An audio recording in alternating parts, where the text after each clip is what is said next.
The story begins with a crowded group, as the time has finally come, and because of that, everyone needs to count down when there are 5 seconds left. The countdown begins, and the MC, who is in the middle of the crowd, starts to get a little restless. Looking at his trembling hands, he notices that he came back just before being caught by that damn game, and even though he reached the end of the 20th round, it was still frustrating. He can only imagine that if he had the power to stop time, he would stop right there. The system had warned that the use of the temporal reversal rune had reached its maximum limit of 100 uses out of a maximum of 100. He becomes alert since this is his last attempt, and this time, he will make sure he sees the end of the game, remembering that he will need to bring 4 people into his team for the final round, and will need to think carefully about which people will be best to fill those spots. A few minutes ago, a group of people was celebrating that they would finally become adults. One of them is relieved that they no longer need to fake their IDs.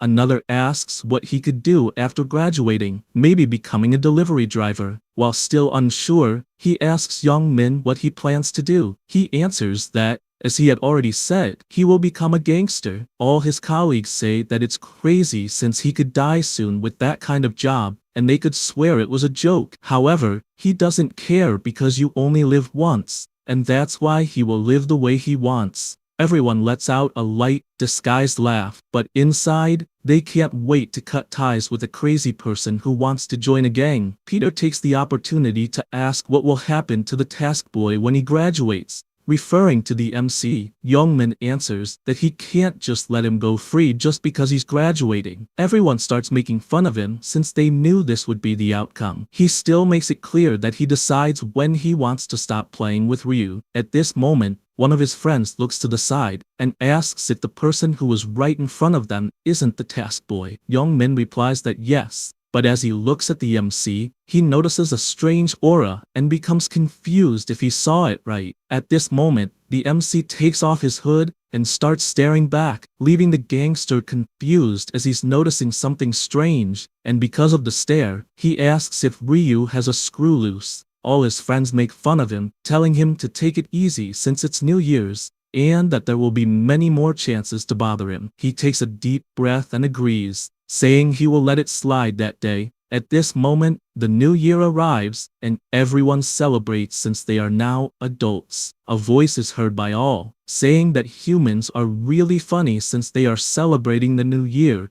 without knowing the difficult situation they are in. Young Min doesn't realize where the voice came from, and asks what they said. His friends tell him that it wasn't them who said that. Once again, the voice appears, enjoying seeing everyone in shock, until a huge creature in the shape of an angel appears, saying that it's like watching monkeys in cages. People can't believe what they're seeing since it really looks like an angel, even though it's so beautiful. Ryu, looking up, thinks that the creature finally appeared and still finds this encounter unpleasant, even after 99 times. The angel smiles and calls all the humans trash since they are fascinated by her beauty, but warns them not to misunderstand, as she has no intention of getting involved with worms. And upon realizing that everyone is reacting as she speaks, she concludes that they are able to hear her voice. At this moment, a man yells, asking what the hell kind of costume that is, also wanting to know how she dares to call them worms. The MC just stays quiet listening to this, as he knows the result that will come. The angel, who had been smiling, now has a terrifying expression, as she found that irritating, and immediately the man's head explodes, spraying blood everywhere, even onto other people who begin to tremble and scream desperately. Young Min cannot believe what he just witnessed and asks what the hell that was. And it gets worse as the angel is furious, asking how a mere inferior human dares to speak to a superior being in that manner, making it clear to everyone that they have no right to question her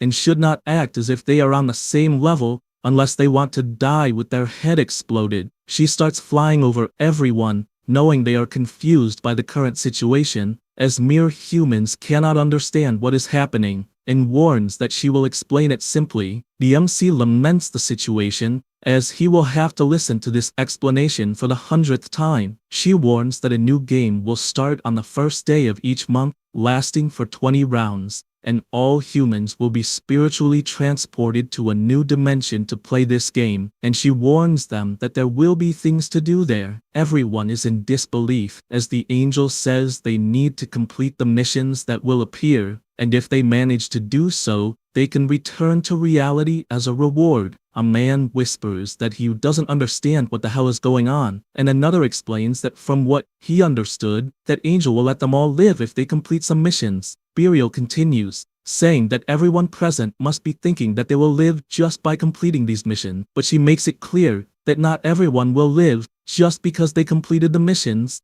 as only half, in order of completion, will be spared. This information shocks everyone, as they not only have to complete the missions, but they also have to finish them faster than the others. To make things worse, she warns that she will not take everyone, leaving the population even more shocked. She concludes that only humans aged between 15 and 29 from all over the planet can participate. The MC, hearing these instructions again, imagines that it's a drag being dragged into this game for the 100th time. A man is happy since he is above that age, so he won't be pulled into this game world. Another notices this and grabs his shirt, asking why he's so happy and if it's a provocation. Youngmin interrupts the fight, asking if they still don't understand the situation, since they just saw a man's head explode. The angel analyzes the number of participants, concluding there will be 1,801,029 participants, and since she has given all the necessary explanations, she announces that it's time for the game to begin. The MC suddenly appears out of nowhere, still hearing the explanations, which are now in a space they cannot see. She gives an important warning. It is necessary to create a body before the spiritual transfer, and they can consider it a type of customization, and since they will only have this chance, she asks them to choose carefully. Ryu is relaxed, thinking that he will just follow as he always has, and after choosing his appearance, he also decides what his nickname will be, which, as always, will be Black Reaper. With everything settled, the scene shifts to an open landscape. The MC begins to appear in this new place, until he finally shows up with his new appearance, making it his 100th time there. He tests his movements while thinking that he's been using this appearance since the 12th attempt, and that's why it feels like his real body. Immediately, all the other people are teleported as well, confused about where they are, since it looks like a plane. Others are surprised since their bodies really changed. Ryu observes that everyone focused only on looking good, and thinks that if they had even a minimum of IQ, they wouldn't have done that, since they were teleported to a survival world, and being too attractive increases the chances of being targeted. Also, if they die there, they die in the real world too. He looks to the side,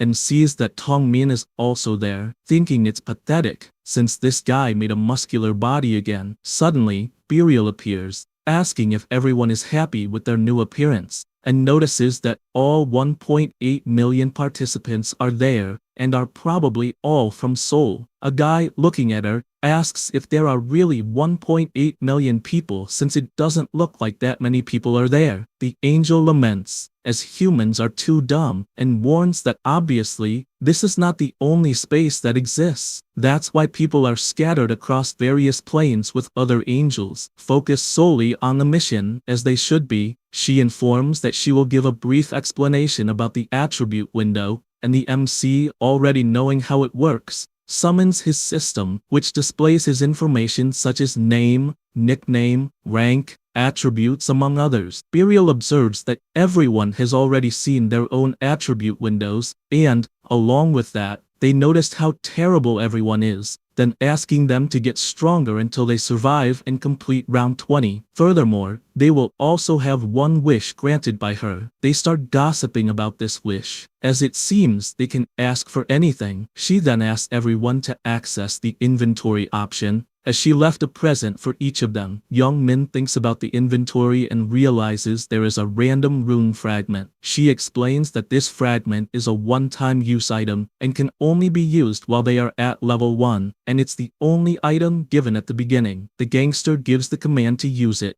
and the fragment disappears into his hand, leaving him surprised by the result. Burial finds it interesting how each person's luck is divided, judging by their expressions, and warns that regardless of what they received, they must be content. She says, "It's time for the show to really begin," and snaps her fingers, causing a system screen to appear for everyone present. The first round will begin, and the mission is to defeat 100 goblins per person. The total number of participants is 1.8 million people, and none have completed it so far. Suddenly, a goblin appears, surprising everyone as to whether it's really a goblin, since it feels like being in a game, as the angel said, and they speculate that they have been kidnapped for a virtual reality game test. At this moment, Burial asks them not to get too excited too quickly, as not all the goblins have been summoned yet. She says this, and several goblins begin to appear, leaving everyone scared, as the number is too large. She warns that it's 10,000 humans against 50,000 goblins to fight to the death. The monsters roar and charge at the people, frightening them since it happened so suddenly. At this moment, someone starts walking. It was Ryu heading toward the army. People start asking what's wrong with the guy walking toward the monsters,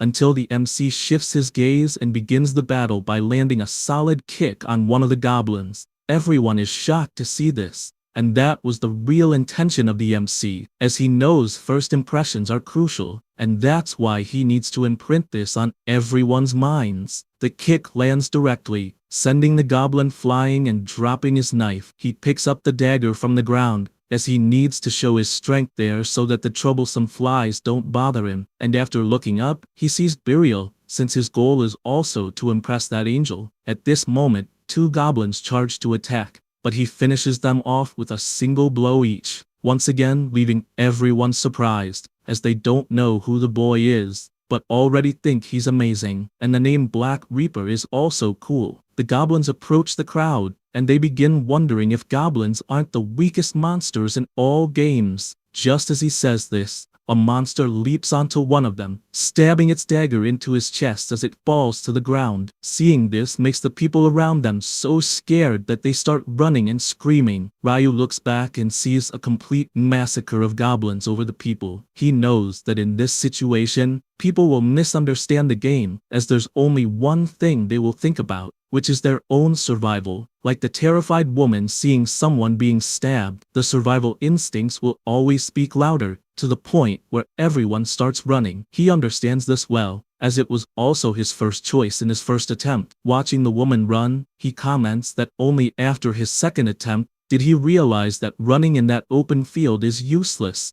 as there's a barrier that the woman even bumped into, leaving her confused about what the hell that is. There is also the problem that, for an ordinary person who has never killed a small animal before, it will be difficult to kill, even if it is just a goblet. A man thinks twice since the monster was trembling in fear, until he changes his expression and pulls out another dagger, attacking the guy for that slip-up. At this point, several people have already been massacred, and Burial bursts into laughter, finding the fight between humans and goblins amusing. She finds it funny seeing everyone lost, even while holding a dagger, hesitating to kill the monsters. But she looks to the side and comments that the MC is different, asking which human that is. She checks the system and sees that the Black Reaper has already finished 70 goblins, which makes her angry, since for some reason the system is hiding all of the player's information except his mission progress. However, she returns to what matters, saying that it wounds her pride to guide so many inferior worms.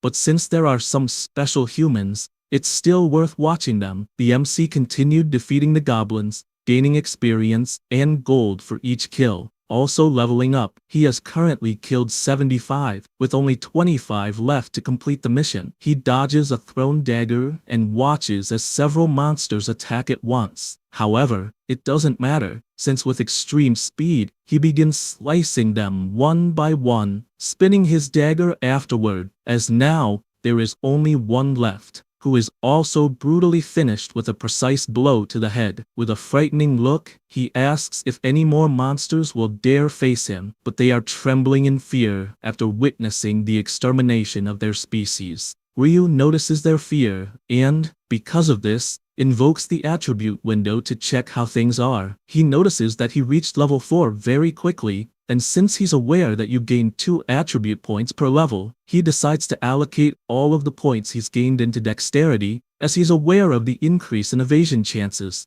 agility, movement speed, and attack speed. Since these are the main attributes at the start, the MC imagines that with this progress, he may have already caught the angel's attention, so he decides to finish the job quickly, throwing his dagger into the head of a goblin and urging them to attack. The monsters are paralyzed with fear, and because of this, he takes a deep breath and runs at high speed, appearing almost instantaneously in front of the goblin with the dagger he threw. The monsters can't process that speed, and only later look back, but it is too late, as they are sliced in half with a single spinning strike. With this, he gains more experience, more gold, and levels up, thus completing the mission of defeating 100 goblins. Also being the first player in that world to finish the first round mission. A glow surrounds his body, and he thinks he did well in the first round, but there was a good reason for killing the monsters like a maniac, and it wasn't just to grab the angel's attention. A notification congratulates him for finishing in first place in the current region, and also for finishing in first place in all regions, thus bringing up a panel showing the name Reaper in first place in all regions for the first round. He is happy to see this, as the rewards for the top 3 are great. As a reward for first place in the current region, he receives a rare weapon ticket of lower rank. Now, as a reward for first place in all regions, he receives a special reward selection chest. Ryu decides to use the weapon ticket first, and 3 options appear to choose from. Among them are the threatening longsword, the stiletto, and the dart. He realizes it's not much, but for a start, it's good, and chooses one of the options, obtaining the stiletto. It is a rare weapon that increases attack by 15 and dexterity by 1. It is also the best weapon among the daggers that a beginner can use. Therefore, he discards the goblin's improvised dagger and closes the system, as he will wait to use the reward chest he received for the region. While the people are still battling, he decides to check something in the attribute window and finds something specific that catches his attention, since he managed to get the title The Last Time Traveler, which he had never obtained before in any of his 99 attempts. Putting that aside, he decides to use his random rune fragment, and after using it, a notification congratulates him for obtaining the temporal reversal rune. The rune obtained is automatically engraved into the player's body, but since there are already traces of the selected rune present in his soul, the engraving failed. He is not surprised by that, as if he could engrave it again, he could return to that infinite. However, a different message saying that due to traces of the rune engraved in his soul, he has been identified as a time traveler who has made 100 trips. For this reason, he obtained the title Player of the Last Journey. The MC is surprised since he is aware that titles are concepts above runes. The condition to unlock this title is to obtain 100 temporal reversal rune. Its effect is that after death, he will remain in the same spot for 1 minute in spiritual form. When desired, he can resurrect with full health recovered. It is a one-time use ability, and the title will disappear after resurrection. He is surprised since the concept of resurrection is an ability exclusive to priests, and even then, it still has a limit of 30% health recovery after resurrection. The fact that this title allows him to return with full health catches him off guard to the point of being pleased, as he has obtained something incredible. Knowing how overpowered this title is, he decides to set it to private, so the title will not be displayed below his ID, but the effects will still apply normally. He stretches a little, imagining that more people must be finishing the mission at this point, such as young men, who might be doing well. No sooner has he said this, than he notices this guy is nearby, all signs indicating he will survive. Time passes, and more people complete the mission, with auras appearing around them. Burial comments that it's getting more and more boring since many humans are pathetic for dying slowly to the goblins, but apologizes, intending to make it more fun. A woman panics, asking what making it more fun means. Suddenly the body of a wounded guy begins to disappear in front of her, just like the other dead on the battlefield, until everyone on the ground has vanished. More monsters appear right after, scaring everyone since they had already taken out most of them. Burial announces that he has given them a 50,000 recharge, so now he is sure there is more than enough for everyone to kill. Thus, the battle between humans and monsters begins, and both sides fall into a fierce fight for survival. Meanwhile, the MC is resting, waiting for the others to finish, while those who have already completed the mission worry about the others since they are forced to watch the goblins kill their own kind and can do nothing because of the completion barrier. The death toll keeps rising, and the angel is excited watching the slaughter. The MC, on the other hand, just watches her until the death toll finally reaches 5,143, completing the first round. All the goblins disappear, leaving everyone confused since they vanish suddenly. Burial announces that only half can complete the mission, and because of that, the others will need to die. As those are the rules of the game, the remaining ones are in shock since their bodies are indeed disappearing little by little. One of them still pleads, as he was only one kill away from completing the mission, but it is pointless to beg. Meanwhile, the people who completed the mission are horrified to see that this game is truly no joke. The angel tells those who finish not to look with dark eyes, as they should be happy to be alive, but regardless, she announces that they will now be able to return. She also congratulates them for completing the first round and wishes for them to try harder in the next round. The scoreboard in this first round ended with the Black Reaper, or originally Black Scythe, finishing the mission in 10 minutes and 21 seconds. In second place, the Stupid Idiots, in 16 minutes and 15 seconds. In third place, the Celestial Demon, in 17 minutes and 7 seconds. In the current region, the MC was in first place, Life is a Documentary was in second, and the Black Dragon in My Right Hand was in third. Another notification warns that the Black Reaper is ranked first in the entire region and in the local region. Because of that, the 2 items have already been received by him, in addition to another 1,000 gold that he hasn't collected yet. The MC looks at the system screen informing him about the 1,000 gold that can be used in the item shop, but this function will only be unlocked at level 10. People begin to look at him, and just from that, it's clear that everyone already knows who number 1 is there. Burial is surprised that the number 1 player in the entire region is in her area, and because of that, asks the Reaper to answer a question. He asks her to speak, and she begins by asking how strong he is, and if, by any chance, he has obtained any special rune or something like that. In the middle of this sentence, she realizes that she made a mistake by asking that, but it's too late since the MC asks back if she, by any chance, can't see his attribute window. Burial, embarrassed, replies that she can indeed see it, since it's impossible for an angel not to see that information, and, in reality, she was just testing him. Ryu just smiles and calls out to her, asking if he can make a request. She finds this unexpected and, looking back at the MC, asks what request that is. He answers that, apparently, the reward for being number 1 is missing a little. People around them are surprised to see him questioning the angel until she completely changes her expression, asking him to dare repeat what he said. He, not letting himself be intimidated, says that he was expecting to receive something better. She simply doesn't believe that a human is saying this,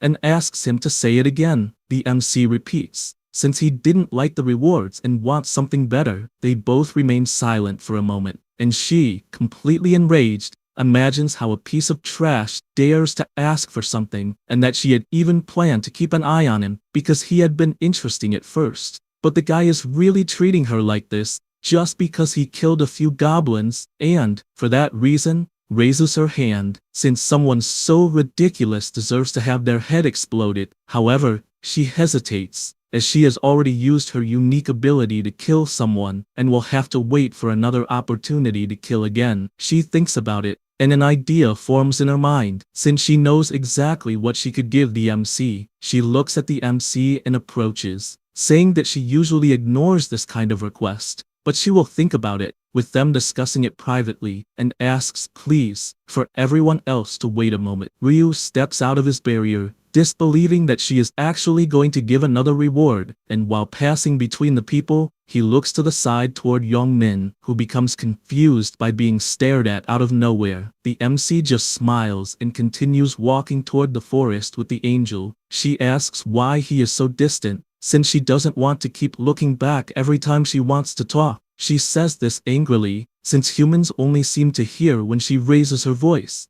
and for a race that doesn't even know how to listen, they're too greedy. Additionally, she wonders how on earth she is supposed to alter something that the system has already designated for him, since she would never do such a thing for a human. Then, she changes her expression since she is about to show what happens to greedy insects, since when they pass the stone right ahead, they will die instantly. They continue walking while Burial reflects that there's a big chance things will go wrong, since killing a player for personal reasons without using the unique ability is a problem, and if the players rebel for justice, it could completely ruin her control over the game. For this reason, she needs there to be no witnesses. She thinks about it and gives a wide, evil smile since it's time to put an end to him, and for that, she turns, asking if he really wants an extra wish. However, by doing this, he doesn't notice the punch coming towards him, and it hits her square in the face, throwing her towards the stone, leaving him confused about what the hell just happened. She falls to the ground after receiving the blow, and can't believe that a human dared to hit her. Immediately, she gets up, calling MC a bastard, but can't see where he is, wondering if he simply disappeared until he appears behind her and grabs her wings, scaring her to the point of asking what the hell he thinks he's going to do. MC, with a serious expression, pulls her wings, making the angel scream in agony while he shows no reaction, only calling her a crybaby. He continues pulling the other wing, making Burial scream louder with each pull, making him more confident, knowing now that she can't run, and asks if it hurts. She responds that it's obvious it hurts, but he doesn't care, since 5 minutes ago, she was the one who would have asked an obvious question followed by a shitty laugh. She asks if he's crazy, as she has no idea what he's talking about, but Ryu shows the dagger he had hidden in his wing. Since she tried to kill him, she pretends to not understand, saying she never planned such a thing, but MC already knew everything, as it was clear from her face,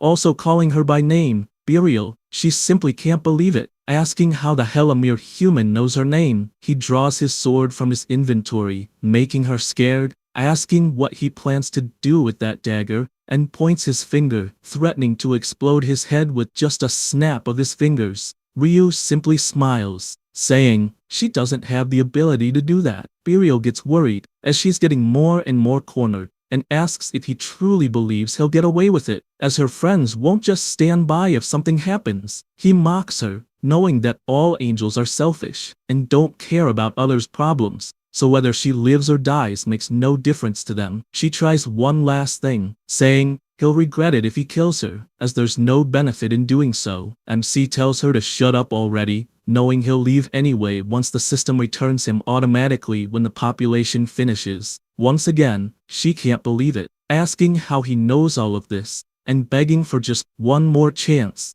as she could give him any information. However, he says he doesn't need it, and looking at her scared face, he says that if he needed any information, he would already be torturing her, as he knows she's just a pawn in this game, merely a guide, and nothing more. Saying this, he charges, stabbing his dagger into her chest, making blood spurt everywhere, and knocking her lifeless to the ground. The system announces that an angel has been defeated, and confirms that he was the first player to defeat an angel. Therefore, the title the First Angel Slayer was awarded. Because of this, he was rewarded with 4 angel's blood for killing the first angel. He gets excited seeing these rewards, as expected, being the first to earn these rewards. Like the massacre rune, the rune acquired is automatically imprinted onto the player's body. Now, about the title First Angel Slayer, the condition is basically being the first player to kill an angel. The effect is that, when facing sacred beings, his attributes are doubled. As for the effect of the massacre rune,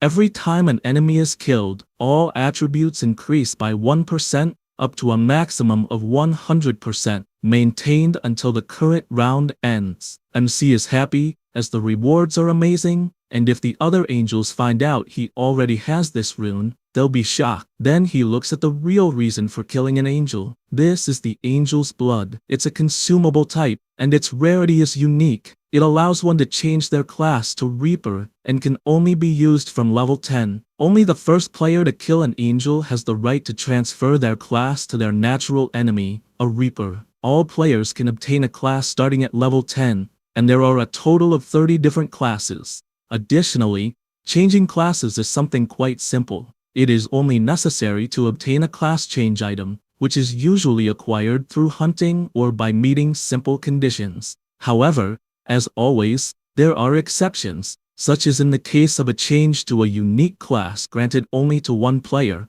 who obtains it under special circumstances. Furthermore, as expected, unique classes are on a completely different level from the other classes, since the bonus attributes, progress runes, skill compositions, and other things are extremely insane. Ryu notices that he came back without even finishing the first round, so he will use the reward for being first in all regions. The system asks him to choose one of the following special rewards. The first option is a bonus of 3 times the experience gained, which lasts throughout the second round. The second option is 2,000 gold, and the third option is exclusive information about how the second round will be. The MC is aware that the most important thing right now is to reach level 10 quickly so he can change classes. So he chooses the bonus of 3 times the experience gained. The buff is applied and will have an automatic effect in the second round. He looks at the angel's body disappearing and imagines that this is his last attempt,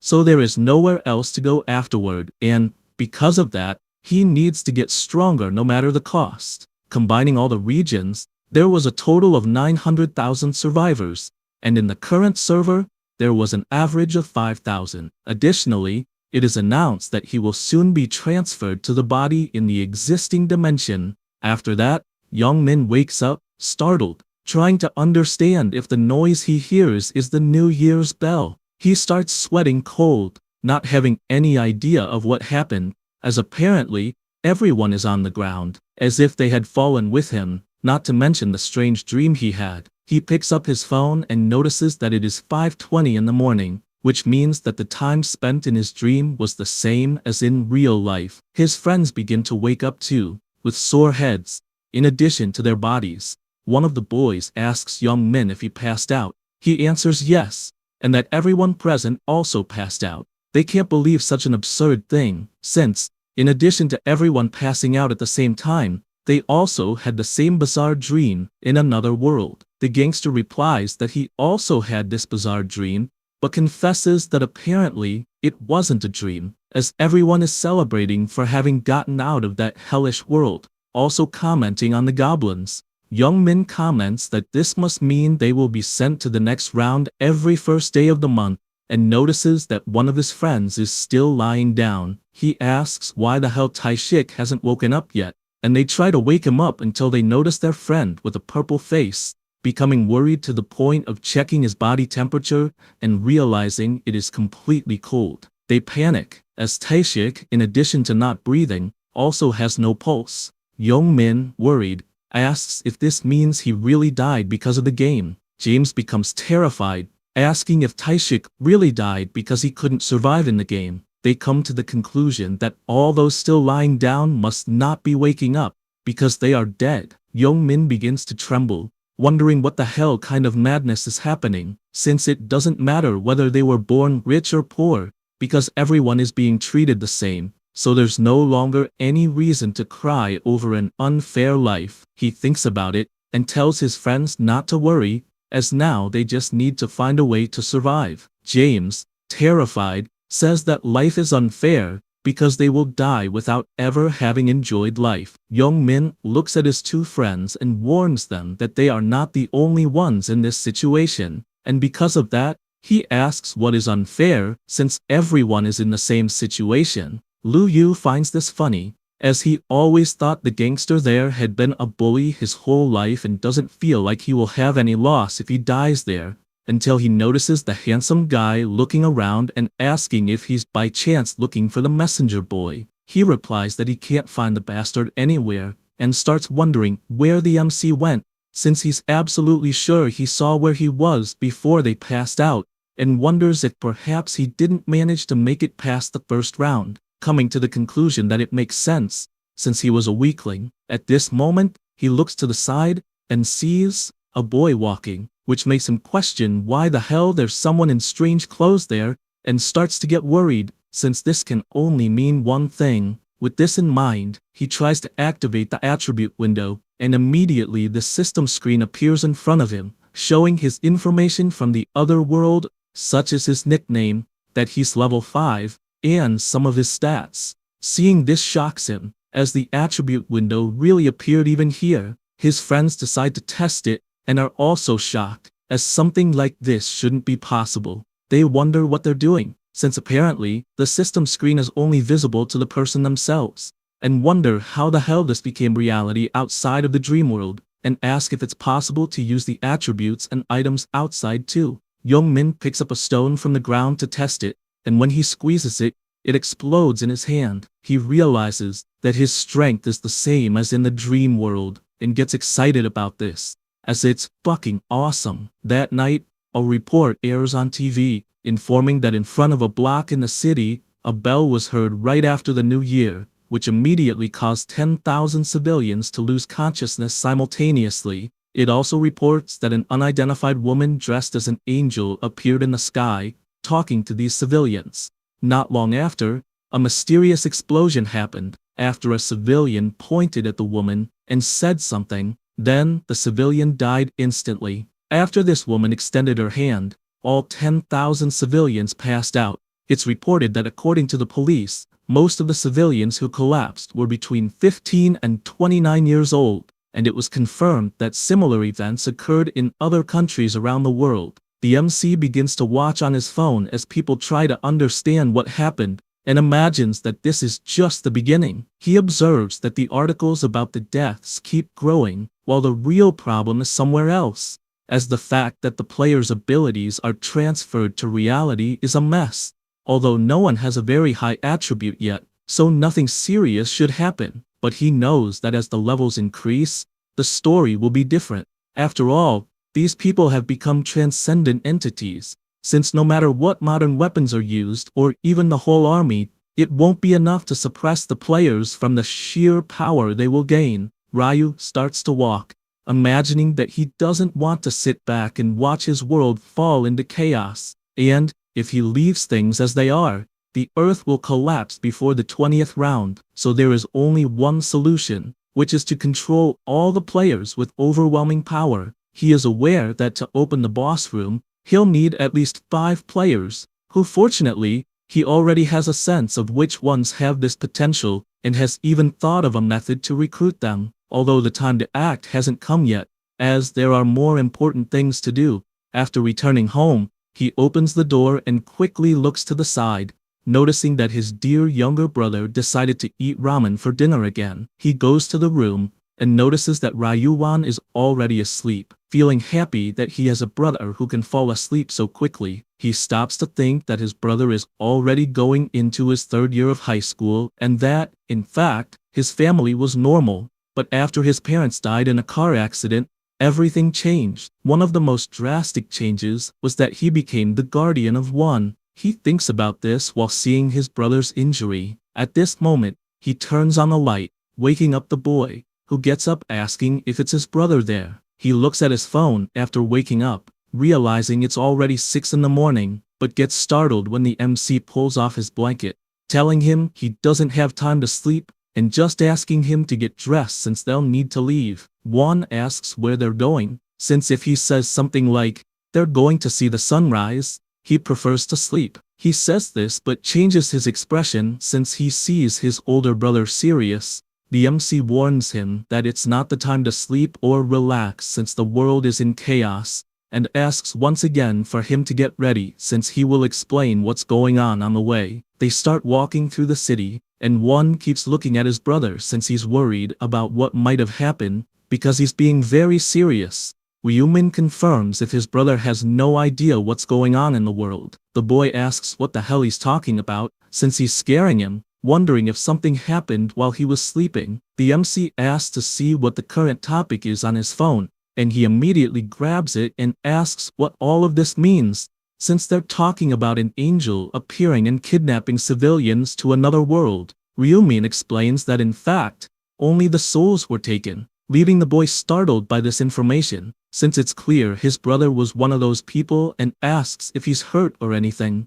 He asks him not to worry, but one answers that it's not that simple, since his family is gone, and now he only has his older brother, remembering that all he could do was cry, since now all he has is Ryumin to fill the void left by the loss of his parents, and he is surprised to see him as the mentally strongest person he's ever seen, even though having a brilliant mind and going around killing monsters are completely different things. The MC smiles and tells him he has an idea of what his brother is thinking, saying that inside that world, there's a system called attributes, like the ones in games, so his physical ability wasn't that important there. Besides that, he'll show him some things later so he won't be worried, and if he wants to know more about it, he should follow him. However, one stops in the middle of the street and says he doesn't want to wait, and if he wants him to follow, he should explain it right there, otherwise he won't move anymore. Asking once again, please, for him to tell, the MC notices the injury on his brother's hand, growing more furious about it, and that's when he says the name, Taegyu. He tells him they're going to Taegyu's hideout, the leader of the delinquents from his brother's class. He says this because he knows this is the guy making the threats. One, surprised by this, asks how he knew all of this, since he wasn't supposed to know. He gets worried since he didn't want his brother to be even more worried in such a difficult moment. The MC, thinking to himself, apologizes to One since, being honest with himself, he didn't know the truth, as he learned it a few hours after returning from his first time in the first round. On that day, One had told him he was going out for a bit, and a while later, the MC's phone rang. When he answered, the person asked if he was One's guardian and, if so, asked him to come to the hospital immediately. This left Ryumin so scared that he threw on any clothes and ran to the hospital. His brother came back blind after being beaten by Taegyu, which made the MC furious since, because of his weakness, he couldn't protect his younger brother. For this reason, still thinking to himself, he deeply apologizes and promises that no one will ever touch him again. Absolutely no one. Meanwhile, at the hideout, a man gets kicked in the stomach and is thrown away. The leader of the gang asks if he's trying to die since he had warned him to bring $200,000. He asks if he's really not going to answer and prepares to kick again while the rest of the gang bursts out laughing, saying they expected nothing less from the leader since he's ruthless even with his allies. They begin to get worried about this since the same might happen to them if they step out of line. Taegyu returns furious, since he was going to use that money to buy a new bike, but curses everyone as useless, and asks one of the guys if he knows a place to get money. They think about where they could get some cash until one of the guys gets an idea and says, there's a certain guy in transportation, a tall person with black hair, not remembering exactly what his name is. Taegyu asks if by any chance they're talking about the little jerk One, since he was actually thinking of calling him to beat him up a little more in celebration of the new year. The henchmen are happy since they managed to point out someone, but the leader tells them not to get too excited since, as far as he knows, One is practically a beggar, revealing that no matter how much they beat him, he still wouldn't have any money to give, since the boy's own house is in ruins. The three get discouraged as they just remembered that One doesn't have parents, and they say it's a drag. At that moment, the leader notices someone's presence and tells everyone to look. It was the MC, accompanied by his brother. Taegyu smiles since he wasn't expecting that visit, and says that speaking of the devil, two little jerks showed up. He says this, and shouts, calling One a bastard. The MC doesn't change his expression, unlike his brother, who is completely scared. The gang leader doesn't understand who is with One, but the boy's expression is making him nervous. So, he asks One who the little jerk next to him is, and asks if he brought a friend because he was feeling lonely. Ryumin interrupts, smiling, saying he's One's older brother. Taegyu starts laughing, saying he didn't give any permission to talk, besides warning them both that they're going to die. Then, he gives the order to the henchmen, and they go after the two. As one of them approaches, he starts making fun of the MC's height, and asks if he wants to try throwing the first punch. He barely says this, and takes a punch straight to the face, knocking him out instantly. The second henchman is in shock seeing this, but goes after the MC anyway, missing his punch and taking another one to the face, which throws him away in the middle of the mess in the place. With that, there are two left, who are more confident, guaranteeing that there will be a death today, but Ryuman instantly strikes both of them, causing all of them to fall to the ground, trembling in pain. The chubby guy gets excited, thinking that one's brother really learned to fight somewhere, although it doesn't make a difference. So, he approaches and asks if he thinks he's someone just because he learned a little boxing somewhere, and after getting close, asks what he's going to do. Since physique matters a lot in boxing, the MC smiles excitedly and asks if, by any chance, he hasn't been watching the news. Taegyu doesn't understand what one thing has to do with the other, so he calls him a bastard once again, rushing toward him and missing his first punch. Then, he tries to throw several punches and kicks, but doesn't manage to land a single one, until his vision starts to get blurry from exhaustion. He's furious since he doesn't understand why the hell he can't land a single blow. Ryuman, with his hand overflowing with power, lands a punch right to the chubby guy's face, warning him that if he had listened to the news, he would never dream of fighting against a player. Taegyu steps back after taking the punch, but furious, he regains his composure and charges at him again, but throws a punch into thin air, not understanding where his target went, until he decides to turn around and takes another punch right to the face. The chubby guy starts shaking until he realizes one of his teeth fell out because of the punch he took. This makes him extremely furious, to the point of saying that he's going to kill the MC, and so he charges at him with everything, missing another punch.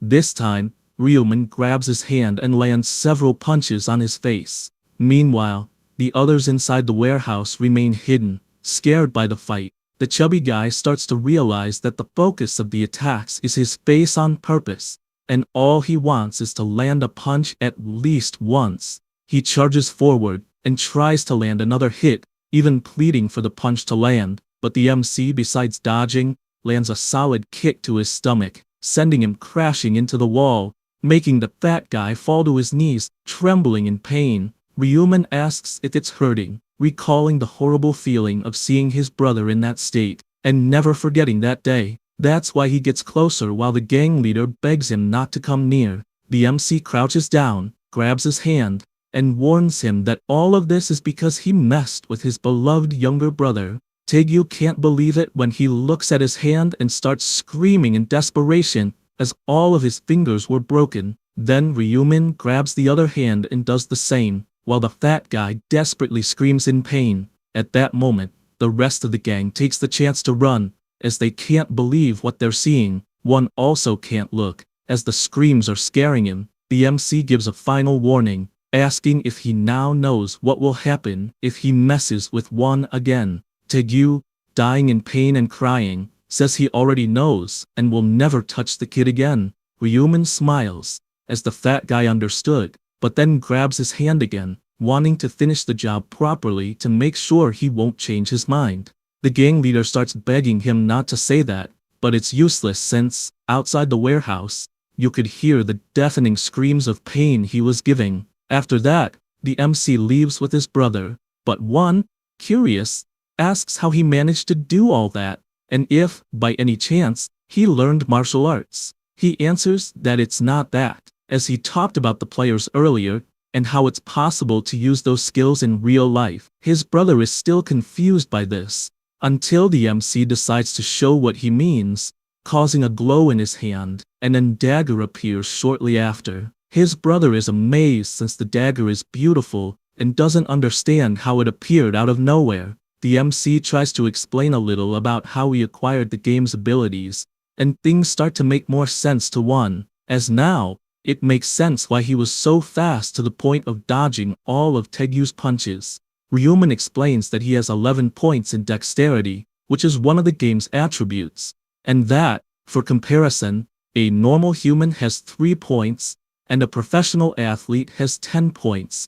They continue walking, with one asking what happens if the level increases. The MC answers that he doesn't know, as he has never reached that point. However, inside, he imagines that this is clearly a lie. After all, he doesn't plan to reveal that he's a regressor, since when he first revealed everything in his 11th regression, there was an incident where one was kidnapped by a player. He still thinks that, even though he got his revenge, he doesn't want something so humiliating to happen again because of him. After all, now, all he has to do is be ready to protect him from the players in the future. He thinks about this and asks him to grab a coffee. They enter the cafe and the MC goes to the ATM. He puts in his card, thinking about how he has saved so much until now. He makes a transaction of 100,000, leaving 33,000 behind. His brother is surprised by how much money he sees, but the MC just asks what they should pick that day. One doesn't like this at all since everything there is expensive, but his brother tells him to relax, as he wants him to eat whatever he wants. He warns that he doesn't want to see him eating just ramen. One understands this, but asks if they'll survive if they start eating like this. The MC says it'll be fine. Then he picks a spicy pork belly, as he's really craving it, and his eyes shine, as he definitely wants to eat that. Ryuman warns that any time now, they'll order a Korean steak at the restaurant, but his brother asks what he's talking about, as the food he's holding is more than perfect. The MC is happy to see his brother so happy, and imagines that in a few days, he'll give him so much meat that he'll even get sick of it. They prepare the food right there, and one tries it, saying it's really good. Suddenly, Ryuman gets up and asks them to wait, walking to another place. He comes back, tapping a pen on the table, and also shows up with several lottery tickets. One is shocked, asking why the hell he bought 20 lottery tickets, as that adds up to 100,000, and there's no way of knowing if he will win. To make it worse, he sees the MC filling out the tickets, and is even more shocked, wanting to know why the hell he chose the same numbers on all the tickets. He answers that the reason is simple, since those are the winning numbers. The two sit down at the table while the lottery runs on one's phone, announcing that it's the 1049th lottery, and they will start drawing the numbers. He gets impatient, as they just threw 100,000 away, making a bet on a lottery where the chances are less than 1%. He feels depressed, as with that much money, they could have bought a lot of food. The numbers begin to be called, starting with 3, the second is 18, the third is 9, and the fourth number is 38. As the numbers are drawn, one can't believe what he's seeing, as in the end, it's announced that the winning numbers are 3, 18, 9, 38, 21, and 1. And lastly, the bonus number is 5, exactly the same numbers the MC picked on all the tickets. He simply can't believe what he's seeing, as it's insane to have guessed all the numbers, and he starts crying, asking if he can pinch himself to see if it's not a dream, and asking if it's really not a dream. The MC smiles and asks if he would prefer it to be a dream. He replies that he wouldn't, but still doesn't understand how this is possible, then celebrates, as they came in first place. Then, Ryuman asks him not to shout about it, as the neighbors might hear. He then asks if he really liked it. His brother replies that he's so happy and asks if he's not feeling the same. He answers that he is, imagining that he felt the same way the first time since he himself shouted a lot, remembering one of his regressions when the result came out, and he got rich. However, after several regressions, it became an annual common event that he always does, as he needs the maximum amount of money possible each time. He also remembers that there were 900 million deaths, and the economy will be in chaos. There's also the issue of item trading between players, which will become much more active in the future, as it is done with money. One, still in disbelief, admits that he can't process that the 100 tickets came in first place, and, therefore, asks when it will turn into money. Ryuman answers that he has no idea but is aware it will be a huge amount, enough to shake the world. The next day, the MC goes to the Jihyuk bank, and, while walking among the people, he thinks that he's collected this prize so many times that he no longer gets nervous. After entering, he goes straight to speak with the person in charge, saying he's there to collect the first place lottery prize. The employee congratulates him on the reward, and wonders if he really won first place, as he looks like just an ordinary student. He then asks where he bought the tickets. He answers that it was at QS24, at the Yeonhui branch. Hearing this shocks the attendant, as he remembers the conversation with someone who said that 115 winning tickets were all from the Yeonhui branch. The man also mentioned that the biggest surprise was that 100 of those tickets were from the same person. He stresses that if the winner of those 100 tickets shows up to claim the reward, they should immediately call the bank's president, as the person is a VIP guest. After all of this, he apologizes for being spaced out and asks for a moment. A few moments later, the bank president appears and greets the MC, saying his name is Junho. He then asks if he is the person who won first place in the lottery,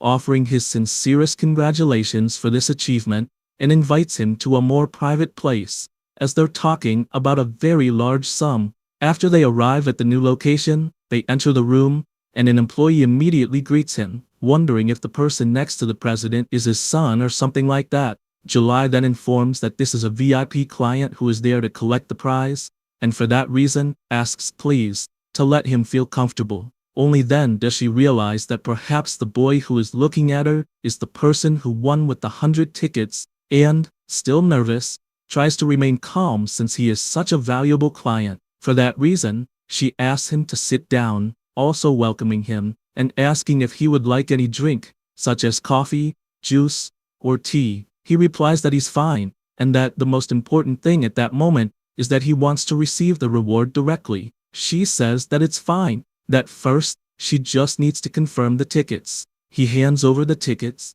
leaving the woman unable to believe that a student bought so many tickets, all with the same number, wondering if perhaps the MC can see the future or something like that. After checking, she informs that they are indeed all winning tickets, and, unable to believe what she's about to say, says that his reward is 22.5 billion won. After tax deductions, the prize became 15 billion. The first thing the MC did was look for a place to live. Then he opened a stock account since Bitcoin was expected to rise 500% the following month, so he planned to invest in stocks after increasing his money with Bitcoin. After that, they move into the new house, and Ryumin asks his brother if he liked it. He replies that he liked it a lot, since he'd never seen such a big house up close, but admits that he didn't understand why his brother chose to pay rent when, with the money they earned, they could have bought the house. The MC responds that he kept just 1 billion with him and invested all the other 14 billion in Bitcoin. One simply can't believe what he just heard,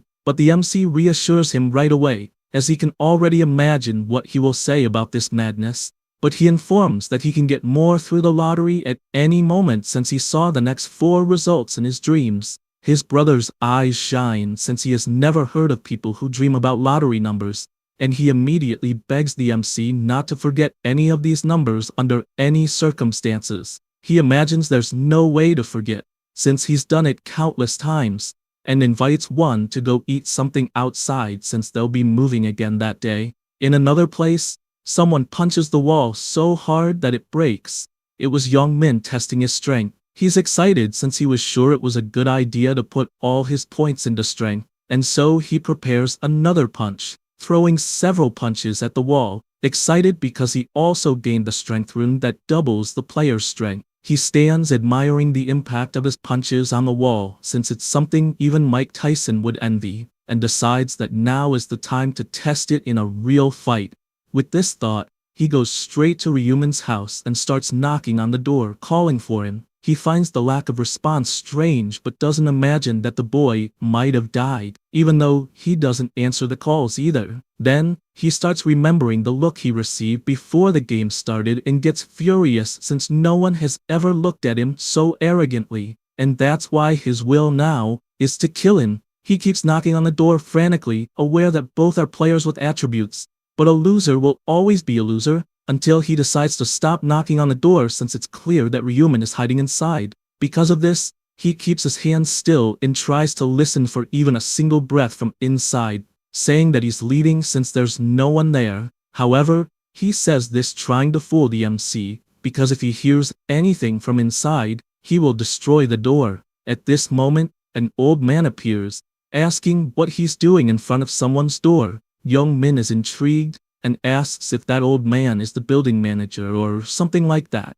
The old man replies that he is, and asks if he's there to meet a friend. Young Min changes his expression, replying that it's exactly that, and asks if he could open the door since he lost contact with that friend. However, the old man interrupts, saying it's a shame since apparently that friend left him behind. This leaves the gangster confused. The old man says that the room is now empty since the student who lived there moved somewhere else, but unfortunately, he doesn't know exactly where. Young Min clenches his fist, furious, imagining that he let his errand boy escape like that. Meanwhile, in front of a giant building, one is amazed at how tall it is, and also comments that there's a revolving door at the entrance. At the reception, he notices that there are also entry cards, and the security is very tight since identity confirmation is required. He can't hide his surprise as he finds the place way too incredible. The MC asks him to follow until they finally arrive at the place, which is extremely large. After arriving, he informs that the place is about 330 square meters, leaving one shocked since it's way too big for an apartment, and he asks if by any chance it's not too big for just the two of them to live in. He also asks how much the contract was. The MC replies that the size had to be at least that since he has the money for it, and that the contract was 550 million as a deposit, and then 22 million per month. His brother is in shock, unable to believe that just the monthly rent will be 22 million, since not long ago he had to think twice before spending a mere 5,000 on a snack as it was too much. So he asks if it's not too expensive since they could look for something cheaper. Ryuman replies that no, they need to spend as much as possible, thinking only about security. He imagines that on the first day of each month, all players will suffer from narcolepsy, and this is the most vulnerable period for everyone since they will be susceptible to disasters like fires and earthquakes, as well as assassins hired by other players. In other words, when the time comes, all players need to prepare to go to the other world and still keep their bodies safe in real life. He is aware that no matter how incredible a person may be in the other world, all of that ends if they die in real life. After imagining all this, he asks his brother if he liked the house, and one obviously says he did, but looks thoughtful about something, which makes him a little down, until suddenly, he apologizes to Ryuman, saying that his brother will soon be dragged to the other world while he himself is here enjoying things, and hadn't thought much about it, which is why he's apologizing. The MC grabs his shoulder and asks why he's so down since he will return in the next round. Then, he calls him to go to a Korean restaurant on the second floor, until he notices his phone ringing, and finds it funny that Young Min finally realized he moved, but he considers just ignoring it since it's not like they will meet again in real life, even though, in the other world, things will be different. Think about it, and put the phone in your pocket without answering. After the change, a day passes, and the MC wakes up and notices that his brother is getting ready, so he asks if he is going somewhere. One replies that he ordered some rice cakes, and therefore will go pick them up. The MC doesn't understand since, out of nowhere, he is talking about rice cakes, which makes him believe this is too strange, as he doesn't remember something like this happening, even though he is aware that all regressions to the past are not a guarantee that everything will happen the same way. But this rice cake story is the first time he is hearing about it. Since he is racking his brain over this, he decides to ask why he bought these rice cakes. His brother replies that he will distribute them to the neighbors since it is good manners. The MC finds this interesting since indeed it is good manners, but he asks him to wait since he will greet them together. They start by intercom calling the first apartment, and a voice comes out asking who it is. One replies that they just moved in next door, and therefore, would like to say hi. A young woman opens the door, greeting them, and also asks if they are brothers since they look very similar. One, with a huge smile on his face, replies that they are, and lets her know they are there to give a rice cake,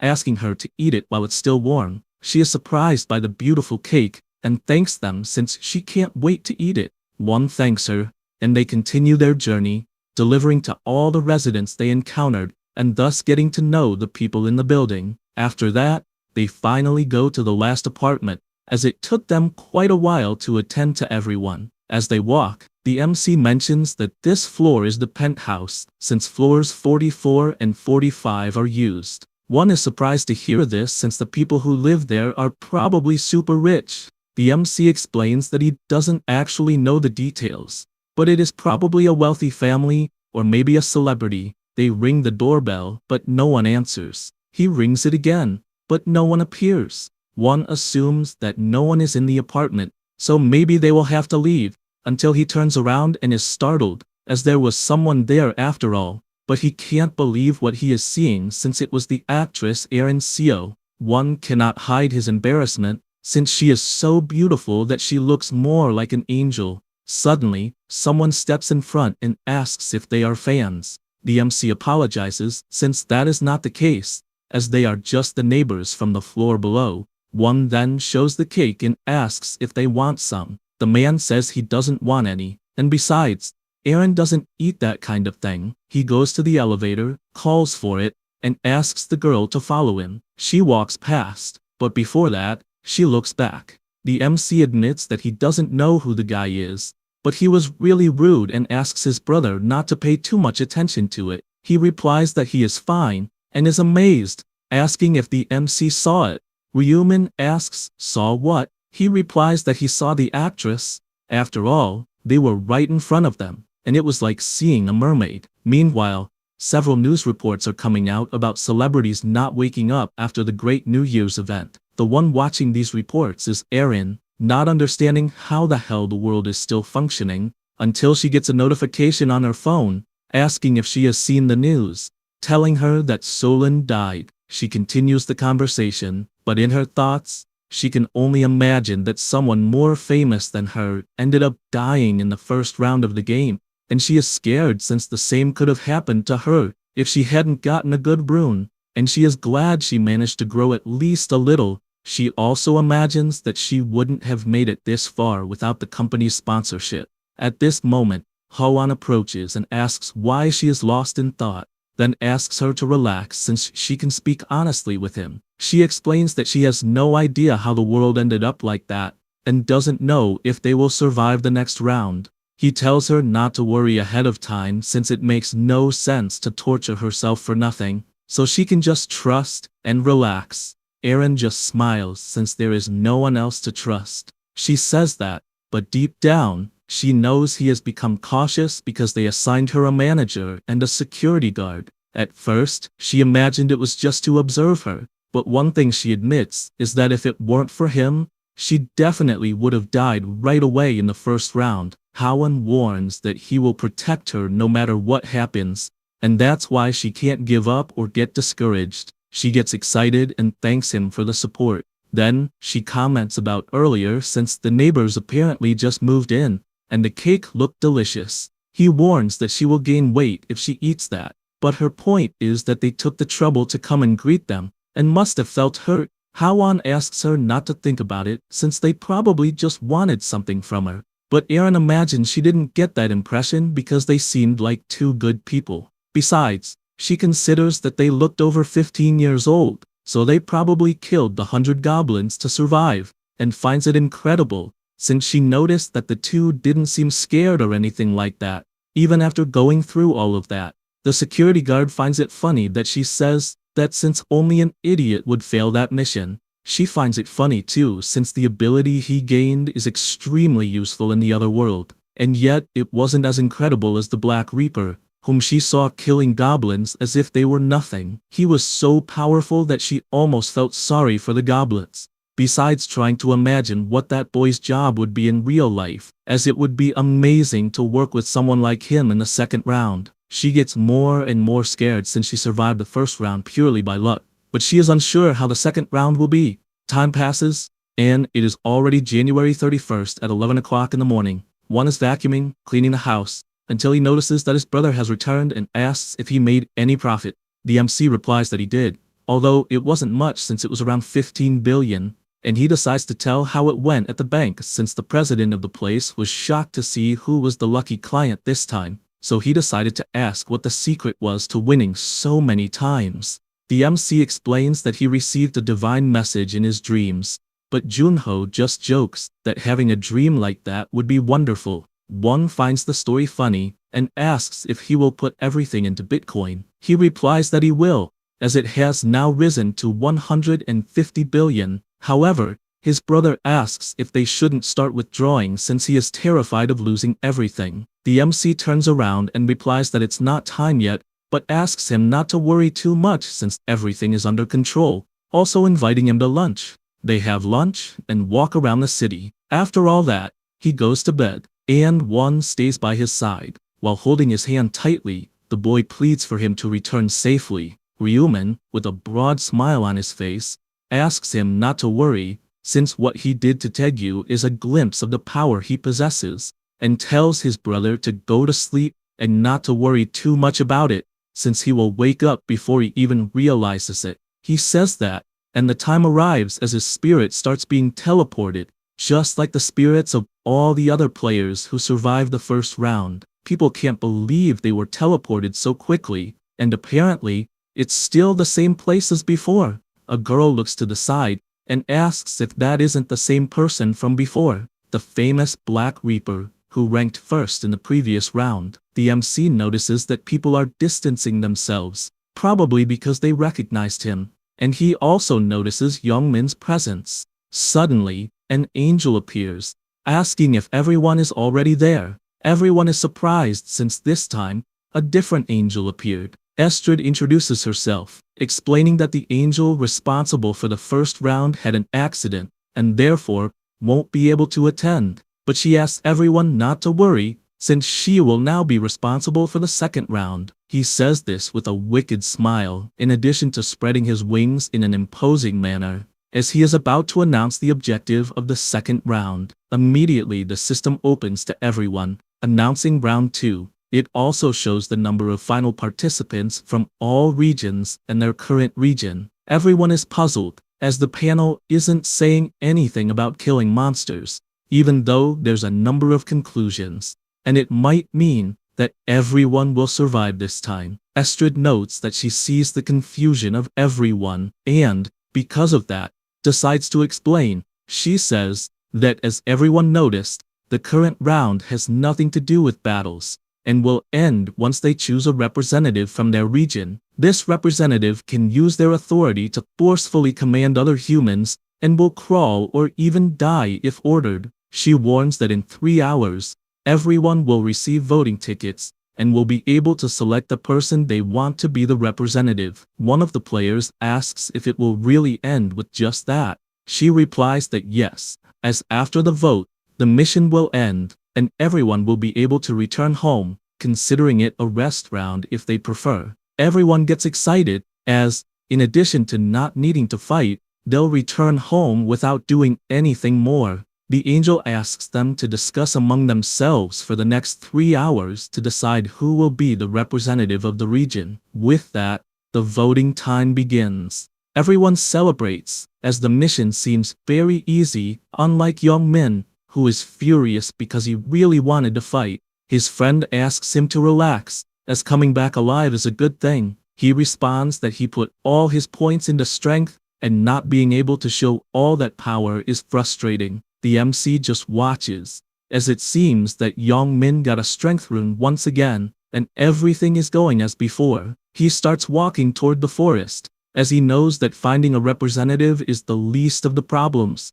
because if there's a main mission, there will also be optional missions. He grabs his dagger, as the optional mission there is about promotion to get a class. He firmly holds his dagger, as a goblin is just ahead, and that's why he needs to reach level 10 as quickly as possible. The hobgoblin immediately charges at him due to the provocation, and Ryuman does the same, defeating the monster with just one attack. A notification announces that the hobgoblin was defeated, and the kill count increases by 1 of 100. The triple experience bonus has also been applied, so he gained 9% experience, and an additional 15 gold. All attributes will increase by 1%, due to the effects of the rune of the kill. Ryuman believes he should go deeper into the forest to hunt them, as where there's one goblin, there are hundreds. He barely says this when he sees several approaching. Seeing this makes him happy, as now he can put his plan into action. He begins his extermination, slicing them one by one, reaching 50 in the kill count. All attributes are increased by 50% due to the effects of the rune of the kill, and his level also increases. The countdown until the vote is 2 hours, 29 minutes, and 24 seconds. He is surprised, as only 30 minutes have passed, and he decides to check his status window and notices that his level is already 9. With the 8 available attribute points, he decides to put them all into dexterity, as that's the most important at the start, unlike if he had gotten the strength rune, because then he would need to put all points into strength, even though surviving with just that attribute is difficult. After all, one may have infinite strength, but if struck by a fatal blow, he will die whether he wants to or not. He sees his current attributes: 4 points in strength, 4 in intelligence, 30 in dexterity, and 4 in luck. Strength increases physical damage, health, and defense. Intelligence increases magical damage, willpower, and thinking capacity. Dexterity increases attack speed, movement speed, and evasion chance. Lastly, luck increases critical hit chance, item drop chance, and additional gold chance. He is aware that it's not possible to be completely dependent on any of them, especially for the Reaper class, which uses both magical and physical damage, so it's ideal to have all attributes maximized. Suddenly, something catches his attention, and he is surprised, as apparently someone followed him, and, due to focusing on hunting, he didn't notice it. He finds this strange, as in, none of his regressions has anyone done this. Therefore, he raises his dagger and asks the person to appear, and if they don't, they should start praying. Suddenly, the person steps out, and he quickly realizes who it is, being surprised by her appearance to the point of considering that she might be the actress Arin Seo. She apologizes for following him as another person approaches, apologizing as well, and warning that they don't have bad intentions, so they ask him not to get angry. Ryuman wonders if that guy is Sangchul and can't believe it, because if it really is, he is Gyeonglok's right-hand man. Gyeonglok is the eldest son of one of the largest companies in the country, and is the player nicknamed Celestial Demon, as well as being one of his targets.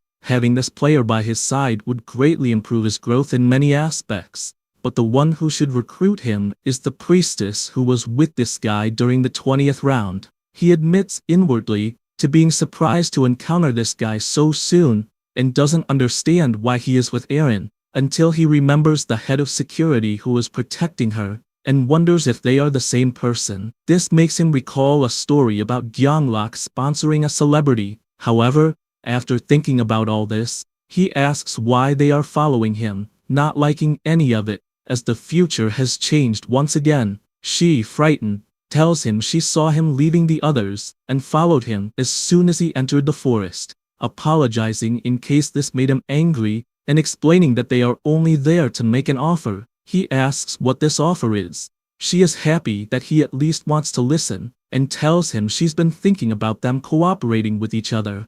Ryuman finds this funny, as the word cooperate means both sides need each other, and asks how they would be useful, since he's already doing quite well on his own. Therefore, he asks them not to waste his time. He says this, and walks away, as he has no intention of forming a team with them. While the MC walks away, the man asks what's wrong with that guy, as it's impossible for someone to have such a big ego. He says this, and sees Erin fall to the ground for no reason. She says that the MC isn't the first in rank for nothing, as she felt an overwhelming pressure coming from him. Sangchul doesn't understand what kind of pressure that is, but he understands that it's natural to feel nervous when a blade is pointed in your direction. She gets up and admits that she really wanted to form a team with him, but apparently, it didn't happen. Her bodyguard says he expected this, as people who are too proud are difficult to deal with, and asks them not to waste time chasing after someone who doesn't want anything to do with anyone.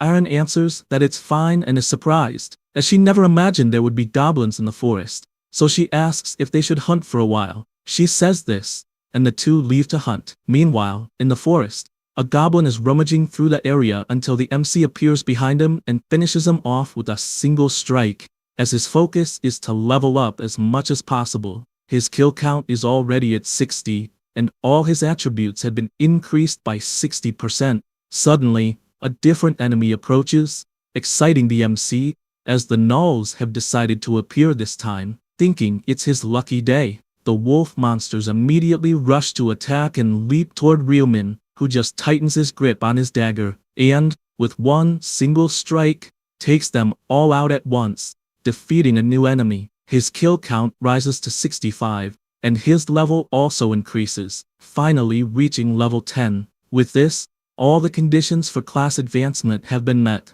Now that he's fulfilled the requirements, it's announced that he can access the shop. In addition to the existence of a hidden extra mission, he looks at his system screen and reads the information about this secondary mission. It's necessary to advance before the devotion time. He needs to acquire the advancement item and thus obtain the class. If successful, the tickets will have a 50% discount on daily items. He stops to think that the people who will be seeing this side mission will probably be confused since they have no idea what he is talking about. After all, everyone knows that gaining a class is great, but the problem is that no one knows how to obtain the progress item, which can usually be obtained after meeting special conditions. For example, only warriors need to increase their strength to at least 10 and kill 30 monsters within the same horde to obtain the item. Berserkers need to hunt for a period of time while bleeding. Assassins need to successfully stab monsters multiple times. He imagines that, at first, he also hunted monsters repeatedly, and this unlocked the Hunter class for him. But after discovering the Reaper of Death class, he only kept that one throughout all the regressions. After all this, he uses the progress item, and a notification appears saying that the class cannot be changed, so he needs to choose carefully. That's why the system asks if he wants to advance to the Reaper class. The MC immediately clicks yes since there's no need to think about it, and a strong light bursts all over his body with a notification announcing his progress to the Reaper class. As a reward, he also obtained the Reaper rune. Its effect is that when used during the day, weapon attacks are doubled, and when used at night, attack speed is also increased by 50%. While motionless at night, the chance of being detected by an enemy is greatly reduced. The rune is automatically imprinted on the player's body. Additionally, as a reward, he also obtained the Reaper's Scythe. Seeing this leaves Ryumin surprised, since he obtained both the rune and the weapon from his progress. His rank also increased from beginner to apprentice. He opens his attribute window, checking his new class, his attribute points, and other information. The MC imagines that players in that world are divided into 6 ranks: Grandmaster at level 99, Master at level 60, Specialist at level 40, Regular at level 20, Apprentice at level 10, and Beginner at level 1. Moreover, a notification appears saying he learned a skill from the Reaper class. He obtained the Death Insignia. It creates an insignia that only the target and the caster can see. The remaining health of the target becomes visible. An additional 100% damage will be dealt to the target every time the caster attacks, and only one target can be affected at a time. In addition, he also equipped the Reaper's Scythe, which is of rare rank and increases his attack by 25. It adds 1 additional attack per strike, up to 5. Its durability is 225 uses, and the restriction is apprentice or higher. Its description says it's an enormous scythe, said to be used by the Reaper, and difficult to handle for a beginner. With all this progress, the MC was identified as the first player to advance, and as a reward for being the first to progress, he obtained the random gold pouch. Because of this, he learned the track skill. Its effect is that it tracks the location of the desired target. However, the face and nickname must match for the target to be considered valid. The price is 20,000 gold coins. The MC admits he is happy. After all, he gained a skill that costs 20,000 gold, and because of that, he decides to test it, searching for the target Yang Min in his mind. Since the nickname and face matched, the skill began tracking the target, locating him 190 meters away. If he wants the exact location, he just has to follow the skill's arrow. Ryumin finds it strange that he's 190 meters away, since that means Young Min entered the forest, unlike the last time when he was 2 kilometers away, so he believes he should go take a look. Meanwhile, Sangchul and Arin are walking through the forest when she falls to the ground, saying she can't run anymore since her leg can't take it. He asks her to try, since they need to keep going at all costs, because if they're caught, it will be a problem. The girl apologizes since the spot where the arrow hit her is burning. Sang-chul explains that, although it's a theory, he believes that even if he hurts himself here, it won't affect his body in the real world, so he should just find a way to survive until they return home. She says she understands and will endure. However, she gets scared when she sees someone talking to them. It's Young-min and his gang, saying that apparently, she's not hurt enough. Sang-chul starts to worry, calling Aaron a damn bitch in his thoughts. Since they were caught because of her, he prepares to fight since he has no other choice but to do so. Young-min gets happy seeing this, and asks if he really wants to fight, asking to see how many guys they have. The bodyguard tries to negotiate, asking why they are doing this when they haven't done anything to them, but he replies that he's aware they didn't do anything and makes it clear that they only want one thing. He says this while pointing at Aaron, since he only wants her, revealing that they don't want anything to do with a bodyguard, as they're only eyeing Aaron. His allies ask if it's really Aaron, since, although her face and name are the same, it could just be a fan pretending to be her, but they don't care about that since, on the outside, they look the same. Hearing this, the girl becomes terrified. Young-min makes it clear that if they leave Aaron there, they'll allow an old man to escape. Sang-chul starts reflecting that he should have known Aaron would be the target from the start, and in reality, he could have just abandoned her without a second thought, and honestly, he doesn't intend to die for a woman. However, he knows he has a problem, since if he doesn't protect her, he'll disappoint the director of Gyeonglok, and that's why he takes a battle stance. Young-min finds this funny, asking if an old man really wants to fight. The bodyguard asks if he's aware that he's about to commit a crime. The big guy laughs out loud, finding this funny, since there are no laws there, and asks if he's going to report him when he returns to the real world. He also asks him to show the proof, since they don't even use their real faces there. Sang-chul grows more and more withdrawn from these provocations, and also realizes that just words won't solve this, so he'll have to fight with his injured body. At that moment,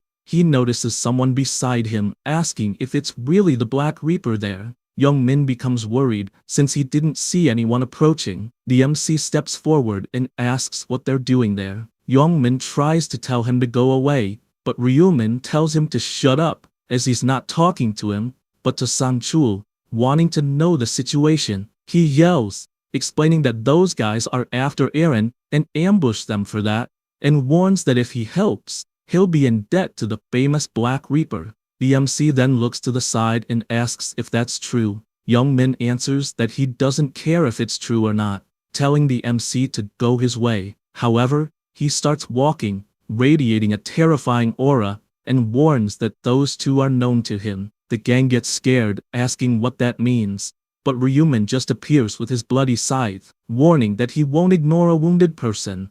Young-min doesn't like what he is seeing at all, while the girl and her bodyguard thank the MC for this help. Ryumin is aware that this situation is not so good for him, although on one hand, he is helping the bodyguard, so he will make a good impression on Gyeonglok. If a rich kid like this person owes him a favor and it snowballs, in the end, the rewards will be much better. Not to mention that he doesn't like any of those bastards. The whole gang is cornered, and Young-min warns them not to come closer, or they will die. The MC remains silent, watching this, and asks what the problem is since, apparently, they don't want to fight. He is cornered because he doesn't understand what he is saying. After all, they clearly remember the famous Black Reaper tearing goblins apart in an instant, besides ranking at the top last time, so obviously, no one would want to face this kind of monster in that world. Suddenly, he is startled to see the MC placing his scythe on the ground, and also asking him to be honest, if he doesn't want to fight. Young-min finds this strange and asks if he will really let him go if he tells the truth. Ryumin says he will consider it if he gets on his knees, and sincerely begs for his life. This makes him start sweating cold since he is clearly asking him to humiliate himself in front of his friends, and even in front of Aaron. He starts getting furious about this, because he would like to avoid a fight, but this anger is overflowing in his veins, until he stops for a moment to reflect, remembering the punches he was able to land on a wall. If he is strong enough to do that, then, if he gets lucky, he might even be able to send the famous Black Reaper flying with a single punch. Thinking about this gives him a sliver of hope, so he asks if he is not going too far, talking nonsense. He says this and starts walking, asking if he really thinks he would humiliate himself by kneeling. Still sweating cold, he judges it necessary to close the distance by walking naturally, since this will create an opening to land a clean punch that not even someone strong could survive. After all, he can't imagine a human enduring something that can break a brick wall. Suddenly, the MC drops his scythe, and it starts disappearing, leaving Youngmin confused and asking what the hell he is doing. Ryuman responds that it's a bit unfair to use a weapon while his opponent is unarmed, since winning like that would be quite boring. Youngmin gets extremely irritated hearing this, and retorts that he is being completely ridiculous. But the MC doesn't waste time and starts running, leaving him startled since, all of a sudden, his opponent got so close. He gets excited seeing this, thinking that the famous Black Reaper is a complete idiot, since, besides dropping his scythe, he also exposed his head so easily, so he throws a punch, telling him to die. However, the MC calmly dodges and lands a full-force kick to his stomach, sending him flying far away. Youngmin starts trembling on the ground because of this kick and begins murmuring until Ryumin tells him to stop cursing and lands another kick to his head, sending him even farther. Then, he grabs his opponent's shirt and starts delivering multiple blows to his head, leaving Youngmin dazed, unable to understand how a fist can be so strong to the point that it feels like his head is being hammered. He doesn't understand how someone there is as strong as he is in terms of strength, since he should be the only one with the physical strength rune. He reflects on all this until he takes the final punch before blacking out. At this moment, his underlings start calling for their leader, and one of them raises his bow and fires an arrow. Eren panics, telling the Black Reaper to dodge, but he, already aware of it, dodges. The underling doesn't let himself be intimidated and prepares another arrow, but Ryumin, already aware of it, gets ready and starts running at high speed, dodging everything coming his way, until he gets close enough to ask if he really thinks he was lucky to get a mere bow while hunting monsters. With a smile, he summons his scythe and sarcastically says it's truly a shame they met. With just one move, he cuts off the henchman's arm, making the archer fall to the ground immediately, screaming in pain. The two remaining start cursing, asking if he really thinks he can mess with them and get away unscathed. They charge at him right after, warning that he won't leave there alive. But the MC asks if they really believe that, activating his death insignia on the opponent. Additionally, he grips his scythe tightly and attacks with full force, striking the opponent's legs, making him fall to the ground, also screaming in pain, causing the last one to become completely terrified. Ryumin keeps advancing toward this last one who, as he approaches, asks if he really has the courage to point a knife like that. That's why he grabs it and cuts the man's arm as well, leaving another one terrified since he lost a limb. The MC analyzes the situation and didn't expect anything less from the death insignia, since it doubles the damage dealt, allowing him to cut through even armor in a single strike. He watches everyone trembling in fear on the ground, and thinks he can't end things like this, since he needs to instill fear, so they will never dare to cause trouble again. Thinking that, he goes after the last guy who attacked. Now everyone is even more injured, besides begging him to stop. Feeling like they are going to die, Ryumin tells them to stop whining since they can't die just from that, until he realizes they are already done for. He looks to the side, noticing there's still one left, ordering Youngmin to come out from behind the tree, since there's no point in hiding because there are no exceptions here. Then, with a swing of his scythe, he delivers a powerful slash that cuts off his arm, making him scream in agony. He tells the crybaby once again not to cry since it doesn't hurt that much. He says that while recalling when he was mistreated by that gang, and realizes nothing compares to that pain. Thinking about it, he delivers another attack, cutting off the other arm while Aren and Sangshul just watch. He is shocked watching this fight, since he never imagined that the Black Reaper was capable of mercilessly cutting off both arms of an opponent who had already lost the will to fight. And, even though he sees that massacre as something terrible, he actually likes the composure the MC is showing. Thinking about this makes him certain that the Black Reaper is someone who can rival the president. At this moment,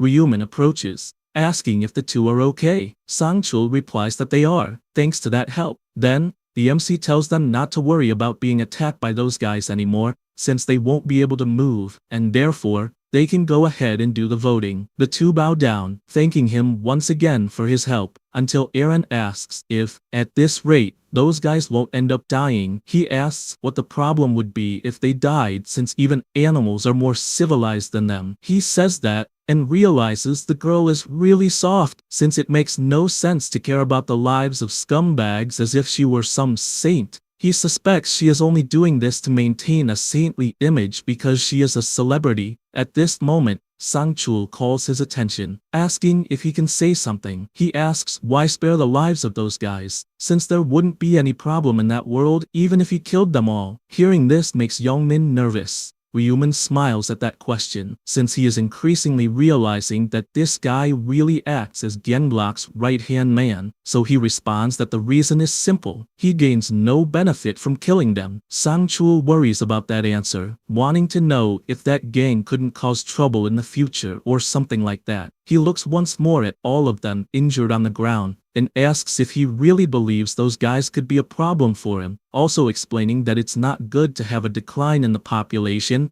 since the number of participants would also decrease because of that. The bodyguard realizes that's true since, as he said, the number of spots for those who finish the round would also decrease. He finds this very interesting since the Black Reaper thought so far ahead, having a completely different understanding of the game compared to the other players. After reflecting, they say they understood, and therefore will no longer pay attention to the trash on the ground. With everything settled, the MC says he will leave, but he asks him to wait a moment, at least giving him his account in the real world so they can offer some compensation for that help. However, Ryumin says it is not necessary and leaves. The two are surprised since the Reaper helped without even expecting a reward, and for that reason, they are aware that they must immediately report it to the president when they return to the real world. At this moment, Young-min is groaning on the ground as if trying to say something, and Sang-chul just stares, holding back his urge to kill. However, he cannot do that since, as the Reaper said,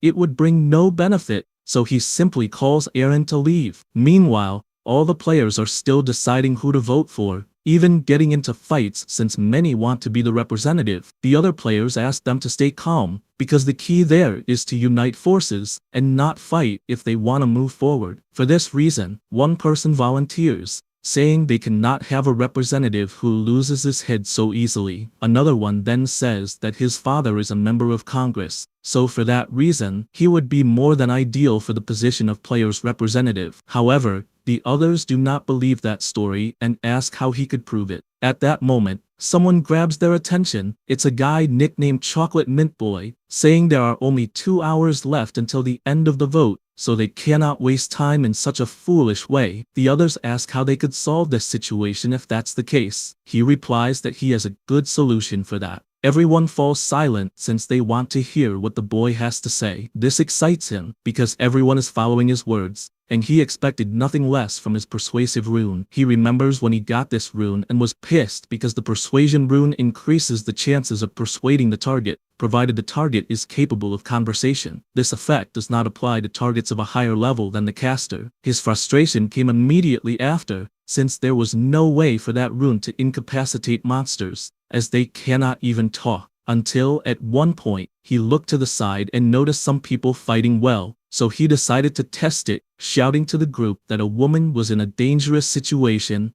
and they needed to leave the goblins to help her. The crowd immediately agrees, since helping must come first, and so, he took advantage of that moment to finish off the goblins that were already near death on the ground. He imagines that if things keep going like this, he will easily become the representative of that region. So he continues talking with his rune activated, saying that they first need to decide on the candidates, reducing the options to a maximum of 5 people, and holding a vote among them. Everyone starts agreeing, saying it's not a bad idea since it makes sense, as the way they were going they wouldn't get anywhere. Joni then asks them to begin, and requests that those who want to participate raise their hands. The chubby guy immediately does so, but he warns that one cannot recommend oneself since that would be the same situation as before. This frustrates him. Chocolate Boy finds it amusing because it's too easy to persuade losers. In this situation, everyone starts racking their brains,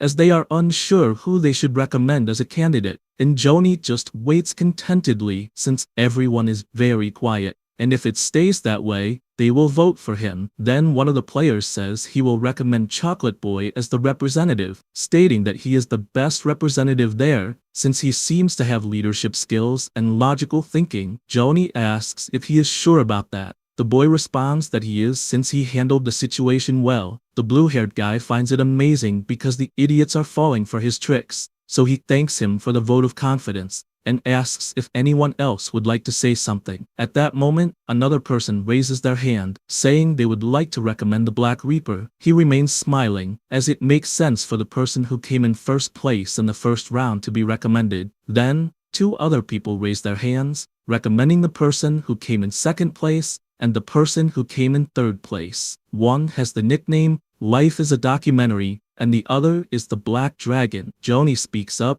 announcing that there are already 4 candidates, and there is one more spot if anyone wants to take it. Since no one responds, he claps his hands, announcing that they will close with 4 candidates, and before they start the voting, he asks all the candidates to make a speech, stating that it will begin as he knows it will be too easy. However, as he starts to speak, someone tells him to shut up because he's just talking nonsense. He turns around, not understanding who said that, and realizes that the guy is Jong-sik, whose nickname is Life is a Documentary. The guy approaches, irritated as he can't stand hearing so much nonsense, and as he gets closer, he catches Joni's attention, asking if he really believes life is that easy, thinking people will just do whatever he says because of a few words. Hearing this leaves him scared, wondering if they've discovered his ability, but since he doesn't think that's possible, he just believes Jong-sik is talking nonsense. Jong-sik continues, asking who he thinks he is to decide who will be the representative of the region. The Chocolate Boy, still using the power of his persuasion rune, says he's crossing the line,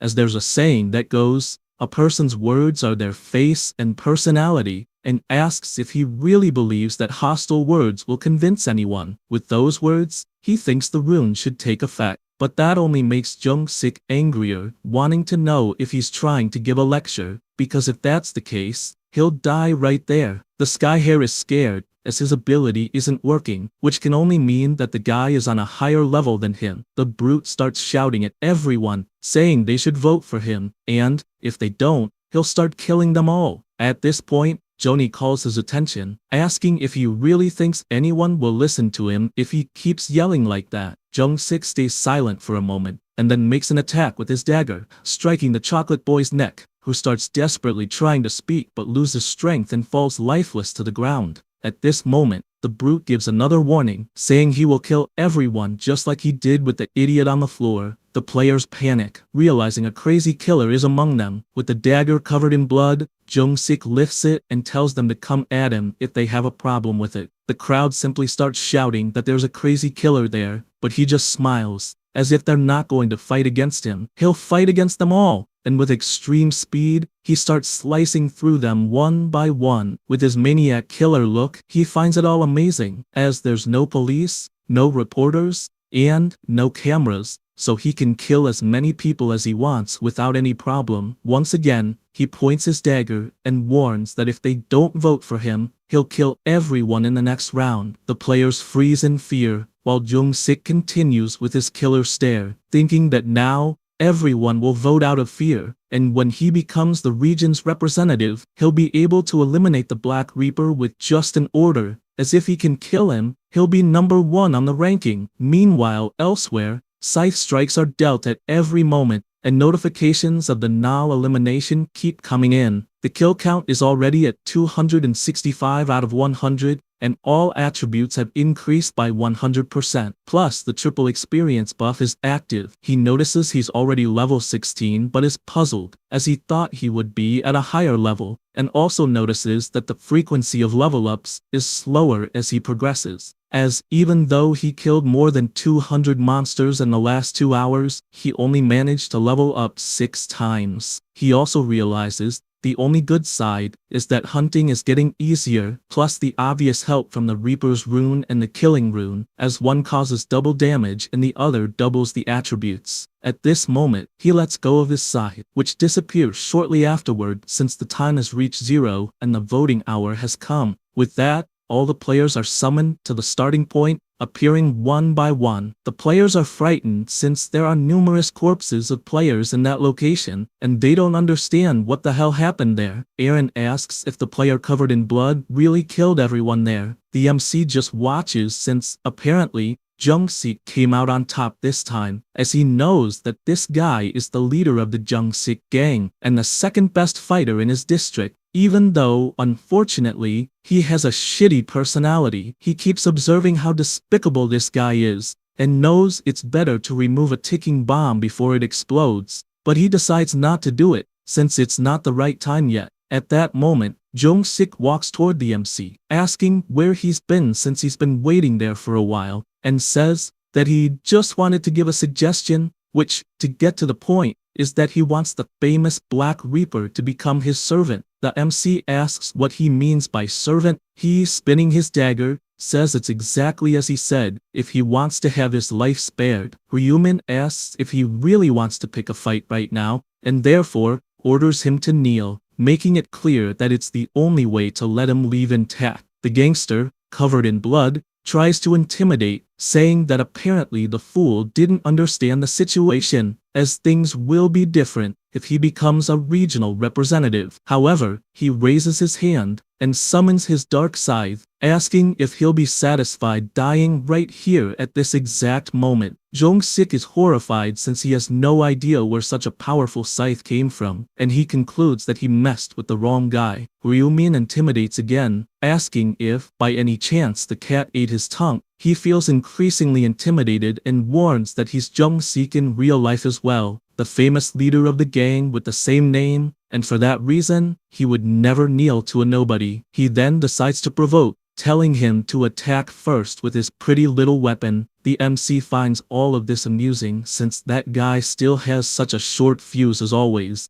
but he knows things would get complicated if he showed his true power and received forced votes, as he's aware that he needs to make Jung-sik the representative in order to use him in the third round, besides also knowing that it's time for the angel to appear. He barely thinks about this, and Olivia appears, asking if all the humans are there. With this appearance, Ryumin tells the thug that he's lucky, making it clear that next time, he should confirm twice before challenging someone if he doesn't want to die too soon. Jung-sik stays silent, knowing he almost had a heart attack, but he'll find a way to pay back for this humiliation when he becomes the representative. The angel asks if they managed to choose the representative, and, upon seeing the corpses on the ground, comments that it seems they did more than just talk for 3 hours, although it's of no interest to her which human lives or dies, since they're all just trash. She announces that the voting will begin, and the voting system appears for everyone, informing that each one has 1 vote,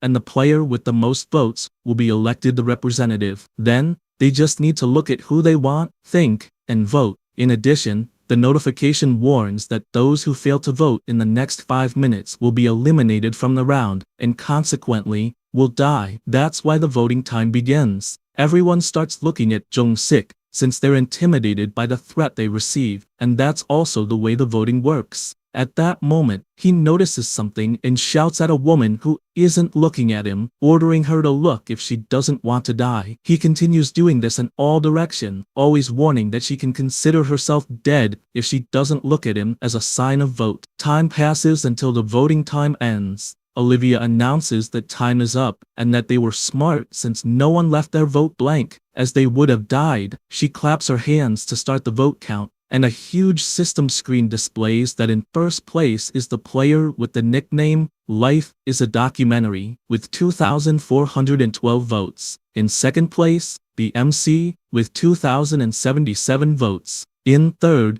the Black Dragon, with 200 votes, and so on. Jung-sik, who took first place, can't believe he won by just 2,412 votes, and to make things worse, the Black Reaper came in second. This makes him irritated, accusing the idiots on his side of all voting for the Black Reaper. Olivia announces that this was the final result and, as shown, the player whose nickname is Life is a Documentary is the regional representative, and, for this reason, she informs that she will grant the power, command authority, which allows commanding the people around. Jong-sik is pleased to see in his system that he actually received this authority, imagining that he can now make the Black Reaper regret not killing him, since he only needs to give the order. However, he is startled when he sees some rules in his system. This is a temporary ability. With it, it is possible to issue commands to players and forcibly control them. Applicable players cannot disobey the command under any circumstances. The usage limit for this command is 10 times, and can command only one player at a time. Lastly, this ability does not work on players with a class. He is shocked, since this temporary ability can only be used 10 times,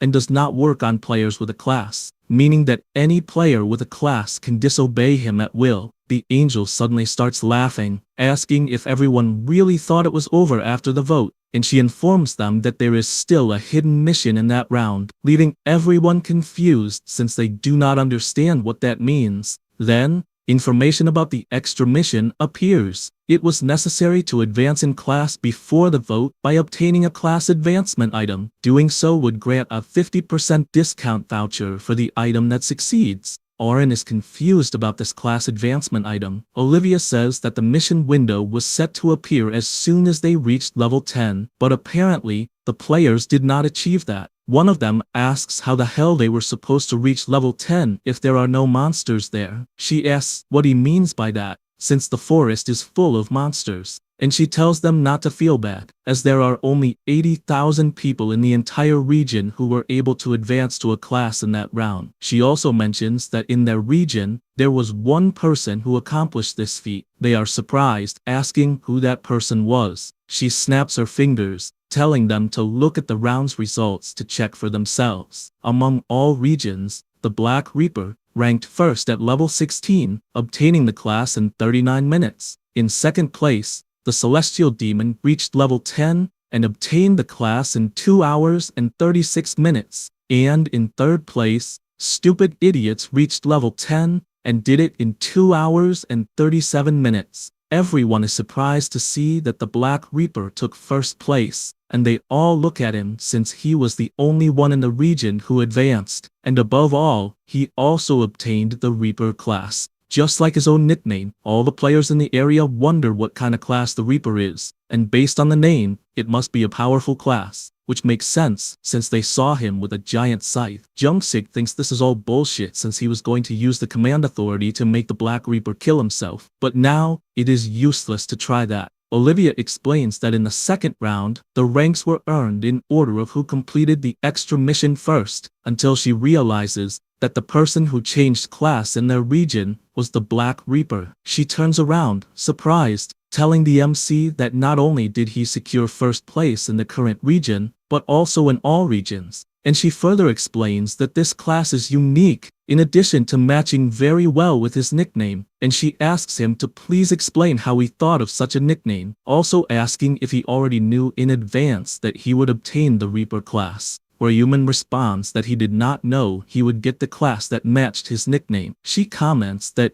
maybe it was fate, saying this while people watch the two of them talk. The MC is pleased since he is aware that not even the angels know how to obtain the Reaper class, only that it is a unique class. Olivia is excited since she never imagined that there would be someone in her region who would change class. And she reveals that apparently that is the guy who will not be affected by her command authority. The players are confused upon hearing this, asking what it means for the Black Reaper not to be affected by the command authority. She smiles and explains that it is quite simple, since the command authority she granted does not apply to humans with a class. Therefore, the region's representative cannot command the Black Reaper as he pleases. Moreover, there are only 10 chances to use the ability she granted, so just because he is the representative does not mean he has unlimited power over others. They feel relieved since they did not know that this authority worked this way. Jung-sik is furious about this since the damn angel revealed the secret of the command authority ability, which until now had only appeared for him. The angel announces that it is time to give a proper reward to the Black Reaper for being the first to obtain a class among all regions, and, for that reason, snaps her fingers. A notification appears for the MC, congratulating him for ranking first in the current region, and also for ranking first among all regions.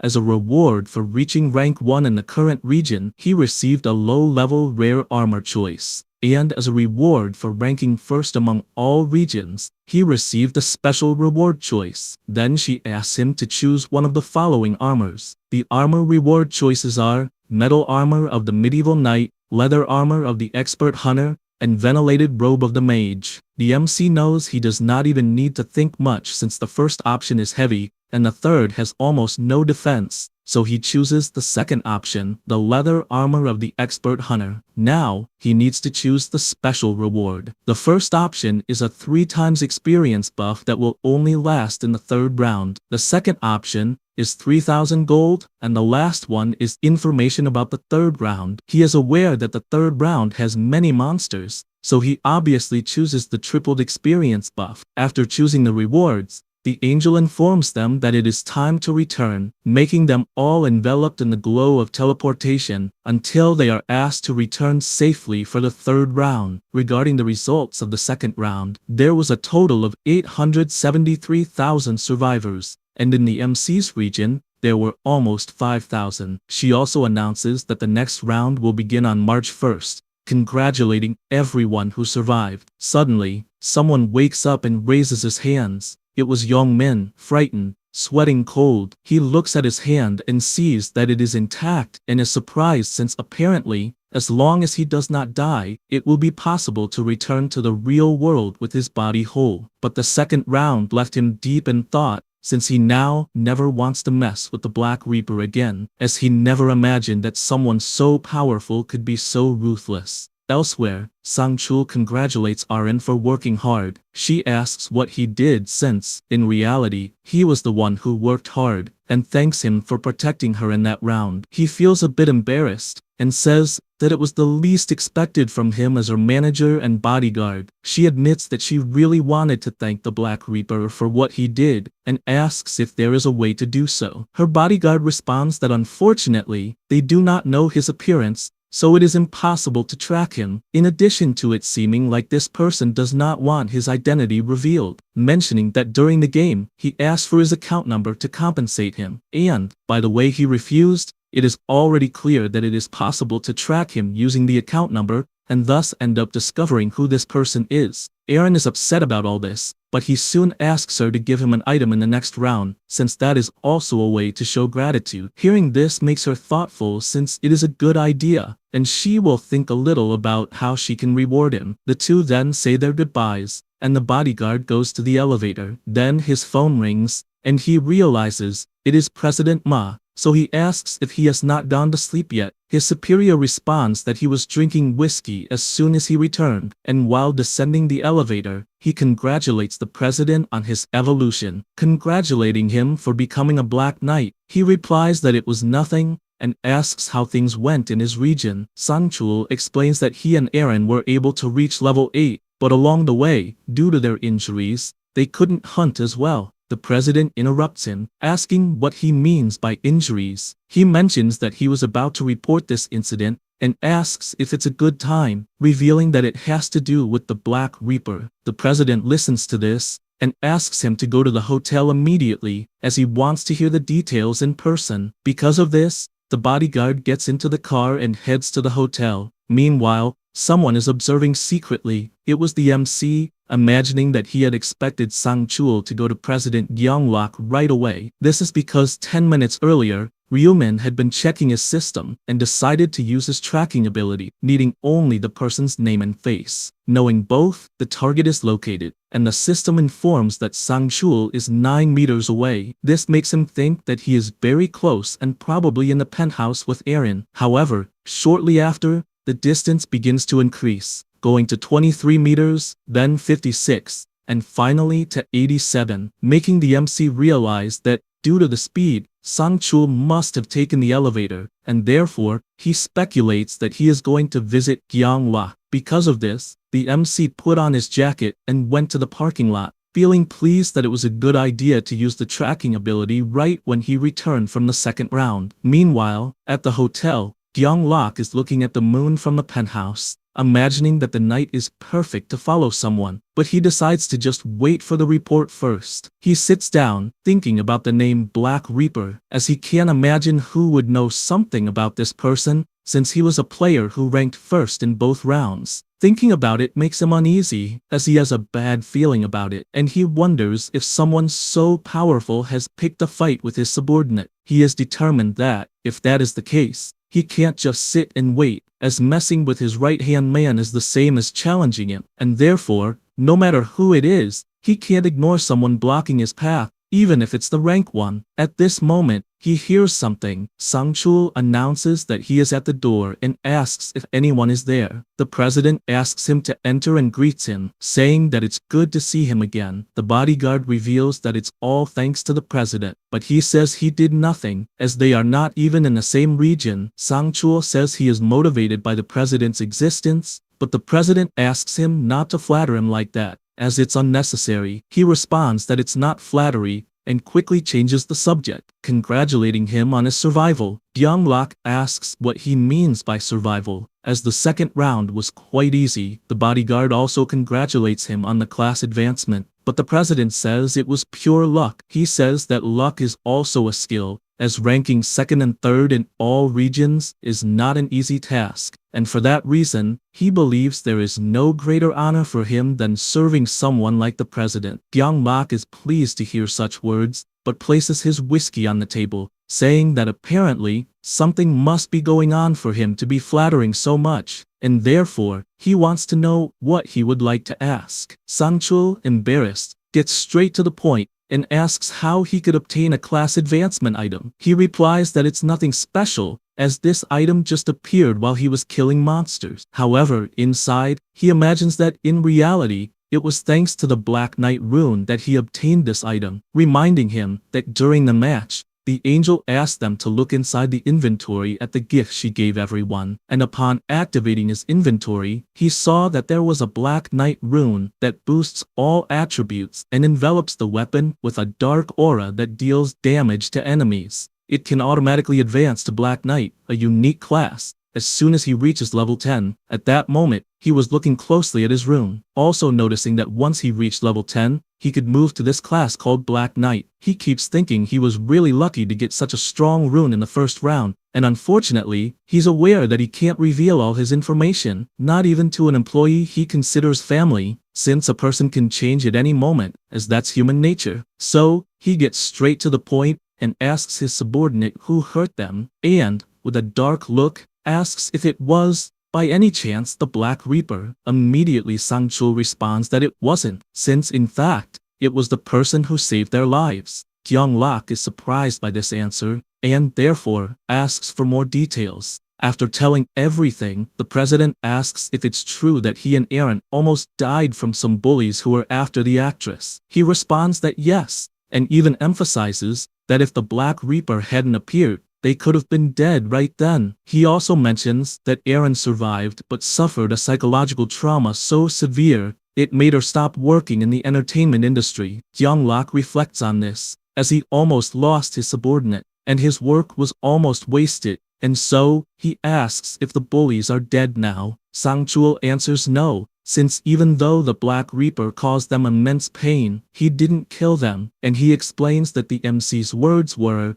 nothing good would come from killing them, since reducing the total population would also reduce the number of survivors. The president reveals that he agrees with that thought, but points out that it's concerning to leave problematic people alive. Then, he reflects that, thanks to the Black Reaper, his subordinate and Aaron remained intact, so he owes him one, and says he will reward him. However, Sang-chul quickly mentions that he brought it up, but the player in question said it wasn't necessary and left immediately from where they were. He thinks about how someone could refuse a reward so quickly, but knows it must be because they're afraid of having their identity exposed. So he asks that, in the next round, his bodyguard give the proper thanks, as he is truly grateful for what the Reaper did, and he also asks to keep an eye on this person, in case an opportunity arises to help him, since he doesn't like being in debt to anyone. Then, still with his dark look, he asks what the nicknames of the bullies who caused harm to them were. Meanwhile, outside, the MC is hiding, thinking that Sang-chul is really loyal to Gyeonglak, since he went straight to him as soon as they returned from the second round. He decides to leave since he only wanted to confirm the outcome, and, for that, calls a car. Still, he imagines that he never thought about the possibility that a celebrity sponsored by Gyeonglak lives in the same building as him and definitely owes his brother thanks, since, if he hadn't gone out to distribute the cakes, they would have never met, and he would never have discovered that Sang-chul and Aaron are connected. He knows he needs to develop a relationship with these people to earn Gyeonglak's trust later, even though he's not sure if he should take them to round 20. But one thing he's sure of is that Gyeonglak's Black Knight rune is so good it could be considered cheating, even though there are also negative points, like being forced to become a Black Knight, and there's even a worse negative effect, which is the Dark Aura. The power of Black Knights is to carry dark mana, and this mana cannot be acquired through common means. It's a skill that fits someone with a psychopathic tendency, like Gyeonglak himself. The MC is worried, since it's definitely dangerous to have someone like that as a companion. Already inside the car, he thinks that he will maintain relations with him as a candidate if necessary, since there are several talented individuals besides him, and so, he decides to work on this as soon as the sun rises. The next day, in a small shop, the vendor is at the counter lamenting, as if things continue this way, his revenue will fall by half. At that moment, he notices someone entering and sees that it's his daughter. She approaches and asks why he is sighing so loudly. He explains that the sale of lottery tickets was suspended because the government gave a reasonable excuse. But apparently, the blame lies with the players, since they don't know what kind of abilities they have. She is surprised to hear all of this, as it is indeed true. Her father continues, saying that things are difficult due to the cost of work until she, smiling, announces that she will graduate soon and will be able to start helping at the store. Also considering that maybe it's better to get a part-time job for now. He asks her not to worry, as he will take care of the money while she focuses on her studies. And looking at his daughter, he asks if she isn't going to college, as she has good grades and the dream of becoming a doctor. Julie replies that she has given up on that dream since school doesn't matter in this situation. He becomes depressed, as money isn't the biggest problem right now, since she could even die in the next round of the game, and for that reason, he apologizes, saying his mind is a mess with everything going on. She sees how her father is, and grabs his hands, asking him not to worry, as not only did she survive the second round, but she was also one of the few who managed to get a class. He is confused, as he doesn't know what that means, but she extends her hand, and a green light starts to overflow right after. He is surprised, as his body starts to glow, but she explains that it is a skill called Blessing,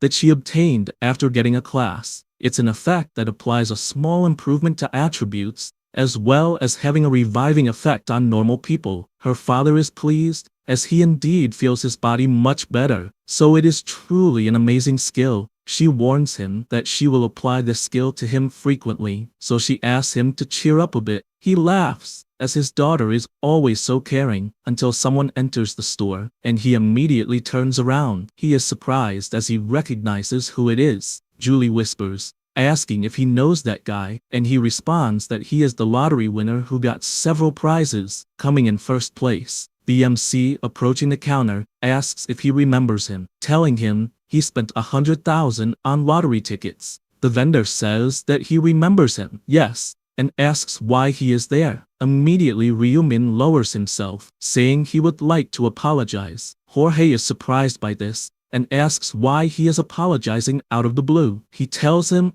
that he saw on the news that, because he came in first place so many times, it caused the sales of tickets to end, and because of that, he is apologizing in case he caused any financial damage to the store. Julie just watches, saying nothing. The vendor tells him not to worry about it, as he is not to blame, saying he won't starve because of the ticket sales ban. Ryuman explains that he still doesn't think it's right, as he is sure that, in some way, it affected the store, so he hands over an envelope, as he would like to offer some compensation, even if it's small. The man asks what it is, and he tells him it's 10 million wons. Hearing this leaves Jorge shocked, as he doesn't need all of this, but the MC just turns around, asking him, please, to keep the money and walks away. The man is at a loss for what to do, as he has no idea how to accept so much money. Julie takes the envelope and says she will run to return it. She immediately runs off, asking the MC to wait a moment. He turns around, and she asks if his name is really Ryumin. The MC responds that it is, and asks who she is.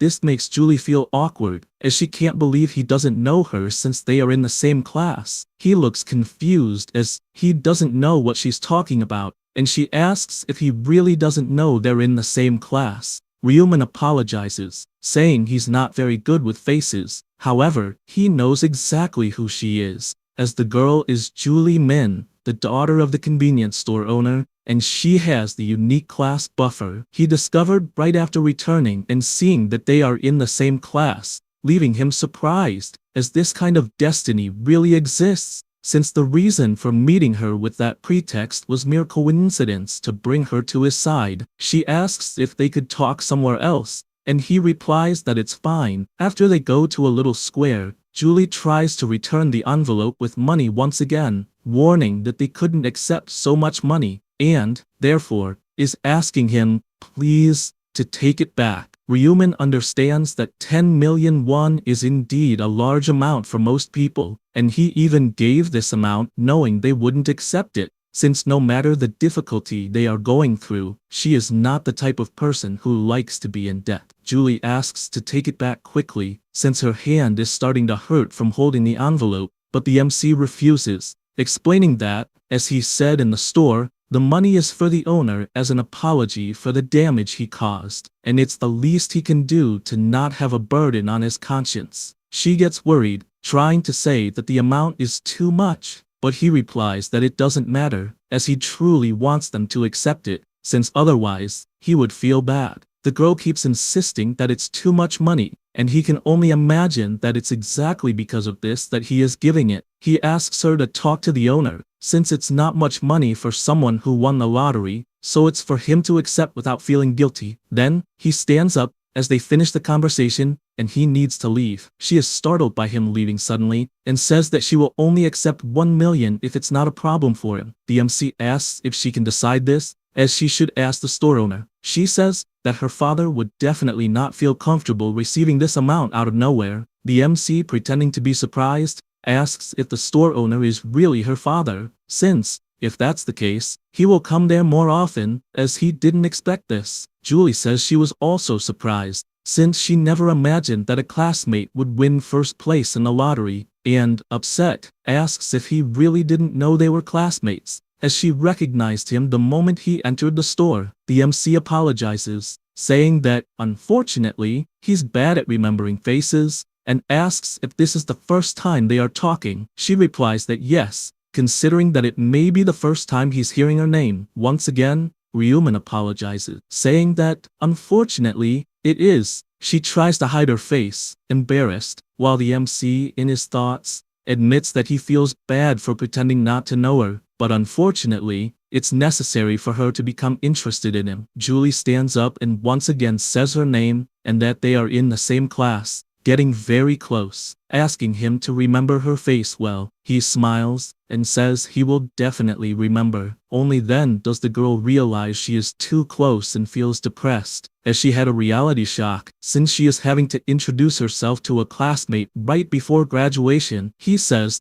that this is not a problem, as it's not like they can't continue talking after graduation, and, therefore, asks if she could give him her phone number. She, embarrassed, asks if he really wants her number. He says yes, and asks if there's something wrong with it. as it's not strange for a classmate to give their number to another. Julie agrees, and after giving the number, returns his phone. The MC says that maybe it's fate that made them meet to talk frequently, but warns that, unfortunately, he has to leave, as he has something urgent to do. She says it's fine, and only then realizes she didn't manage to return the envelope, as Ryumin didn't accept it back no matter what. She can't hide how embarrassed she is, as he asked for her number out of nowhere, and this made her heart beat faster, full of happiness, no matter that he asked for her number just to be friends, as deep down she admits that she's always liked him. Julie starts to recall when they met, as she saw some bullies hitting him, and immediately upon seeing it, she called the police. She had felt sorry for him, and therefore decided to follow him to see if he would arrive home safely. On the way, she saw Ryumin working hard with a smile on his face despite everything that had happened, and learned that her classmate was much stronger than he seemed. From that point on, she started to develop an interest in him. However, she never managed to gather the courage to talk to him, and as time passed, this feeling only grew, but she could never get close. That is why this time, she wants to be brave, as such an opportunity was given by the heavens. And now, she cannot pretend not to know him since she just received 10 million won from him. Confident, she wonders if she should invite him to dinner. After all this, the MC is in his bed talking to Julie, with the two of them making dinner plan. He imagines that his plan is going very well since the girl now thinks she owes him something, as she is even offering him lunch. And this is a good sign, since it will make her a future ally more naturally. Because of this, he is determined to help her reach the 20th round. One watches his brother leaving and asks where he is going. Ryumin says he is going to meet a friend. He finds this very strange and asks if it is not a date with a girl, but the MC tells him to stop the nonsense, saying he is going out for lunch. His brother, realizing that it is about a girl, is shocked since everything indicates that Ryumin is going on a date. The MC goes to a steakhouse to meet Julie. He asks if the steak is good, and she replies that it is, still unable to believe that she is actually having lunch alone with Ryumin. Definitely, the day will only get better. They remain silent for a moment until she starts thinking, as the atmosphere is a bit awkward, so she needs to say something. She then decides to bring up the lottery topic, asking how it is possible for someone to win 4 times in a row. The MC responds that he saw the results in his dreams. She is surprised but still curious, asks how much he has won so far thanks to these dreams. Ryumin, smiling, replies that he has won enough for the rest of his life, although at the moment, he is more worried about his own life. She realizes this since there is indeed the matter of the games and comments on how his first round was, and whether he found it difficult to kill the goblins. He replies that he did, although it took him ages to manage. Julie, still curious, asks which region he is in, and the MC replies that he is not sure, only that the number ends in 5. The girl regrets this since hers ends in 7, so unfortunately, they will not be able to meet there. The MC, in his thoughts, asks her not to be disappointed about it since they will obviously meet. As the number of players decreases, the regions will merge. They continue their conversation, now asking each other what level they are at, with both responding that they are at level 10. She gets excited, saying she got a really cool class called Buffer. He pretends to be surprised, asking if that name means she can grant buffs to others. And inside, he feels happy since she got the same class as in the other regressions. She, all excited,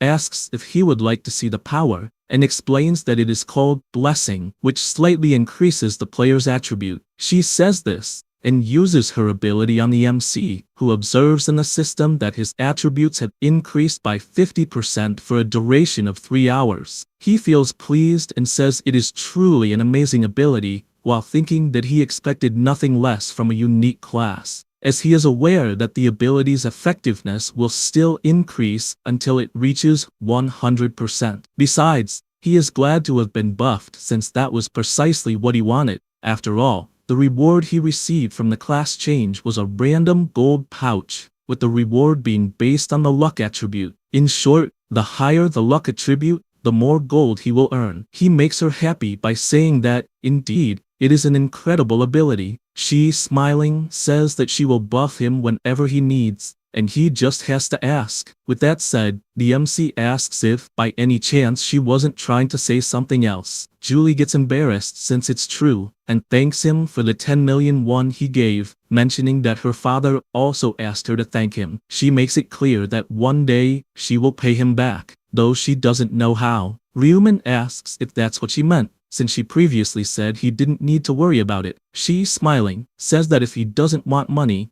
then maybe she can offer something else, and for that reason, she asks him to take an item that is in her hand. She says she dropped it during one of her hunts, and, since he doesn't want to accept money, he could at least accept that, as she is giving it from the heart. After that, both leave the restaurant, commenting that it was a great lunch and agreeing to meet again soon. The MC continues on his way and decides to open his inventory to analyze the item more closely. It is the low-grade purple magic crystal. It is just a beautiful purple stone from which a subtle mana can be felt emanating. He is intrigued that he got something like this from her, and holding the item in his hand, he admits that he is not sure what it does, but he will find out as soon as he reaches level 20, since he still doesn't know if it is a valuable item or not. The combination function is unlocked when a player reaches level 20, and by using it, a player can fuse a weapon with a magic crystal. Additional options can also be added, and there are 7 colors of magic crystals: red,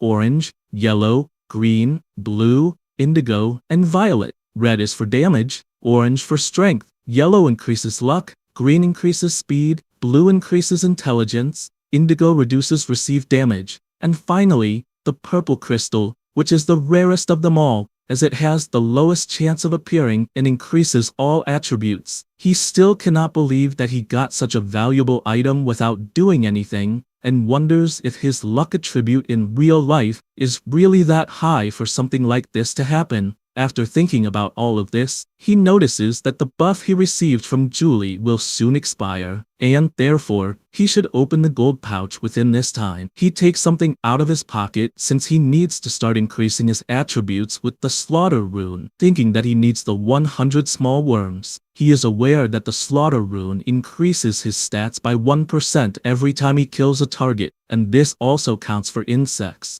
as it only needs to be a living being. Since there are no insects in the other world, he has no choice but to kill monsters. However, fortunately, in real life, the case is different. He lifts his leg and kills the insects in the bag. His kill count goes to 100 out of 100. Now, all of his attributes have increased by 100%. Thanks to the effect of the slaughter rune. Ryuman opens his attribute window and notices that his luck, which was at 15, has risen to 45, so he is confident that he will get good results. Because of this, he opens his inventory and summons the gold pouch into his hand. This is the rare rarity random gold pouch. It grants a random amount of gold between 1 and 9,999. It must be used before the next round, and the user must be at the beginner level. A limited time item given to the first to change class. This item disappears automatically at the start of the next round, and is influenced by the luck attribute. The MC then uses the item,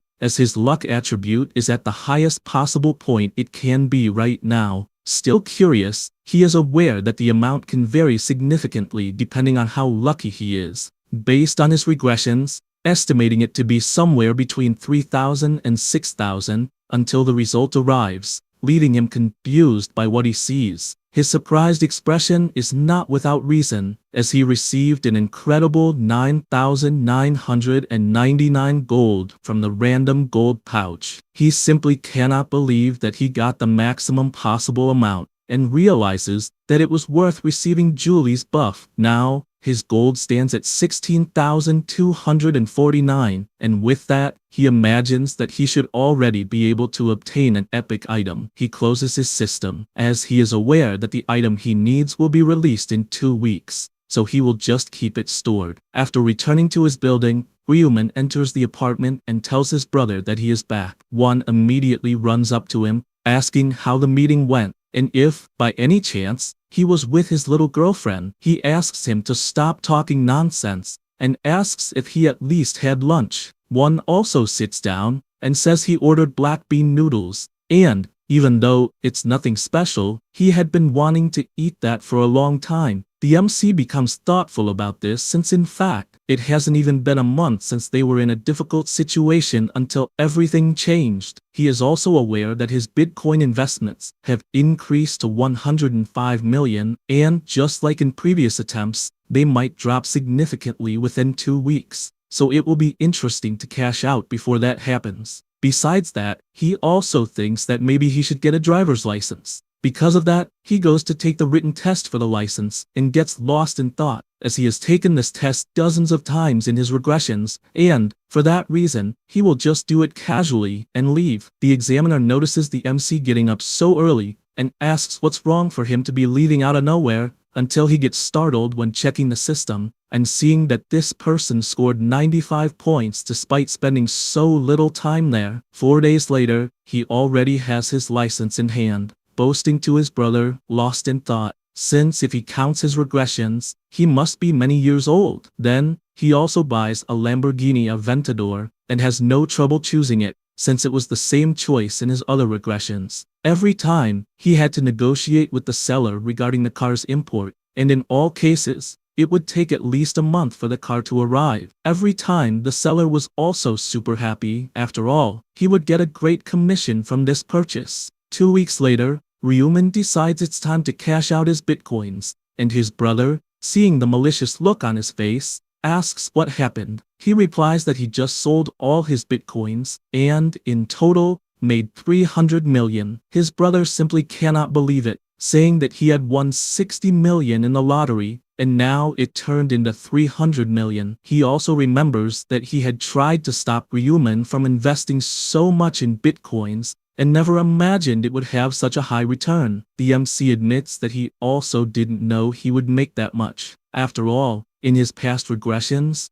the most he had made was 280 million, and he says that this time he will stop with what he has. One is happy with this decision, since now they won't risk losing everything, until he hears the MC say that he will start investing in stocks, making him spit out all the tea he was drinking. He asks what his older brother knows about stock investments, but the MC tells him not to worry, since he saw it all in a dream. One asks if he really had another prophetic dream telling him which stocks to buy, and he replies that he did, which is why he will hit the mark. The MC fully understands his brother's concerns about this, but he believes there is nothing to worry about, since he more or less knows what the future holds. The company he should invest in is ranked 85 in Kodak's rankings, valued at approximately 900 million, a corporation called Heavenly Demon Consulting. He is also aware that this company is under Gyeongbok's control, and although it has not yet reached its peak, it will develop a special system around the 4th round and grow immensely. He believes there is no reason not to invest, knowing how much it will grow,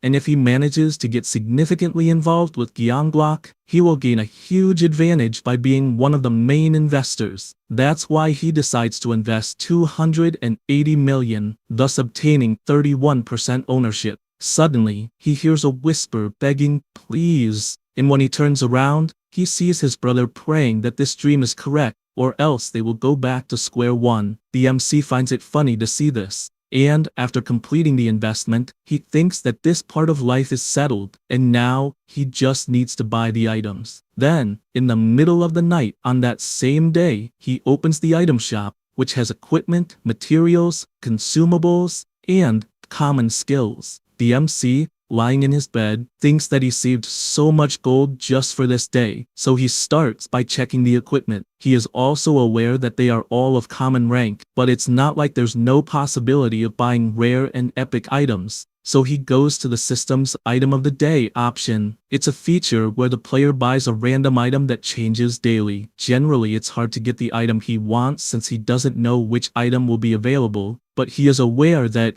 after so many regressions, knowing which item will come won't be a problem, so he clicks on the option, knowing which rare item will appear. The item of the day is the skeletal necklace of epic rarity. It increases 3 intelligence points, 1% attack speed per defeated enemy, up to a maximum of 25% by the end of the round, and its restriction is from apprentice level and above. It costs 4,600 and will be available for purchase for 24 hours. He is happy because this is an item that increases intelligence and attack speed, and it's very cheap considering the effects it has. And since the item he wants is right there, he will use something else. He opens the inventory and goes to the 50% discount coupon he earned by completing the progress mission. This coupon reduces the price of the item of the day by 50% and is valid until the next round, expiring automatically if not used. So he decides to buy the item using this coupon since it will be even cheaper with the discount.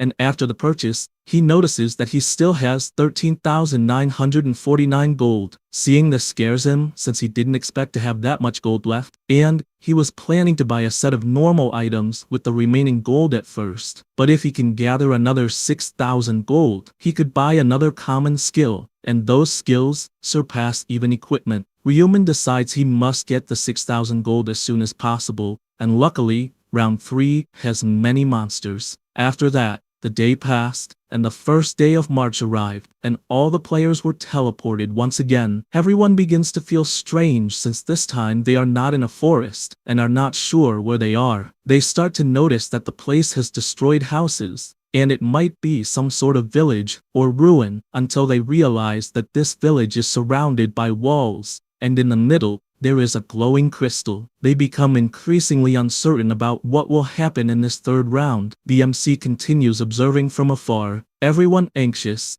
even though the place doesn't seem familiar, and the only one who looks relatively normal is Jihyuk. At this point, people begin to gossip if the regional representative is not over there, and rumors start to spread that this guy with the nickname Life is a Documentary is the leader of a gang, and that the Black Reaper should definitely be the regional representative. At this moment, a guy approaches, asking them to keep it down, or else Jihyuk will use his command authority to kill him. But the player isn't worried about that, since he knows that this skill can only be used 10 times, so it can't be used recklessly. At this point, the gangster yells that, telling the idiots to shut up, and notices that the people are not getting intimidated anymore because they keep gossiping. So he yells again, making everyone cover up their gossip better. The representative gets more and more furious since he knew this would happen, all because of the angel who revealed everything about the command authority skill, and if she had stayed quiet,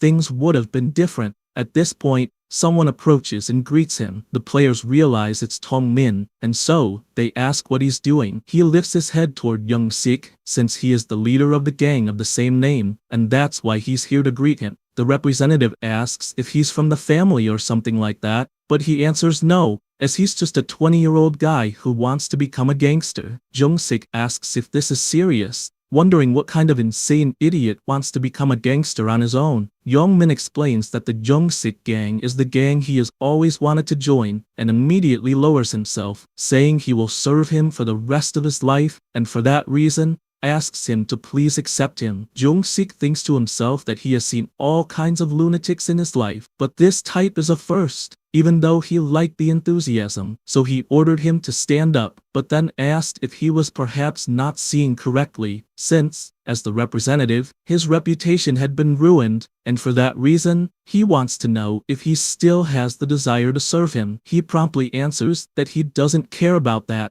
as he respects him, and as long as he accepts him as a member of the gang, he won't care what others think. The gangster remains silent for a moment, but then, excited, admits that he liked the answer, and will take the responsibility of teaching him everything about the criminal world. Hyungmin admits that it is a great honor, and, for that reason, is grateful. The players begin gossiping, not believing that Yongmin has allied with the representative, and wondering if he's insane, even though they always thought the phrase, birds of a feather flock together, made perfect sense. Ryumin, however, just watches from a distance, pleased that the two have formed an alliance. At that moment, the angel appears, asking if all the humans are gathered there. She looks around and comments that there are fewer than 90 people. The players are confused, asking how such a thing is possible, until they look at the system, which informs them that the objective is to protect the relic for 3 hours, and in their current region, There are a total of 4,900 participants, with 1,225 eligible to finish the round. Everyone starts scratching their heads, not understanding how the number of participants has been reduced without even playing yet. And Olivia starts reflecting, commenting that humans are quite petty, so they probably fought each other in the real world. One player starts shouting in desperation about the number of participants who can finish the round, as it's only a little over 1,000, and asks the angel if it's some kind of error or something like that, since it's being reduced to almost a quarter. She bursts out laughing, calling them all frantic, since it seems they've forgotten something. She explains that only half can survive each round, and since everyone survived the last round, it's only fair that only a quarter should survive this time. Everyone panics, as the situation is not looking good, while she, with an evil look, explains that it's more than fair, since it's just a matter of everyone trying to stay in the top 25%. She then explains that monsters from her army will appear at the castle gates every 30 minutes, and their target is the relic at the center of the village. She also mentions that there will be a total of 4 waves of attacks, and everyone needs to work together to protect the relic. Additional points will be awarded for protecting the relic for 3 hours, and if they fail to protect it, they will receive a massive penalty. In the end, regardless of whether they successfully protect it or not, all players will be evaluated based on the number of monsters they defeat. She continues revealing that many more monsters will appear depending on the nature of the round, but they will have about a quarter of their usual strength to make things easier for everyone, though in return, the gold and experience gained will also be reduced accordingly. Jung-sik gets excited, since it will just be a matter of going out and killing as many monsters as possible, and it will be even easier with the command authority he holds. However, the angel claps her hands, almost forgetting to tell them something. She asks if the player Life is a Documentary is the chosen representative, and explains that he can now use that ability from this round onward, making an extra comment, thinking that everyone must be curious about what happens if this representative dies. She explains that if this person is killed by a monster or from natural causes, his seat will become available. However, things are different if he is killed by another player, as in that case, the murderer will immediately become the regional representative and will receive all 10 uses of command authority. Hearing this makes everyone start glaring at Jung-sik with a murderous look. With all the explanations given, Olivia warns that the monsters will appear in 10 minutes, and, for this reason, asks everyone to work together to survive for 3 hours. After giving a wicked smile, she simply disappears before everyone. Jung-sik gets furious and yells that this is bullshit, until he looks back and notices some people with daggers pointed at him. He prepares himself and tells everyone to charge, since he will take care of them all before the first wave of monsters even appears. The players try to intimidate him, saying that if they take the position of regional representative, they will gain authority 10 times over, and for this reason, they believe they will be better representatives than a gangster. However, everyone looks to the side and sees the MC heading toward Jung-sik. The representative gets scared and asks what the famous Black Reaper is doing approaching. He asks not to worry, as he just wants to talk. Jung-sik, despite being terrified, says he isn't worried about anything, and warns that if he's there to threaten him, it won't matter because he has no intention of backing down. However, the MC interrupts, saying that he has a suggestion, since it's clear the regional representative is in a difficult position at that moment, and asks if he could protect him. The gangster is confused by this, and Ryumin explains that he will protect him so other players won't target him, meaning he will just escort him the entire time. People are in disbelief since the famous Black Reaper is talking about protecting the representative, and this means they will have to fight him too. Therefore, they are terrified, not knowing what to do anymore. Jung-sik watches this, as someone like the Reaper is truly feared, because just by looking at the reactions of the people, it's clear the offer is tempting. But he's aware that something like this always comes with a price, so he asks what he wants in return. The MC explains that it's nothing much, and that he will only need to follow the orders he gives, and that's the only condition. The gangster is surprised by this, since it's basically asking to become a subordinate. and therefore asks why he's making this offer, and what kind of commands he will give throughout the round. Ryuman says he can't reveal either of the two reasons, but just asks him to follow the orders unconditionally. Jung-sik finds himself cornered, since he's being asked to follow blindly, and doesn't know what he will hear. He's even more worried about being killed in broad daylight if he refuses. With this, the MC asks him to decide once and for all, as the people are waiting for his answer, and he, terrified, responds that he will have to reject the offer. Ryuman keeps staring, while in his head, he was already expecting this to happen. After all, a gangster would never give up his pride so easily. One of the players nearby asks if he really refused and speculates that it must be because his pride was hurt at the thought of following someone else's orders. A girl gets her sword ready, calling the leader an idiot for thinking pride matters more than life itself. Another guy agrees, revealing that maybe he's underestimating everyone there. The MC just observes, as things are progressing exactly as they did in his past life, and so he tells Jung-sik that if he's going to refuse, there's nothing he can do, so he'll stop caring about it. He turns around and says that whether the representative lives or dies, it doesn't matter anymore. This gets the players excited since the powerful Black Reaper doesn't care anymore about what happens from now on, so they can attack without problems. Jung-sik starts sweating cold, since it's clear he should have accepted the offer right away. At that moment, a notification appears saying that the first wave will begin soon, and asks everyone to be prepared for the appearance and disappearance of monsters. In 30 minutes, regardless of how many monsters are defeated, the second wave will begin. Everyone stays alert, as they need to protect the relic at all costs. And the time until the end of the round is 3 hours. The gangster starts to get worried, since he won't be able to fight well against the monsters, knowing that the players could go after his head, and because of this, he considers that he'll need to act alone since it's a personal mission. At this moment, he notices something strange since he sees the MC walking alone, and, observing him walking through the houses, wonders if the powerful Black Reaper is also planning to fight alone, and if that is the entrance. He stays on alert since the notification for the first wave has arrived, and the gate starts to open. There are 4,900 players against 9,800 weakened goblins.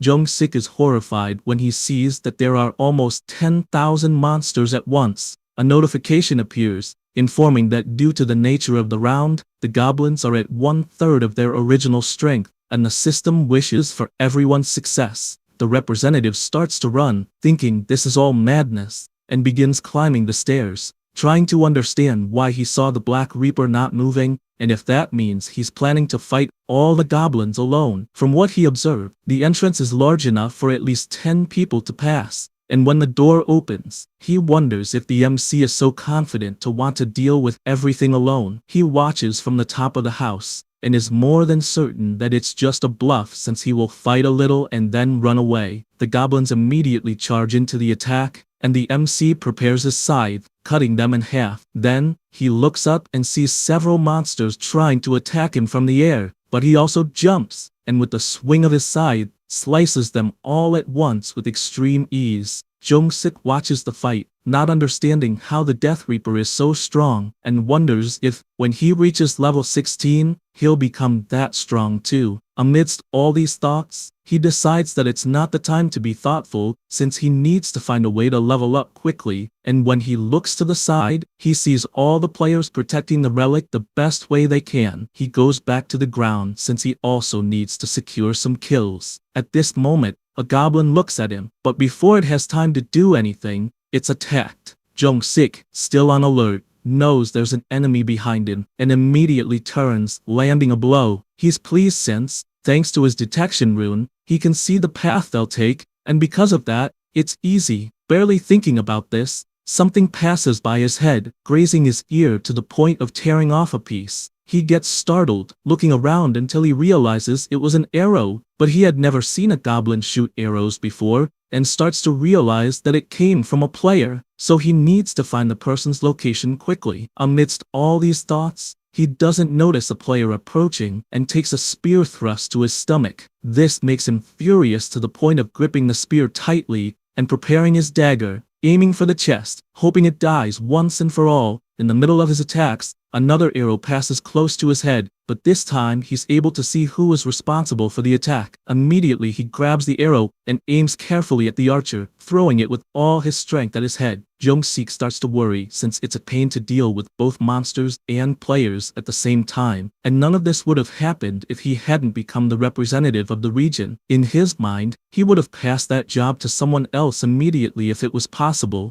and because of that, he reflects on whether it's time to accept the Black Reaper's help, but he changes his mind quickly, believing that a man must maintain his pride, and, therefore, cannot become a servant until he notices a player who seems strong finishing off the monsters, and realizes it's the Black Dragon, who's in third place in the region. Knowing this excites him, and because of that, he approaches, and, using his authority power, orders the player Black Dragon, in my right hand, to protect him from that moment onward. Meanwhile, on the MC's side, his necklace continues to take effect, increasing his attack speed by 25%, and because of that, he starts slicing the monsters as if they were cake. The monsters fall one by one, and his kill count is already at 502. The triple experience buff is active, along with the killing rune, which is increasing his attributes by 100%. He decides to open his attribute window and notices that he already has almost 20,000 gold, and this makes him happy, since, if he continues like this, he will get the 20,000 during the second wave. While being attacked by other monsters, he reflects that he will save more money to buy the skills since, if he manages to do that, he will obtain the rune of the Heart of True Reflection. He turns around and immediately cuts in half all the monsters that were approaching, making all the others so scared that they think twice before attacking. The MC, out of patience, charges forward since the enemies are not moving and resumes his slaughter. After all this, near the crystal, everyone starts hearing a very loud sound, making them afraid since they do not know what it means. At that moment, the monsters simply start disappearing, both the living and the dead ones on the ground, as a message appears stating that the blockade of the first wave was a success. Everyone feels relieved for having made it, while a notification informs them that 3,933 players survived, and 967 died, and that those who survived will receive 500 gold each. Human is surprised since, even with the goblins weakened, almost 1,000 players still died. He starts looking for Jung-sik until he finally finds him, as he expected him to survive the first round, but he is also aware that surviving the second will be difficult. Meanwhile, the gangster is lamenting the wound he received and becomes even angrier upon realizing that many players are not even worried about killing the goblins, focusing only on trying to kill him. At that moment, another player approaches and jumps to attack him, but gets hit head-on by the Black Dragon and Young-min. Seeing this makes him happy since he has someone powerful protecting him, and the command authority is truly incredible. Besides that, he is also liking Young-min since he is a player who is helping without even needing to use the authority. At that moment, he feels intense pain in his stomach, and realizes that his wound is getting worse as he is bleeding a lot, and he starts wondering if he will really be able to survive for the remaining time. He starts thinking this whole situation is a mess, but tries to fill himself with confidence, because he needs to survive no matter what. At that moment, everyone notices something as it is announced that the second wave is about to begin, and it will be 3,933 players against 7,866 weakened goblins and hobgoblins.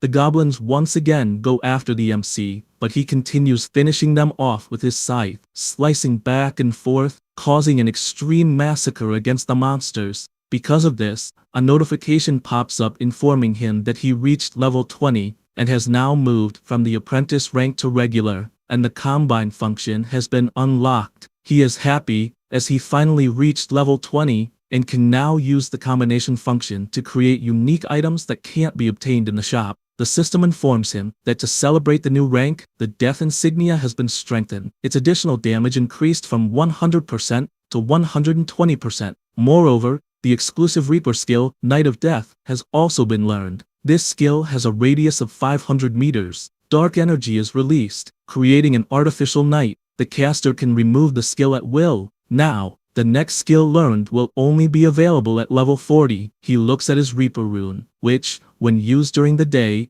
doubles the weapon's damage, and, when used at night, increases the attack speed by 50%, while drastically reducing the chance for enemies to notice his presence. He can only imagine that his new skill, Mortal Knight, will combo very well with this rune. At that moment, more monsters appear, and he welcomes them, as he was eager to test his new skill. He activates his Mortal Knight, leaving the goblins confused as to why it's getting dark until they are completely in the dark, and the MC begins reaping them one by one, giving them no chance to react, as only eternal rest awaits them in the midst of that dark night. He watches the pile of monsters he just finished off until a notification informs him that the second wave has been successfully unlocked, and that 3,343 survived, while 590 died during the mission. As a reward, everyone received 500 gold. He breathes a sigh of relief and wonders if he should buy some common skills and rest. When opening the system shop, he goes straight to the first skill he needs,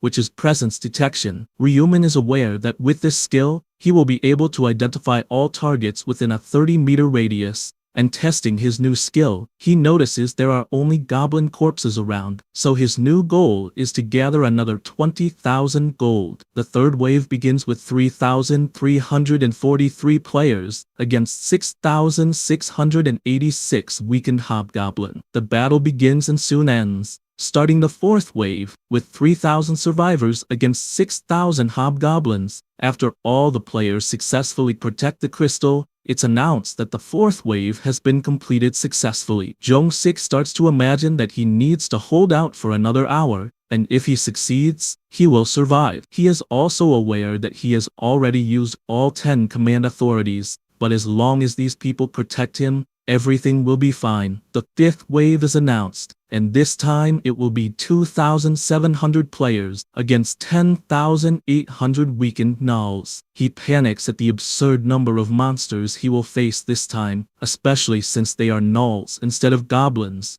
The battle begins, and the representative tries to stay calm, as it's also an opportunity to break the record. He begins to worry, knowing he needs to become stronger at all costs to face anyone who underestimates him. However, he hears some strange noises and notices some of his subordinates being finished off, while some players point at him as they want his head in order to become the new representative. Jihyuk pulls the targets from his command to use them as human shields, but it's pointless since they are quickly finished off. Now, only a few players under the effect of his ability remain, and seeing himself surrounded, he decides to start running since hunting is no longer possible. The players begin to chase him, and all the gangster wants is to survive just one more wave until he notices the Black Reaper in front of him. In desperation, he informs the MC that he will accept his proposal and will do anything he asks as long as he protects him. He continues pleading for protection, but Ryumin, with a dark look, warns that he refuses to do so, since he already said he no longer cares what happens to him. Therefore,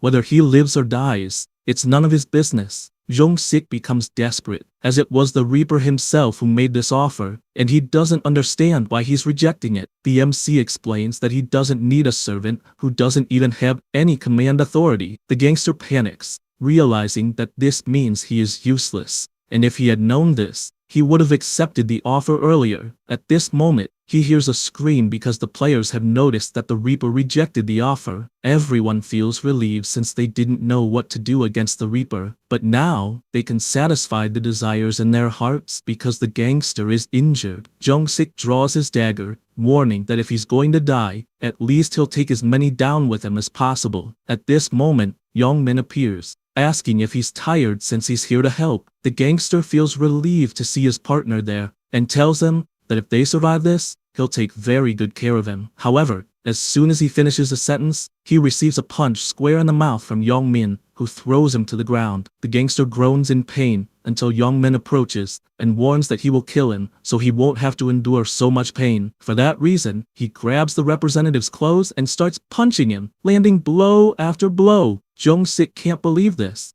as he's being betrayed by a piece of trash. However, It's too late for regrets because Young-min just raises his foot and finishes off the representative, even receiving a notification that the region's representative has been finished, and the command authority has been transferred to the one responsible for it. Soon, player Young-min is the new representative of the region. He receives the notice that he's the new representative and that he has money to use the command authority ability. Seeing this makes him happy because he can use this power on Eren as he pleases. Until he looks down and sees Jung-sik's lifeless body. He turns away, finding it shameful, and tells the other players that he took care of the former representative, and that he had told them they did indeed have a chance of getting a new leader. Everyone is a bit uneasy but notices the ketchup in Young-min's hand, finding it bizarre to see him killing a player with his own hands. However, some people start asking if Young-min wasn't the gangster sycophant and apparently planned this betrayal from the very beginning. They find this frightening, as they cannot accept a region's representative who behaves like this. Young-min realizes that now everyone will come after him, but he's already thought of a way to get out of this situation. He thinks about it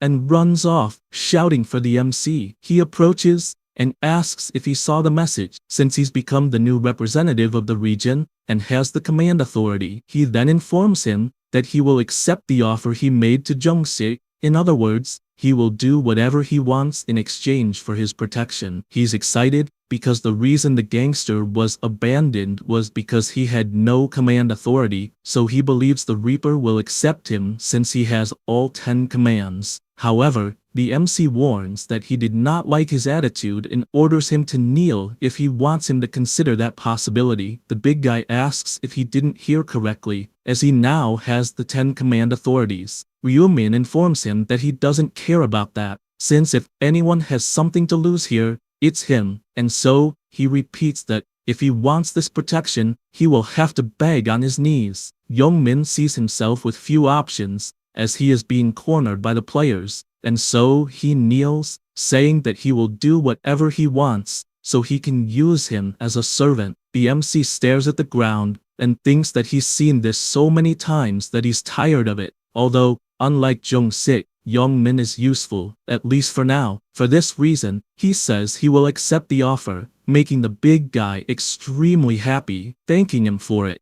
Ryumin tells him to stop doing that and starts walking, standing before the other players. They are in disbelief that the powerful Black Reaper will really protect the representative, and wonder if there would be any result if they all attacked at once. However, one guy asks if they're crazy, as they witness that scythe killing countless opponents at once, so obviously they have no chance of winning. At that moment, the MC draws their attention, giving them two options. The first is that they give up hunting the region's representative, and, with that, go back to hunting some monsters. Or, they can die at his hands. He adds that, if possible, he recommends they choose the first option, although the second is not a problem either, as not having swords pointed at them by humans is a good thing. They are intimidated and immediately start to leave. Young-min is surprised, as everyone just retreated with only a few words from the Black Reaper, and admits that having him as an enemy is scary, but having him as an ally, there's really no one more reliable. Meanwhile, the MC realizes that the situation is slowly coming to an end, as the 5th wave will be safely completed, although there is still one thing to do. After all,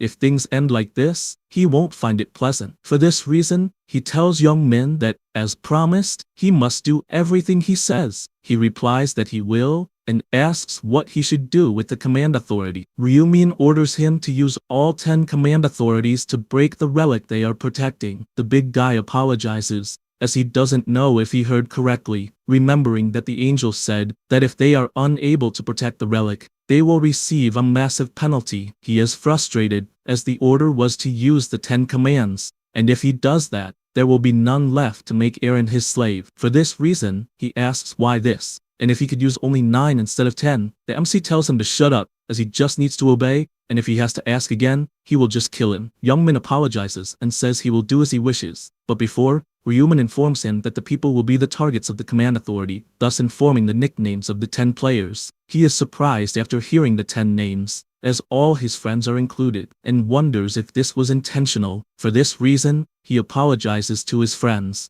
as it was the Black Reaper's order, and, Therefore, he couldn't refuse. That said, he begins to use his power on all the names the MC gave and issues the order to break the relic. Immediately a notification appears saying the relic is being attacked, and this catches the attention of the players, who, upon looking back, notice 10 people attacking the relic they should be protecting. They start yelling, asking them to stop, and asking what they are doing, as everyone will suffer a penalty. However, as they are under the effect of the command authority, they just keep attacking, and even though some players try to stop them, it's of no use, as after several hits, the relic was broken. It's announced that the main mission was a failure, and, as a penalty, the Herald of Divine Retribution will be summoned for 30 minutes. They fall into despair, as they don't know what this means, especially with the warning that they must survive until the time runs out, otherwise, the round won't be completed. The MC is pleased with this, as the secret mission has appeared.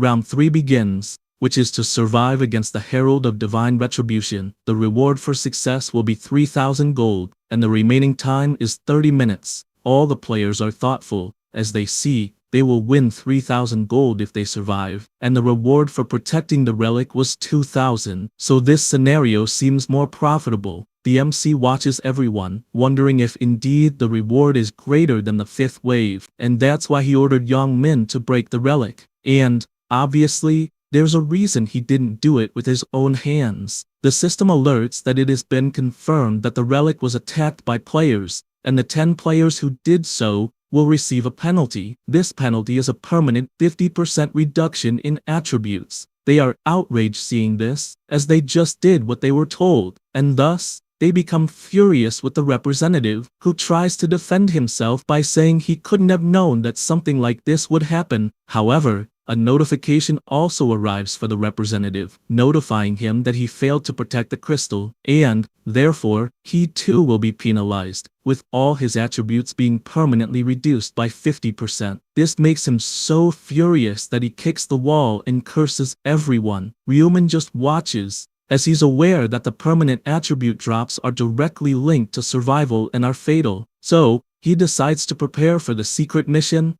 opening the store and going after normal items, like the hood, which increases defense by 20 and dexterity by 3. He also decides to buy the agile long boots, which increase defense by 15, dexterity by 2, and movement speed by 5%. Then, he opens the combination session and places one of his items inside, as well as the mana stone. The combination is successful, and one of every attribute is added to the necklace. He knows he can add the mana stone to each piece of equipment, so he does this with all of them, always increasing the base attributes of the items. He reflects that the lower grade mana stone isn't very useful, but it's still better than nothing. At this moment, a strong tremor is felt throughout the area, and everyone is told to prepare, as despite being nervous, they only need to hold out for 30 minutes. The MC laments, as it won't be so easy to run from this boss because, in his last life, around 500 out of 2,700 survive. After all, just trying to survive is extremely difficult, as this is usually a boss that can hardly be defeated, even with 5 level 40 players against it. A rift opens in the sky, as he says he plans to receive a huge reward for killing this boss. Ryumin is confident this time, as he has the title for having killed the angel Burial, because the title doubles the attributes of the possessor when fighting against deities. And as he knows well, the Herald of Divine Retribution is of the divine type. People see the boss of the secret mission and murmur if it's just about dodging the angel to complete the mission, as if so, it'll be very easy. Young Min is confident as well, thinking he was scared for no reason, until the Herald raises his scepter and strikes the ground, creating an energy wave that grows until it covers a huge area. A notification alerts that the Herald has cast the restriction field. The players start asking what the hell that is, and to make things worse, they are notified that it's impossible to leave the effect area unless the spellcaster disarms it. Additionally, players inside the field will have their attributes reduced by 50%. The players inside the field panic, begging those outside to get them out of there. Ryuman simply watches, noticing that about 300 people were caught, and unfortunately, thinks it's a shame since there's no way to save them. The Divine Herald spreads his wings and shoots hundreds of light arrows. The MC just turns his face, knowing the massacre will begin, as the attacks will finish one by one with incredible speed. People panic to the point of asking how the hell they are supposed to dodge that, since it's almost impossible to follow with the eyes. Especially with the restriction field, the boss keeps firing his attacks non-stop, and the MC begins to reflect on the situation, knowing that the restriction field is heavy, because once inside, it's nearly impossible to dodge the light arrows. However, looking at it another way, it also means that if he manages to dodge them, he won't have trouble surviving. So he takes advantage of this moment and runs to the other side of the city. As expected, the herald isn't paying attention to his back while hunting the players. The barrier begins to dissipate since it has wiped out all the humans inside the area, and he just watches the boss vulnerable, as he's never looking behind. That's why he leaps with all his might, holding his scythe, and immediately activates his death seal, since he needs to land a fatal blow first. At that moment, the herald looks back, but it's too late. As the attack hits dead on, the MC pulls his scythe out and realizes it was perfect. As he hit one of the eyes perfectly, he then lands back on the ground and starts running to gain distance, as, due to the death seal, the boss only has 60% stamina left, so a single attack took almost half of his health. He keeps running at full speed, knowing that the boss will cast the restriction field to catch him, and indeed the boss does so, but because of the distance, he can't catch anything. The MC jumps again, knowing that the boss will dismantle the field to try and catch him again, and he prepares himself, as his target is the other eye, and so, he lands another full hit, once again on the herald's face. The boss screams in pain but immediately raises the barrier, thus reducing the player's attributes by 50% if they are inside. At this point, the MC no longer cares since the herald, without eyes, won't pose much of a threat, and realizes that his final move will be to launch light arrows in all possible directions to try and hit him, since he can't see anything. At that moment, he activates his Night of Death, and the darkness begins to swallow the light arrows,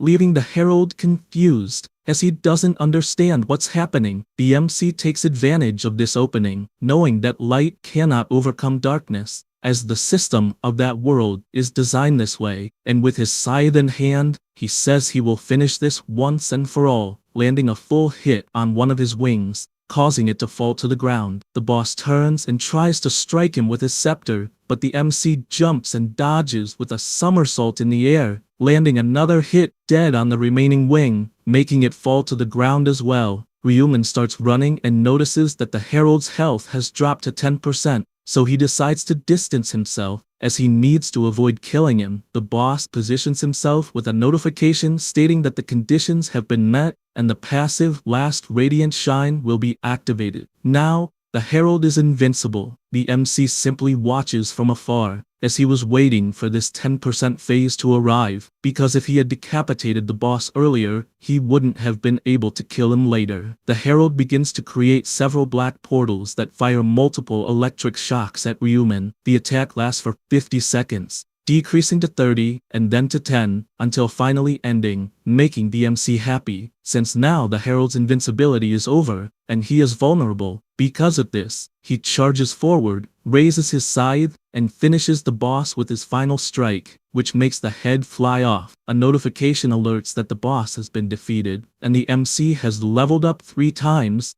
in addition to earning 8,200 gold, plus an additional 4,100. Next to the dead boss, there is also a notification that Ryuman was the first player to defeat the Herald of Divine Retribution, and, therefore, earned the title Challenger of Divine Retribution. This title's condition is to be the first player to defeat a Herald of Divine Retribution. Its effect is to reduce damage taken from holy beings by 80%. Additionally, he also received the condensed ether for the first kill of a herald. He then also receives a radiance rune for the first kill of a herald. As a result, the rune obtained was automatically engraved on the player's body. He analyzes the ether he received, as it was the main reason he wanted to kill that boss. He places the item in his combination slot, as he knows this item is necessary to make a rank god item. He is also happy with the radiance rune, which increases intelligence by 1, and the effectiveness of fear skills by 1%. He is aware that since he is level 30, both his intelligence and skills will increase by 30 and 30% respectively, and, thanks to this, he won't need to invest in intelligence for a while. A notification arrives for everyone announcing that the secret mission has been completed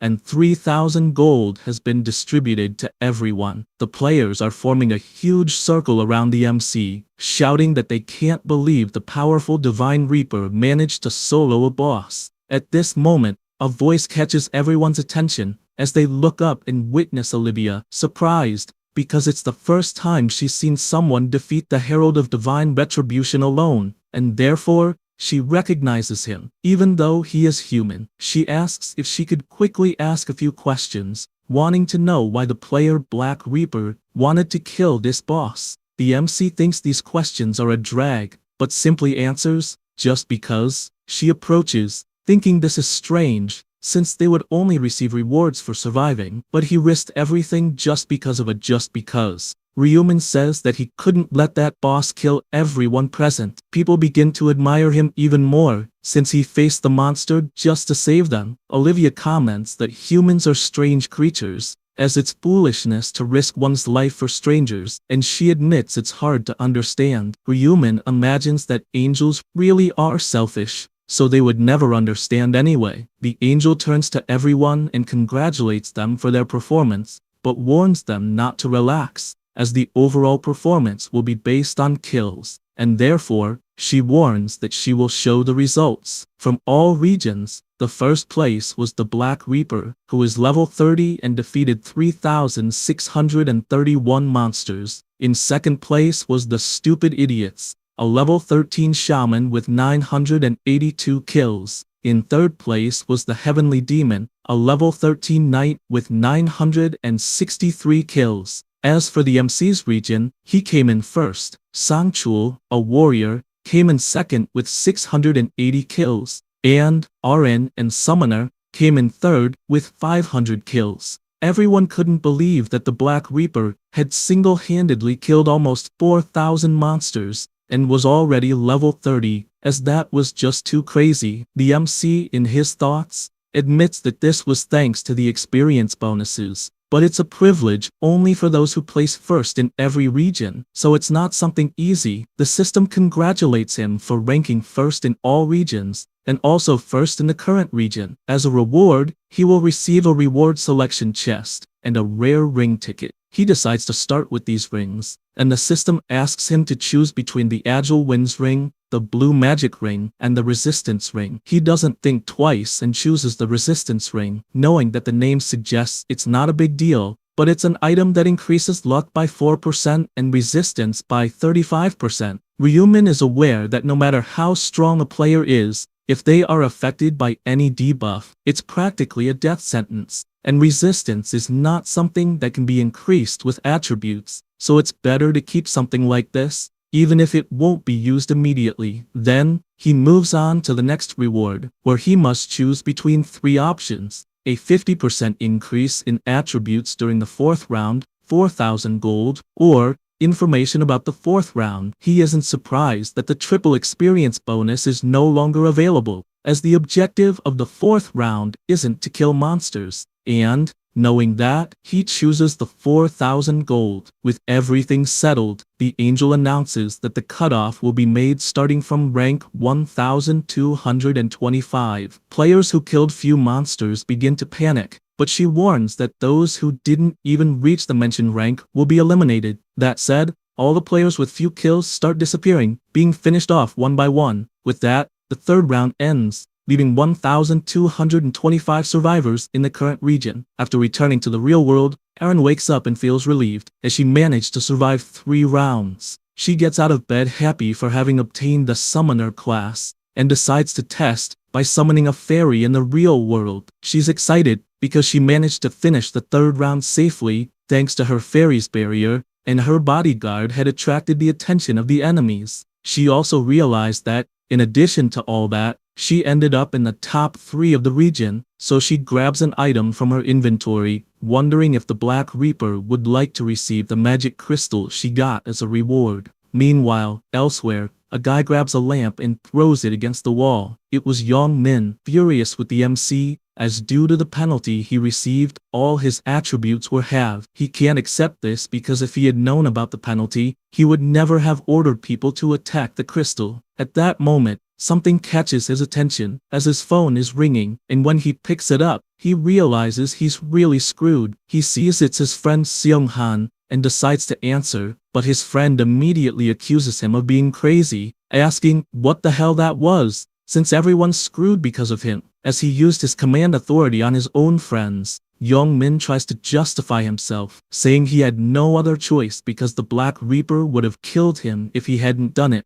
But Seung-han warns him that he should have died. After all, he could have died instead of hurting his own friends. The big guy asks if he's crazy, since he himself was also harmed, as the region's representative had his attributes halved as well. However, his friend starts yelling even more, accusing him of being a traitor since he thought they were friends, and that nothing would have happened if he hadn't finished off the region's representative. He makes it clear that he is no longer to be seen as a friend, whether in the real world or in the game world, since he might end up killing him if he sees him again. He says this, and hangs up on Young-min, who is furious about it. As he too is a victim in this story, he decides to call his other friends, but realizes that his number has been blocked, so he throws the phone on the bed. Getting more and more irritated with the situation he's gotten himself into, he decides not to call anyone else, as he'll live his life alone, until he remembers that his former friend threatened to kill him if he saw him next time, and, nervous about the situation,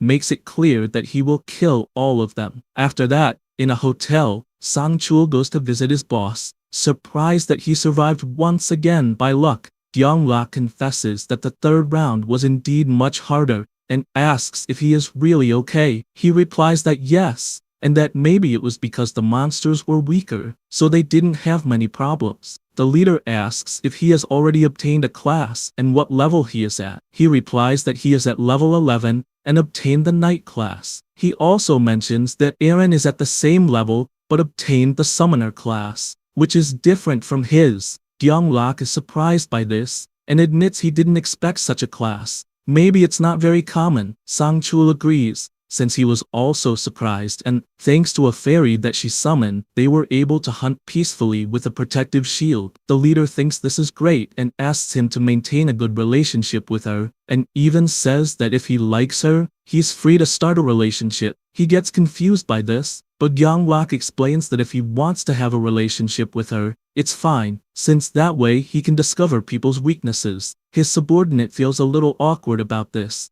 making the leader burst out laughing, since he's never seen him so frustrated, but asks him not to do anything problematic. Sang-chul says he understands but replies that Eren doesn't have such feelings for him. Kyung-lak laughs, but asks them to get to the main subject. As his subordinate said, he had something urgent to report. He says that first of all, he wanted to apologize, admitting that he failed to follow the orders to assist the Black Reaper, and also failed to deliver the message. And the two start talking since Sang-chul had many things to say about what happened in his region involving the Black Reaper. After all this conversation, Kyung-lak is intrigued by this divine herald who appeared, as everything suggests it was extremely powerful. His subordinate confesses that the Black Reaper is extremely powerful, as he used some insane abilities as if he already knew he was going to win, and, therefore says, that unfortunately, he is a player who doesn't need their help. This leaves the leader thinking, as he didn't expect a player to have attributes so far beyond the others, and even feels embarrassed for having the Black Knight rune and not being able to face this person. However, his desire to meet the Black Reaper in person only grows stronger, but he asks to leave this subject aside for now, and changes the subject, asking what the result was of their hunt for the player who gave Eren trouble in the second round. Sang-chul says the person's name is Young-min, but if it's his real name, there are many people across the country with the same name, but assuming he's around 20 years old and lives in Seoul, this number is reduced to about 5 people. He also mentions that,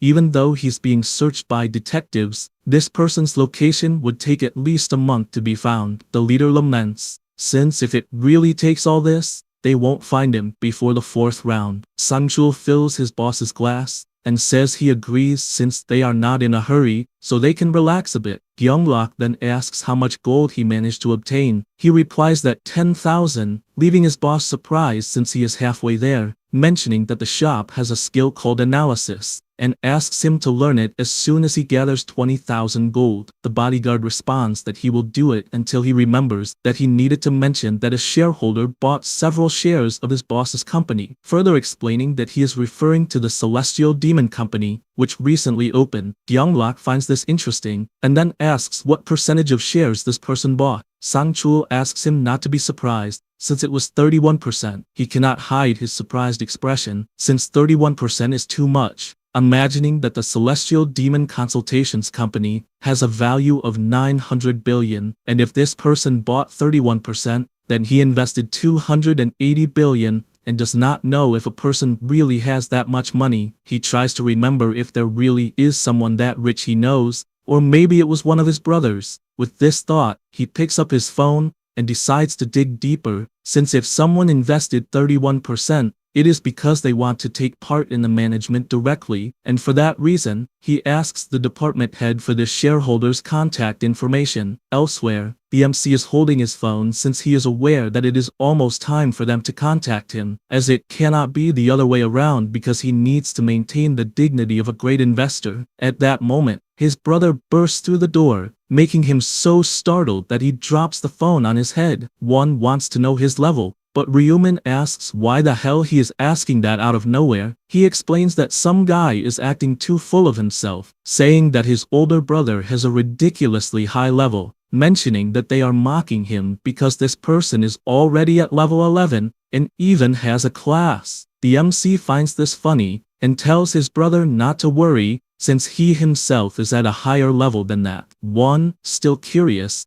asks what level his brother is. He thinks about whether he should tell the truth or not, since this is problematic in various ways, and for that reason, he decides to lie, saying that he is at level 12. One is surprised by this, since if he is at level 12, then he has a class, and with his eyes shining, he asks the MC what class he obtained. However, the MC just goes back to lying down, saying that it is a secret that unfortunately he cannot share, not even between brothers. His brother is upset about this, since there is nothing he can do, and just leaves the room. After closing the door, Ryumin's phone rings. He answers since he was expecting Gyeonglak's call. The leader greets him, stating that he is the CEO of the Celestial Demon Consultations Company. Ryumin keeps listening, smiling, since he needs to start by seeming naive, because the more he appears to be just an ordinary person, the easier it will be to catch him off guard. The leader tells Ryumin that he heard he invested a fortune in the company, and says that, with that, he became the largest shareholder of this company, and for that reason, he would like the two of them to meet in person, possibly over a meal. The businessman asks if it could be on Friday of that week, but the MC reflects that Friday is an important day to obtain the rune of inner thoughts, so he informs that he already has plans on Friday, and would therefore like to schedule it for Saturday. With that settled, the lunch was scheduled for Saturday, and Ryumin reflects that he was already aware he would receive that call. After all, Gyeonglak created the Celestial Demon Consultations Company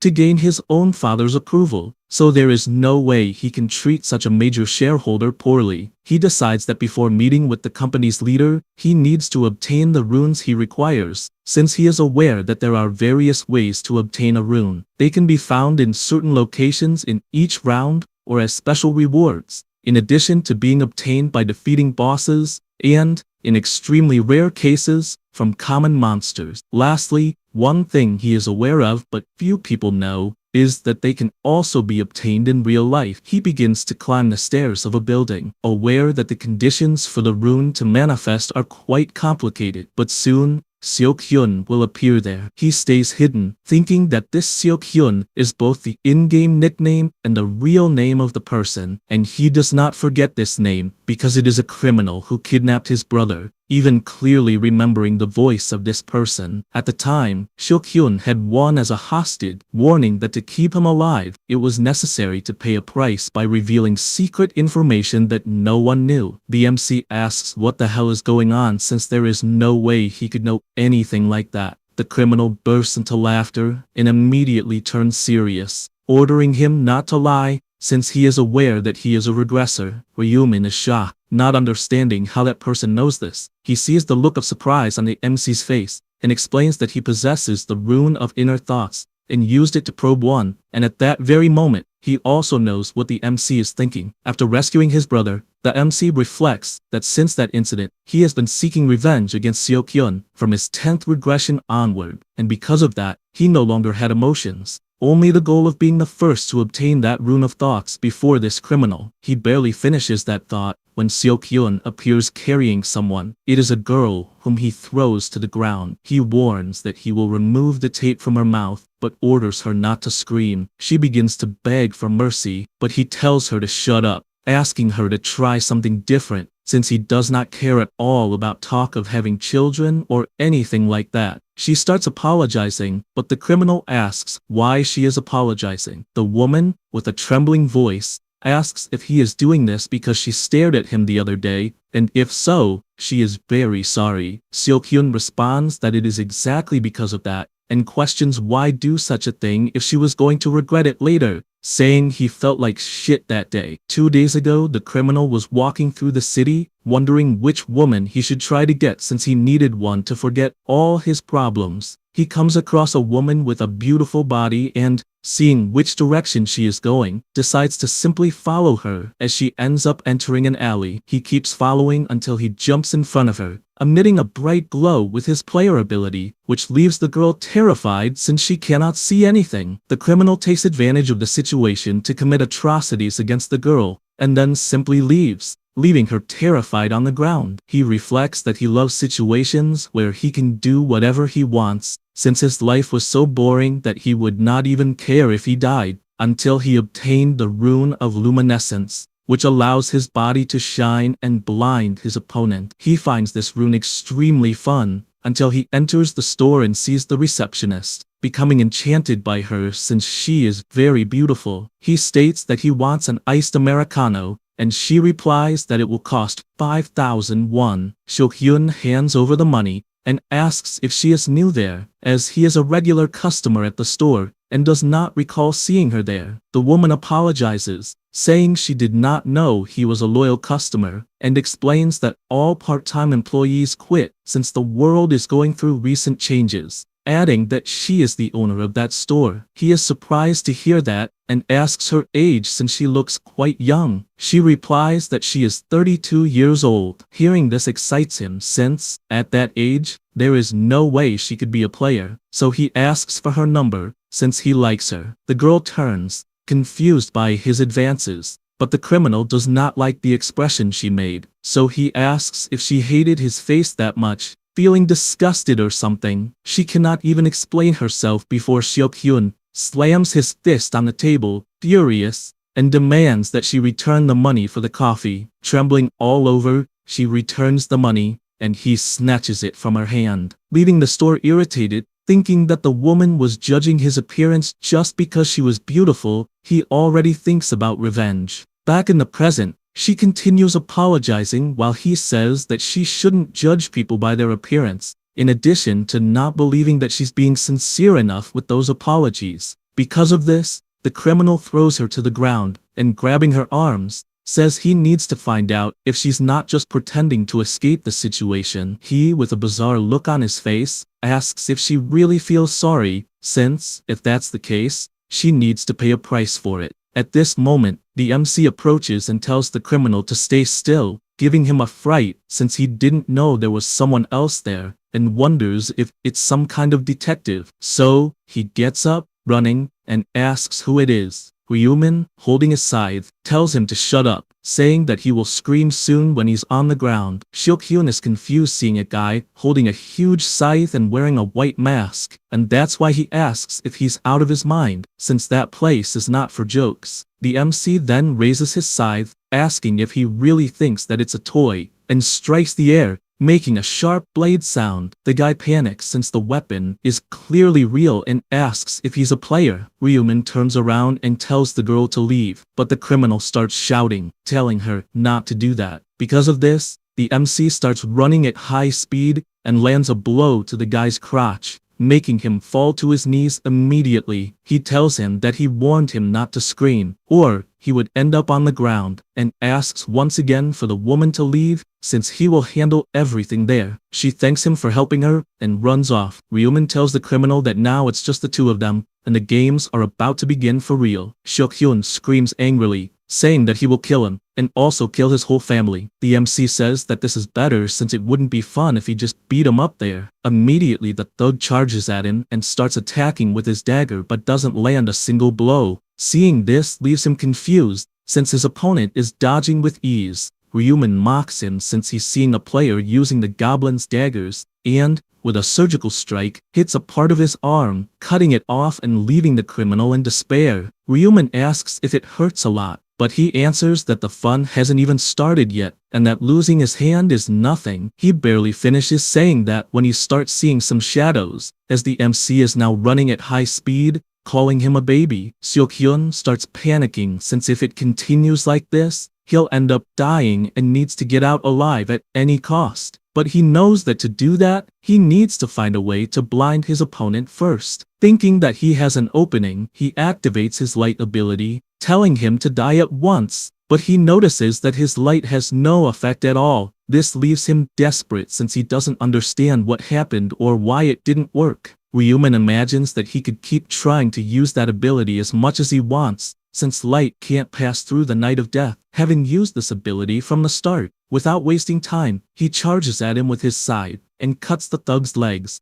making him fall to the ground, screaming in pain, and asking why the hell he's doing this to him. Ryuman raises his scythe and strikes his leg, asking if he needs a reason to kill a mere insect, and while continuing to attack, says that he can't let someone who will cause trouble in the future live. Seok-hyun, furious, starts calling the MC a fucking psychopath, but after receiving several blows, he just lies on the ground, wondering why someone with a scythe is doing this to him since he doesn't understand the reason behind it. Crying a lot, he wonders how much it hurts, and if he should just finish himself off to end it all, coming to the conclusion that it's the best choice to make. However, the scythe reaches his neck, leaving him confused seeing that. Ryuman asks if he's trying to finish himself off since he wouldn't let something like that happen so easily. He says this and strikes another blow to his back, as he will continue doing this until he begs for him to finish it once and for all. After having his body struck several times, he can only imagine how much his body hurts,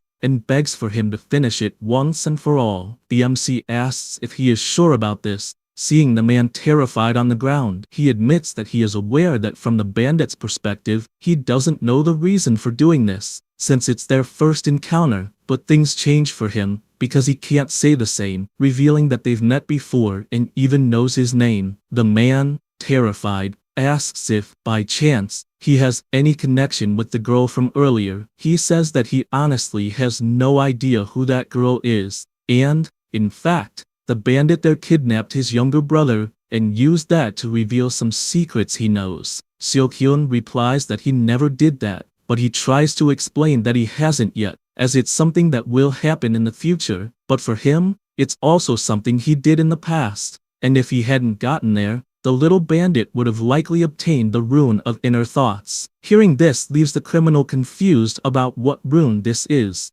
Ryuman reveals that there's a rune inside him somewhere, and the secret to obtaining it is to listen to the voice of truth from someone. In other words, you need to hear someone speak the truth from the bottom of their heart. He reveals that if he hadn't done anything, the criminal there would have tortured that woman, and in the process, she would have begged to be let go, and unintentionally, she would have obtained the rune of inner thoughts, which would have been used to commit several crimes. Seok-hyun just stays silent since he doesn't know anything about this, but the MC tells him he's confirmed this several times, and even if he doesn't consider what he did, he still thinks he's a piece of shit who deserves to die for the latest crimes he committed. The criminal asks him to finish it once and for all, as he deserves to die, but is surprised when the MC responds that he won't do anything. Moreover, he grabs the handle of the sickle and places it in the man's mouth, warning him that he's just waiting for him to finish it on his own. The man starts trembling in despair,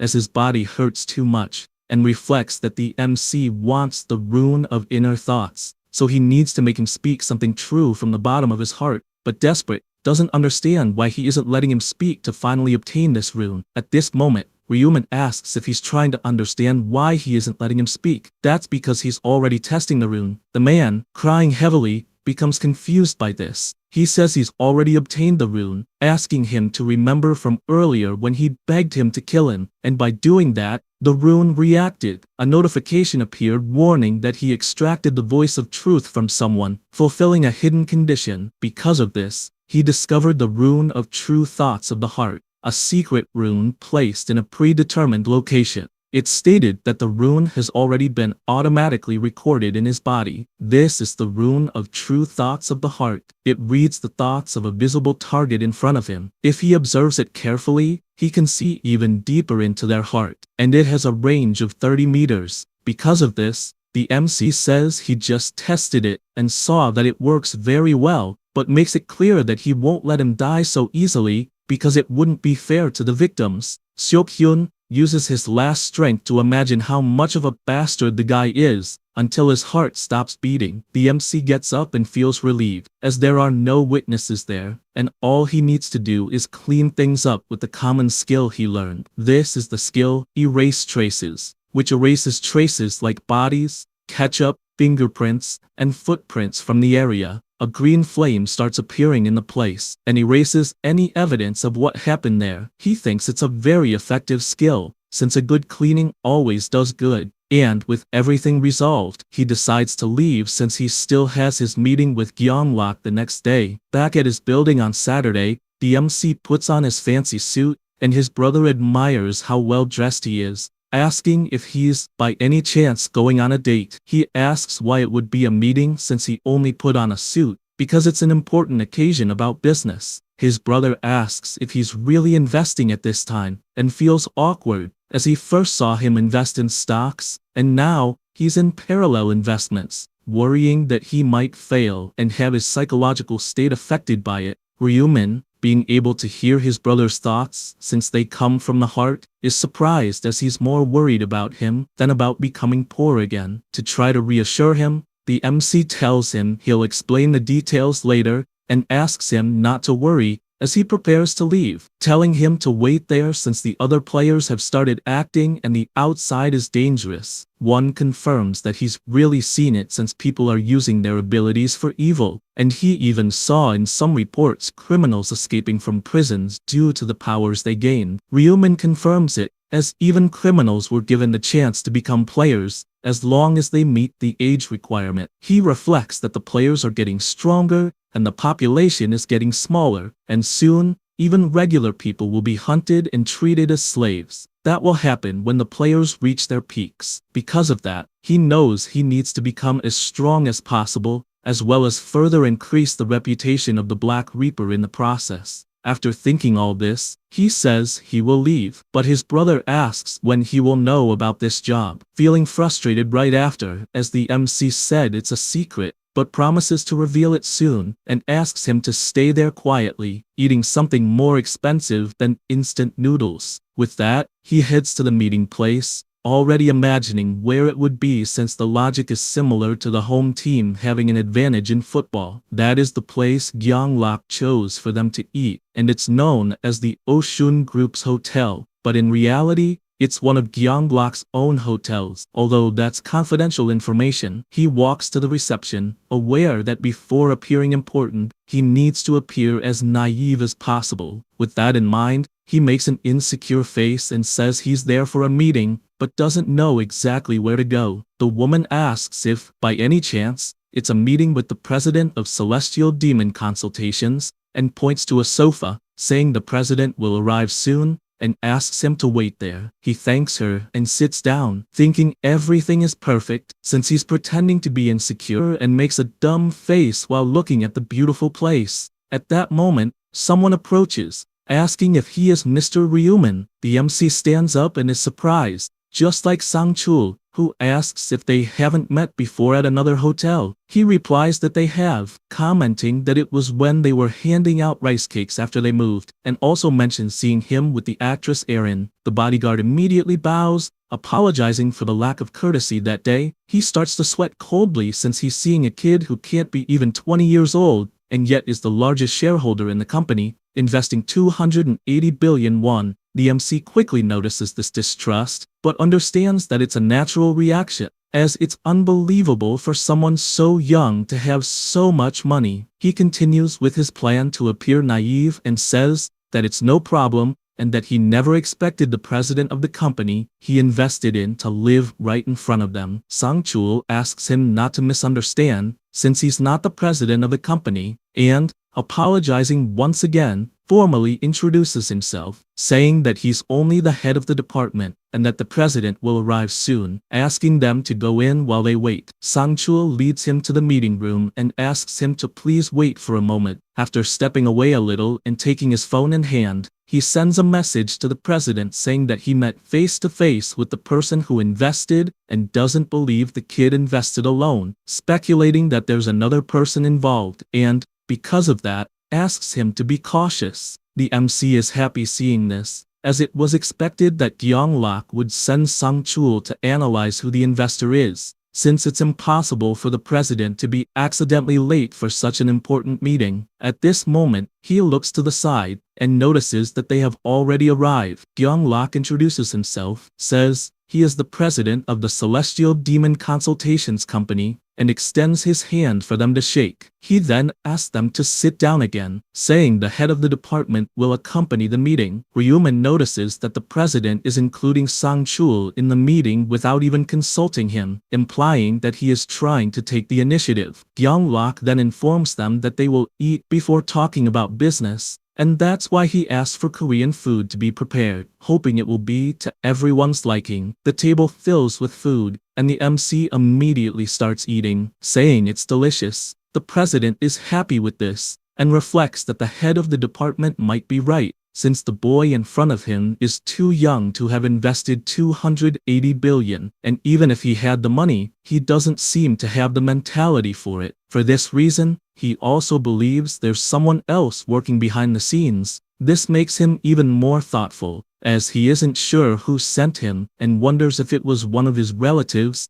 needing to find out, starting by saying that he is surprised to see that the company's largest shareholder is someone so young, and then asks his age. The MC replies that he is 20 years old, which surprises the president, who says he is 29, and is glad to meet someone in the same decade. He then asks how he got so much money being so young, and if, by any chance, he is the child of some great family. Ryuman begins to reflect that the CEO is being very direct with his questions, and therefore plays along, saying that he is not, as he was just an ordinary student until recently. Gyeonglak is confused by the recently, but the MC asks if he has seen the article about someone who won the lottery 4 times in a row, revealing that he is the one who won those 4 consecutive times. The president is surprised by this, as he never imagined meeting this person, and says that from what he saw in the article, the lottery winner had won 60 billion from the 4 games combined. Therefore, he asks how he managed to get 280 billion. The MC explains that he invested a bit in Bitcoin. Gyeonglak admits that he finds this incredible, as investing 60 billion in Bitcoin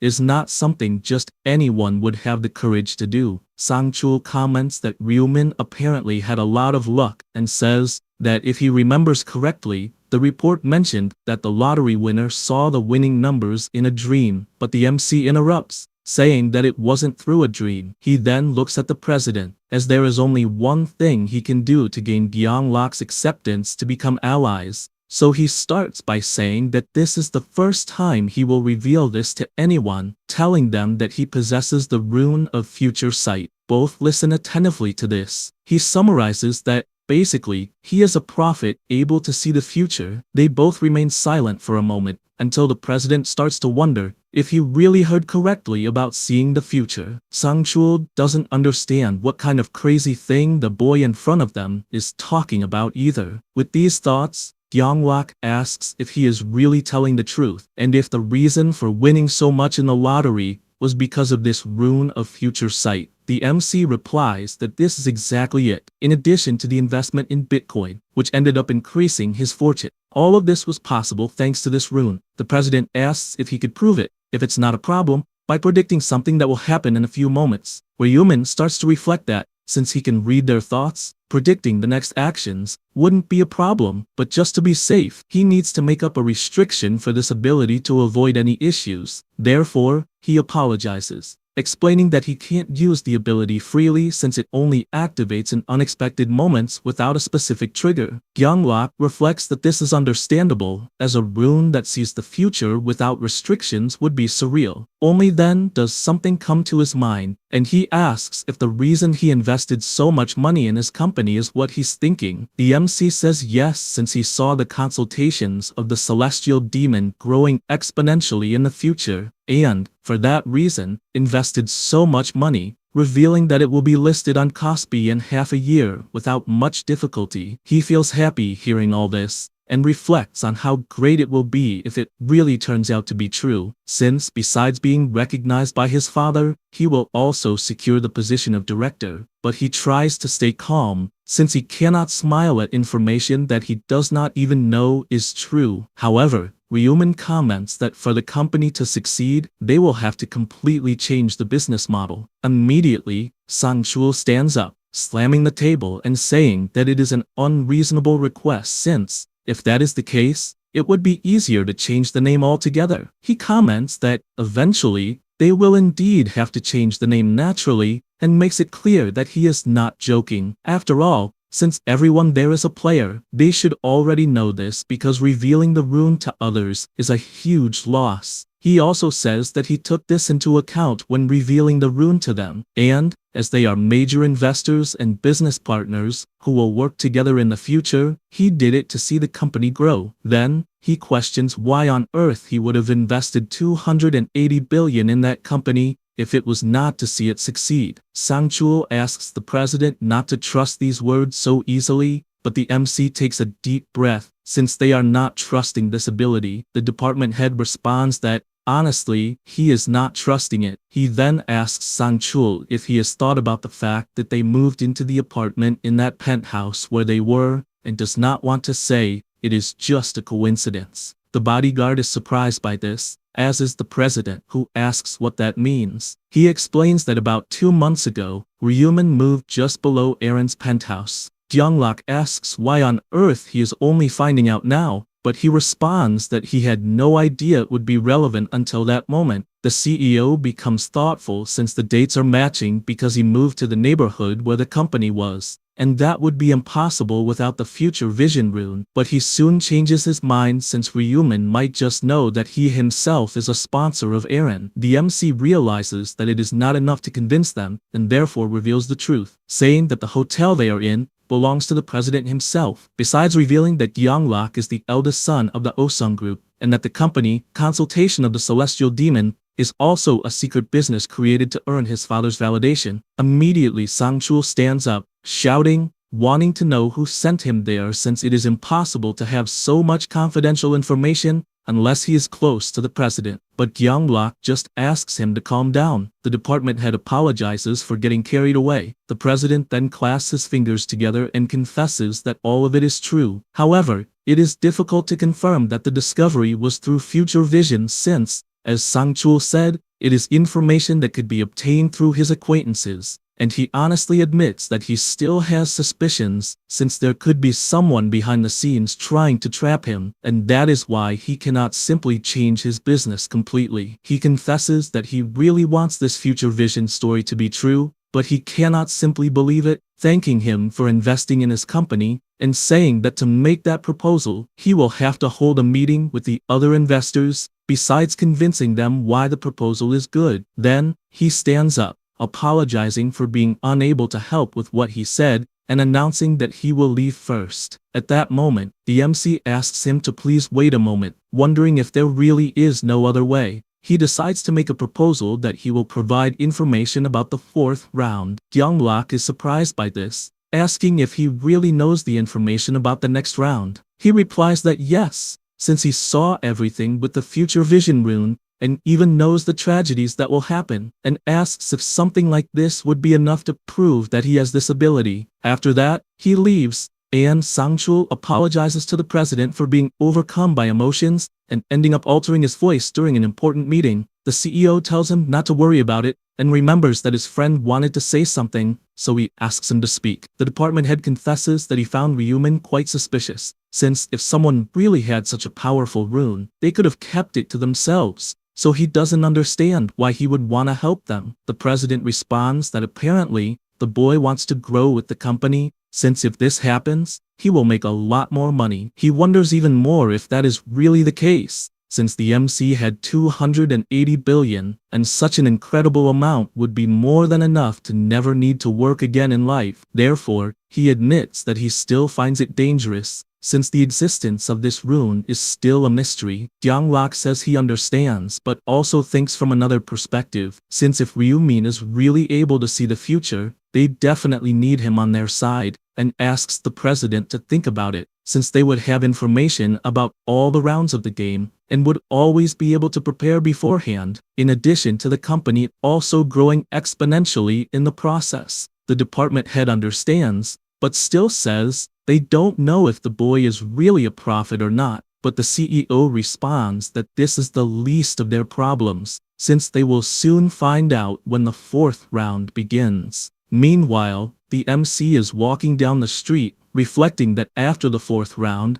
both of them will definitely believe in him, since even though he didn't say information like the secret missions or how to reach the highest ranks, he explained during the meeting that the 4th round won't be about killing monsters, since in reality, a massacre between players will take place, and for that reason, he asked them not to lower their guard for anything. He imagines that these clues must have been more than enough to make them believe he is a prophet, and believes that after this, their attitude towards him will change, even to the point of treating him differently and wanting to protect him. After all, it is always better to have a prophet by your side than anyone else. He imagines that he has officially assumed the position of prophet, but he doesn't know if he should continue with this in the future, and all he knows is that he needs to get in touch with a certain someone. Elsewhere in the city, Julie is walking fast, since she is going to be late, until she sees the pedestrian light is red and hopes it will turn green soon. At that moment, she notices a car continuing to stop in front of the store,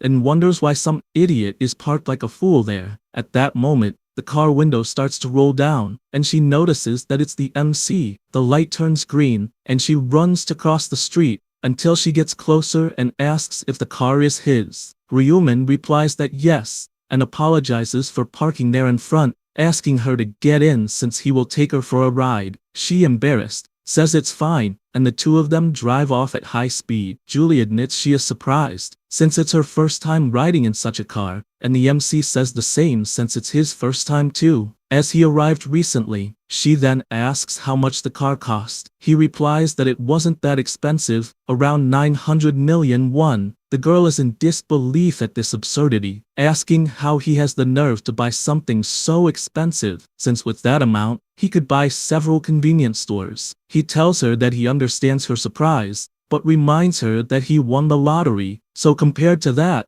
the price isn't that high. Julie reflects that it's true, since as far as she knows, her classmate won 60 billion won in the lottery, and now, it seems like the two of them live in completely different worlds. Embarrassed, she starts to wonder if this might be some kind of date, until, out of nowhere, Ryumin says he needs to confess something. She turns red, mortified, and, with a trembling voice, asks what exactly he wants to confess. The MC asks her not to worry, since it's nothing strange, and hearing this makes her feel awkward, as her confession went down the drain, but still, she asks what the confession is. As they continue their journey, he reveals that the story he told about having some dreams about winning the lottery was all a lie, and explains that, in fact, the source of this information came from the rune of future sight. As the name suggests, it allows one to see the future, and he believes this is why his class is prophet.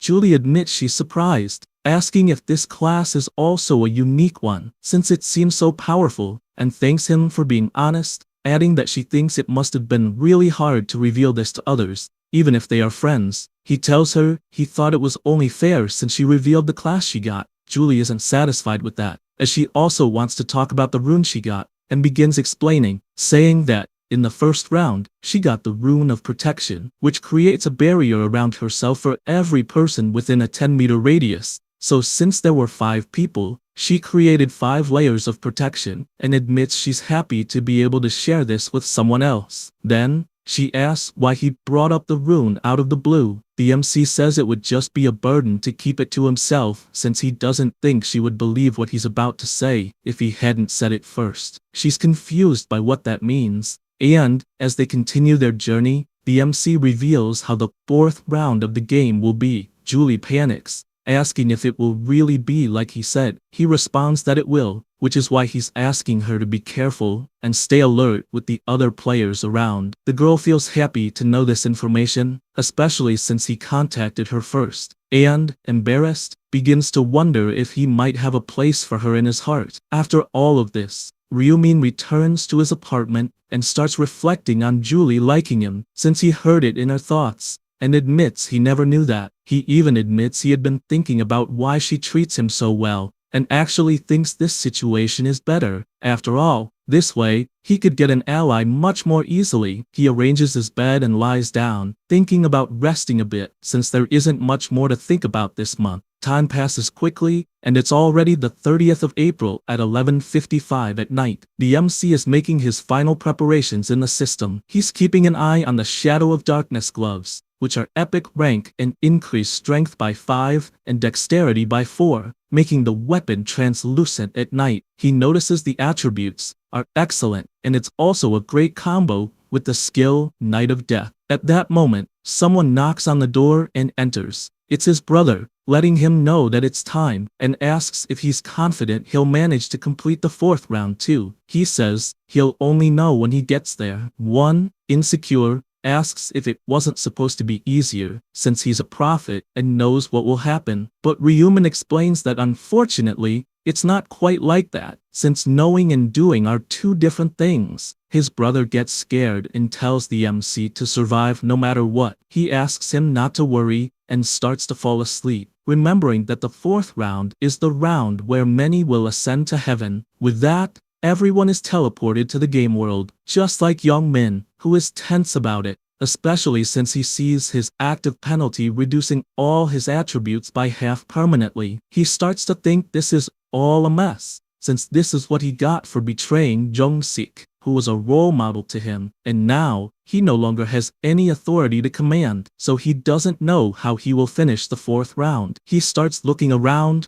worried that the other players might attack him in order to get the position of regional representative. And to make things worse, he also has his friends wanting his head. But at the moment, his concern is different since, when looking ahead, he doesn't understand what kind of place this is, as it is completely different from all the other places he has been. He continues to look around frantically until he spots the Black Reaper, getting pissed off since he is in this situation because of him. He also reflects that the MC used people to destroy the relic and finds it suspicious how he was able to kill the Divine Herald so easily without even hesitating, as if he already knew how. His anger is so intense that he wishes he could crush his head right there if he still had the strength he once had, but he feels cornered, unable to do anything about it due to his reduced attributes, and that is why he needs to do everything to survive. He starts walking towards the Black Reaper, and, as he approaches,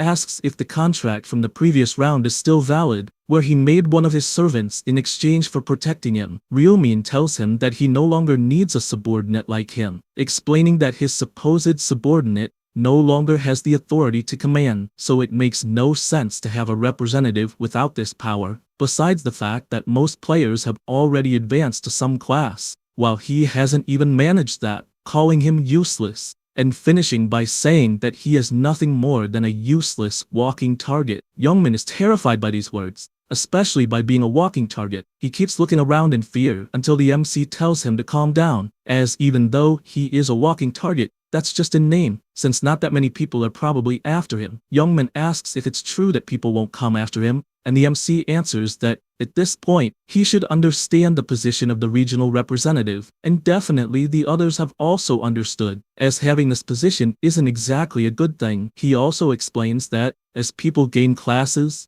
the number of people a regional representative can control decreases, so it's not worth the risk of having it. The gangster reflects that it's true since it makes sense. At this moment, Erin and her bodyguard start approaching, making Young Min embarrassed. Wondering why they are there, she approaches and greets the Black Reaper. Sang-chul also greets him and asks if he remembers them. The MC answers yes, and asks if they want something. The bodyguard says that he saved him from that big guy standing next to them, so they would like to thank him once again. Young Min doesn't like this indirect comment, and asks who the tough guy is, but he is interrupted by the MC, who raises his hand, telling him to shut up, and then says that just a thank you is enough, and they don't need to keep following him. Sang-chul responds that he understands, but says that the president of their company asked them to give their thanks anyway, and starts talking about the president, but Ryumin interrupts him, telling him to stop right there. At this moment,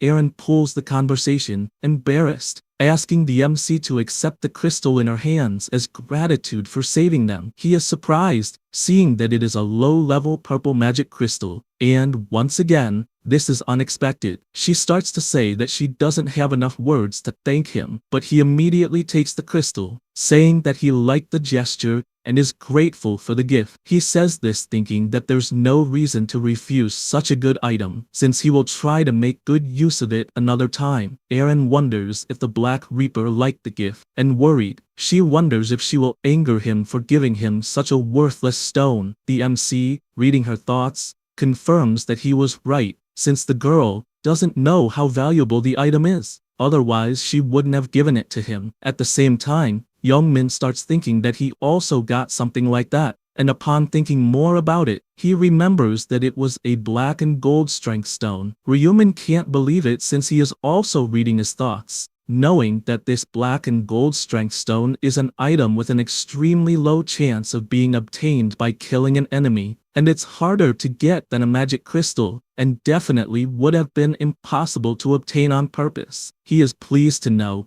that Young Min has something so valuable and doesn't know whether this is good or bad luck. At this moment, Erin asks the MC if he would like a barrier, revealing that she obtained the summoner class, and, because of that, can summon a fairy that raises a barrier around him. He thanks her for the offer but refuses, as he doesn't believe he needs one. She, embarrassed, says she understands and bids him farewell since they need to prepare for the round. At this moment, he sees Young Min leaving and tells him to wait, warning that if he keeps going like this, he will regret it since he mentioned earlier that the representative is a walking target. Young Min doesn't understand this, as he was told earlier that no one would go after him. The MC warns that he said not many would go after him, not that no one would, since the benefits of the region's representative don't just disappear. He explains further that many players still haven't reached level 10, meaning there are still many targets for the command authority, and asks him to think about it, questioning if he really believes that none of the thousands of players will go after him. Young Min becomes worried about all this, and asks what he should do. He replies that he will help, so that he isn't such an easy target, but says he won't do it for free since he wants something similar to what he saw Erin give him as payment,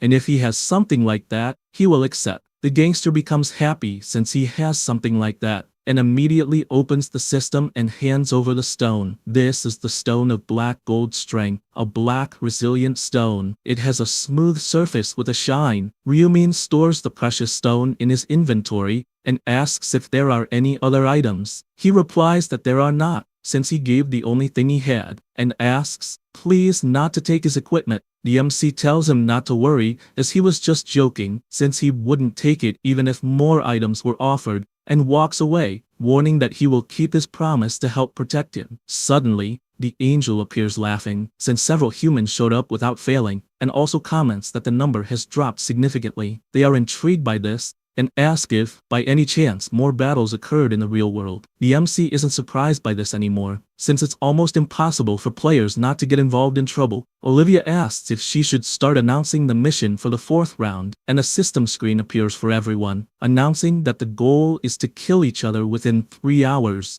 The total number of participants across all regions is 181,000. In the current region, there are 1,042, and only 521 will be able to complete the round. Everyone starts murmuring indignantly about the fourth round mission, while Olivia says that humans get confused too easily since it's just doing what the mission asks, and makes it clear that it's just about killing the players next to them. She decides to explain further, saying that the goal of the round is to reduce the number of players, making them kill each other, unlike the other rounds, where it's the monsters who do it. People get worried since without monsters, it means they won't level up. A man calls out to the angel and asks if it's just to kill one person each since only half will survive. She asks for silence, as this is a secret, because if she told them everything, it wouldn't be fun. The MC, watching this, finds it amusing since that angel is just following orders from the higher-ups. In summary, the angels only bring the game information, but the true master is someone else,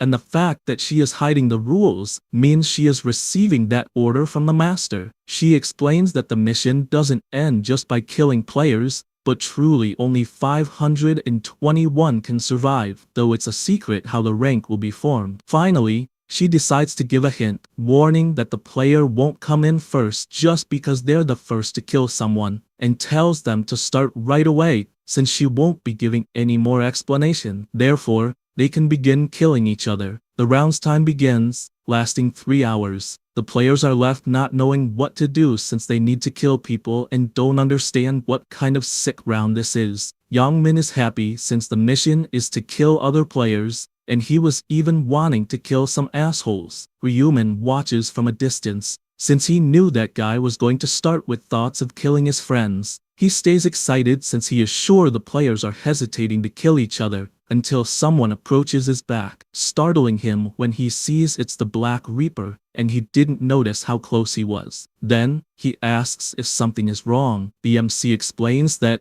as he said before, he would help him not become a target, and is there to fulfill that promise. Therefore, he summons his scythe into his hand, and prepares an attack in his direction, finishing him off with a single, precise strike to the head. Then a notification appears saying that the secret mission has been unlocked. The task was to eliminate the representative of the region within the allotted time, and the reward would be a low-ranked magic crystal ticket. With that, the mission was completed and he received the reward. This is the low-ranked magic crystal ticket. It randomly grants from 1 to 5 low-ranked magic crystals, and is valid until the next round. He is happy since he got the reward he wanted and finished off Youngmin to get this secret reward. Although, that wasn't the only reason. People begin to panic, announcing that someone has kicked the bucket, and that it was the Black Reaper who was responsible. He watches these people since they were trying to kill the representative until the last round, and now they're acting like good Samaritans.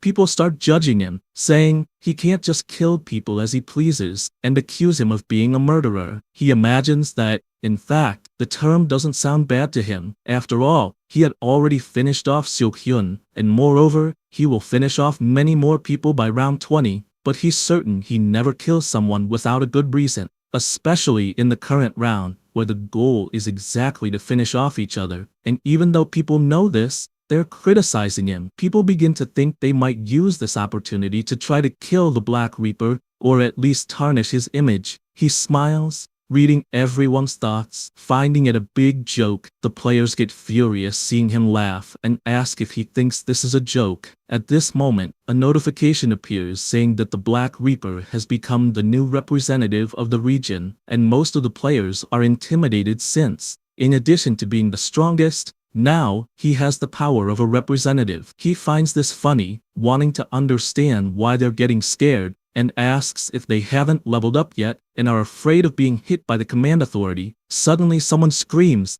asking everyone to look at the MC's head, since they're seeing that the color of the nickname Black Reaper is different. Everyone is confused about why this changed, especially since it's only happening to him. Ryumin reflects that probably people are seeing his name in neon red, since in rounds like this, the name turns red when someone is finished off, and the more people he finishes off, the darker the color gets. He is also aware that the color in the names is just to distinguish those who have killed someone from those who haven't. This makes the players start to target the murderers instead of the innocent players, since it's better for their conscience. However, one thing is certain, someone who kills a murderer is also a murderer. This makes other players encourage themselves to kill other players. He imagines that people may be hesitating a bit at the moment, but this will be the reason for many kills soon. With this in mind, he taunts the crowd, asking if they're going to keep wasting time. The players tell him to stay still since he's a murderer, but he retorts, saying that they're making it seem like he's the only one who was after the representative of the region,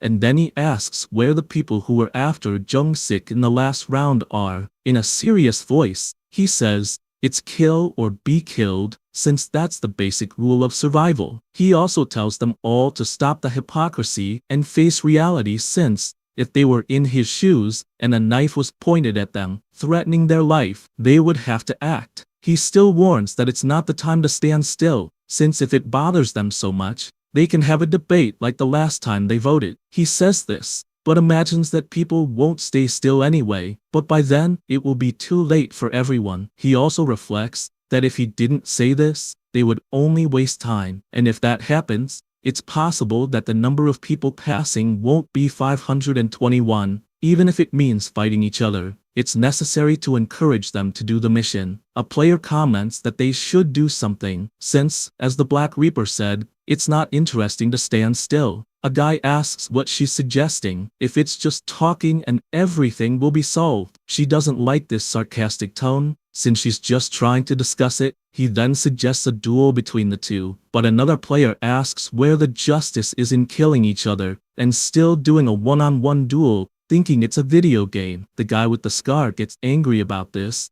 and they start to argue. From a distance, Aaron keeps watching and asks his bodyguard what they will do, and if they really have to kill the people, as the Black Reaper said. He answers that, unfortunately yes, since if they don't do it, they'll be killed, also asking her not to care about the lives of strangers. He also says he totally agrees with what the MC said, and because of that, asks her to decide, as he's aware that the extermination of players is not a pleasant experience. She comments that he's talking as if he's done this before, but he responds that he's just theorizing the situation there, and says that, regarding who they should kill, it's just leaving humor to decide. Meanwhile, the players keep arguing about who the targets will be and suggest exterminators first, since they just need to focus on those who have the red color in their name. At this point, a guy asks if she's implying that they should kill the Black Reaper. Another responds that this is crazy, asking how they would kill a player who's already level 30. Alfred comments that he's sure that even if they all attacked him at the same time,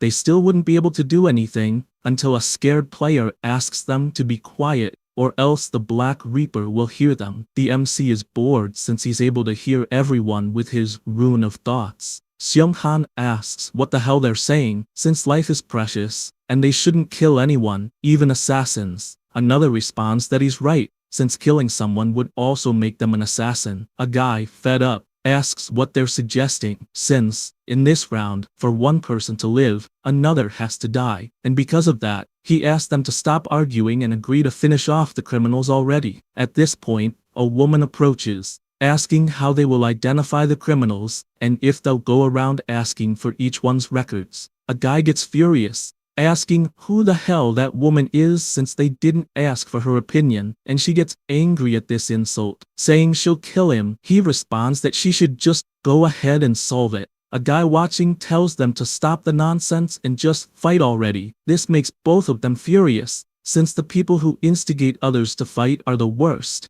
And with that, they draw their swords, since they're fed up with each other. Ryumin, who is just watching from a distance, thinks all of this is boring, since they keep talking, but in the end, they can't do anything. But he's aware that he won't need to worry, since they'll start the finalization soon anyway. At this moment, a guy asks them to calm down, since they need to be realistic, until he gets startled by something, since Young Min, who is finished off on the ground, just sat up and is yawning. The MC, seeing this, is aware that this is the secret rule of the round, since after 10 minutes, the players will return from the dead. Young Min finds it strange that everyone is looking at him, since they're not just looking, but reacting as if they were seeing a zombie. And when he stands up, he admits that it feels strange, because one moment, he was talking to the Black Reaper, and after that, he doesn't remember anything. A guy screams, since he just witnessed someone coming back to life, and it seems that the system has this power. With that, they start pondering whether, in this round, everyone will come back to life, and if that's the case, there will be no problem starting an extermination. The players begin to prepare. As if this is the case,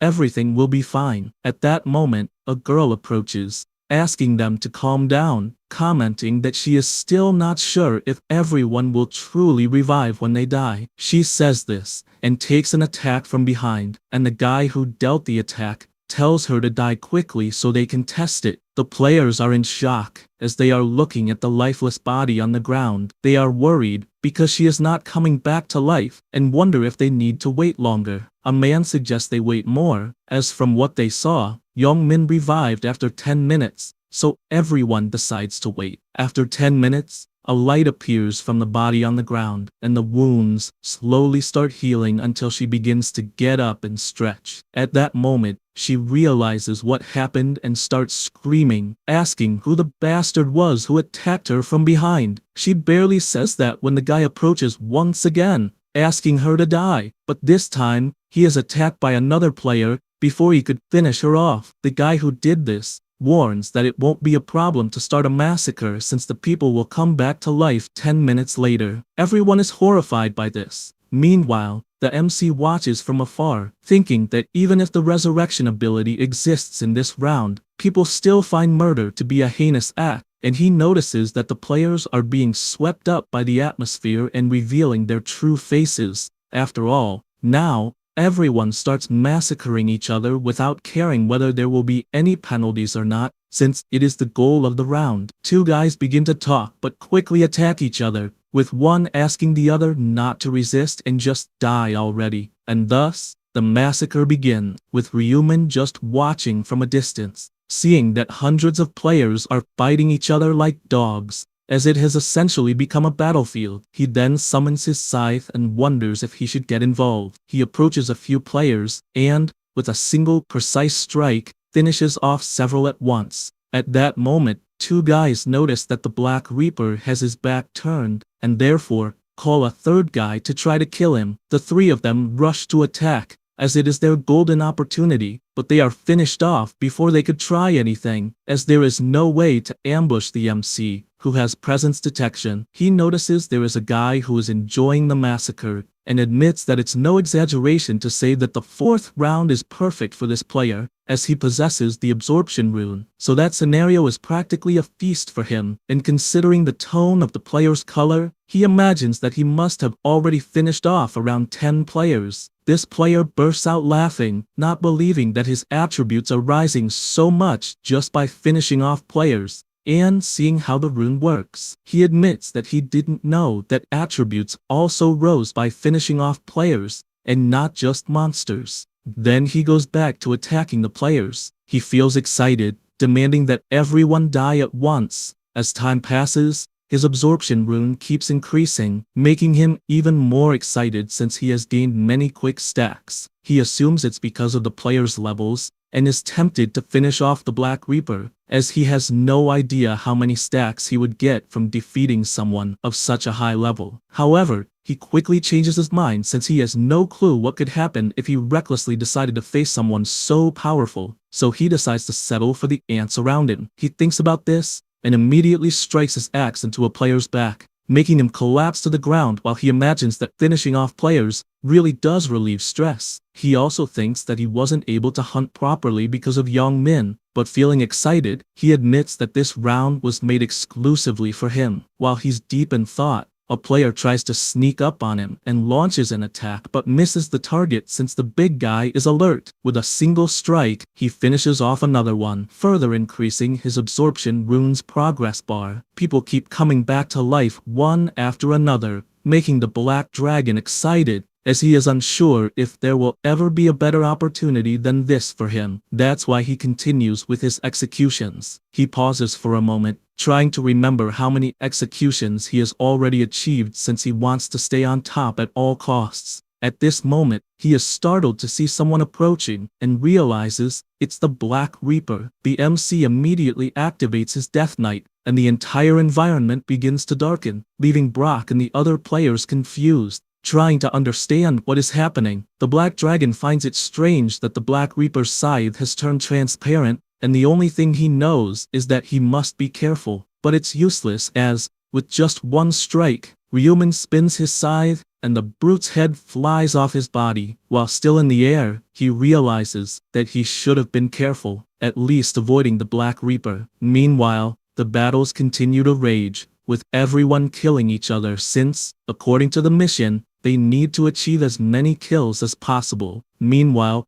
Yongmin just observes the situation until he sees a woman getting up right after being executed. He finds it incredible to witness this, as she actually revived after 10 minutes. Seeing this excites him, since it's his golden chance to stab the traitors in the back. With this thought, he moves through the crowd, searching for his friend, until he finally spots something. He has found Seung-han with his bow raised at someone else. Because of this, he approaches in a charismatic manner to avoid suspicion, and then lands a solid punch, telling him to die already. The punch sends his friend flying, making him tremble in pain on the ground. Yongmin approaches, grabs his shirt, and asks if he didn't say over the phone that he would kill it. With a terrifying expression, he dares him to try it right now. Saying this, he mercilessly beats his former friend until finally leaving him unconscious. After doing so, he lets go and asks where his other targets are. Eren watches the massacre and wonders if, assuming hell existed, it would be exactly like this, with people killing each other non-stop, a battlefield of pure murderous intent. This terrifies her to the point that her bodyguard asks if she is tired by any chance. She replies that actually, she is fine, but her mental state is worse than her physical condition. Sang-chul reflects that he understands the situation she is in, but thinks it's terrible for her to be like this because if she can't progress, he won't be able to face the president. He barely has time to think about this before something startles him. Someone has approached stealthily and grabbed Eren's hair. This player wastes no time and moves to finish her off, but her bodyguard is faster and steps in, disarming the player with a single strike. Then he raises his sword and drives it into the player's chest, leaving him kneeling on the ground, trembling. Sang-chul asks if she is okay, but Eren, trembling all over, just sees her dagger covered in blood, and, inconsolable with the situation, starts to fall, dropping to her knees and vomiting. Sang-chul notices that she is actually holding up quite well since she is doing everything that is asked. She gets up once again, and asks how much longer she will have to keep doing all that. He replies that there is probably still another hour to go. Eren becomes worried about that since just watching that massacre is already terrible,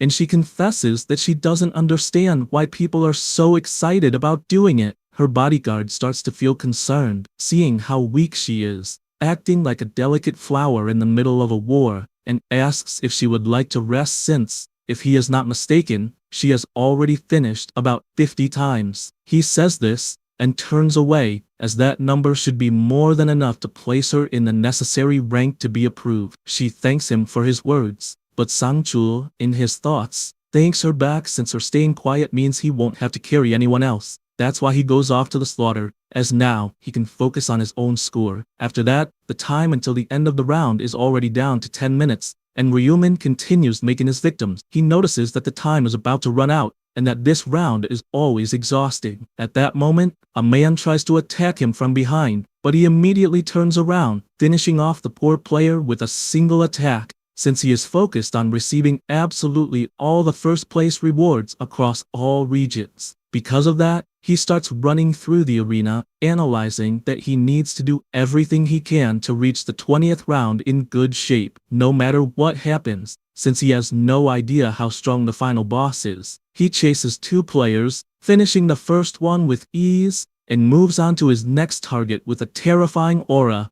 leaving the guy completely petrified. However, Ryumin simply dodges the player and keeps running straight, leaving the lunatic confused, trying to understand why he is still alive and unharmed. The MC is aware that he doesn't need to kill someone he has already killed once, since, in the 4th round, the ranking is not determined based on the number of people he has killed, because it is not possible to finish off players who have done it before. A variety of people is required since even if he finishes someone off 50 times, it will only count as one elimination. With this in mind, he looks to the side and sees Young Min always taking down the same victims. He observes this guy, delivering several blows to take down opponents with his own hands, and admits that he can't believe Young Min is finishing off his 3 former friends in the same corner of the arena, also admitting that he doesn't really think he will survive the round. The brute notices that his friend has resurrected and immediately goes on the attack, ordering him to start resurrecting faster so he can do it more times. Now, only 1 minute remains,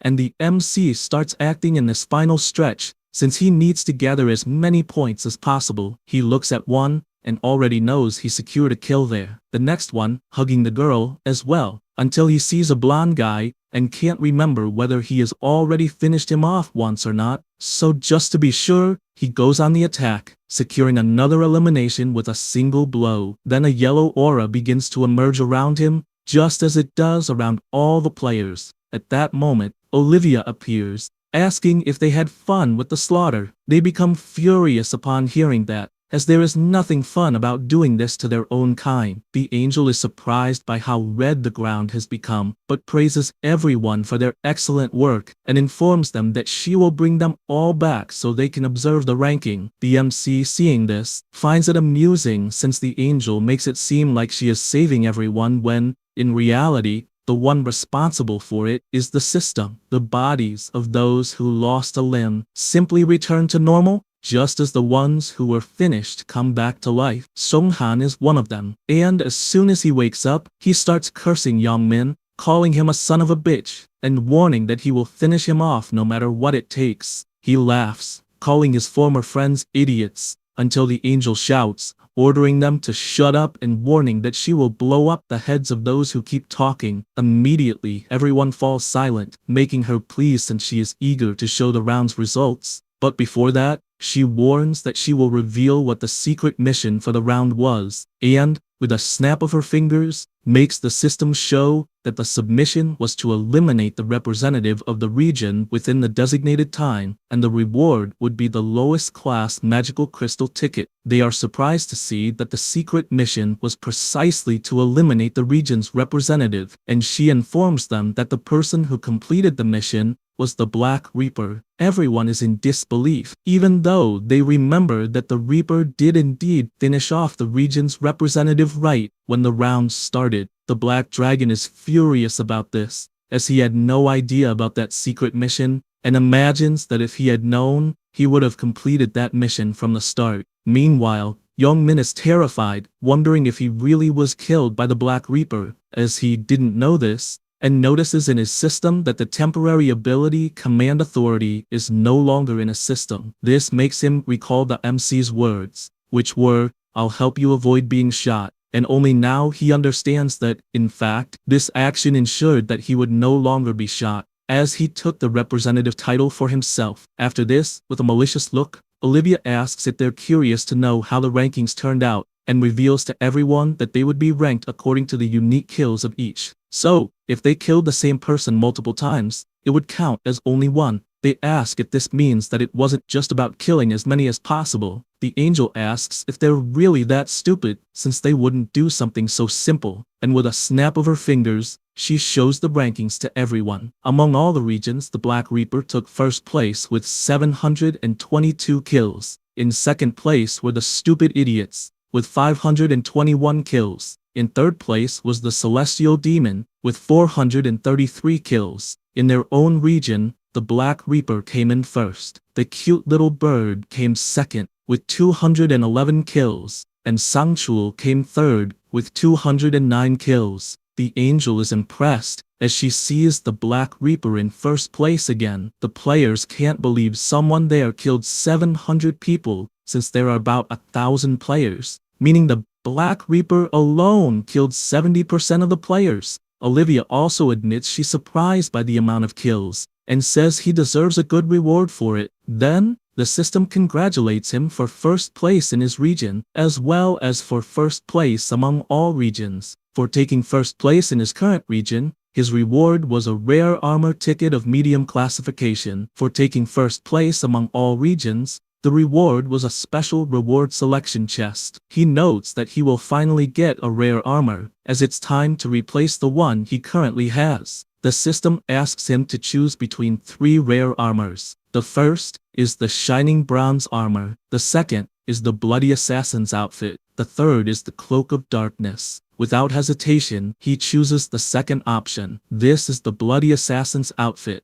a rare rank. It increases defense by 60, dexterity by 4, attack speed by 5%, and movement speed by 5%. Now, it's his turn to choose the special reward. His options are attributes increased by 50% during the 5th round, 5,000 gold, or information about the 5th round. He is aware that the secret mission of the 5th round is extremely good, but also very difficult, so he chooses the buff to increase 50% of his attributes during the 5th round. With that, the angel asks if everyone is ready, as she said earlier, the minimum rank to be approved was rank 521, and so, she warns that she will start eliminating those who didn't make the rank. Immediately, the people who didn't meet the minimum requirement begin to disappear, panicking and begging the angel not to do this. The MC's friends also begin to disappear since they spent more time finalized than alive, and this scares him. But he gets excited shortly after, knowing that he survived by a very narrow margin, having spent too much time finalizing them. Aaron also becomes terrified, since she isn't sure whether she will disappear or not, while Sangchul remains calm, because he knows they both got enough kills.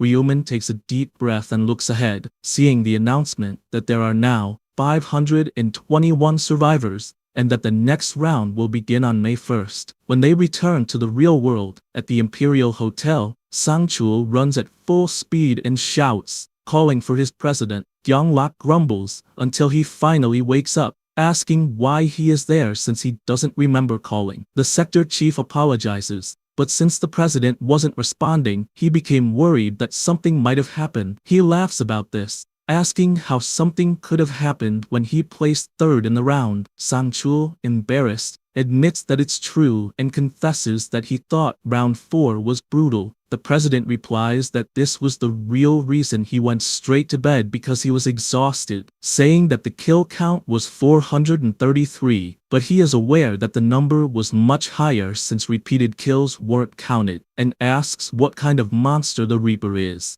and if he's at least human. The sector chief admits he can't say, speculating that he might be someone from Special Forces, since he's someone with extreme confidence and skill, living in South Korea. Gyeonglak is intrigued by this, as he can't hide how amazing he thinks the Reaper is, keeping in mind that he needs that person's cooperation at all costs to move forward more easily. He also imagines that at some point, he'll need to ask the Prophet about the Black Reaper, if that person shows up in any of the predictions. Sangchul comments that he found it incredible that round 4 happened exactly as the Prophet mentioned, and admits he was skeptical at first until he saw it with his own eyes. During the meeting, Ryumin announced that the round won't be about killing monsters, but instead, a massacre will take place. Gyeonglak was so surprised by this that he asked if it was true. Ryumin replied that it is, as it will be a brutal scenario where players will kill other players, which is why he asked them not to let their guard down. With everything that happened, the sector chief asks what they should do and whether they will work with the Prophet after the confirmation of his powers in round 4. The president grabs his clothes and replies that it's obvious they'll work together, especially since Ryumin bought 31% of the company, meaning the future of the company is in the boy's hands. His subordinate asks if he's sure about this,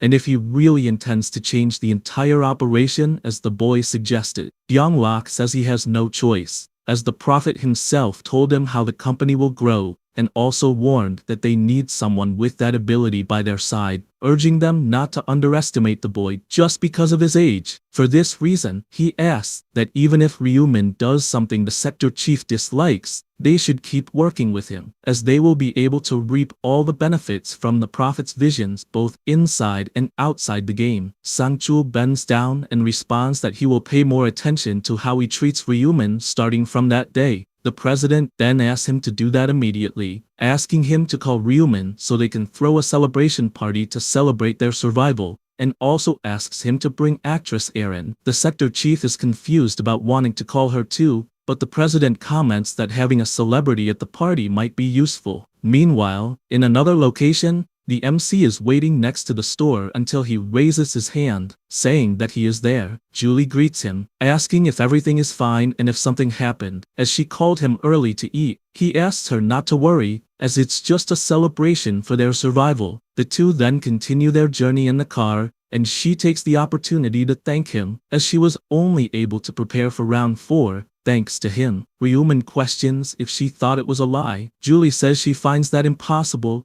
since he wouldn't have any reason to lie, and reveals that if she hadn't known she would have to eliminate at least 30 different people, it would most likely be the end of her. However, the MC disagrees in his thoughts. After all, he knows that even if he hadn't told Julie anything, she would have survived thanks to the protection rune, and her will to live is greater than it appears. They arrive at a luxurious restaurant and quickly serve themselves. She thanks for the food while the MC starts eating and notices she is insecure. Julie wonders if she could really be doing this after eliminating so many people, and confesses that she's only there because of Ryuman's invitation. He asks why she's not eating, knowing that if she keeps these thoughts, she'll be consumed by guilt, and asks if she feels this way because she eliminated someone, telling her not to blame herself for it. After all, she only did what was necessary to survive, and anyone in her position would understand that. Nevertheless, she doesn't accept that it's that simple until the MC asks what's wrong with that, making it clear that it will continue to be this way in the future. He also asks what her family will do if one night she doesn't wake up. After all, everyone has a family waiting for them. Julie panics at this, as she has no idea how sad her father will be if she doesn't wake up, and says he's right, as she hadn't been thinking deeply about how her family would feel and what got her this far. She thanks him for all the support she's receiving. Ryuman says it's no big deal and asks her to just enjoy the meal. After eating for a while, time passes, and he is surprised that she is calling him by his first name, as it's the first time he's seen this. Assuming she's in a good mood, he decides to get straight to the point and says that he called her that day for one reason only: to reveal the information about the 5th round. Julie panics at the subject and asks if he really has information about the 5th round. He explains that he does, and that this round will be the hardest of all the rounds so far, and that the regions will unite. She doesn't fully understand what this means, so he explains that, basically, the regions that are currently separated will be combined into a single region. She asks if this means they'll be able to meet in the game. He replies that it's exactly that, but asks her to focus on the difficulty of the 5th round. The MC is aware that he needs to find a way to meet her while still hiding his identity, so he begins his explanations, telling her once again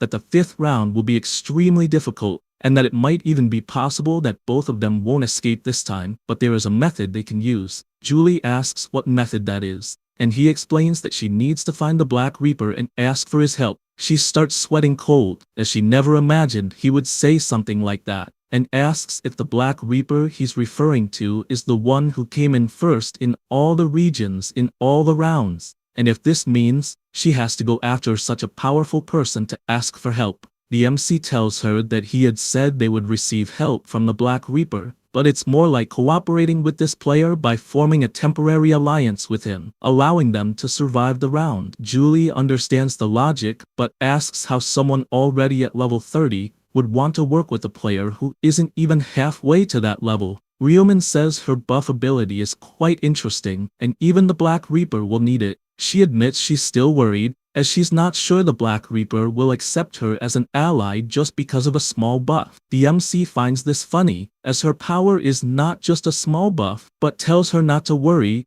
as he knows for sure the Black Reaper will accept working together, not just in the 5th round, but in others as well. She becomes happy, asking if he's really serious, and thanks him for sharing such important information. Then he asks him to extend his hand, and with that, he starts using his power, thinking it's the least he could do in return. He feels pleased to see that he will receive the buff, and thanks her for it, leaving the girl dying of embarrassment. Due to the blessing skill, all of his attributes were increased by 50%. He uses his insects once again for the kill, and since his count went to 100, his attributes increased by another 100% due to the rune effect. Ryuman sits down, having done everything he could to maximize his attributes, and when he checks his status window, he is surprised, as the numbers are very high, including luck, which increased to 84, even more than he imagined. Because of that, he takes his reward for first place, as he will be able to get something very useful. This is the minor rank magic crystal ticket.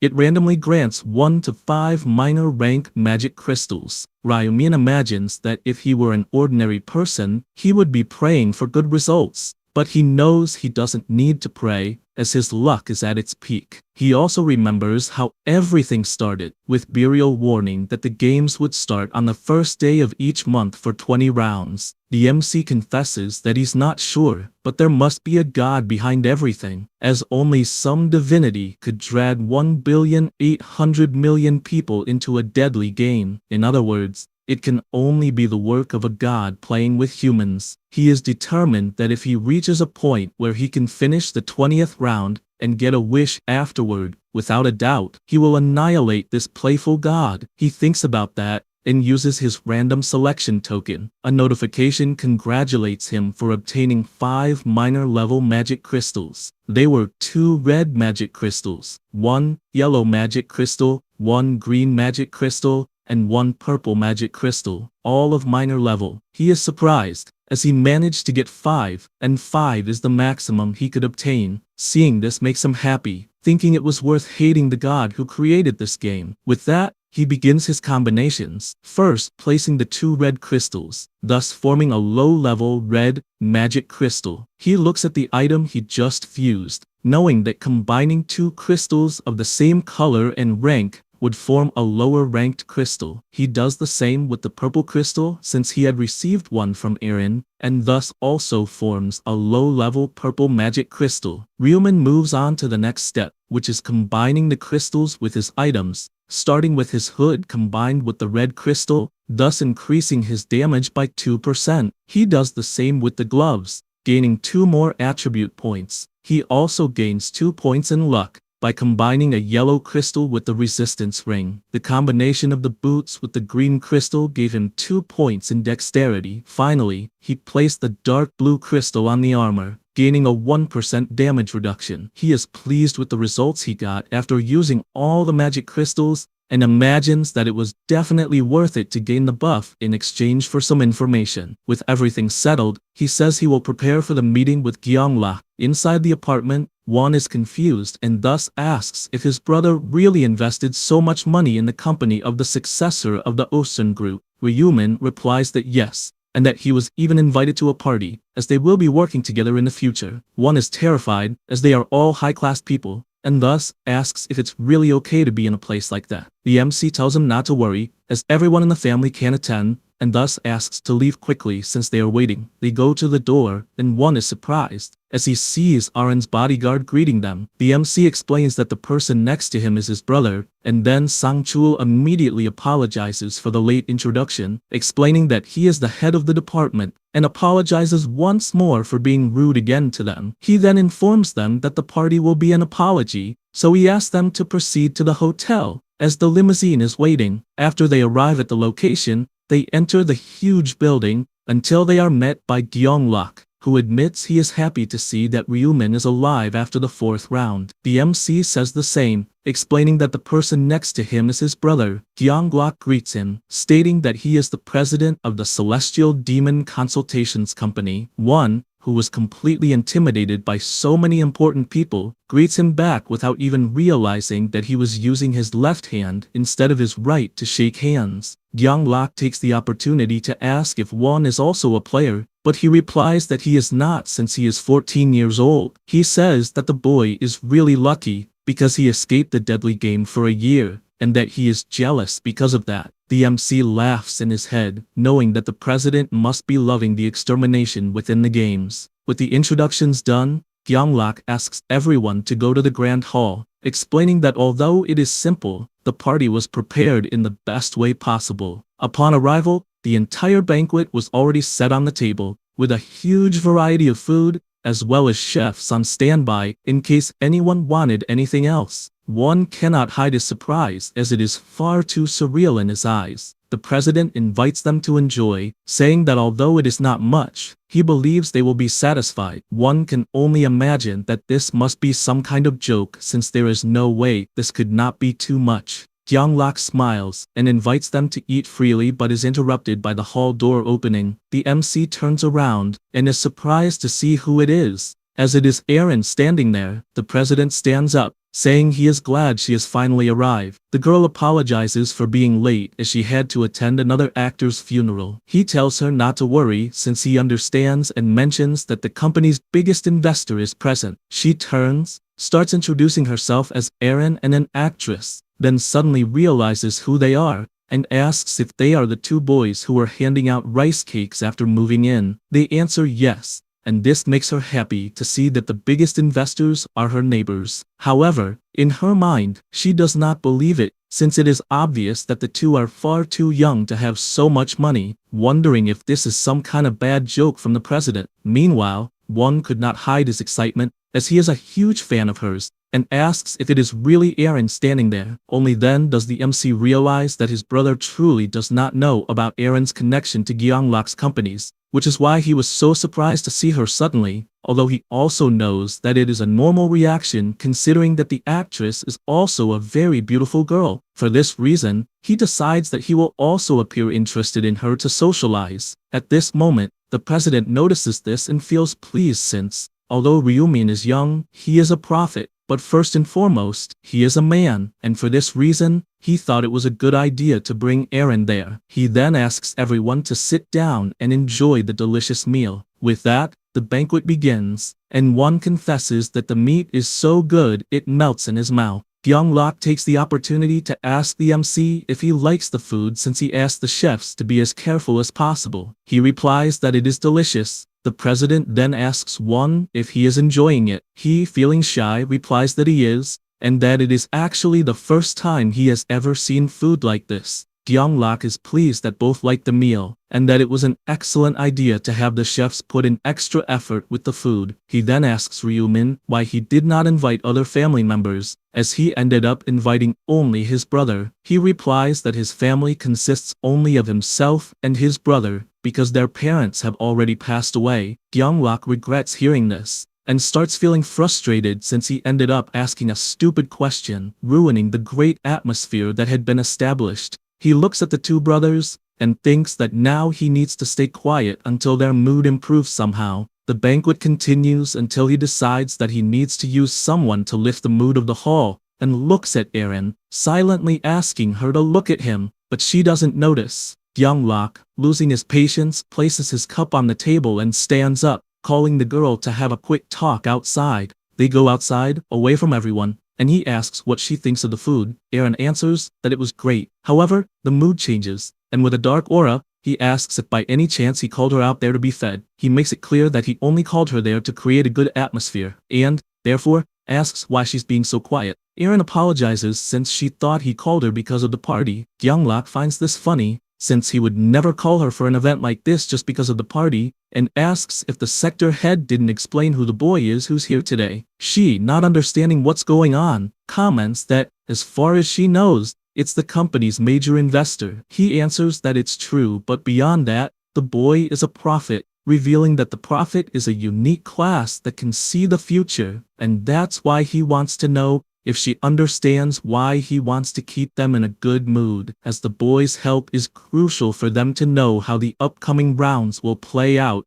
even before they get there. He makes it clear that she needs to use her pretty face to praise him, make him smile, and do things like that. With his fist clenched, the president warns her that she must do whatever it takes to win the great prophet's heart. She begins to feel intimidated because she doesn't believe such a thing is possible. But Gyeonglak informs her that, as president, he created a huge opportunity for her to succeed as an actress, and the least she could do is return the favor, also telling her not to worry about the tricks he'll use, as the only thing she needs to do is improve Ryumin's mood. She remains silent, listening to this, until he asks why she isn't responding. Erin apologizes, and says she'll do as he asks. He asks them to go back to the hall, and makes it clear that he'll be watching to see if she really does it or not. Meanwhile, there's a tense atmosphere in the banquet hall until the two return, with the president apologizing for being absent for a while, but explaining that it was an important conversation about business. And smiling, he notes that dinner has ended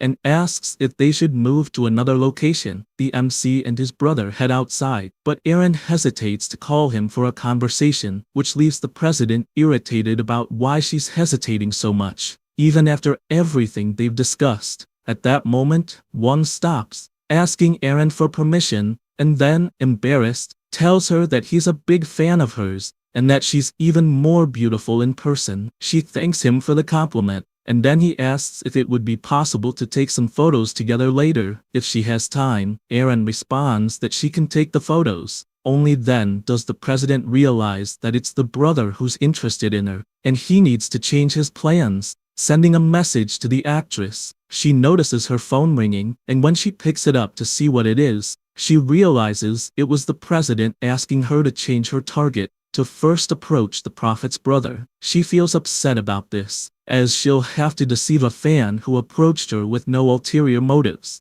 Ryuman quickly realizes how uncomfortable she is, so he begins to read the president's thoughts, which say that they need to pull the prophet's younger brother to their side, as he will have no other choice but to embrace their cause, and with that, they'll obtain information on all the upcoming rounds. He informs her that there's a private VIP room nearby, and they can order as many drinks as they want. They enter the room, and soon Won asks if, when he mentions drinks, he's referring to alcohol, as he's still a student. Gyeonglak asks not to worry, since there are also plenty of non-alcoholic drinks, and then asks the department head to give special treatment there, along with a non-alcoholic drink for Won. After the door closes, the MC informs that he also cannot drink alcohol, and then asks Aaron to go outside to take some pictures with his brother, if it's not a problem. She replies that there's no problem at all, and then they both leave the room. Ryuman takes advantage of being alone with the president,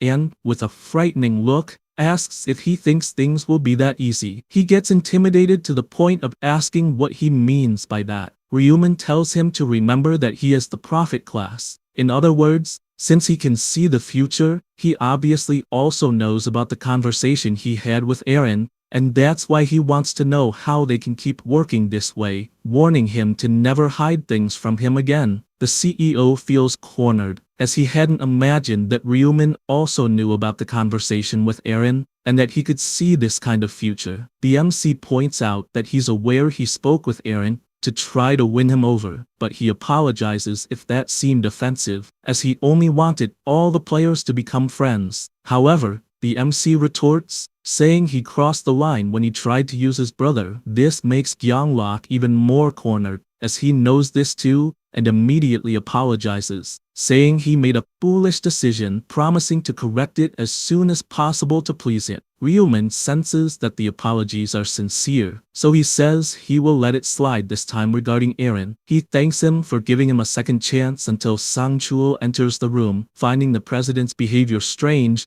and announces that he's back. However, the president asks him to please leave, saying there's something important to discuss privately with the VIP guest, and then asks him to guide Aaron and Won to another room. The department head, not understanding anything, says it's fine, and leaves the room. Meanwhile, the president feels bad, as he tried to use Aaron to improve the mood of the room, but ended up making things worse. Ryuman decides to get straight to the point, asking if he wants the information for the second round. Gyeonglak is surprised, as it seems the prophet knows about this too. The MC reveals that the only reason he accepted the invitation was to provide information about the fifth round, but warns him that if he keeps treating him with such falseness, their partnership will be difficult. The CEO admits that he's really regretting it, asking for forgiveness for the only mistake he made. Ryuman says it's fine, but makes it clear that he shouldn't hide anything from him, and from that moment on, he should trust him unconditionally. He also warns that he shouldn't offer any suggestions on how to manage the company,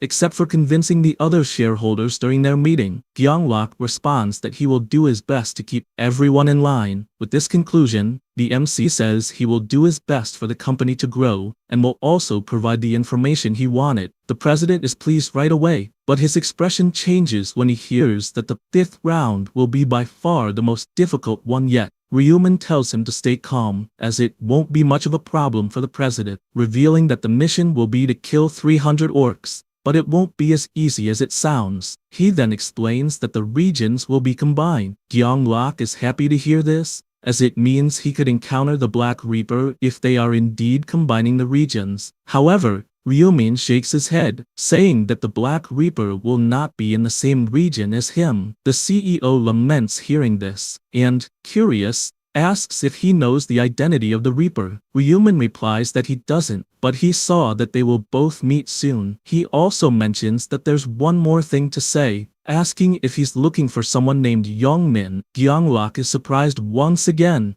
as the prophet knows even that, and admits that the power of future sight is even more incredible than he imagined, and asks for information if he knows who this person is. However, the MC tells him to stop the investigations immediately. This leaves him confused, apologizing but wanting to know why. Ryumin mentions that he will suffer a great loss if he touches this person, and that is all he can say about it. This leaves the president reflecting, as he didn't expect something like this. While the MC is aware that he is only keeping Youngmin alive because he is still useful, Gyeonglok then mentions that he will immediately stop the investigations against the person he mentioned, and then asks them to return to the party, promising that he will keep everything alcohol-free. He is pissed off with how everything is going out of control, and that's why he wants to let off some steam that night. After the whole party, still at night, a man is running at full speed, entering alleys, trying to escape as fast as he can. He is trying to stop the bleeding, as he apparently lost one of his arms, but doesn't know where to run. At that moment, someone begins to approach, leaving him desperate. This person raises a sword and strikes a blow that hits both legs of the fat guy, as well as his shin, causing him to immediately fall to the ground, trembling in pain. The one who did this was Gyeonglok,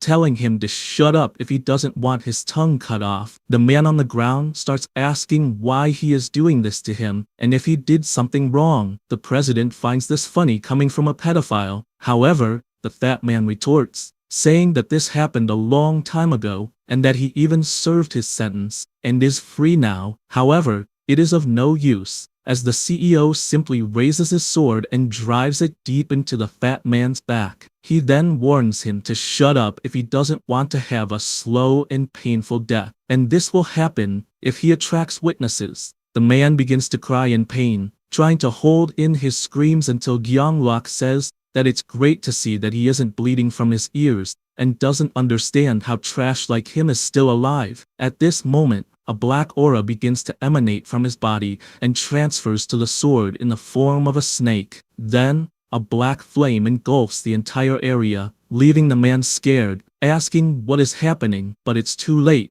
as the black flames start to bind his entire body, starting from his head, then his legs, and only then his arms, completely devouring the man, who can only groan in pain. Gyeonglok, watching, imagines that if his black mana wasn't on cooldown, he would have eliminated such trash in an instant, but he knows there's nothing he can do, as he needs to use black mana to wield the black aura. He is aware that to recharge his black mana, he has to take others' lives. So, with a strike, he announces that the man can finally die. He reflects that when he finishes people off, he gains much more mana than when he finishes monsters. In other words, for someone like him, who loves eliminating criminals, he can't imagine a more perfect class than the one he gained as a Black Knight. Gyeonglok points his sword, as cleaning up such trash really relieved the stress off his back, and so he uses his Consume ability. The black aura from the sword starts being absorbed by his body, leaving only the body on the ground. He always laments, as the ability can't consume corpses, since the black aura only feeds on the life force of a living target. Suddenly, he hears a noise near a trash can, making him quickly turn around, startled, but he soon realizes it was just a cat passing by. The president reflects, that it must be impossible to have witnesses there, as he made sure to lure the man into an alley, away from others' sight and before sunrise. He believes there should be only one person who might have seen it, speculating that this person could be the prophet. As with the vision of the future, maybe he already saw some of these killings, which means that Ryuman has already gotten closer, knowing that he himself is a serial killer. He is happy with this, as it is quite interesting. He then calls the head of the department, asking him to come and clean up the trash that was left behind. After that, 2 weeks passed. The MC is in his bed with no commitments, as now, he just needs to rest a bit, since he is always thinking about the future. However, looking at his phone, he imagines that all this rest will have to end because they created a group of players. He clicks to join the group, as it is time to take action regarding it. After all, now is the time to get one of the 5 runes that can be obtained in real life, the cloning rune. The news is frantic regarding the games, where 1,800,000,000 people were dragged to the other world, and the number dropped to 90 million in just 3 months. A chubby guy, with a red hand, reads that several people died in the 4th round and finds all of this annoying. He sees that the news is pointing out that the players are causing chaos in the cities, and therefore, asks what's the problem with doing whatever they want before dying, telling them not to pressure the players since this is all because of the rules and restrictions. He raises his axe and slams it into the ground, causing massive destruction. He says it doesn't matter anymore, as no one can stop him now. Laughing wickedly, he claims that he is now the best player in the whole world. Therefore, he asks which people he should finish off and realizes that even finishing people in real life, he feels nothing, and wonders if it's because he went through hell in the 4th round. He only laments that getting 1 stack per person is too little, and wonders if it's because they are all civilians. He remembers that the 4th round was way too good, and in fact, liked it more than killing monsters. That said, he leaves the room since he wants to finish off players who give more stacks for his rune, until he notices the online forum of the player community. Hyung-taek is excited, as he could enter the forum to meet some players who would help him finish off other players, and, this way, get lots of stacks for his rune. He decides to look at the forum, which even asks a lot of questions about the player, and it annoys him, as they want too much information before the interview. But he quickly gives in since he needs to go to the location to meet other players. He bets on the hypothesis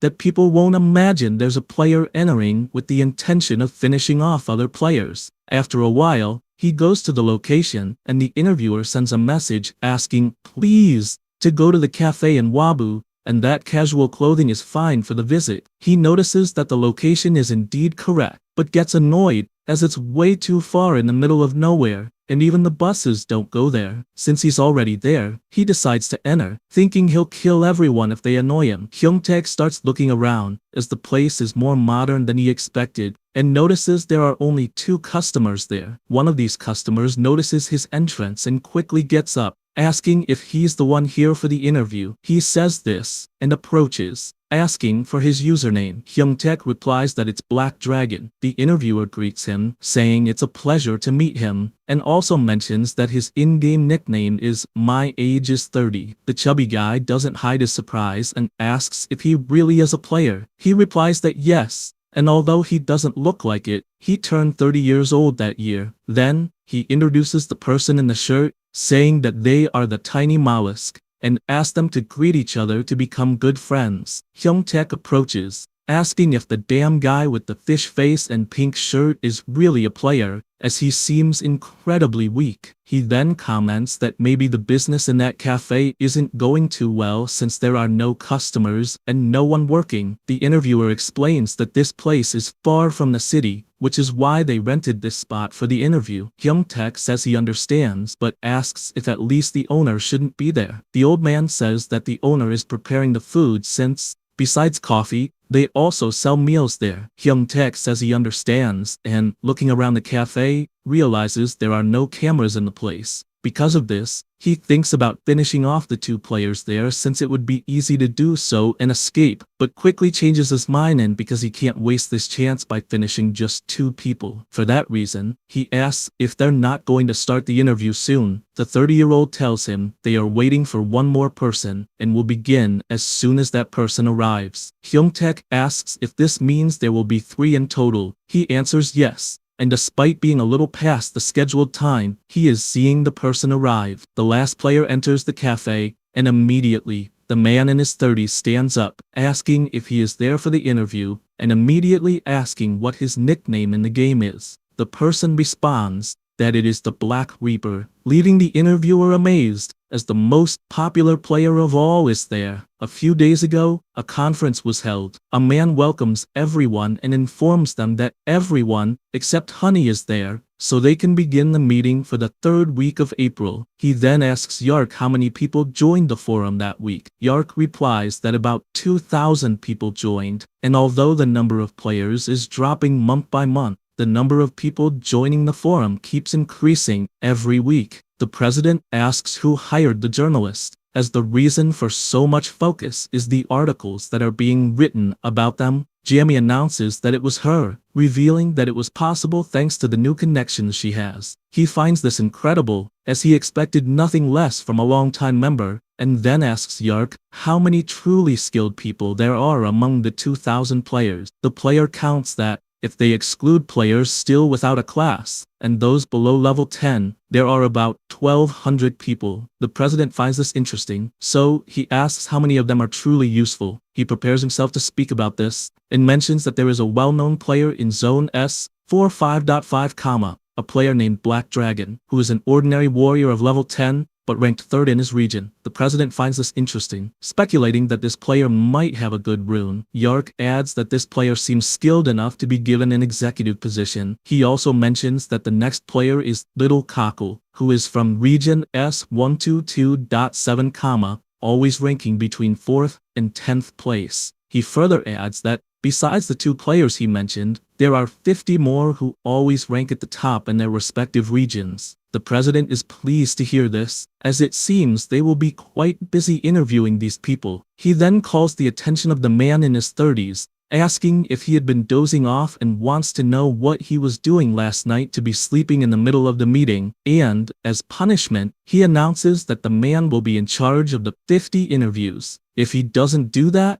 another high-level candidate might steal his spot. The man apologizes for this slip-up and promises to take responsibility for it. The president returns to the topic, asking if the Black Reaper has made contact. Yark responds that, unfortunately, no, as if it had happened, he would have reported it immediately. The man with 4 eyes laments, stating that if someone important like that had appeared, he would have given them the executive position right away. He then calls for Jamie, asking her to speak with the journalist to get more articles written, as they will need to focus more on marketing to try to attract the Black Reaper to their group. She replies that it's not a problem, as long as he pays her very well. He assures her not to worry about it, as he will definitely reward those who are working hard, and then asks them to move on to the next topic, until something catches Yark's attention. He asks the president to wait, as someone has just requested to join the forum. The president doesn't understand what the fuss is about,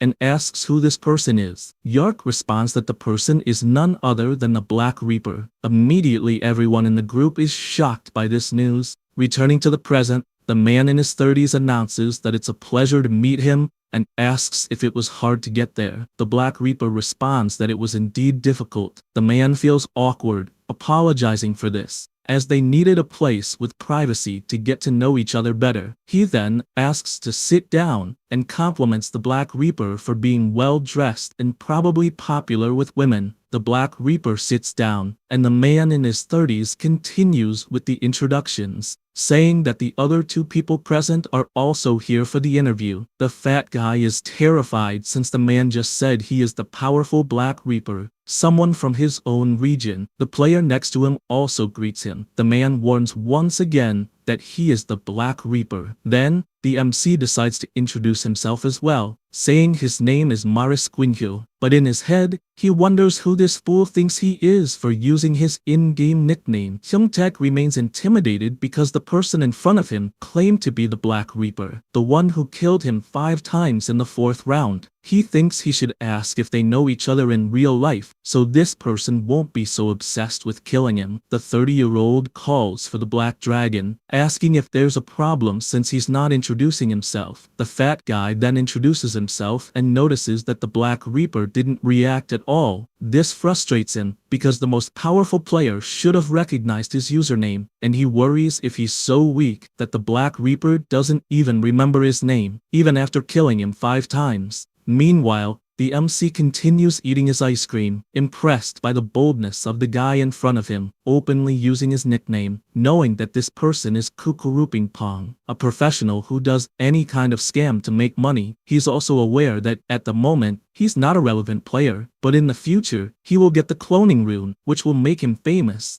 even though it will likely be a bad kind of fame, since he plans to use the rune for all sorts of crimes. The MC laments that criminals gain so much power from another world to cause chaos in real life, but he's glad to have met him as planned, since he'll use this player to get the cloning rune. The 30-year-old starts the interview, stating that he will confirm everyone's personal information and begins with Marasquinho. The MC says his name is Seung-hyun, he's 20 years old, he finished high school, and has no job at the moment. The interviewer continues, confirming if he is a level 13 assassin, and if he placed 4th in the regional ranking. He answers yes. However, he's aware that all of that is a lie, except for the username, which is real, since, in short, he's pretending to be someone else. But he had to do this to meet the conditions to get the cloning rune. The cloning rune requires the player to commit a murder at the place where the rune is hidden while pretending to be someone else. He knows that the fraud present there managed to do this in the past, since he finished someone off pretending to be the Black Reaper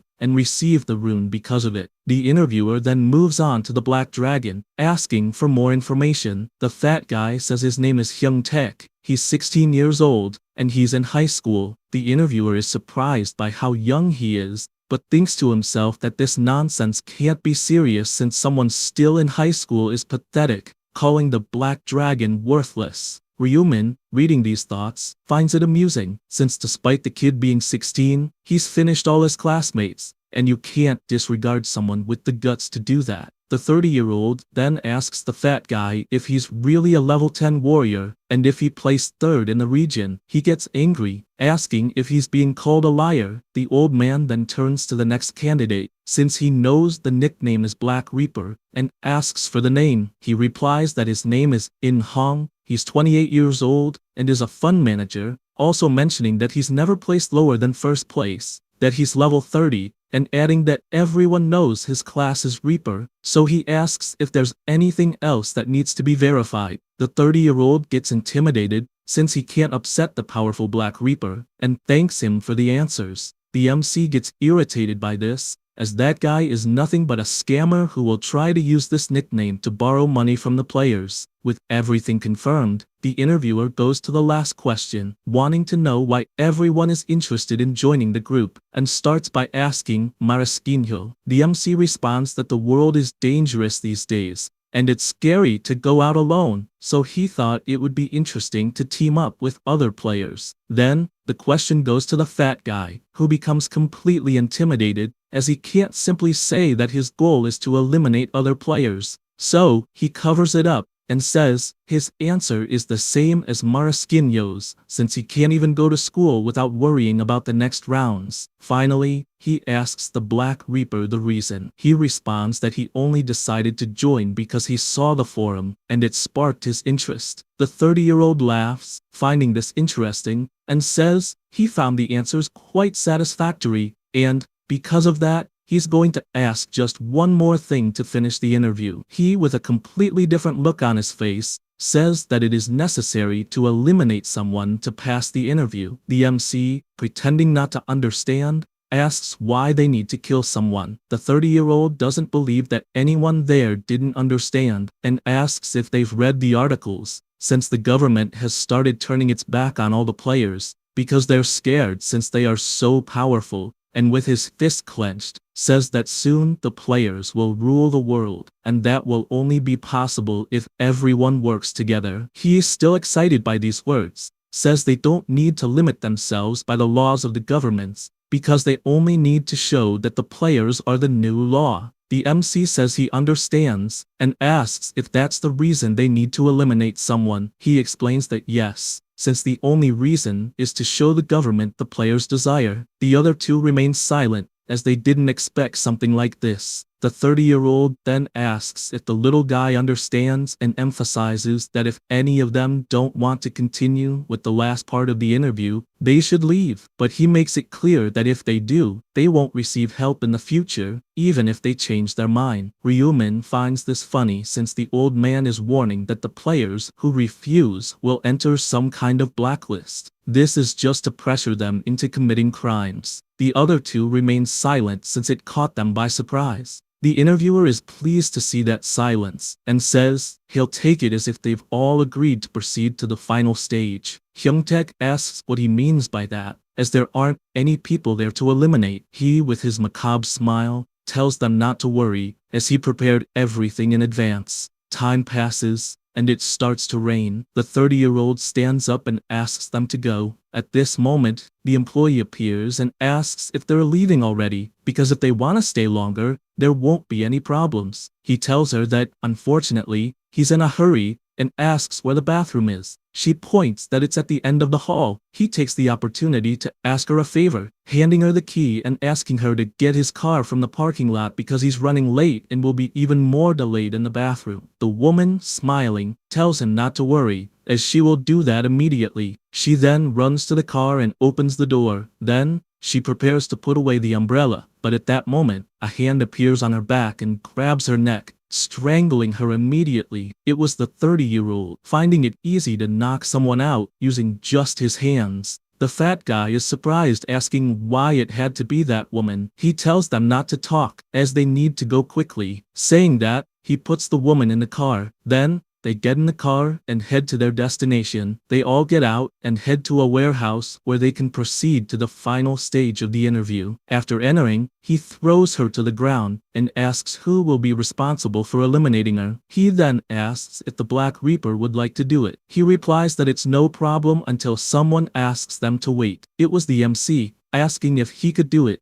The 30-something is surprised to see this, as he didn't expect it to come from someone so shy, and explains that there's no problem at all, asking the Black Reaper if he could give the spot to the little boy. He replies that it's fine, and starts walking. As he passes by the MC, he warns him that it's better to do a great job since he's doing him a favor. Ryumin then turns, thanking him, as he's going to make great use of the cloning rune. He becomes confused since he didn't understand what that meant, but before he realized it, the MC grabs his head, and with a single move, twists it off, breaking the guy's neck. The man, with his face turned towards his back, falls stiff to the ground. The 30-something panics seeing this and starts yelling, asking what the hell he did, since he just killed the Black Reaper, and if he's gone crazy. Ryumin, with his dark gaze, tells him to shut up since he's making too much noise. The man immediately feels intimidated by that gaze, comparing it to a beast, and realizes that the atmosphere next to the boy is totally different, so he doesn't understand what's happening. A notification arrives for the MC, informing him that he's made a kill while posing as someone else,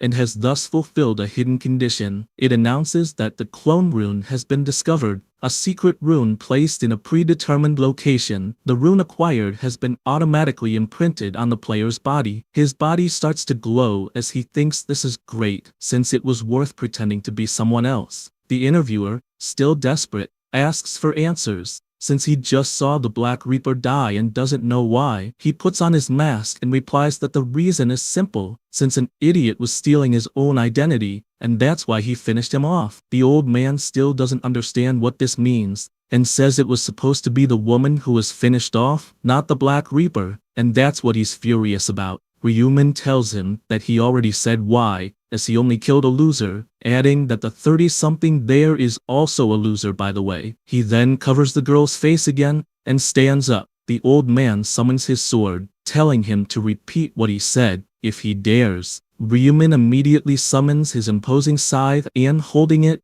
replies that he called the old man an idiot and wants to know if he's wrong, by chance. The man feels intimidated, wondering if the scythe is really the boy's main weapon, and admits he's never seen a player carrying such a large scythe before, until it dawns on him that there's only one player who uses a scythe as a main weapon. He recalls that the little boy had just said moments ago that he only finished the guy off because he was stealing his identity. The MC then asks if he finally understands the situation, since he's standing before the true Black Reaper, and therefore apologizes for lying. The 30-something drops his sword from trembling so much, as the little boy was never Mariskinho, but the true powerful Black Reaper. Because of that, he immediately kneels down, shaking all over, apologizing for not recognizing him at first, and asks for mercy. However, it's of no use, as the MC says he won't do that, not in a million years, and with a single movement, throws the head so far that it lands at the feet of the Black Dragon. He watches the head on the ground, and is terrified, realizing that the man in front of him is indeed the true Black Reaper, and is definitely on another level. He starts trembling in fear, since he didn't even see the scythe move, and the man was already finished off. Ryumin raises his scythe, since they are now alone, and comments that the chubby guy must know what's going to happen, and so he asks for his last words. He panicked, admits that he won't say anything obvious like asking for his life to be spared, but there's something he'd like to ask, in case they meet again. The MC asks if he wants to know what he killed him 5 times in the 4th round. Hyungtaek comments that this is exactly the question he has. He replies that the reason is simple, since he recognized him as a potential rival, as he seemed to be the most skilled among all the people in the area they were in, and that's why he needed to get rid of any potential rivals. Are you ready to die?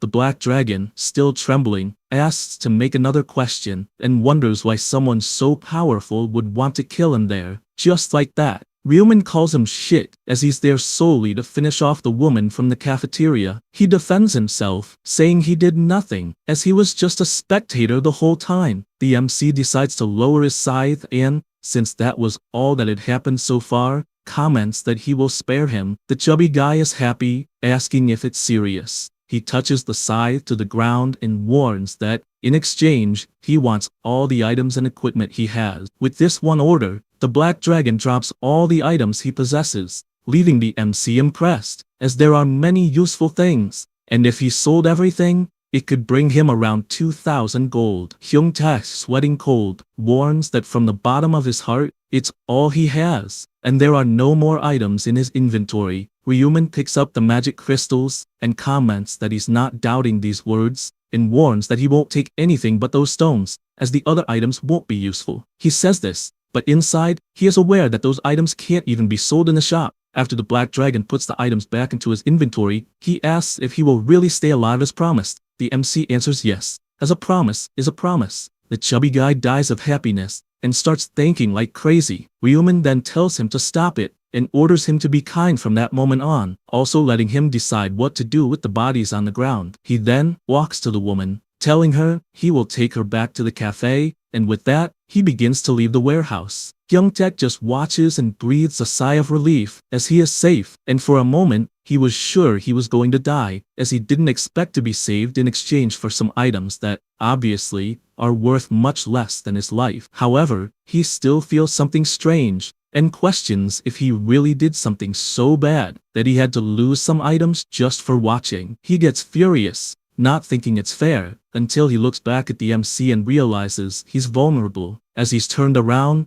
carrying the woman, the chubby guy starts sweating cold, as it's a perfect chance to attack from behind. If he manages to defeat the powerful Black Reaper, he will increase his attributes a lot, and he's absolutely sure this is a once-in-a-lifetime opportunity, and he definitely won't have another chance like this to catch him off guard. He summons his axe, as he's sure he will regret it if he lets this chance pass, so he begins walking silently, hoping the MC doesn't hear him. He gets closer and closer until finally he's close enough, preparing his axe to attack, and then delivers a full swing that makes the MC fall hard to the ground. Hyung-tak is in shock, not believing he actually managed to finish off the Black Reaper, and it was easy too, so he bursts out laughing, not believing that someone at level 30 was defeated by someone at level 10, and starts kicking the body on the ground, shouting that this is all because he turned his back on the enemy. Excited, he thanks the levels he will gain from this kill. However, he finds something strange, as he's not receiving any notifications from the system,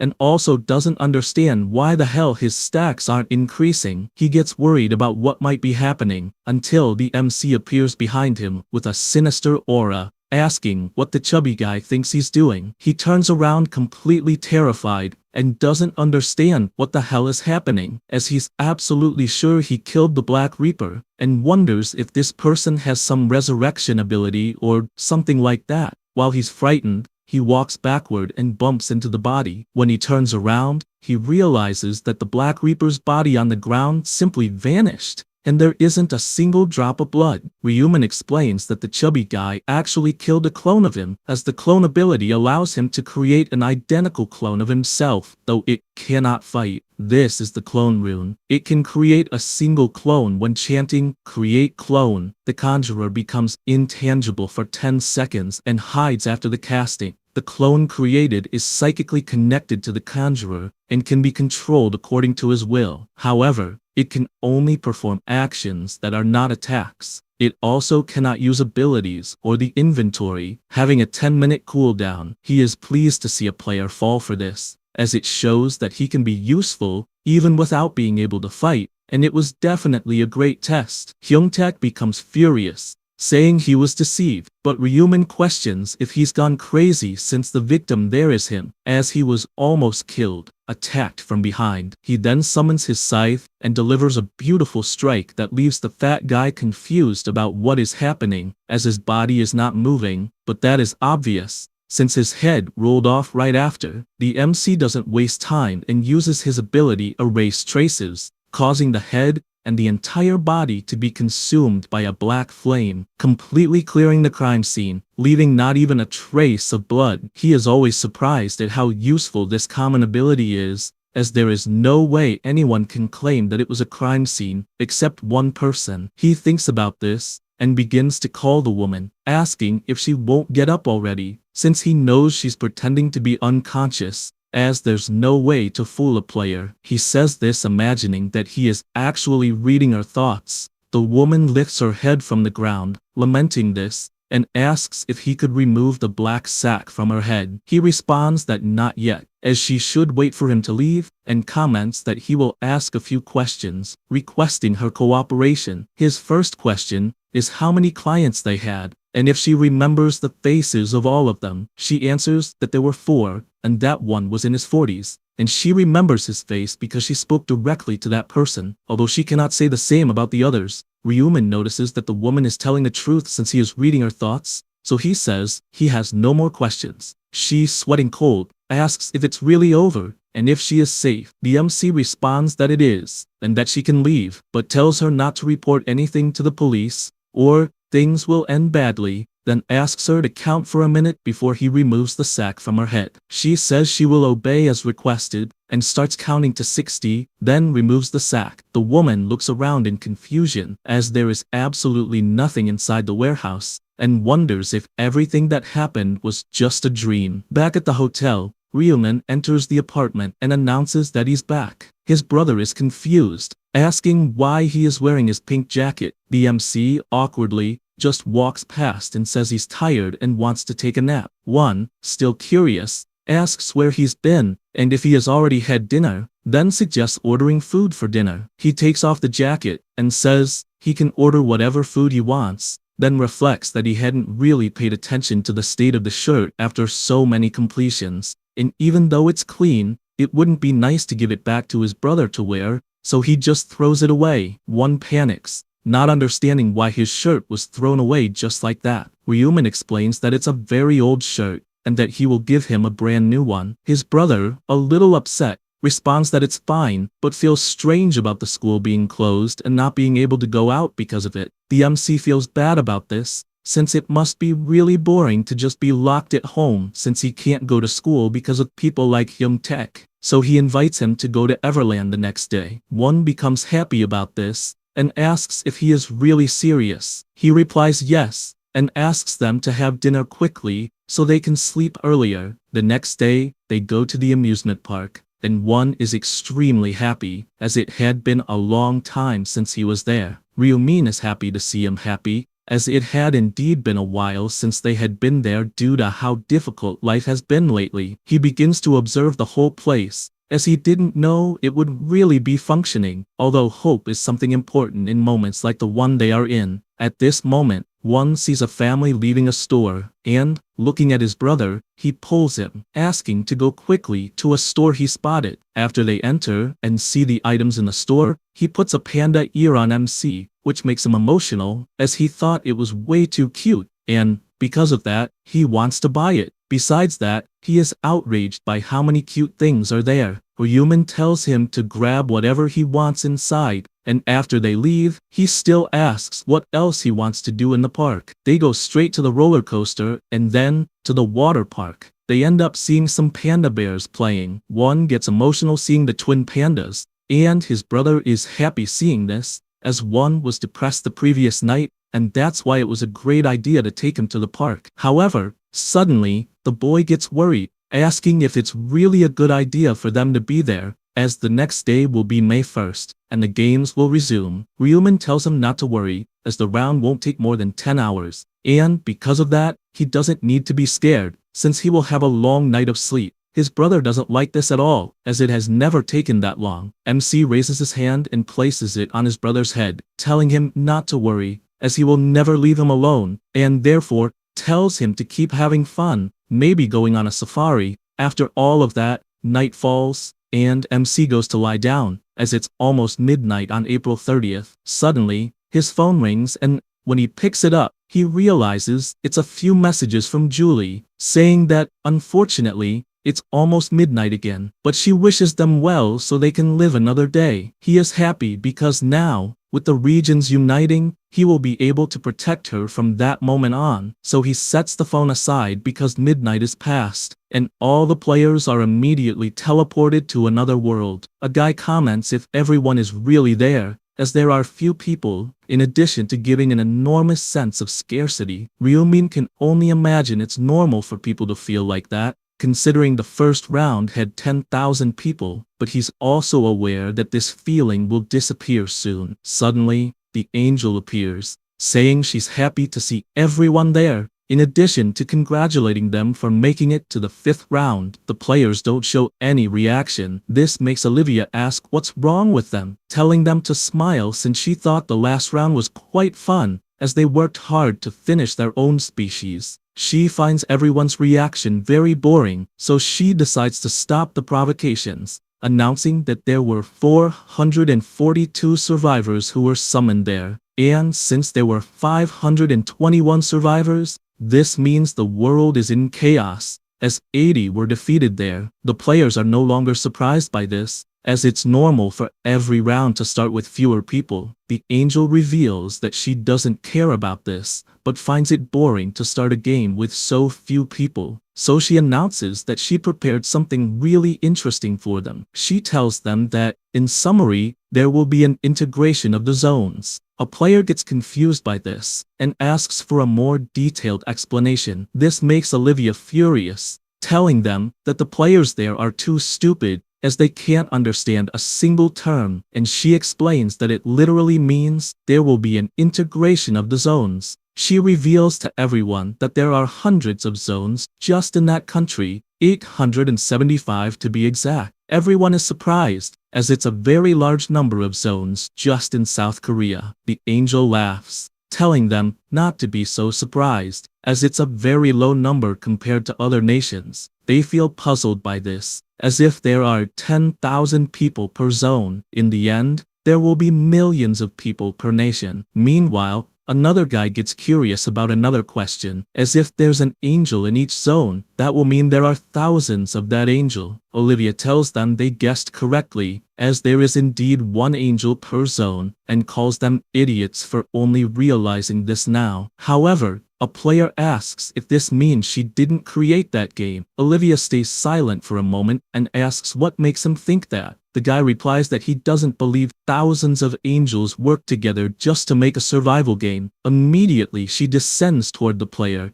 and asks what the problem is. If they work together, then telling him not to ask unnecessary questions if he doesn't want to end up finished because of it. The man is terrified, apologizing for bringing it up. She's still angry, just flies off again. The MC continues watching, as it's clear they touched on a sensitive point, since he is certain there's a rule that prevents angels from talking about the creator of the game. Moreover, he doesn't believe an angel who can be defeated by a player could have created such a huge game. Olivia repeats that she won't answer any more stupid questions, since everyone should focus on their own survival, and warns that she'll begin the integration right away, emphasizing that she's only doing this because there are few players in that zone. She tells them not to try to come up with any stupid theories as to why this is happening. A strong earthquake starts shaking the area, and several beams of light appear, glowing brighter and brighter until they form a huge barrier that terrifies the players, as they've never seen anything like this. The light intensifies throughout the area where they are, and after several blocks become intense, players from other zones appear. They wonder, is it over? Meanwhile, everyone continues staring at each other, trying to understand what's going on, until the angel announces that the zone integration is complete. Because of this, another angel appears, and they ask how long they're going to keep staring, since they should be introducing themselves to each other. They're in disbelief, as now, they're not facing just one angel, but 10 of them. The celestial beings greet everyone once again. Olivia explains that they simply merged 10 zones into one, increasing the number of players to 4,884. Everyone is still shocked, as now 10 zones have merged, and the number of players has increased to almost 5,000. The angel explains that the other zones did the same, meaning that the names of the zones will also change, and this one will be called OSKES 00 Zeta, consisting solely of players from South Korea. The players start whispering that at least they can communicate with each other since they're all from South Korea. Ryuman keeps watching the people whispering, as he's aware that integrations will continue to happen whenever there are fewer than 500 people. Furthermore, much later on, when there are fewer than 500 people in all of South Korea, they will compete against players from other nations. He decides to set that aside for now, as it won't happen until around round 11, so he needs to focus on the present. He thinks the angels will start the bonus game soon, but before he can even think about it, Olivia announces that before starting the main mission, they will play a simple bonus game to celebrate the zone integration, since all the zones had one representative, and now that they've made this integration, it's like there are 10 representatives, and they need to do something about it. After all, now they need to go back to having only one representative. The MC continues listening attentively until the angel raises her finger, announcing that the old representatives will fight each other until only one remains, and that one will be chosen as the new representative of the zone. The players start whispering that this is too cruel, having the representatives fight each other. One man observes that some people find this funny, as they won't have to fight, while another is terrified, as they'll have to fight among themselves to choose a new representative. While one laments being a representative and thus being forced to fight, another wonders if maybe they'll be reborn if they're finished in this battle. They ask themselves if they can just give up their right to be a representative. Ryuman is aware that there is no merit in being the representative of the zone up to this point, but this will be different in the following rounds, and that's why he needs to win this dispute at any cost. Olivia grabs everyone's attention, asking them not to be scared, since if they are defeated, nothing will happen in real life, as they will be reborn immediately afterward. This puts one of the players at ease, since he was thinking of the worst. However, she points out that things aren't that simple, as the new representative of the zone will receive the governor's position instead of the authority position. This ability gives the power to control players with a lower level than his. She further explains that it's basically an upgraded version of the command authority that allowed controlling players who didn't have a class. In addition to being clear that this ability can still be used 10 times,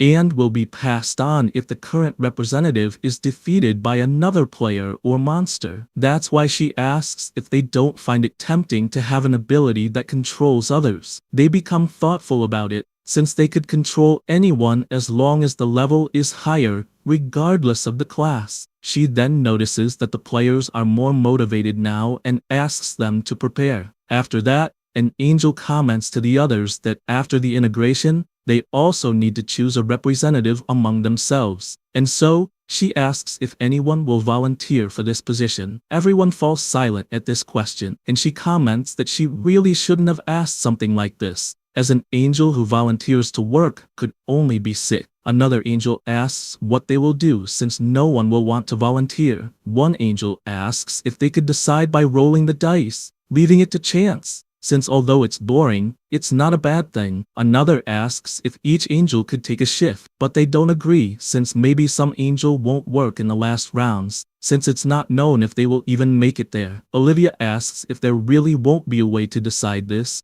until the red-haired angel comments that the representatives of each zone will fight soon, and, with that, she suggests that the first representative defeated in the battle will have the angel responsible as the guide for all the rounds. They all think it's a good idea since it seems fun, and they raise their hands, agreeing with the idea. However, Olivia asks them to wait, suggesting they do things a little differently. She proposes that instead of the angel of the first defeated human being the guide of the rounds, they could make the angel responsible for the zone of the human who survives until the end, become the absolute queen of that zone. She explains that, in summary, the angel responsible for the zone of the surviving human will be the queen, and basically, all the other angels will have to submit to the command of this queen, as well as the human who survive. One of the angels asks if they are really going to give that much power to the representative, since basically, this person could control them just like the queen. The other angels get excited about it, since,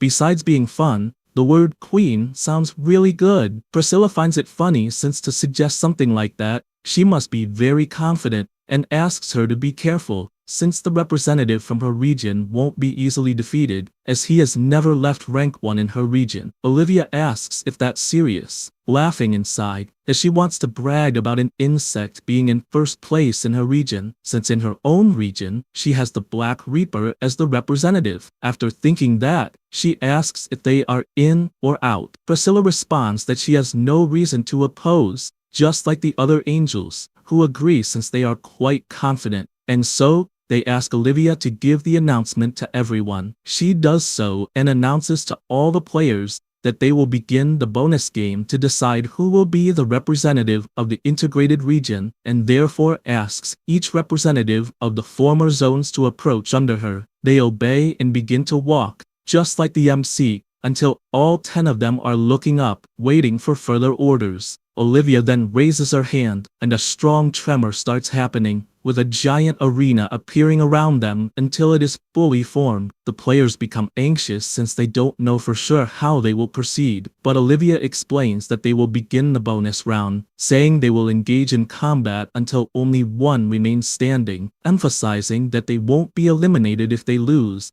and that's why she asks them to try to stay until the end. With all of this said, she asks to begin. Immediately, everyone summons their swords, just like the MC with his black scythe. The players start glaring at each other, as they are faced with the opportunity to become king by defeating only 9 other people. One guy notices that no one took the initiative because they are being cautious, meaning that, one way or another, everyone there is highly skilled. However, he himself is confident, as he is sure that there is no one stronger than him, since he has never lost first place in his region. In addition to possessing the rune of dismantling, which is too powerful, that causes the rune to activate when he stabs someone with his sword, automatically breaking the player completely. He believes it's as if his own blade knows where to strike the target, and thanks to that, he managed to finish off more than 300 players in the 4th round. At that moment, the angels start asking why they are standing still and tell them to finish each other off. The player finds it strange that the angels are restless, as if they had made some kind of bet, so he begins walking through the crowd because he doesn't believe there is anyone stronger than him there. In addition to it being the perfect opportunity to leave a strong impression on them, he stops in the middle of the arena and draws his sword. At that moment, all he wants is a sacrifice, since he needs a little lamb to boost his performance, so he thinks to himself that anyone can come at him, as he will finish them off right away. At that moment, Ryuman starts walking and stops in front of him. The player is happy that a little lamb has finally appeared, but confesses that he has never seen anyone using such an absurdly large scythe, believing it cannot be an ordinary weapon. He confesses that he has seen many people using the word scythe in their nicknames, but he has never seen someone actually using this weapon until he notices the player's nickname. Seeing this makes him scared, not believing he is reading Black Scythe, or rather the Black Reaper. Even terrified, he tries to believe that maybe it's another player with the same nickname, but he soon dismisses this, as he is sure no two people can have the same nickname. Immediately, he lowers his sword, terrified, as he is now facing the number 1 rank from all regions,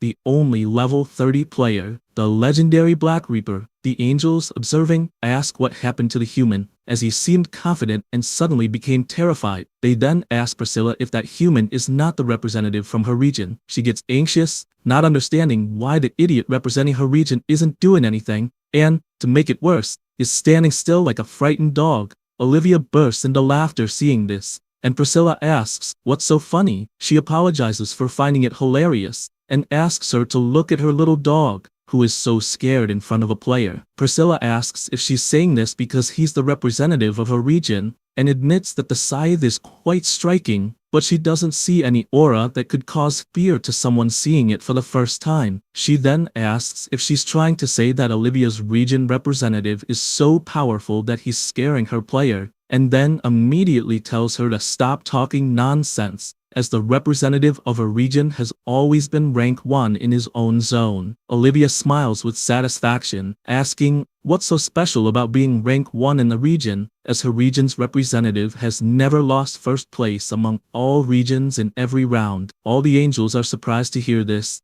asking how she dares to lie like that, as they would have noticed something like that. Only then do they realize that the player's nickname is Black Reaper, and they admit having seen this nickname in every results window that appeared. Priscilla gets frustrated since the Black Reaper was chosen as Olivia's representative, and if he is truly the real one, then no representative there is a match for him. Suddenly, they get startled as Priscilla's beloved one took a single precise attack, and his head flew off, being defeated with just one strike. Olivia bursts into laughter since it's one less human. Only then do all the players realize they are facing the Black Reaper, and wonder why the hell someone like him is there. They are terrified, as they wouldn't be able to defeat a level 30, even if they all teamed up, and they'll probably be defeated with a single strike. Just like the first player, the MC starts walking toward them, and immediately one player says it's good to see him, as he's happy to be in the same region as the famous Black Reaper, and asks if they can talk please. A woman immediately puts her bow away, stating that she doesn't intend to fight. They all do the same, telling the angels they surrender, admitting defeat. However, the angels ask if they are joking, as such behavior is shameful. Besides ruining the fun of the game, and with their malicious glares, they make it clear they will explode everyone's heads if they bring up surrendering, guaranteeing they won't be revived afterward. They get terrified by this threat, and thus go back to summoning their weapons, preparing for battle, as they believe they might have some chance. Being 8 people against 1, Ryuman realizes that the angels are being more terrifying than him, since the players have now decided to attack all at once. But this only excites him, as it doesn't matter how many ants try, they're nothing but ants. The representatives notice this laugh and get furious, as they take it as an insult just because of the level difference, so they all charge at once. The MC doesn't let himself be intimidated and also charges forward with a grim expression, slicing all his enemies in the blink of an eye. The players who didn't attack are terrified by what they're witnessing, but before they can even think of anything, They're also attacked until all are finished off by the MC's massive scythe. The angels who are watching the battle are shocked by this. They confess they didn't expect the fight to end so quickly, even with the Black Reaper involved, and ask if they now have to serve Olivia, since she was the one in charge of that player. Suddenly, Priscilla screams in fury, calling for Olivia, and as she approaches, she asks if Olivia already knew this was going to happen. She responds that obviously she already knew the outcome. The redhead then turns to the angels and points out that they were deceived. Olivia responds that of course she suggested something in her favor. After all, for what other reason would she make such a suggestion? Then asks if she happened to force anyone to take part in the bet, since none of them cared anyway and just wanted to have fun, which is why they agreed. Priscilla can't hide her fury, and then Olivia asks if she's looking to start a fight, because if that's the case, go right ahead. She comments that it would be pathetic for angels to fight in front of humans, and besides, if the chief angel found out, she would be sent to the insect penitentiary. The redhead is horrified the moment she hears this, since she hates that place from the bottom of her heart. Olivia remarks that now she's the queen, and therefore orders Priscilla to be the guide from that moment on, and the redhead asks how long she'll have to do that. She replies that it's until she feels better and commands her to get to work right away. The angel flies toward the players, regretting having agreed to the bet, and after positioning herself, announces that, as witness, the new representative of the humans has been chosen. Now the Black Reaper player is the new representative of Zone C SK007. His new temporary ability is the ruler position. It allows him to command a player to do anything he desires. The targeted player cannot disobey the order under any circumstances. It can be used 10 times, and only one command can be given per person. The ability also doesn't work on higher level players. People start murmuring that they already knew the Black Reaper would clearly be the representative. After all, he's level 30 and can control anyone, so they better not mess with this player. Priscilla announces that she will now resurrect the defeated players, and, with a flap of her wings, makes a strong light burst from the bodies of the former representatives. One of them comes back to life, along with all the others, who are confused and trying to remember what happened. The redhead informs them that they were all defeated by the Black Reaper, and that he is now the representative of that zone. Only then do they realize what's happening, until she goes on to say that, since there's a new representative, she will remove the rights of the former ones, asking them not to be sad, since, as always, they can earn them back. She states that the bonus game is now over and will go straight to explaining the main mission. Immediately, the system opens for everyone. It is necessary to slay 300 orcs per person within 10 hours. The secondary mission is to collect 4 stones of balance. The reward is still a mystery. There are 77 million participants in total, and in the current zone, there are almost 5,000, but only 1,211 can be approved. One player is scared by the absurd number of orcs they need to defeat, on top of the number of people who can be approved being way too low. Priscilla, already irritated, asks why they're complaining and makes it clear she can lower the number of approved players even further. Everyone goes silent instantly, and she informs them that the rounds so far have been too easy, and that's why she prepared something harder this time. The players start wondering if slaying the orcs will be easy and believe they're just weaklings. Priscilla is disappointed, since the players really can't think ahead, and so she announces that she won't say anything else. At this moment, they question what the side quest is, and why its reward has question marks. The redhead replies that unlike before, the side quest is visible to everyone, but the reward is a secret. The MC, hearing all of this, always finds it annoying with so many secrets despite being aware that the reward of the side quest is the Rune of Balance. It's one of the 18 runes he needs, and only one person per zone can obtain it as the quest reward. He also knows that there are opportunities for others to earn the rune in each zone, but the difficulty is higher than the main quest itself. After all, even if someone completes the side quest, it's still hard to meet the conditions for the Rune of Balance. Priscilla begins to explain that the side quest is to collect the Stones of Balance, and if they collect 4, they will receive a mysterious reward. However, Only one person can receive the reward since there are only 4 stones of balance per zone. They ask if, by any chance, someone doesn't find all 4, does that mean the side quest was not completed? She replies that's exactly it, asking them not to worry, since they can steal the stones from other players simply by finishing them off. The players are surprised by this since it follows the same logic as the representative's power. The angel confirms that it does, but warns that this only applies to the stones of balance and not to other items, and that they won't be resurrected if they die. She says she said all she had to say and asks them to give their best. The time until the end of the round is 10 hours. The MC sees the angel disappearing and imagines how annoying they are, now intending to fulfill the orc quota to set a new record, planning to help Julie after that. He starts running and passes through the people. They just watch the Black Reaper leaving and feel relieved since they weren't taken down, just frightened by that presence. A player asks where he's going and if they should follow him, but is quickly interrupted by another person asking if they've gone crazy, since following the Black Reaper is like asking to be finished off or even ending up a slave or something like that. However, one player suggests doing it anyway. After all, the MC is always the first in everything, and doing something is better than doing nothing. Everyone feels uneasy about whether or not to go until they question what they'll do if they get caught. A female player suggests keeping a good distance, saying she'll do that even if it's alone. She says that and leaves the group. The players are still unsure whether to follow or not, until they gather their courage and start heading in the direction the Black Reaper went, believing that this player knows what he's doing. Meanwhile, in a small orc village, the MC approaches and soon spots a monster. From afar, people are watching and asking what it is, since it looks like a village or something of the sort. And apparently the Black Reaper is entering there. The monster becomes furious, but the MC is not intimidated and charges, driving his scythe into its head and cutting it soon after, thus defeating the monster. Then, he begins to enter the village and soon encounters more monsters. The orcs notice the presence of an intruder and prepare for battle. Both sides charge, but Ryuman easily finishes the first and keeps advancing. One of the orcs tries to hit him, but he just raises his scythe and, with a simple movement, finishes the 2 in front of him, then keeps walking. He goes to one of the huts and enters it. After some time, he simply leaves with nothing. Meanwhile, people are watching from afar. They comment that the orcs seem peaceful and are as weak as the gnolls.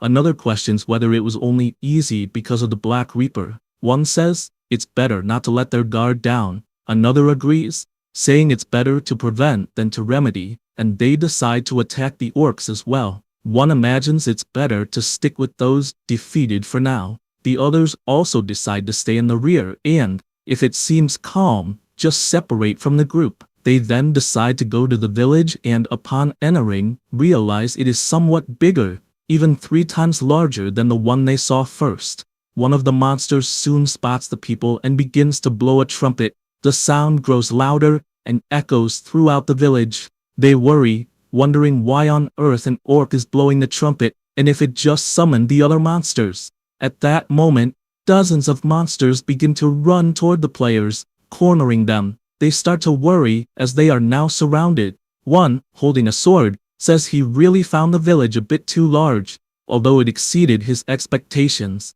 One asks what they will do, and another replies the answer is obvious, since they need to fight for their lives. The monsters waste no time and charge. The players do the same, shouting to remind themselves that the monsters are weak, so they just have to finish them all. The battle begins, and one orc takes a hit. The players fill with confidence, saying the monsters seem to be novices, and their attacks are slow, so they start finishing them one by one, feeling happy as they appear easy to defeat. However, things get strange as one cannot pull his sword from the monster's body, and because of that, receives a heavy blow from its club. The players begin to get cornered, and are defeated one by the enormous monster army. One, fallen on the ground, can't believe they are actually losing to an orc, and starts screaming for help while taking a lethal attack. Meanwhile, elsewhere, the MC is advancing through the forest, and notices the people who are following him have disappeared. He reflects that it's too difficult for a group of 20 people to move quietly, but believes,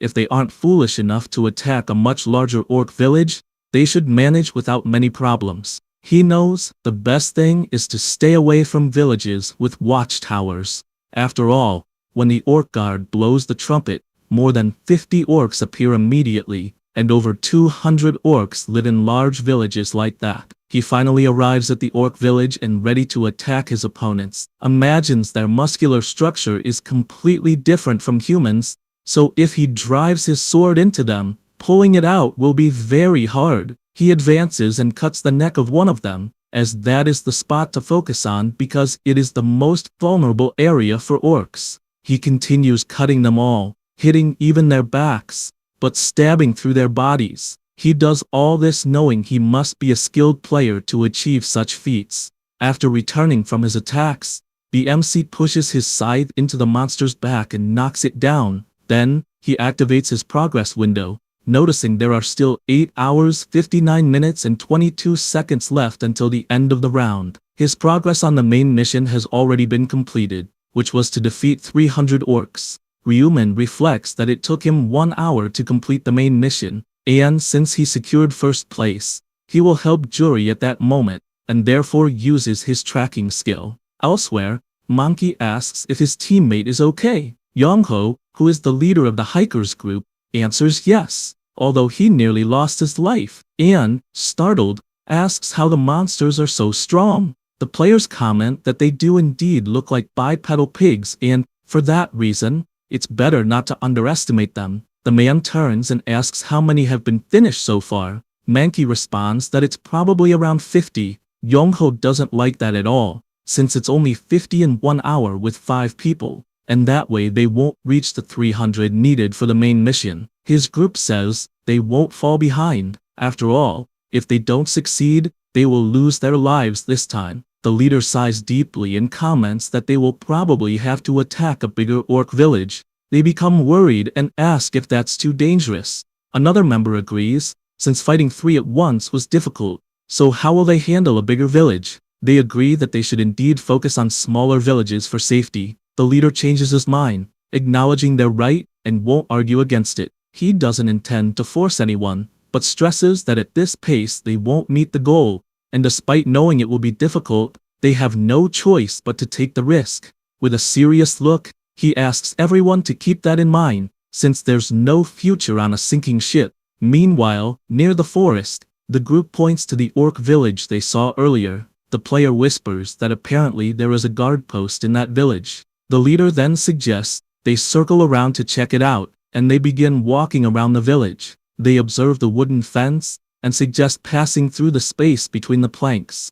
One of them does this, and comments that apparently no one is nearby. With that, everyone crosses, and after entering, they wonder if the monsters are inside the tents, and assume there must be 5 per tent. The leader is thoughtful, as the village is bigger than he imagined, and another member asks if they should ambush them while they're still in the tents. Young-ho replies that's a good idea since they are there anyway. Monkey says it's fine, since 5 of them should be easy if they execute properly. They choose a tent as a target, and the leader warns they will start as soon as he gives the signal. Everyone positions themselves and begins entering the tent. Inside, there is another door, which they immediately open. However, they are shocked by what they see, since inside that tent there are 10 of them instead of 5. The orcs sense intruders, stand up, and one asks what they should do since there are many monsters. The leader says they must finish at least one first,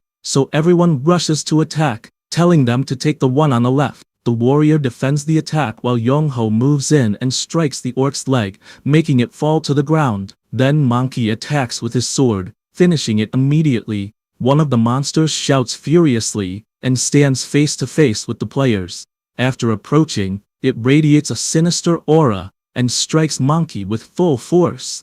The leader panics seeing his partner took a direct hit, and immediately attacks, stabbing his sword into the monster's neck, finishing it instantly. The other orcs just watch, and all players reposition as 8 orcs remain. The captain starts worrying since there are still many, and he's unsure if they can handle them all. One member comments that they won't succeed and must retreat. Young-ho agrees, saying he was thinking the same. With that in mind, they all start running out, and the orcs start chasing, but when they reach outside, they are shocked to find orcs waiting outside the tent. They can't believe how many monsters there are, probably more than a dozen. The blonde one laments, saying they're done for, and it will likely be the end of them. However, the captain only asks them to draw their weapons. They respond that there's nothing they can do, but it was still a pleasure working with him. Young-ho asks why the orcs haven't finished them off yet, and tells them to look into their eyes if they want to know.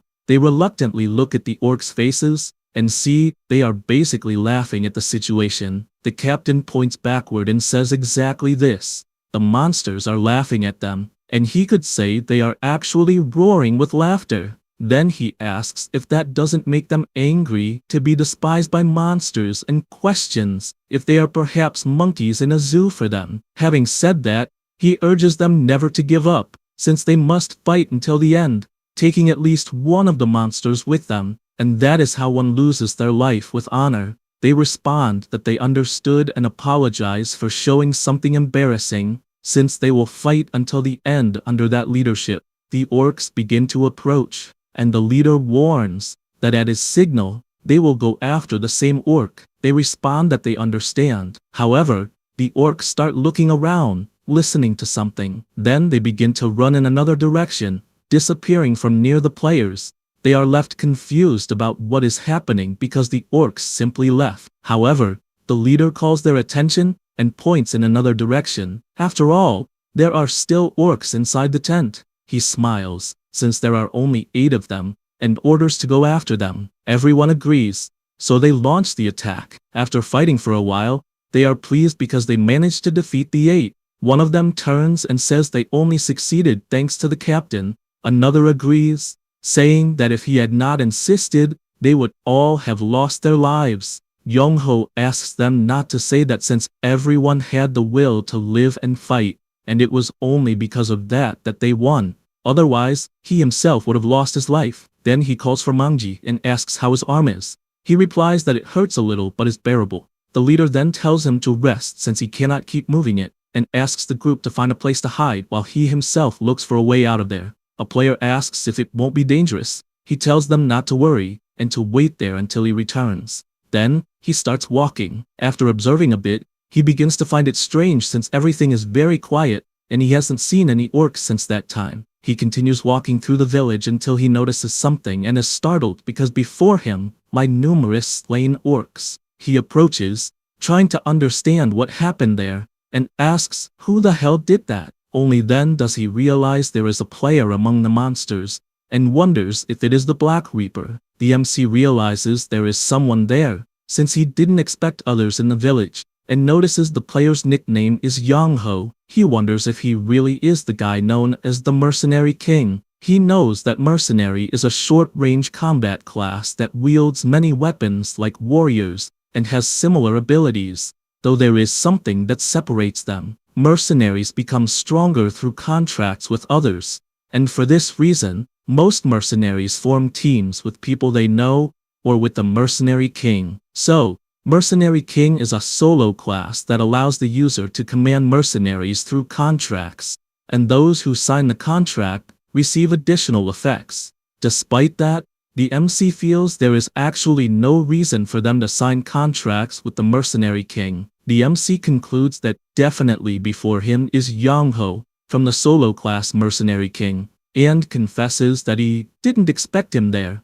The team captain approaches, greeting the Reaper. Ryuman asks if he knows him, and he answers yes, since there is no one who doesn't know the top-ranked player ever. Then he begins to think he didn't imagine finding the player who is first in all zones there, and believes he would probably hate it if asked to shake his hand. The MC watches, imagining the guy doesn't seem like the type to betray others, and looking at him, concludes that's why he became the Mercenary King. After all, one needs the mind of a leader and a kind heart to qualify for the Mercenary King class. Young-ho then asks if he was the one who finished off all the orcs there. The MC replies yes. He is surprised and says he definitely lives up to the ranking and immediately bows, thanking him since he only survived thanks to him distracting the orcs.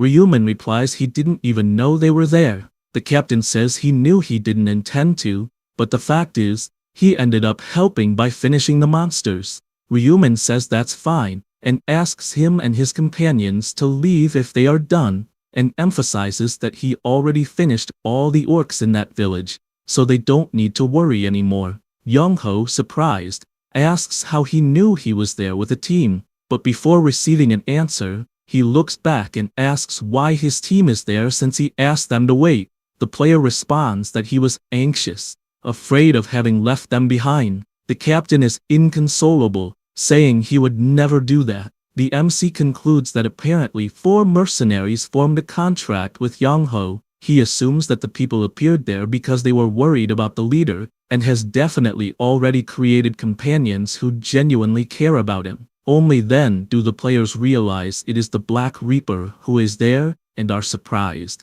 asking what he is doing in that village. He says he was there to do a light hunt. The player replies that he understood. Ryumin asks once again for them to leave if they have already finished. He says this thinking the intermediate boss will appear soon since the other orcs were defeated, and it will be very dangerous for them if they stay there. Immediately they respond that they understood, and that it was an honor to meet him. However, they begin to hear something, and one asks the other if they really heard anything. The captain asks what that is, and the MC replies that it is the intermediate boss, and once again asks them to leave. He is scared, trying to understand what this means until he spots a colossal monster approaching. The players remain scared, asking what it is, and if it is really an orc. The boss lets out a loud roar and approaches, destroying everything. The MC is happy that the orc warrior finally arrives since it is because of this monster that he did not leave after defeating all the orcs.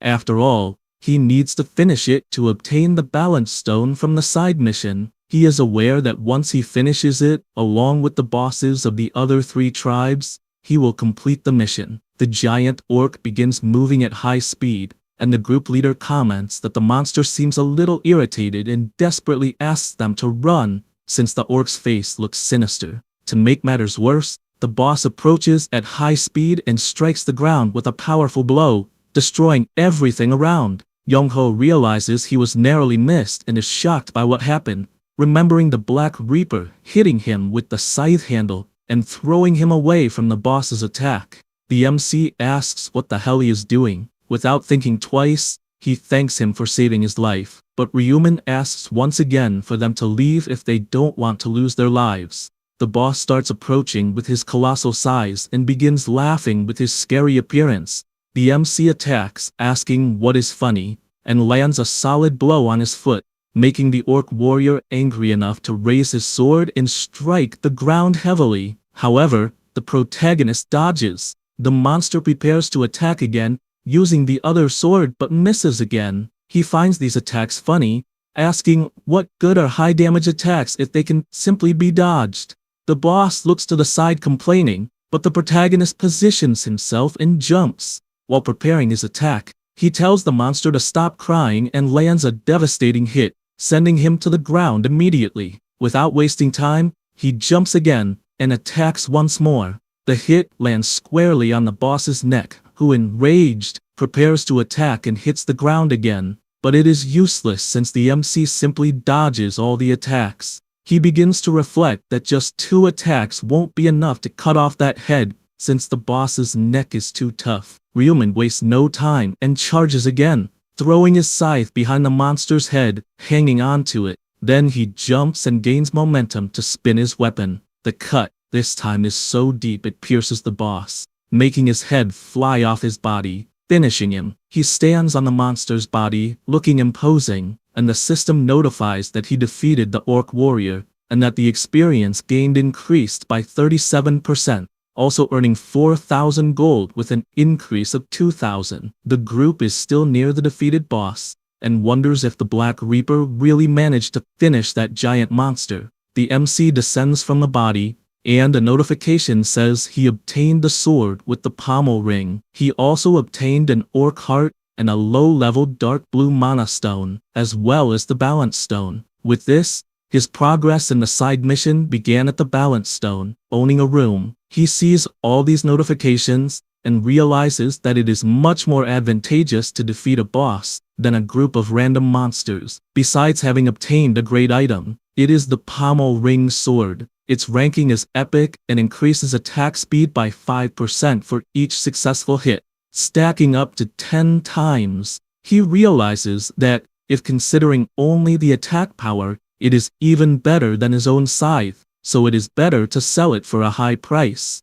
Now he focuses on the Orc Heart, since some might be disgusted by it and throw it away. This item is in the possession category and looks like a heart, but it is not really a heart. He is aware that it is a terrible decision to throw it away since it is an ingredient for a unique item. At that moment, the players approach, thanking him for taking care of the boss, since he saved them once again, and ask if he happened to know it would appear. The MC imagines it is better to make up an excuse, and replies that a monster like that also appeared when he finished all the orcs in another village. They are surprised, understanding why he warned them to leave, and believe that the Reaper is a player with a big heart. He says that since he finished everything, he will leave. The group says goodbye, thanking him once more, and asking him to take care. Then the leader turns around, saying they need to hunt. Everyone is excited after what they witnessed, but Monkey falls to the ground, and everyone panics, asking if he is okay. He says that unfortunately, it is his end since he can't endure anymore. The leader asks what he is talking about, since he said he was fine moments ago. Monkey answers that he only said that because he didn't want to worry anyone, but he reached his limit. Young-ho asks him to hold on since he just needs to last a little longer to survive and return to real life, but he replies that it is no use since he didn't reach the goal and asks them to just leave him since he doesn't want to be a burden to everyone. The leader doesn't want to accept this, believing there must be some way, and says they will get the orcs and finish them all. Monkey says it won't work, and even if they manage, he believes he won't endure the remaining time. Then he starts groaning in pain. The MC, observing this, thinks it was unexpected since Young-ho should become the leader of hundreds of mercenaries, but he is very weak. Seeing the group, he believes it makes sense since they apparently are close,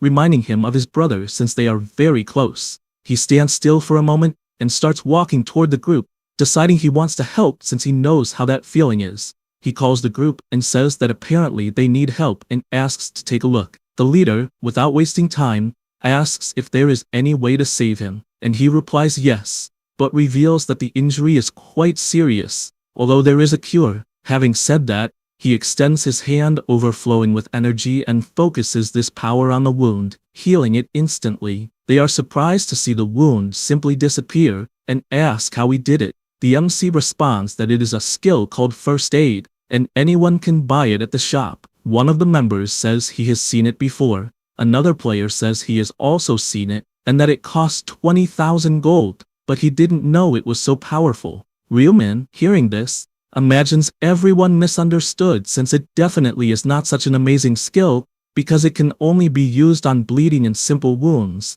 but it is not enough to fix a crushed shoulder. He also knows that the healing power of emergency care changes depending on the intelligence level since it is a divine type skill. He is aware that at the moment his intelligence level is 123 and reached this effect due to the rune of radiance. After thinking about it, he asks the player to move the shoulder and says that despite the scar, he will be able to move it normally. Monkey is happy since he is managing to move it very well. The MC makes it clear that he is not completely better, and it is no coincidence that the name is first aid, stressing that if he overexerts himself, he will probably injure himself again. But on the other hand, hunting will not be a problem. The man is surprised hearing all this, and immediately gets up, thanking him since the MC just became his savior. The leader also bows, thanking him for healing the team member. Immediately, all the others also bow, thanking him for this gesture. Young-ho shows an item, and says he doesn't know if it will be useful, but asks to take it as a token of gratitude. Everyone is surprised to see that item, and the other players do the same, asking to take it. You who have power, can't even get a small amount of gold, which is better than nothing when selling. The MC doesn't hesitate, even though he should refuse, and starts saying he doesn't need all that. However, The players insist, since it is a symbol of their gratitude, so they persist. Ryumin is surprised by so many things he received and thinks that, although they are not the best items, together they are even profitable. But he changes his mind since he definitely got something better than all that. The leader says he gave hope once again to Monkey and confirms, making it clear they will reward for that someday. The MC looks at the two, imagines that the mercenary king is now indebted to him, and sees him as an ally, and having profited so much from a skill he had to learn anyway was very good. Thinking about this, he says goodbye to everyone and leaves the village while they all greet him. Meanwhile, in the middle of the forest, Juri is sitting and looking at her system screen. She starts to worry. The remaining time for the end of the round is 8 hours, 55 minutes, and 15 seconds, and her main mission progress is 0 orcs defeated, needing to kill 300. She panics, as at this pace, she will never reach 300. The girl reflects that it is her own fault since she got scared and ended up losing the Black Reaper. She remembers that after the 5th round, finding him was not difficult, because he was one of the candidates representing the bonus game. However, she feels a strange sensation since she witnessed the Reaper attacking the former leader and ripping his head off. Then, she saw him slicing all the other former regional leaders, doing it all with his dark gaze that terrified her instantly. After the game ended, she could only think she needed to talk to him, but couldn't move from fear. She had her eyes closed, trying to convince herself she wasn't afraid since the Black Reaper wouldn't hurt her, and she was sure he wasn't a psychopath who would finish her at first sight. So she slowly opens her eyes, but soon realizes he is no longer there. This only made her desperate, as she doesn't know what to do anymore since she lost sight of him. She also remembers a conversation with Ryumin in real life, where he said it would be necessary to kill 300 orcs, and admits it won't be easy since they are very resistant in groups. Then he said not to try doing it alone, and to find the Black Reaper since zones will be merged, always stressing not to face the orcs alone, and he made it clear that if she couldn't find him, she should wait an hour before doing anything. After remembering all this, she thinks she already waited 1 hour since her friend asked that, and he's a prophet. However, she worries since there is no guarantee the Black Reaper will return to the starting point, so she gets up because she can't risk the round ending and needs to find him. She starts walking, imagining he went in that direction, until she is surprised to spot something, a village that is probably where the orcs live. This only makes her imagine maybe the Reaper is also there. However, she gets scared since it can be dangerous and therefore needs to leave. At that moment, one of the orcs approaches from behind, and she turns around startled because she sensed his presence. The monster immediately starts roaring, and she doesn't waste time and activates her blessing magic on her sword since, although she doesn't want to fight the monster, she will have to do it. Her buff increases all attributes by 50%. While the orc prepares to attack, she feels relieved because first, there is only one of them, and second, she knows the weakness of these monsters. She dodges, aware she should focus on the neck since the orc is resistant in the rest of the body, but worries about her accuracy. Juri knows the orc will counterattack if she misses, and knowing it will be hard to pull the sword out of his body, she assumes she needs to be quick and precise, so she attacks, but the monster just shakes its head, and she hits his arm. She immediately gets frustrated since the orc simply dodged. She tries to retreat a little, and thinks she at least managed to pierce, even if not very deeply, so she withdrew her sword without problems. The heir doesn't waste time and launches an attack, delivering numerous blows while she is forced to dodge. As she keeps dodging, she counterattacks, having seen an opening, and manages to graze the opponent's neck. Julie feels relieved since her attacks are working, and then, she unleashes her combo, knowing that with a few more attacks she will win. And indeed she does, as the orc is severely injured, to the point of falling to the ground, defeated. She can't believe she managed it and smiles, having defeated an orc in a one-on-one fight. However, she immediately turns around, having heard someone approaching. It was the MC carrying his scythe. Julie rubs her eyes, wondering if she is seeing things, and questions whether that really is the Black Reaper, since she had been searching for him all along. but in the end, he found her. However, he walks past, and she can't believe it. Still lost in thought, she turns around, asking for permission. The MC also turns and asks what she wants.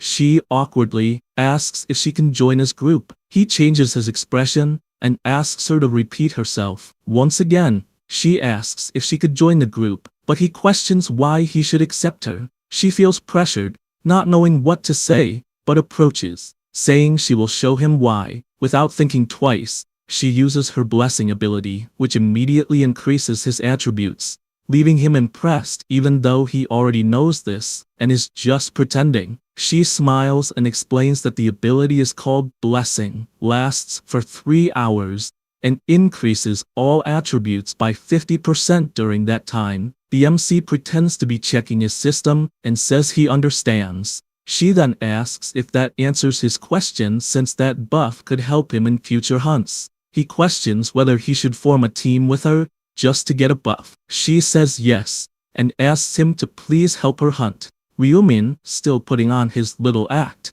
says he's not sure yet, since he has the temporary ability of the position of ruler, so he could simply use her as his personal assistant. She is shocked, having not thought of that, and indeed it would be useless to have her on the team if he could just force her to help. But then he asks if she could promise never to betray him. She replies that she obviously never would. Then, accordingly, he says it's fine, and that he will trust her, extending his hand. He also says he is a Death Reaper at level 32, and has the nickname Black Reaper. She also introduces herself and says her nickname is Democracy, and she is at level 13, being a support class. Ryumin changes the subject and asks what kind of help she needs since, from what he observed, she fought well against the orc. The girl responds that actually, that was her first kill. He looks worried and asks if she really only got 1 kill in 30 minutes. She, embarrassed, chuckles lightly and says yes. The MC says there isn't much time, so he will help her finish as many as possible. Hearing this surprises her, since he decided to help very easily. Then the two start walking through the forest, and he tells her to always stay close to him since he won't be able to protect her if she is out of his line of sight. Democracy agrees and moves closer, thinking that the famous Black Reaper isn't as cold as he seemed, and feels relieved to have heard Ryumin when they were in the real world. She barely thinks this, and is already startled, as there are 3 orcs in front of them. She panics because there are 3 of them, but the MC just moves his scythe and asks her to wait a bit. Then he stomps firmly on the ground and charges toward the monsters. With a simple move, he cuts the legs of all 3, leaving them completely vulnerable. Only then does the guy realize it's not over, as he is receiving another attack that also severs both his left and right hands. Julie is completely stunned after seeing the MC incapacitate them all instantly. He, with his intimidating aura, tells her to take the opportunity and finish them all. Then he asks what she's thinking about. The girl apologizes and goes to the orc, planning to be careful just to ease her conscience. She then delivers a precise blow to the monster's neck, successfully finishing the orc. She also gains 2.35% experience plus 40 gold. She is surprised since it was too easy and thought it would be a bit more dangerous. She starts to sweat cold, wondering if it is really that easy to finish an orc. And looking at the MC, she believes he must be very powerful. At that moment, he turns around and asks them to go since he is not done yet. She runs off, happy to have joined his group. After a while, she finishes another orc and begins to praise him, saying he is very skilled and she did not expect the hunt to be so easy because of him. However, he is not very talkative and only asks how many she has killed. She says it was 52 in just 30 minutes and that it was quite fast. But the MC reflects that this would be fast by other players' standards, since for himself, this method takes too long. Anyway, he is aware that going to a village is dangerous because he would not be able to protect her if surrounded by 50 orcs at once. That's why he concludes they will have to find a shaman orc. She, very happy, says they will probably get 300 orcs in 3 hours easily, but he wakes her up, saying they don't have much time and need to finish in 1 hour. She is startled, asking if he is serious and how they will do that. And he explains they need to find a shaman orc, since it is a monster that summons orcs. He knows that if he finds this creature, he won't need to look for monsters because the shaman will be summoning all the time. Knowing this, he warns that she will not finish the shaman orc, but will use him to keep summoning orcs until finally completing the 300 required by the main mission. Julie, surprised, asks how he knows so much about the monsters, and if it's not the first time he has seen them. He explains that he has fought them before, and therefore knows where they are and how they work. She, surprised, says she understands. The MC says he will do it in the safest way possible and walks into the forest. The girl is pleased because apparently the famous Black Reaper is cooler than he seems, and concludes that you cannot judge a book by its cover. After walking a little, they finally reach the destination. She asks if there really is a boss in such a small village.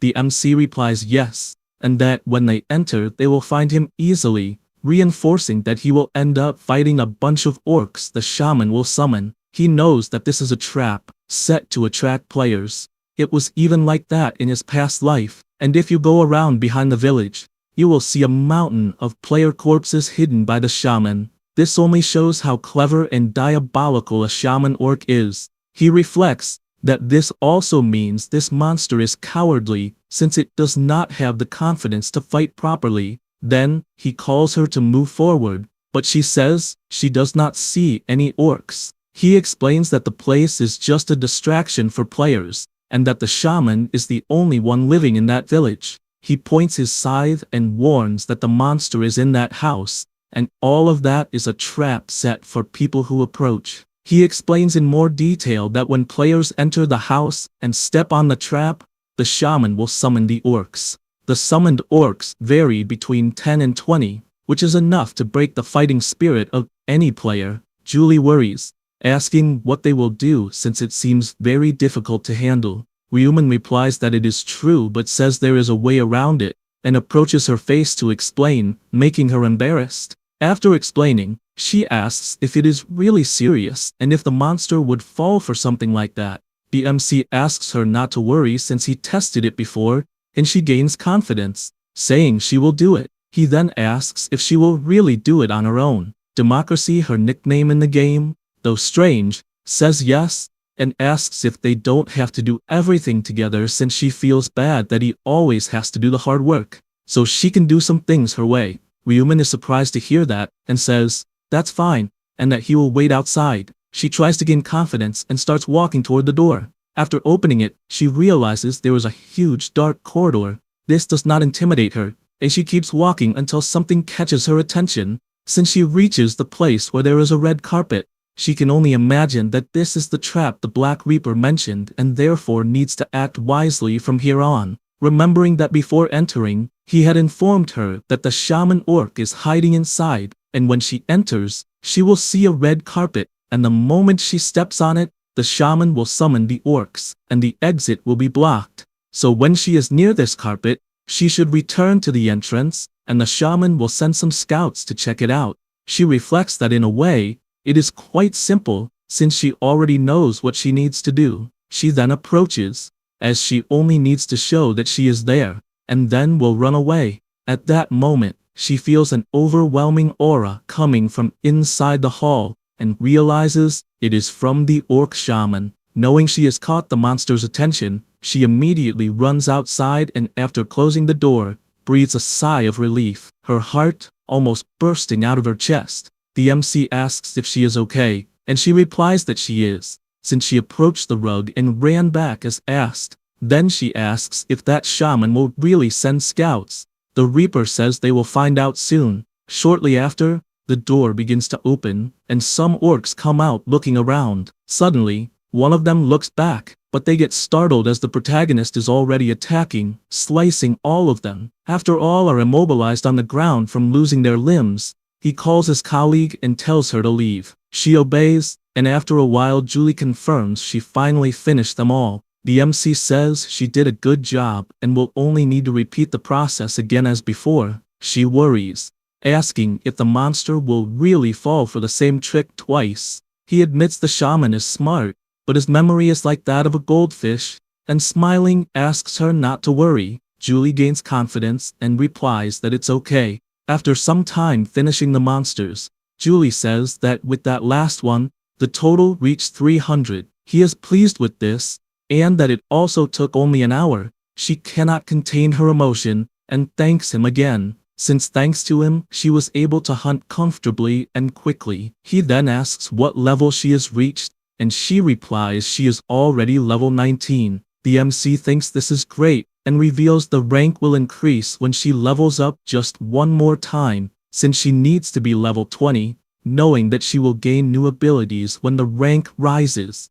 and that the abilities she already has will be amplified as an effect, which is definitely a positive point for him, having her on the team. He also thinks he needs to improve her buff to set new records until they defeat the final boss, and, thinking about this, says he will help her until she reaches level 20, as it will definitely be easier to deal with the orcs. Julie is surprised, not expecting him to be so attentive, and begins to thank him, until a group appears behind them and draws their attention. One of them points out that this is the Black Reaper, but another has no idea who this person is, and they are only surprised by the number of orc corpses there. One of them, awkwardly, approaches and says they just wanted to pass through some orcs, and didn't know there were people hunting there, but seeing the scene is incredulous, thinking that only 2 people did all that extermination. 2 other players reflect that it is very strange to have so many orcs in such a small village, and also don't know who the woman beside the Reaper is, or if she is a team member. Another player begins to think it's strange since he can't picture the Black Reaper working in a team. Yet another starts admiring the girl, finding it funny as she must be the Reaper's type, also beginning to think with malice about her body. At that moment, the MC strikes his scythe on the ground and orders everyone to leave since they are in the way. They are intimidated and ask why. The MC, after reading everyone's thoughts, imagines they can think whatever they want about others, but believes they are crossing the line, so he tells them to disappear unless they have business to conduct there. They question why he is speaking this way, saying he is being very rude. Julie is incredulous, thinking they must be crazy to want to argue with the famous Black Reaper. Ryuman swings his scythe and asks who will be first. One of them gets furious and starts yelling, but only then realizes he was grazed on the forehead without noticing. Immediately everyone starts running, apologizing and promising not to interrupt again. While fleeing, they only think they won't let this go, planning to hide and watch what they are doing. The MC finds this funny, as it is obvious those defeated will only hide to observe them, although he does not believe useless people like them are a real obstacle, but he thinks they might try to steal the last blow on the boss, so he intends to finish as quickly as possible to not lose the reward. He is also aware that he needs to help Julie reach level 20. The troublemakers group decides to stop since they are at a good distance. One of them asks what he intends to do, and the man responds that he wants to know what the damn Reaper is planning. The chubby one says he is also curious about that, since he wants to find out where so many orcs came from, and asks if he should spy on them. One of the players answers that they won't get caught if they observe from afar. They then start walking again, and position themselves near the orc village. At that moment, a group of monsters comes out of the house, and soon they notice a human in front of them. Immediately a line of orcs forms coming out of their house. The MC doesn't waste time, and with his fist, lands a full punch in the monster's belly, throwing it toward the others and hitting them one by one with the impact of the first. Then, the MC attacks with his scythe and starts cutting off all the orcs' limbs, leaving those left scared. The gang watching from afar becomes terrified, now aware of why the famous Black Reaper is in first place. And rightly so, since they themselves need so much effort to defeat just one, and they are witnessing a massacre. Then they watch the girl moving toward the monsters, and don't understand why the MC hasn't finished them off yet. Julie then begins to take them down one by one since they cannot defend themselves. The group finally understands what is happening, since the Black Reaper is carrying the girl, leaving the monsters incapacitated and she just finishes them off. They try to figure out what he gains from this, since they don't know what the girl has to make him help like this with so many kills, and they feel jealous of her for having an easy life. They watch her enter the house and become outraged because they work hard to get some kills while the girl is being served on a silver platter. They watch her leave the house and question if something is strange. The leader sees the monsters appearing in the MC's direction and reflects that every time the woman enters the house, some orcs come out after her. The MC keeps cutting the monsters' limbs constantly, while the gang wonders how there can be so many monsters in a single house. They start to deduce that maybe that spot is where the orcs are born, and conclude that this is why the Reaper told them to clear out of there. Still watching from afar, they wonder if they should wait for the two to leave so they can have the place to themselves. One of them agrees and even wanted to do that before, but admits they are not strong enough to defeat the Reaper in a fight. At that moment, Julie happily looks at the system and says she finally reached level 20. The MC congratulates her, and she says she has news since she acquired a new skill. Besides her blessing increasing from 50 to 60%, Ryuman says he thinks that's cool and asks if she can use the skill. She replies she will do it immediately and with her hand raised, activates the skill that, after an aura forms around them, increases all attributes by 60%, and the remaining time for the skill to end is 2 hours,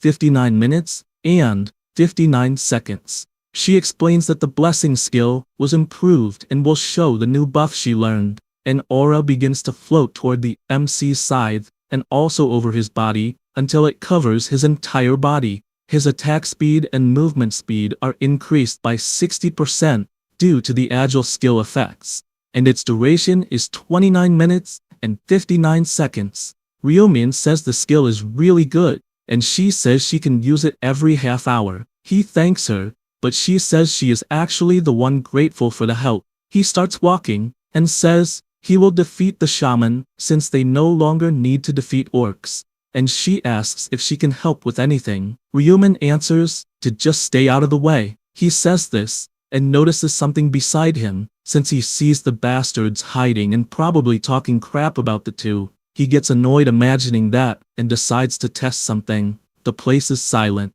and Julie is hiding. The Troublemakers group starts to wonder if the Black Reaper entered the house this time. Suddenly, 2 cuts appear on the door, and he jumps out, destroying the passage while countless orcs begin to chase him. He keeps running since his intention is to lead those orcs to the group of fools. Julie gets confused seeing this, and doesn't understand why the MC is running since it's different from what they were doing. The group also doesn't understand why the orcs are chasing the Black Reaper and why he's running from the monsters. At that moment, another orc appears. It was the shaman orc using his magic scepter to emit a sinister aura and immediately targeting the MC. However, he dodges the attack. This power causes new orcs to start appearing, and before they know it, 5 more orcs show up in front of him. The chubby one gets scared since the monster that appeared is much bigger than the others, and asks if, by any chance, with that appearance he's the tribe chief. One of them finally understands and comments that probably that different orc was summoning the others. Julie starts trembling with fear since the Black Reaper is surrounded by the other orcs, and she doesn't know what to do or whether to help. However, she changes her expression when she sees him fighting and not showing any reaction, as if he's not feeling pressured at all. So far, dozens of orcs have been spawned. The chubby one panics since the number of monsters keeps increasing, and only then realizes the MC is surrounded but dodges all the attacks. They don't understand how a player can dodge so easily. The group leader tells them not to lose focus since apparently the local boss has appeared, even though the monster is on the defensive. Then, with a malicious smile, he asks what the group thinks about stealing the boss. The members don't like the idea, afraid the MC will find out, but the player tells them to relax, saying that the Black Reaper is too busy with the orcs since it's impossible to defeat so many monsters without great difficulty. 2 others agree with the idea, adding that if the MC complains about them stealing the boss, they can just say they were trying to help. Everyone then agrees while the MC fights the orcs.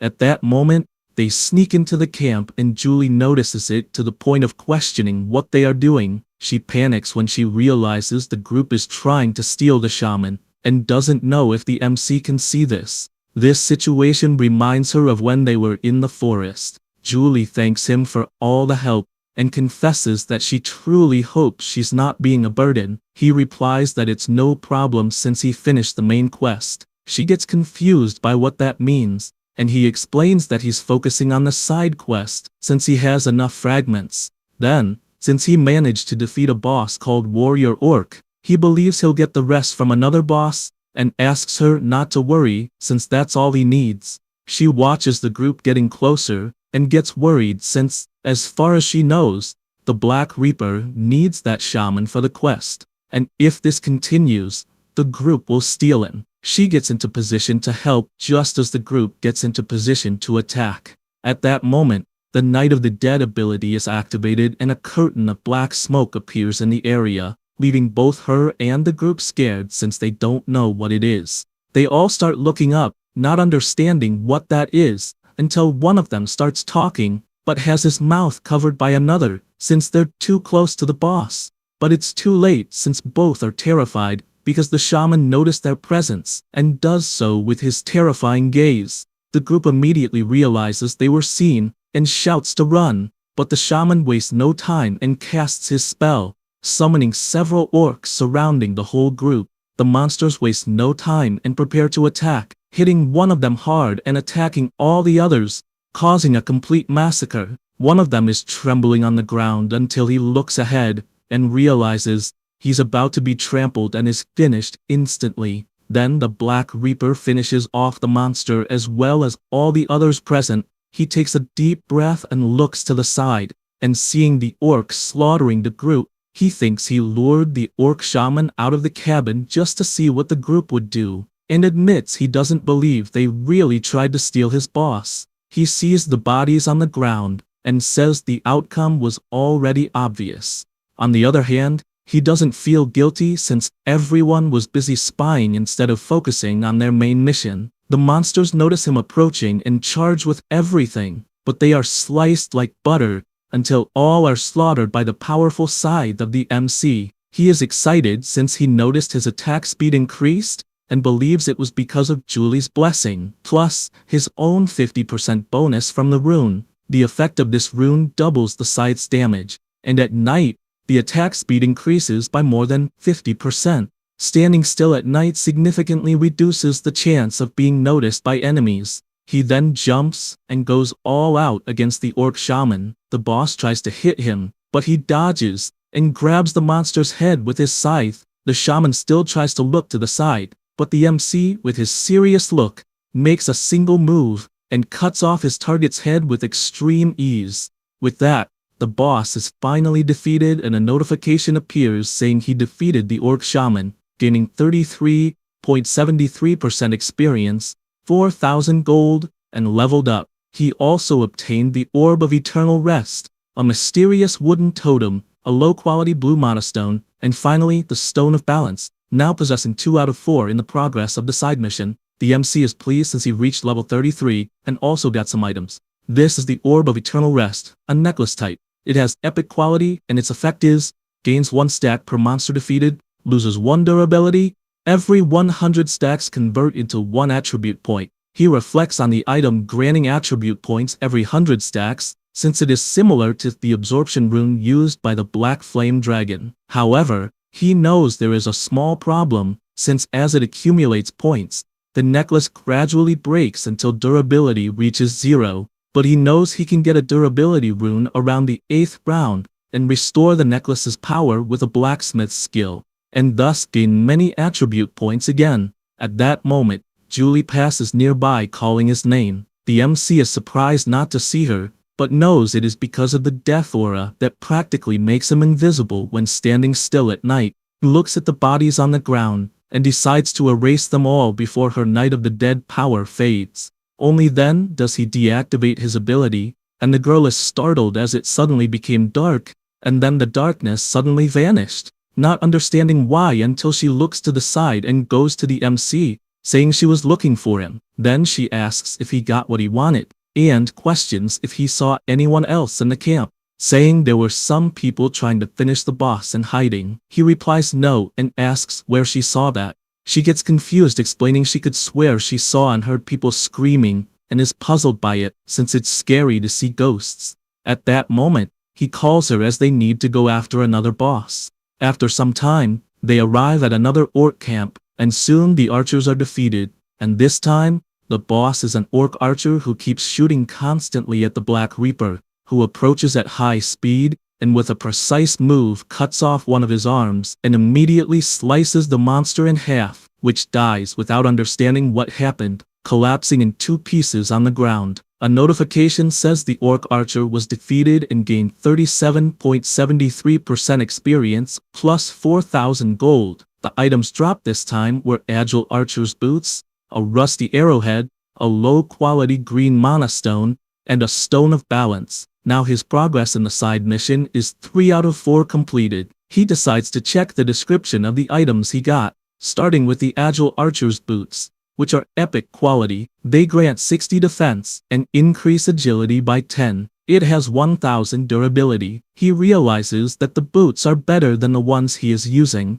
which are of normal quality, providing 15 defense, 4 agility, and 5% movement speed, so he believes it is better to switch. He opens his system, knowing it's better to combine the item with the green crystal he obtained, and with that activates the combine option, successfully combining the item. With this, the agility plus 4 option was added to the agile archer's boots, and he is satisfied with the result, having defeated 3 of the 4 bosses. The MC reflects that he only needs to finish the true orc to get the last fragment, also aware that it is different from the other orcs because there is a time limit to finish it, as he must kill it as fast as possible. He knows that the faster he is, the better the rewards will be, and so far, his best record is 43 seconds. He announces he is done, and seeing her smiling, imagines that this time he will probably break his own record with her help. He wants a time much shorter than the last times,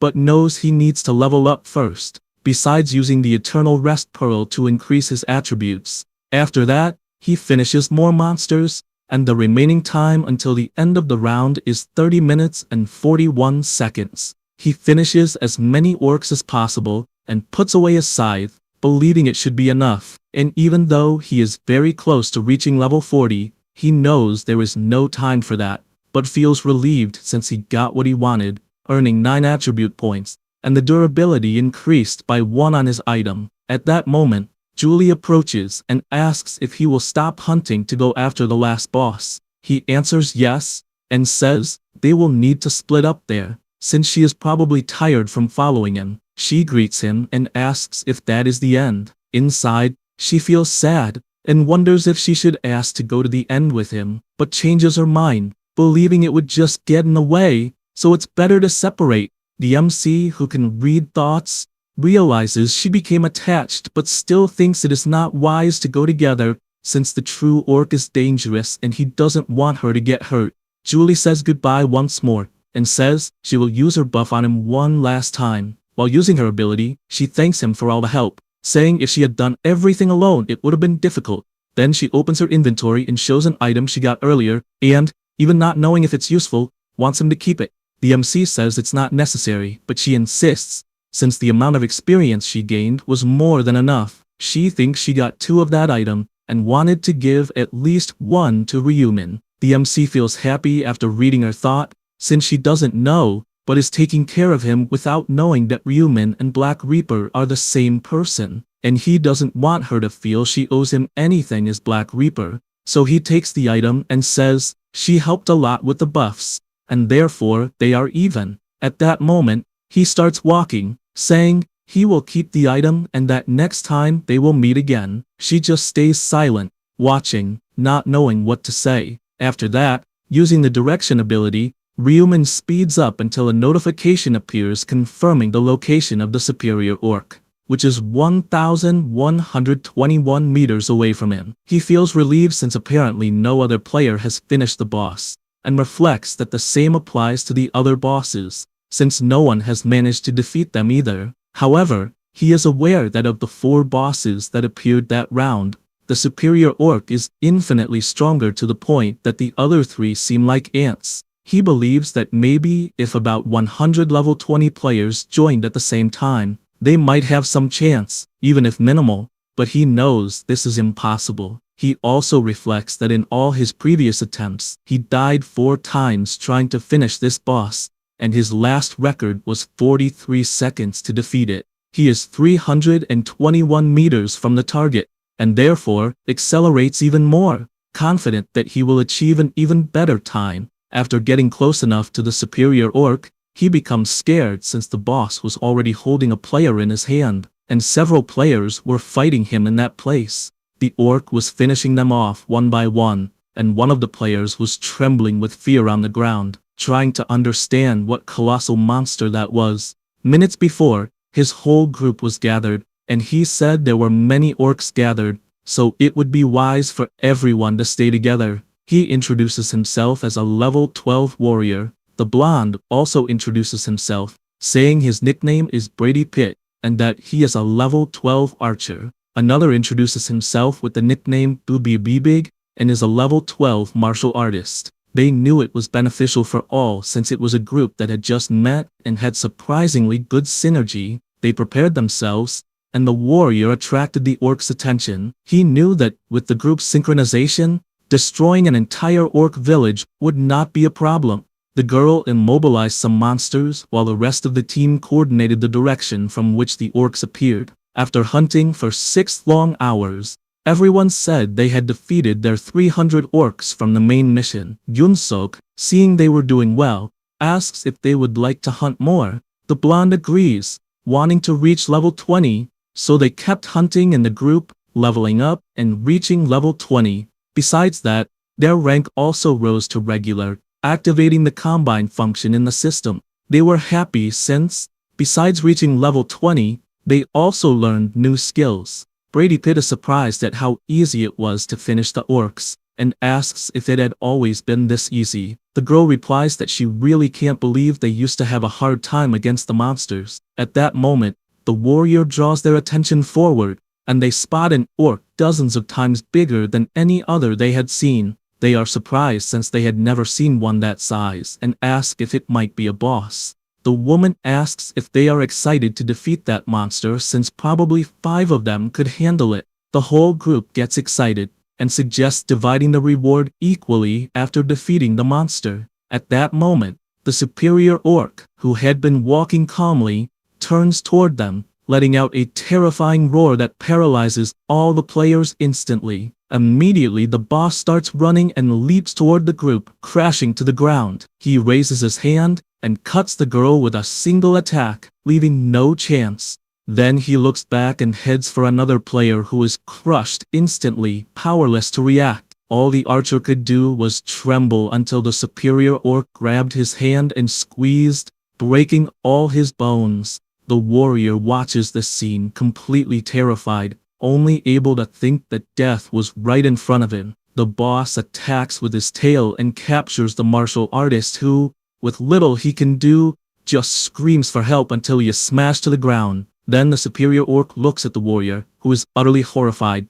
only able to think that he will definitely lose his life. The boss approaches more and more, and after getting close enough, he raises to deliver the final blow. At that moment, Ryuman appears in the air, and with a single precise cut, decapitates one of the monster's heads, causing the other head to roar, not understanding what just happened. But it's too late because it was also hit by the scythe, and the entire body falls dead to the ground. Jihyuk tries to understand what just happened and wonders if that really is the Black Reaper. After defeating the boss, the MC wonders, not expecting the superior orc to be finished with a single blow. The system announces that he defeated the superior orc, and because of that, leveled up to level 40. The rank also rose from regular to expert, and now the trade function was enabled. He continues checking everything unlocked at his new level, starting with the Mark of Death, which increased his damage bonus from 120% to 140%.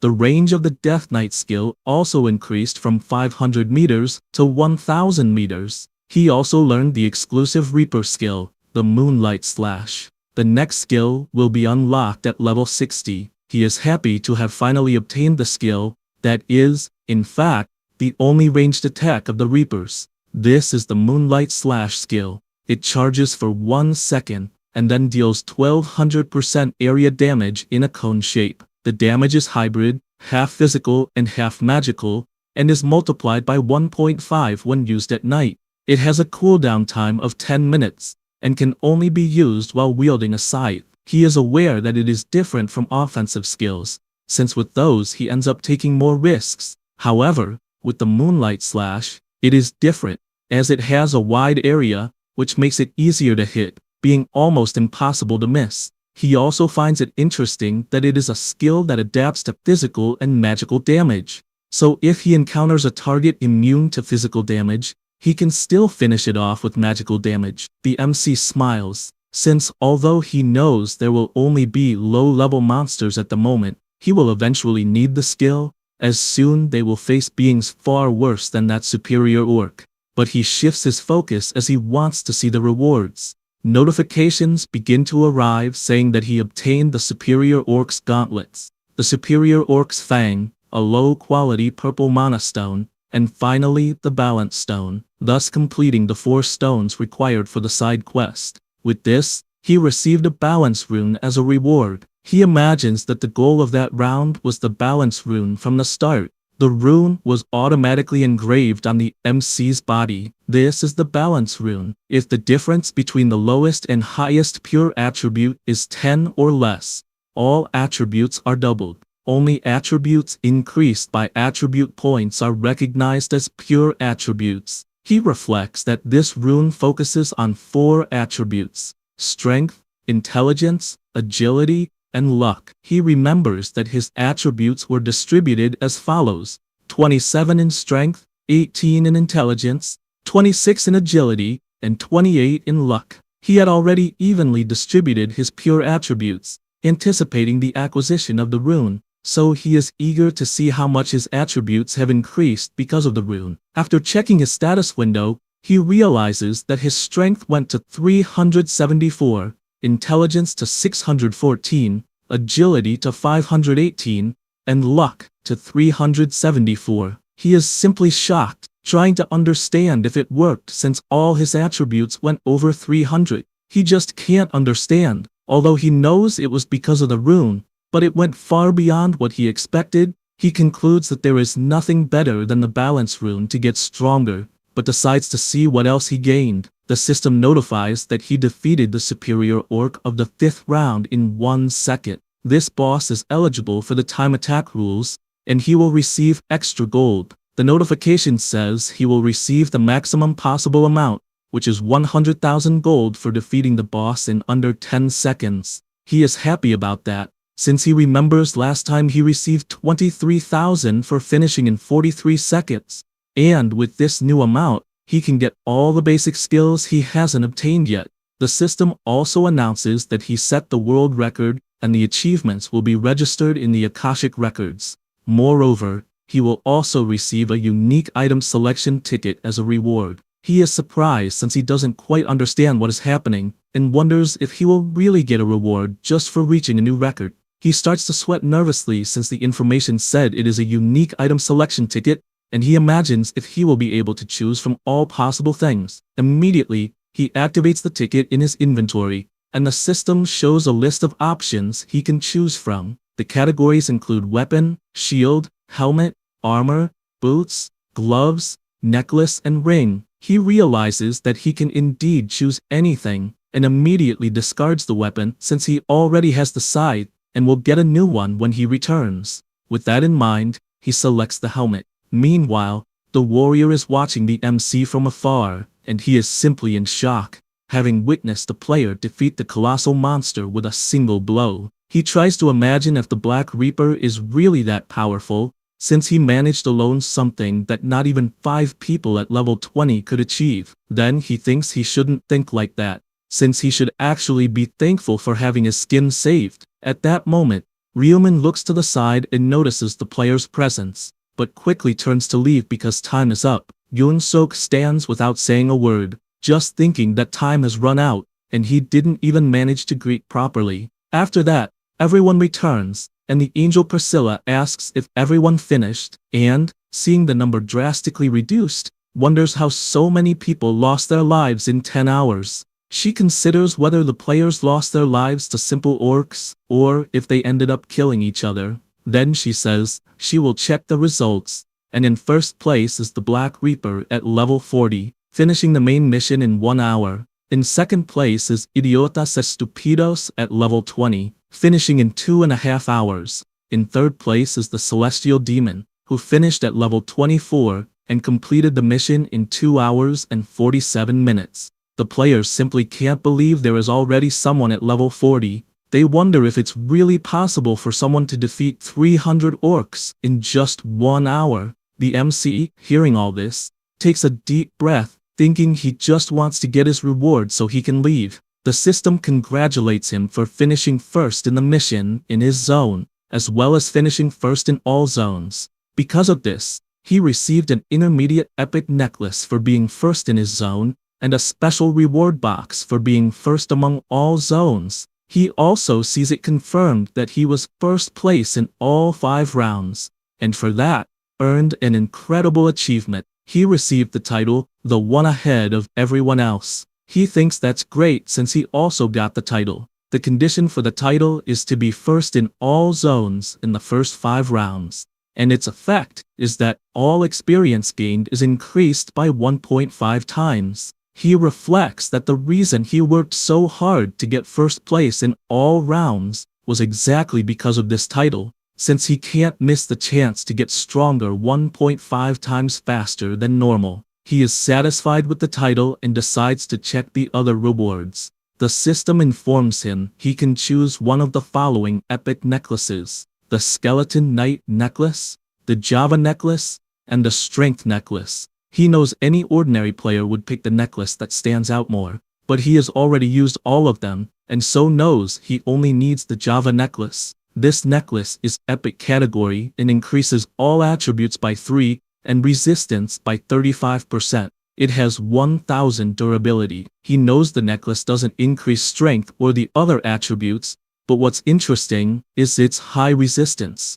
After all, items that give high resistance are expensive, and when he no longer needs it, he can just sell it. Then he goes to choose the other special reward. The first option is a triple experience bonus valid only for round 6. The second option is 6,000 gold, and the last option is information about round 6. He doesn't hesitate since he needs the experience buff for the next round. At that moment, the angel claps and calls everyone's attention. She asks if everyone managed to check their placements through the system messages. Then she congratulates all 1,585 who completed the main mission and, with the same evil look, says goodbye to the 1,211 who will be eliminated for ranking too low.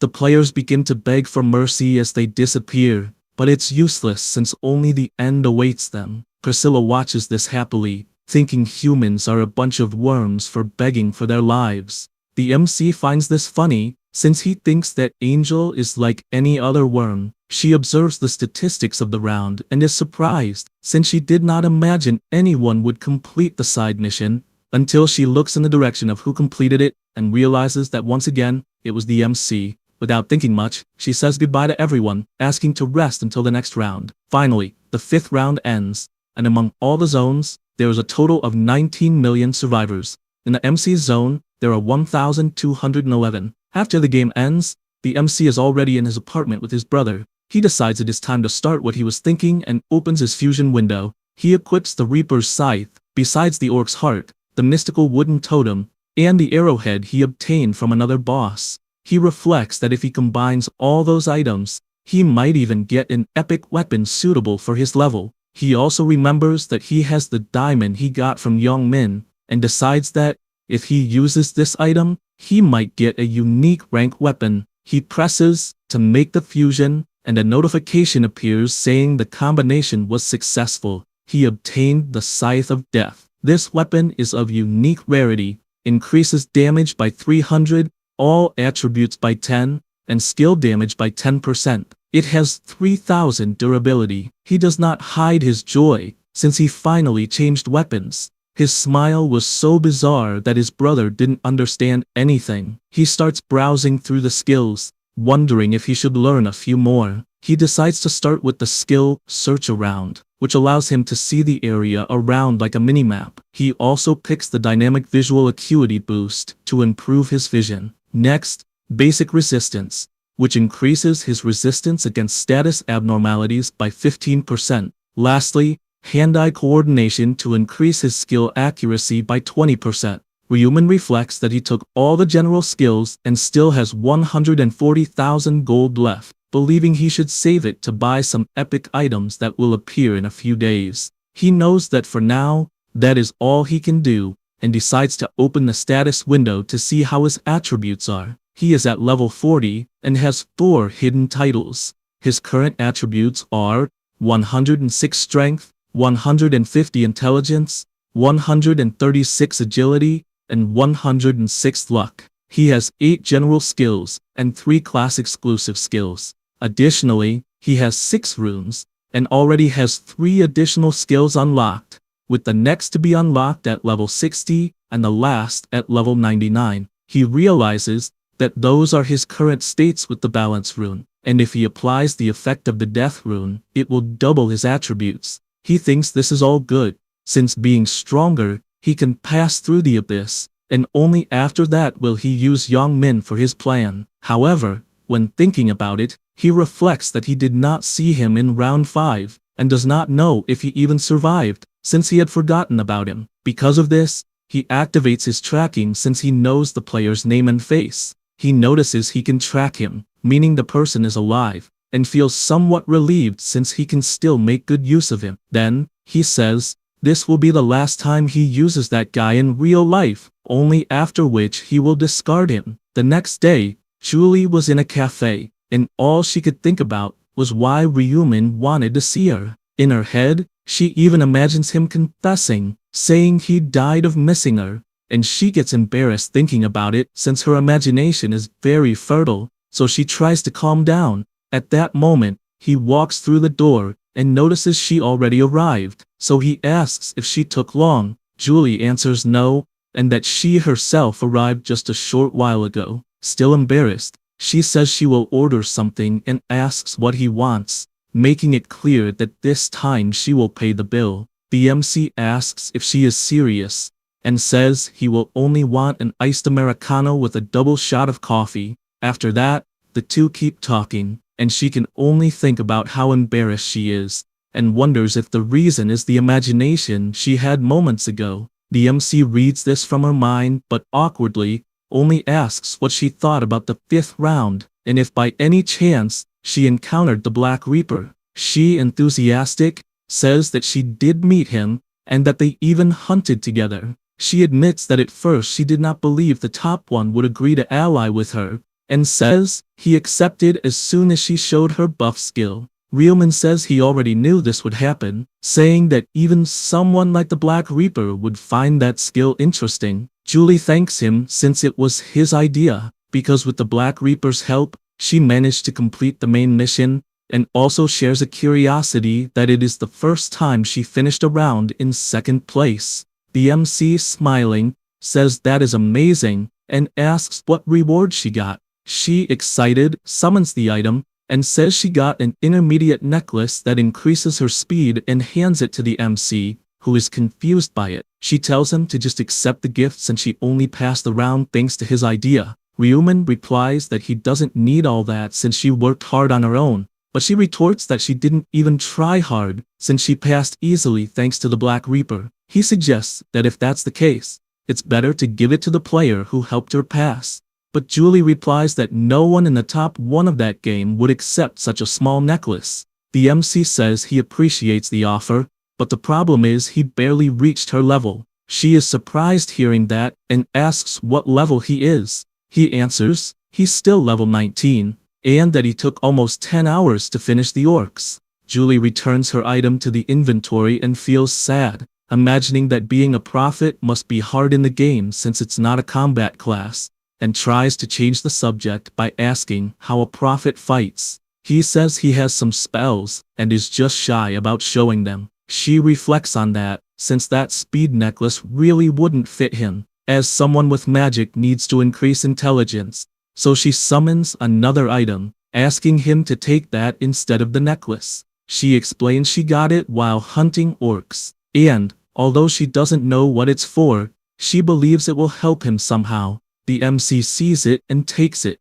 thanking her afterward. While his hand is over hers, she gets embarrassed, saying it's nothing special, and is just a way to thank him for the prophecies he has been giving. Then he says that actually, he will give her something more, surprising the girl, since what he will give are the details about the 6th round. Julie admits she would be extremely happy if he could share it, and then they talk about the next round. After that, she admits being surprised, since, from what she understood, she will need to ally again with the Black Reaper. He says he believes the top one wouldn't refuse, since she proved her worth by using the buff skill in the 5th round. She becomes thoughtful, saying she will see him again, and he doesn't understand if that's good or bad. Then Julie says she actually found him very nice, and surprisingly not as scary as others imagined, but admits she still found him a bit arrogant. Although that is normal for the top one of the rank, he doesn't know how to take all that since it's all about him. She says she also found the Black Reaper very smart, as if he knows exactly what people are thinking. The MC feels down about that, knowing that's thanks to the mind rune, but knows he himself is not perfect. After all, he failed 99 times before, although that round required 5 people, so it was difficult for him. They were already in the boss room, and the round's requirement was 5 players, and the system warned that to enter the room, it was necessary to have at least 5 players. He knows all his chances are gone, so he needs to take advantage of this last one, no matter the cost, including bringing Julie along. She notices he became thoughtful and asks what he's thinking about. He tells her to relax since it's nothing, but she asks if he's worried about the next round. He replies yes, since he's still not that strong. Julie comments that if they were from the same territory, she could help him, and laments, since he helped her so much, and she only wants to repay, but says she's not that useful either. He is happy since he knows she is mistaken. After all, it was thanks to her buff that he, as the Black Reaper, managed to finish the real orc in 1 second. Because of that, he tries to cheer her up, saying he is sure they will eventually meet in the game. She stands up excited, saying they need to hold on until that moment comes. He celebrates with her, but is worried deep down, as he has no idea what she will think when she discovers that he himself is actually the Black Reaper. Meanwhile, elsewhere in the Cheonma group, Sang-chul informs the president that the majority shareholder Ryumin has arrived. Gyeonglok stands up, saying he is glad to see him, and asks the director to bring 2 cups of chamomile tea. After sitting down, he asks the MC if anything happened on the way there. Ryumin replies that the trip was smooth. He is happy to hear that, and asks to be informed if anything happens, since they will resolve it immediately.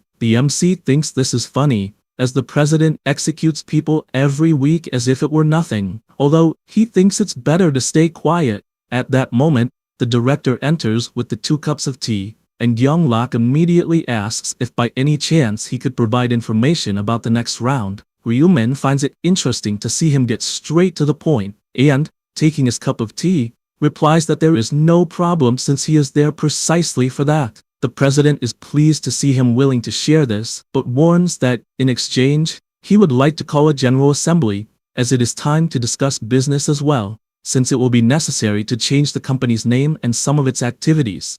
Gyeonglok asks exactly what he needs, and he responds that it is simple, as he needs the president's support for everything he mentions in the General Assembly. He explains that he does not like delays, and therefore says he needs him to convince the other shareholders, since in the future, he saw those people did not seem very happy. Gyeonglok questions what changes those will be, as he is worried about it. The MC quickly realizes the president would be curious, which is normal, as it is a bold idea to change the business branch so suddenly. So he gets straight to the point, saying he wants to create an open market that is exclusive for the players. Gyeonglok is surprised since he did not expect this, and asks if by any chance he wants to join the sales department. The MC answers yes, but explains that there is a difference since they will create an exclusive market for players only for buying and selling items. The CEO asks if it is possible to buy items with money, and he replies yes, and that it will even be according to the seller's preference.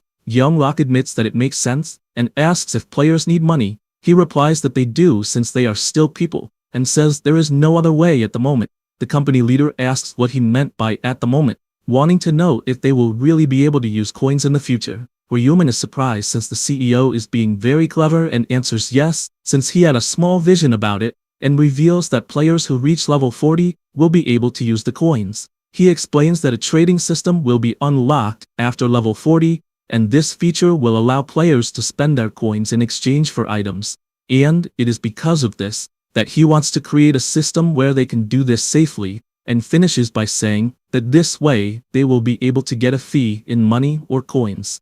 Younglok is thoughtful with so much information, and since he found the idea of an open market exclusive for players interesting, and is sure no one would think of this, if it is a success, it will also monopolize that sector. After thinking this, he asks if people will really use it if they open this type of market. He answers that they just passed the 5th round, and so he believes players must have a certain amount of items accumulated, and says it is public knowledge that it is not possible to sell items in the system store, and so he thinks it would be great if they did this in real life. The MC says most players reach level 20 and manage to unlock the fusion system, so everyone is trying different combinations, and if there was a place where they could easily buy items to do these fusions, it would be a popular place among players. The CEO admits that it is indeed a brilliant idea, and starts thinking that if everything goes as planned, they could profit a lot in the future. He also imagines they could create an app to facilitate player access or an auction system allowing them to list items with no extra fee.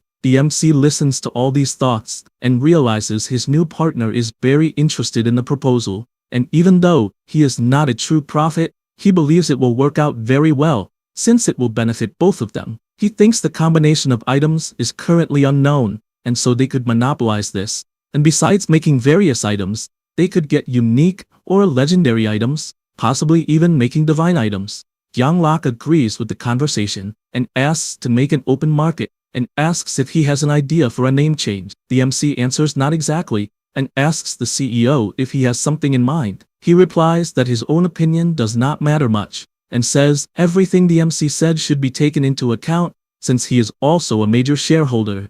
Ryomin is happy to hear this, and suggests the name Player Place, since the focus is players. Younglok says he likes the idea since people could also abbreviate it to PP, and the MC asks how long he thinks it will take to build the entire system and get it working. Younglok says it should take about a month.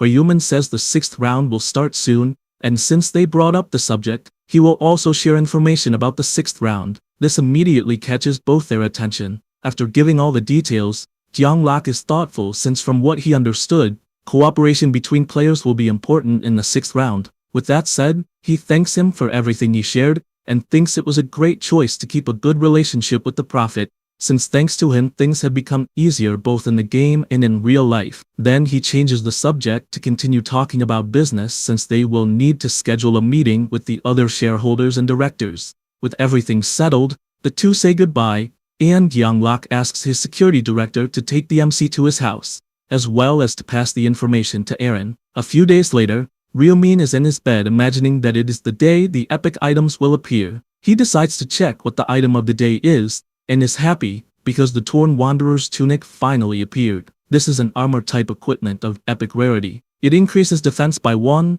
and its effect is to increase attack speed by 30% and movement speed by 30%. He is aware that the defense is crap, but it compensates a lot by increasing attack and movement speed. He also knows it is not normal for epic items to cost 20,000 coins, so he quickly buys it. He knows the days of depending on the system shop are over, especially since there will be an open market exclusively for players. He also knows that, besides that, items made through fusion will be worth much more, as long as there are clear instructions on how to create the item, because they won't keep buying items just to test various fusions that might fail. So he imagines that if they manage to get their hands on these instructions on how to create items, they could profit much more, and if they succeed in doing everything, the open market will become extremely crowded. he lies back down, since even thinking about all this, he will still need to deal with the meeting with the other shareholders the next day. The next day, in the company building, Sang-chul is distributing information as well as guiding where the shareholders should sit. The shareholders' meeting went well without interruptions, and, obviously some people were reluctant about the ideas, but the MC answered all questions without hesitation, doubts decreased, and they managed to solve everything without problems. After that, Gyeonglak thanks for the explanations, and even asks how he managed to speak so well in public. The MC replies it was the result of practicing many times. The CEO says the next step is to start creating the open market system, and asks him not to worry about anything except surviving the 6th round. Ryumin imagines his dear friend is more worried that he might lose his life, since he won't receive any more prophecies from that moment on. Gyeonglak calls him to lunch, and the MC accepts, also thinking that his work is done, and the only thing left is to make good use of Yongmin. Meanwhile, elsewhere, the regular meeting of the Players' Alliance is taking place. The Four Eyes greets, but Yamti questions what kind of face that is, and if something happened. He asks if by any chance she hasn't heard the news, and she says no, then is shocked when he explains that they haven't been able to contact the player. I am 30 years old, and Honey Jelly, since the 5th round, and believes they didn't survive the last round they went through. She is thoughtful about this since she finds it strange because she can't imagine anyone being sad, given they only knew each other through video calls. Only then does the idea cross her mind that the guy is just acting like a poor thing in front of the president. After all, she knows the president is one of the best people there, besides having founded the alliance, and in real life it's normal to try to flatter this kind of person since they hold a high position. She thinks about all this, and decides she won't be left behind, so she starts acting too, even crying, saying she can't believe these two precious players died.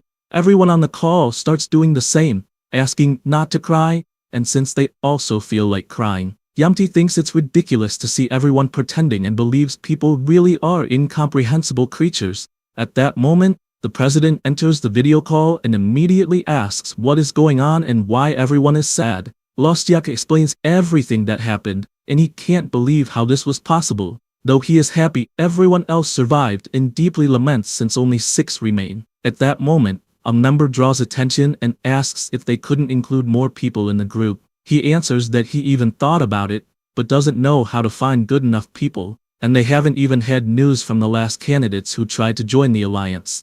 Lostiak says he doesn't know either, and even tried to contact them days ago with no response. The president wonders if, by chance, the candidates also died in the 5th round. Lostiak replies that the only certainty they have is that the Black Reaper is still alive. The president says everyone saw the results of the 5th round, and believes that if someone is that strong, it's a person holding back both in the game and in real life, and he doesn't understand why someone so powerful has been missing until now. Lostiak says he's not sure, and another member wonders if the Black Reaper was just playing with them. The president asks if the person who applied wasn't actually the Black Reaper, and the reason for being unreachable until now is because he also died in the 5th round, and they conclude that it makes sense. Suddenly, Mukbang says that a big shot like the Black Reaper would hardly enter a cafe, but gets worried because he shouldn't have said that, and this comment draws the attention of the president and other members, who question what he meant by cafe and what kind of cafe he was referring to. He also points out that it's a cafe that unites players and acts as a base for a new era, and asks if he has any dissatisfaction. He panics and apologizes, saying that's not what he meant. Immediately the president announces that Mukbang will be removed from the official position from that moment on, and permanently banned from the cafe, emphasizing that at moments like that, they don't need people who belittle their cafe. The player panics because the situation has turned bad for him. The president reinforces that Mukbang will be added to the blacklist to learn to adapt to the new era, and removes him from the video chat. Then he asks to continue the meeting since the bad element has been removed. Everyone stays silent until Lostiak is surprised by something, and announces that a player just registered with the name Black Reaper. This information shocks everyone, who can't believe it's true. He confirms it's true, but says the real name is different from last time, and that the current name is Yongmin. Without hesitation, the president asks to go to the supposed Black Reaper's house to find out if he is the real one, because if there's even a small chance he is, they must pursue it. Lostyuk asks what they will do if it's not the real one. He answers that he will make the person pay dearly for mocking them. Meanwhile, the MC is at the computer imagining that another imposter appeared pretending to be him, and knows the people won't let it go. He also knows the Alliance officials will use the excuse to go to the Black Reaper's house, and that the address given is Young Min's. He leaves the internet cafe still thinking that demanding murder as a condition to join the group and treating members as slaves is unbelievable, since that only causes division between civilians and players, and eventually leads to destruction. He reflects that knowing all this, he cannot stay still watching, and therefore decides to eliminate the corrupt officials of Flaseba, and use the organization to his advantage. He knows that in the future, Flaseba will become such a powerful force that it will gather more than 30% of the country's players, and so, instead of destroying it,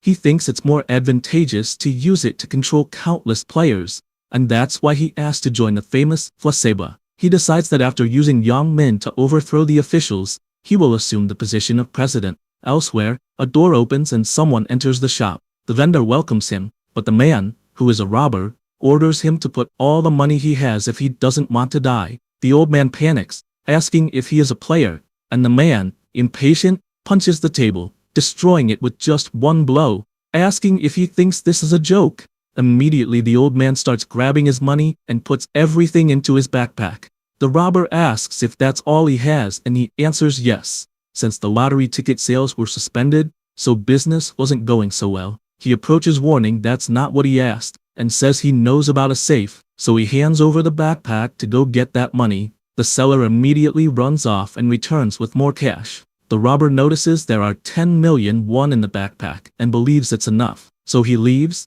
but makes it clear that if he reports him, he will run from the police station and kill him. Then he goes out to the street and runs to escape the place.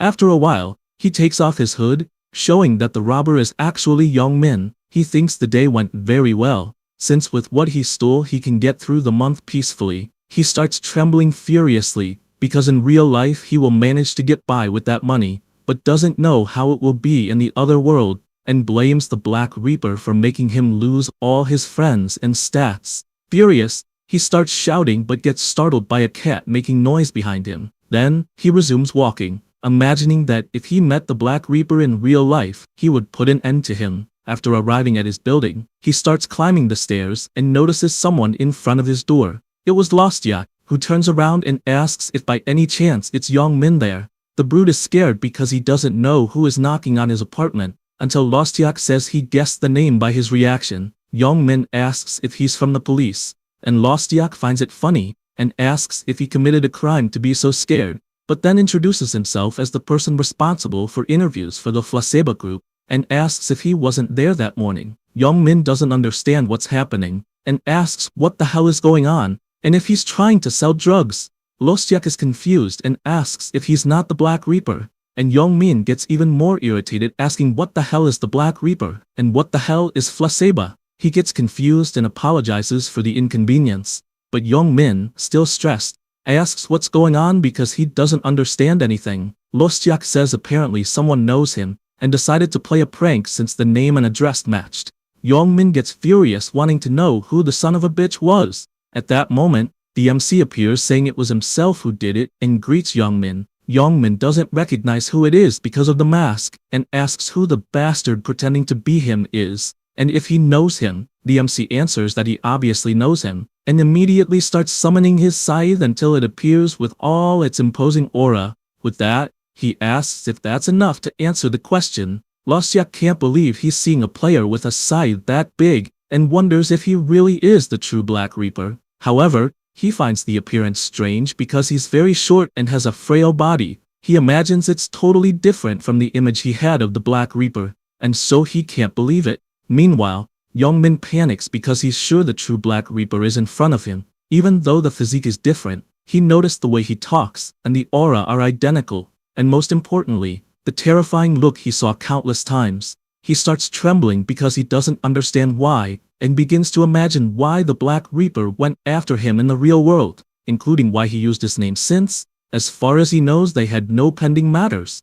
And he's worried, because worst of all, he showed up armed. Lostiak looks to the side and sees how much Young Min is trembling, and is more confident that this really is the true Black Reaper, because to cause so much fear like that, only someone who saw the true Black Reaper could, and he knows he wouldn't stand a chance even at level 20. At that moment, the MC calls his attention and says he already knows he's not alone, and tells everyone else to leave since he knows everything. He can't believe it because he was discovered. At that moment, the other group members appear, even though they don't understand how they were found out. The MC points his scythe, warning not to come any closer, or else they will die. Trower calls him a shitty brat because he doesn't believe he is the real Black Reaper, but his colleague interrupts, and asks the MC if he really is the Black Reaper. He, showing his scythe, asks if that isn't already an answer, but Choji says he has indeed heard of a player who uses a scythe as the main weapon, though since he never saw it with his own eyes,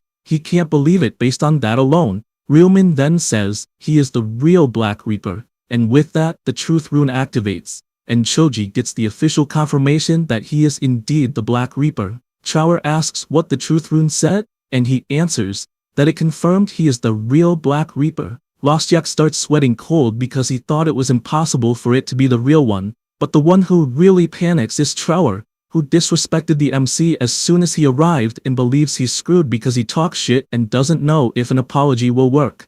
But even so, tries saying it's more than a pleasure to meet the legendary Black Reaper. However, Ryumin says he didn't like so much distrust, and therefore orders them to confirm if he is the real one using the abilities they have. He panics because his situation is only getting worse, and immediately bows down to offer his sincere apologies for being rude. The MC tells his apology to go to hell, since they kept bothering him wanting confirmation if he is the real Black Reaper. Choji tries to calm things down, saying there's no need for further confirmation since they recognize his strength, and explains he only did that because he has a rune related to that. The MC replies that if they can block one of his attacks, he will forget everything that happened. Trower panics and apologizes once more, but in a matter of milliseconds, Ryumin makes a simple move with his scythe that makes the guy's head fly off like it was nothing, even leaving Yongmin terrified. Lostiak also panics because he didn't understand what the hell happened, since he didn't even see the scythe swing. The same goes for Choji, who was in shock because his groupmate had his head torn off right beside him. Because of that, Lostiak starts shouting, asking what the hell that was. The MC answers that he just proved with skill that he is the real Black Reaper. However, he says it wasn't necessary and imagines they came there to recruit him, but thinks it's a disaster to accept a madman who arrives cutting everyone's head off. Choji thinks the same since accepting someone like that is dangerous, and if they can't keep him under control, they will have to kill him right there. Both reflect that the MC is level 40, and so it won't be easy, so they will just pretend to surrender to gain trust, and then attack by surprise. But that is useless since Ryumin can read their minds and says it's ridiculous they are showing a desire to kill him so openly, as if he wouldn't notice. Choji says he doesn't know what he's talking about, and the MC says he already knew they would bow their heads to pretend to surrender, and, looking back, says they would attack by surprise. Then he questions if they know why he himself used Yongmin's name to register, and quickly answers that it was precisely to find the alliance leaders there. Lostiak asks what he wants with them, and the MC answers simply that he is there to kill all the leaders with his own hands. Choji realizes the situation is terrible, and thinks he needs to try to convince him since buying time is the only way out. He barely thinks that, and is startled because his friend Lostiak was killed with a single attack. He panics even more, since that only confirms that the powerful Black Reaper really lured them there to kill them all, and starts shouting, wanting to know what grudge he has against the player alliance. The MC raises his scythe toward the Four Eyes' neck, and talks about them killing innocents as an excuse for it being an interview test. He is horrified since that's true, and asks how he knows that. Ryumin says the interview to become chief is even worse, since he has to eliminate an innocent person alone. Choji tries to explain that the targets are not innocent people, but worms who dared to despise the players, and says that hypocritical people like that deserve to die. The MC finds that interesting, and asks what he deserves since he also committed hypocrisy. Four Eyes finds that offensive, and says he knows nothing about it. However, Ryumin thinks it's annoying since he knows very well, because he managed to see everything with his inner thoughts rune. and without hesitation cuts Choji's head off. He stares at the body on the ground since he only eliminated a murderous piece of trash. Then, he looks to the side and sees Youngmin trembling like a green stick. Seeing this, he tells him not to be afraid, since soon he will join his old little friends. This catches Youngmin's attention, who asks how he knows about his friends. The MC answers that it's easy since they always hang out together, even though technically he was just dragged by their group. Then, removing his mask, he asks if he really doesn't know who he is, and reveals that it is none other than Ryumin, the bully who used to torment him. Immediately Youngmin is shocked, and remembers the time he tormented the MC asking for money and things like that, and his mind still hasn't accepted that a failure is in fact the Black Reaper. He doesn't accept that they are the same person. Ryumin laughs, since he apparently still doesn't believe it, and says it makes sense since a year ago he still got beaten by the bully. Terrified, Youngmin asks if he was pretending to be a failure all along. He doesn't understand this question, since he never pretended, and at the same moment cuts off one of Youngmin's arms, who falls to the ground screaming in pain. The MC makes it clear that hearing the word failure from Trash is a bit offensive, and orders him to be silent or else he will also lose his tongue. Youngmin grits his teeth trying to stay quiet, and only then the MC activates his healing ability since he obeyed properly. The arm is healed though the limb doesn't grow back. But Ryumin says it's not a problem since he will die soon. The big guy, trembling all over, asks if he really is the Ryumin he knew, and he replies definitely not, since the Ryumin the bullies knew no longer exists. And with his scythe raised, he says goodbye. At that moment, Youngmin panics, begging him to wait a bit and confessing he tormented him a lot, and therefore apologizes, saying he is truly sorry and just begs for his life. The MC asks if it is serious, and he answers it is very serious, adding that killing a useless person wouldn't bring any advantage, and he could use him for something better. The MC questions how exactly he would use him, and he gives some examples like being a great servant obeying orders like crawling, running, doing small tasks, or even serving as bait in hunts. Ryumin thinks about it, but replies it won't work since he sees the bully is still thinking about betraying him behind his back, and that the servant story was just an excuse to find a chance to eliminate him. Youngmin starts sweating cold, imagining how the hell someone as strong as the Black Reaper knows this, or if it was just a guess. Because of this, Ryumin raises his scythe again, warning that a damn dog that tries to bite its owner can't stay nearby, and that his value as a tool is over. Once again, Youngmin begs for a chance, but it's all in vain, since with a smooth movement, the MC cuts his neck, making him fall dead to the ground. He says the chance was already given in the previous regression, and remembers that back when he didn't have the inner thoughts rune, he fell for Youngmin's lies and let him live, and the result was that during the game, he came from behind and stabbed him in the belly. With this outcome, he says goodbye to the dead weight, and imagines the long chain of disgrace ends there, since it will be the last time he sees Youngmin's disgusting face. He takes a deep breath since he first needs to take care of the cleaning, and uses his skill Erase Traces, which burns all traces like the black flame. He also directs the power at the other bodies on the ground, until finally, everything is clean. Then, he decides it's time to check the house of a certain someone. Meanwhile, Yamti from the Placebo group joins the video call and quickly greets the president. Choji asks if she is really on the call, and the girl comments that apparently the interview with the Black Reaper is already over, and asks where the rest of the people are. He, downcast, warns that all the chiefs who went to the interview were killed. She starts to sweat cold, thinking, who the hell would do something like that, and goes into shock when she deduces it was the Black Reaper himself. The president answers that it is exactly that, and it seems that the player is hunting the members of their cafe. Yamti connects the dots and comments that apparently even the members from the last recruitment were killed by the same person, and asks what those people did wrong to pay with their lives. He replies that when a player kills, no reason is needed, and believes it must have been for pure pleasure, but then deduces that maybe the MC was bothered by the fact the organization was growing. She becomes thoughtful, since everywhere there is always someone who tries to take by force the success of others, and believes it was driven by envy or something like that.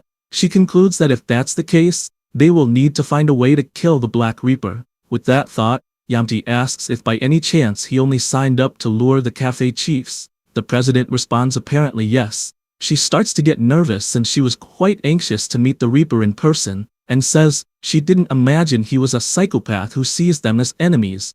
Besides that, if she had accepted him before as chief, it would have been a disaster. Choi answers yes, since he himself could have lost his head at the hands of the Reaper, and makes it clear that now he is a declared enemy, and they need to find him to avenge the members they lost. She still holds a thread of hope, and asks if by any chance he is sure it wasn't an imposter posing as the Black Reaper. He replies there is a witness, and presents none other than Ryumin. After some time of conversation, the president says he has to leave and then leaves the call. The other members start to leave as well, and Yamti still talks to the MC, asking him to rest since he probably was in shock after seeing everything the Black Reaper did. He replies that he is fine, and thanks her for the concern. Then Lostyak, who is the MC, leaves the video call. Ryumin is happy since apparently no one suspected him. Because of this, he decides to remove his disguise and returns to his normal appearance. Inside, he thinks he would make a great actor. He remembers that during the game he chose the assassin's mask as a reward from the 5th round,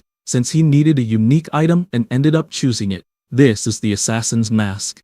Its effect is to perfectly disguise the user as the last person killed by saying the activation word, disguise. He can only imagine that being able to transform into the person he killed is a huge advantage since there is no easier assassination than by the betrayal of an ally. He reflects that he could even kill the cafe director and transform into him, but unfortunately, the mask does not work on non-players, and he finds it ironic that the leader of a group of players is not a player. He reflects that it will be very difficult to approach the player named Yamti, since she is a very powerful woman, and decides he will think better to avoid direct contact with the executives, since he needs to continue playing his role pretending to be Lostyak. He leaves the house imagining he should not be hunted until the next meeting, and that he might need to restore the durability of the Pearl of Eternal Rest, and concludes that he will apparently have to travel with it. Meanwhile, in England, a blacksmith is working on his weapon, and after putting the sword in water to cool, he notices it is reaching the ideal point.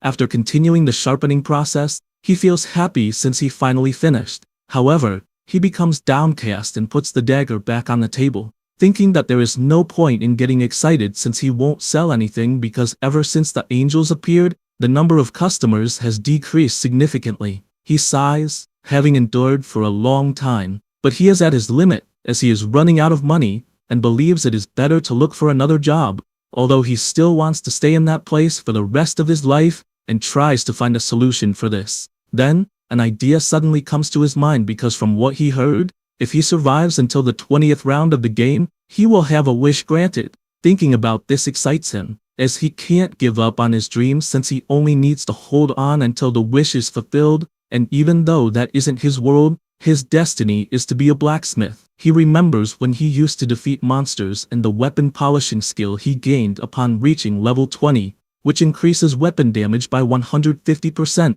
This thought excites him once again, since he is determined to reach the end. But soon, he becomes depressed because to do that, he needs money, and has none. So, slightly depressed, he decides to put his dream aside until he saves some money, because once he manages that, he can pursue his passion, and therefore at that moment, he has to go down the mountain to look for a job. At that moment, the MC approaches the cabin and the man notices his presence, and finds it strange to see an Asian man in that area since it's unusual. Because of that, he asks if everything is okay, and if he is lost by any chance. The MC asks if the man in front of him isn't the famous blacksmith Daniel. The man is surprised and asks once again who he is and where he heard about himself. Ryumin replies that he didn't hear, but saw, and says he is a prophet who can see the future. Daniel finds this prophet talk funny, since he doesn't know what the hell he is talking about, until the MC points out that Daniel is level 21, belongs to the blacksmith class, and is in area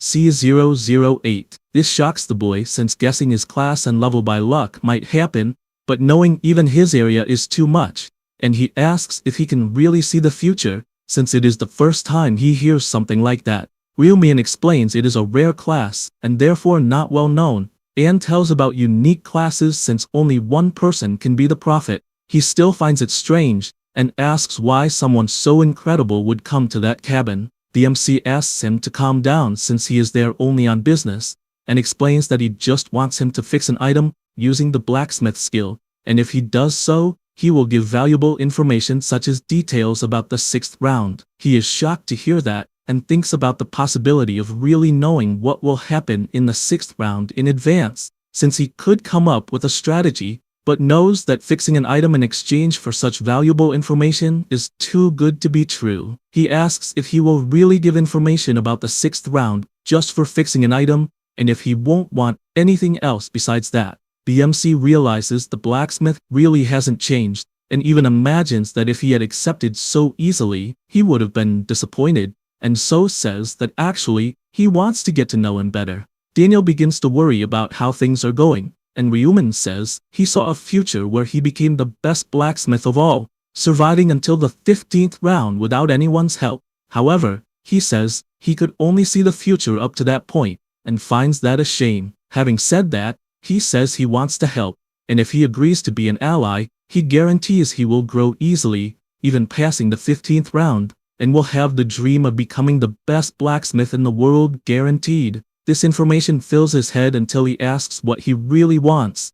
The MC answers he doesn't want anything much since one can just help the other. He reflects that Daniel is the only blacksmith who reached the 15th round, and therefore thinks it is better to maintain a friendly relationship with him, and even noticing that the boy is hesitating, finds it interesting to give a little push on the decision. Because of this, he says he just wants you to take a look at the equipment using blacksmith skills, and, in exchange, will give information about the next round. Having said that, he guarantees he will become stronger much faster than if he knew nothing. Daniel thinks about all this, realizing there is no reason to say no, and just doesn't know if he should really trust people so easily, and, even though it doesn't seem like a lie, he knows he needs to be careful. After thinking this, he says he is grateful, but still doesn't know the answer, and asks if he could think about it after round 6. The MC says it's no problem, since it's not like he wants to sign a contract or anything like that. The blacksmith says he will repair the item and can reveal information about round 6 later.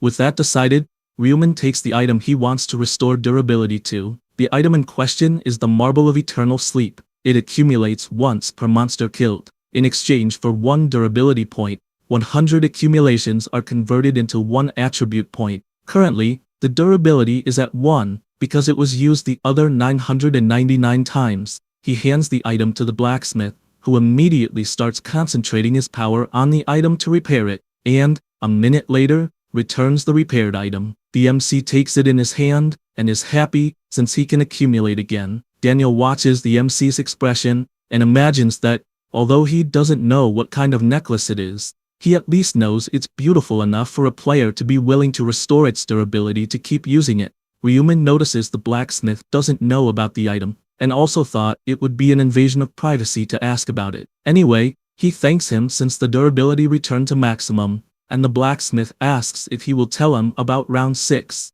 He says yes, and starts explaining what will happen. After the explanation, Daniel is thoughtful, considering gathering powerful people if it's true. At that moment, Ryuman asks if he is willing to sell something, citing black steel powder as an example. The blacksmith is startled, since he didn't imagine anyone would know about that. The MC asks if he could sell some, and also guesses he is looking for a different job, because he doesn't have enough money and promises to pay very well for the powder. The boy is surprised since the MC even knows he was going to look for a job and, for that reason, says he believes even more in this seer class, and apologizes for suspecting he might be lying. Ryuman tells him not to worry, and guarantees he just says what he sees, and that believing it or not is up to him. He thinks about this, and says he will give the black steel powder for free. The MC apologizes for not understanding, and he replies that from what he sees, he received more than he gave, so he gives the item theoretically for free since he is aware the information about round 6 is far more important.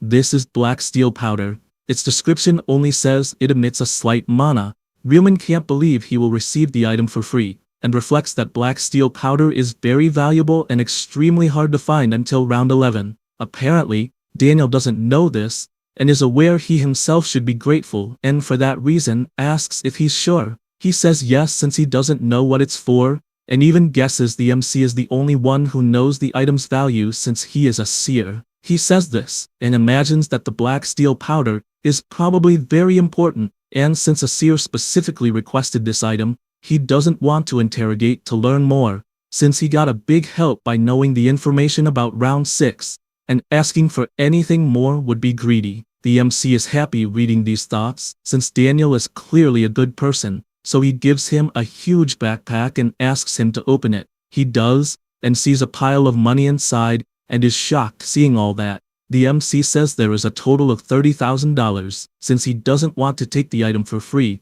and asks if that amount will help buy the house materials. Daniel says it's definitely a great amount, and, extremely happy, imagines he won't need to look for a different job so soon. Only then does he realize he was daydreaming and asks if he doesn't think it's too much money. The MC responds that no, since the item is exactly worth what he's paying. Besides, he's not giving the money just to buy new materials. The blacksmith is confused by this, and he asks to open an international investment account to then invest about half of that money in Korean stocks. Daniel becomes more and more confused, but the MC just asks to invest in the stocks of the company Player Place, making it clear that he's not forcing him to do it, only warning that the company will explode soon, and, if he invests in it, he will never have to worry about money again. Without thinking twice, Daniel replies that he believes it. After all, the player in front of him is a seer. They say goodbye while exchanging numbers, and before the MC leaves, Daniel asks his name. The MC says his name is Ryumin. After that, June 1st arrives and he is finally teleported to the 6th round with his new items. All the players are teleported next, and soon begin to comment on whether the place they are is a desert and have no idea what kind of mission it will be. The MC also looks around, imagining the 6th round is cooperative, and that he will need to find people to be his teammates, starting with Julie. He knows he doesn't need anyone but Julie, and would leave 3 spots open since the groups have 5 people each. At that moment, someone gets his attention, and when he turns, he realizes it's Julie. She approaches saying she's happy to see him, and asks how he's been. He replies well, and that they haven't seen each other for a while. She laughs, since it's been a whole month. Meanwhile, the people around wonder who the woman is, since she must be crazy to talk so informally with someone so powerful. They notice the nickname Democracy, since Julie was 2nd place in the last round, and feel jealous for being friends with the 1st place. They start walking, and she asks if by any chance he finished the last boss in the 5th round. He says, yes, and she questions if he really managed to do it in such a short time, since that must mean he also completed the side mission. The MC replies that he did it easily but says he won't tell what reward he got. She is surprised and asks how he knew she would ask that. Then they keep walking, and only then she notices the MC is looking at her a lot, which makes her die of embarrassment since she's saying nonsense to someone so powerful. Because of that, she apologizes saying it was embarrassing, but he doesn't understand why she's apologizing. He then thanks her for the compliment, and she just laughs, shyly, imagining the Black Reaper is nice and charismatic. While they are talking, someone approaches. It was Erin accompanied by her bodyguard. She asks if he is the Reaper in front of them, and wonders who the woman beside him is. The two approach greeting the MC and, curious, Erin asks who the woman is and if she is his partner. He warns that he doesn't need to answer that question, and she feels embarrassed, since in fact he doesn't need to. And to make it worse, she remembers that he was smiling minutes before, and doesn't understand if the two have any relationship. Ryumin goes straight to the point, and asks what they want, and soon imagines that they probably came to him because of the prophecy they passed on to her. Sang-chul asks permission, and says that in fact, he would like to form a group with him. The MC questions what he means by that, and he reveals that he is not that powerful, but promises that he will do his best to accompany him. The Reaper imagines that it is better to pretend a little, since with 2 more people, he will be able to fill the void in the group, and he also knows that no one else besides the 2 would have the courage to join the group with him, and they are even the most favorable options at the moment. Sang-chul comments that obviously he will not do it for free, since he could provide information about the 6th round if allowed to join the team. The MC changes his expression since the guy is appealing to leaking information, which in fact is something valuable, but answers that he doesn't need it. The swordsman doesn't understand, and asks if by any chance it wouldn't be advantageous since they could build a strategy in advance. He says that he knows how to handle himself. He even wouldn't like to depend on information that has no proof, and therefore, he wants to know who passed on that information. Sang-chul feels intimidated by this, and once again, the MC asks if he will say who passed the information. If he is accepted into the group, Sangchul bows, apologizing since he couldn't do that even if he were rejected from the team. Ryuman likes what he is seeing, since he didn't talk about the existence of the prophet, even though he was willing to leak the information that he himself gave in the real world, and for this reason, he says that he accepts him into the group. He is confused since he was sure he would be rejected. Ryuman says that he can see that he is a trustworthy person, since he didn't reveal who the source of the information is, and says this because he likes people who don't have a loose tongue. The bodyguard feels relieved for not having said it, since things could have gone terribly if he had revealed it. With that, the two thank him for this generosity. Next, the MC explains that Julie can use a skill bonus on people, and that's why she is in the team. Erin can only think about how the two met, and even so she goes to the girl to introduce herself, saying that her name is Erin Seo. Julie is surprised since she recognizes that name, and asks if she is the actress herself, or if she just wanted to look alike. She replies that in fact, she is the actress herself, and that leaves Julie extremely excited, saying that she is a big fan, and that she even loved the drama Minha Fortuna, since it is her father's favorite drama. Erin is surprised by this excitement,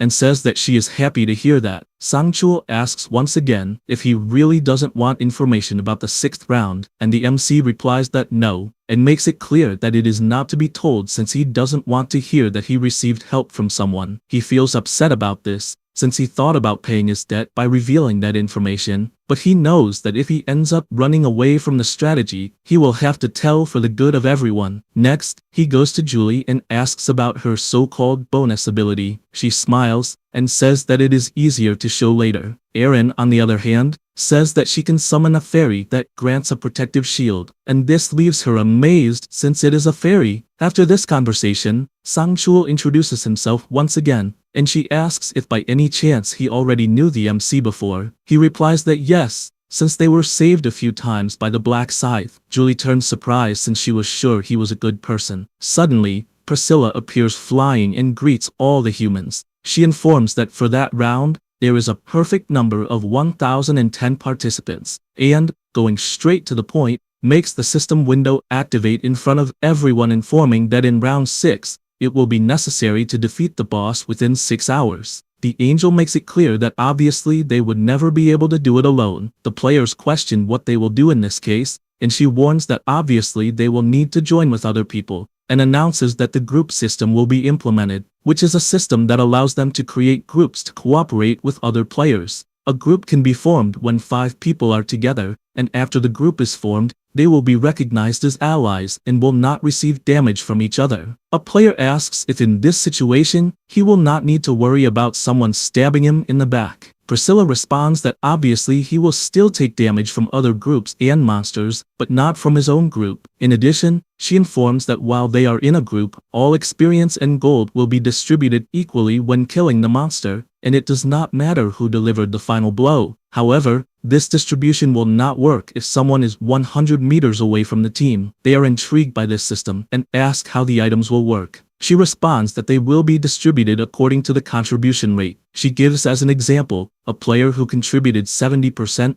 and another who contributed 30% when killing a monster. Then the one with the higher percentage will keep the item. He asks if by chance his contribution is low, if he will still have the possibility of getting an item. She responds that even contributing only 1%, he may get an item if he is lucky, but she warns in advance that contribution is something the system will measure based on some criteria. If the damage is high, the contribution will also be, but it does not apply only to damage since players who use skill bonuses can also make a great contribution. The guy thinks it is cool to be able to gain contribution just by helping an ally. The MC imagines that thanks to this, even those who cannot fight will be able to make a good contribution. The angel asks everyone to remember that if they do not form a group when killing a monster, they will receive nothing. In other words, it will be necessary to form a team to pass that round in addition to killing the boss. She warns that they released 101 bosses in that field, meaning that only 505 people who kill will pass. And with that, she ends her explanation saying that it is quite easy, since in summary, they just need to kill a boss in a group. However,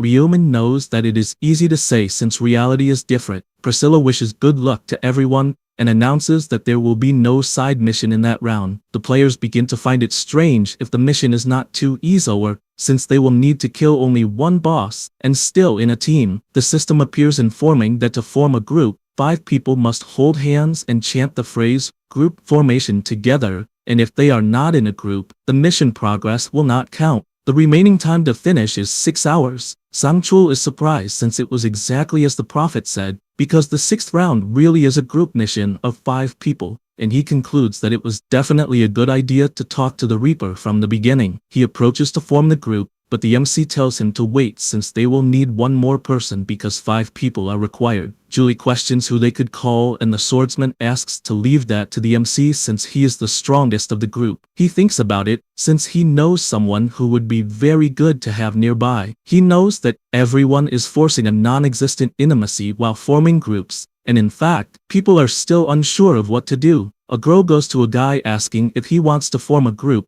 but first, he wants to know her level. Another player shouts that he is a level 20 warrior, and therefore wants to know who wants to join his group, but in the end, everyone is imagining that if they are going to make a group, they should join the Reaper's group. A player takes the opportunity and goes with his friend to the MC asking if he would like to join their group, but without much talk he responds no, and tells them to get lost. Immediately the two walk away, lamenting since for a second, they believed they would be carried in that round. Ryuman knows that if it were before he would have accepted just to fill the group, but in that round, he would need people who would really grow together, and he also realizes that people have not changed at all compared to the other regressions. The players keep trying their luck to enter the MC's group, but he rejects everyone who approaches. Some get furious since they did not even have the chance to say anything. Others feel envy toward those who managed to join the group. Sang-chul keeps wondering who the hell will take the last spot and can only think that he would very much like his boss to be in that region since he would recommend him. Julie imagines that if her friend Ryuman were there, he would beg to be able to join the group, but she thinks it is a shame. At this moment, someone approaches calling the MC,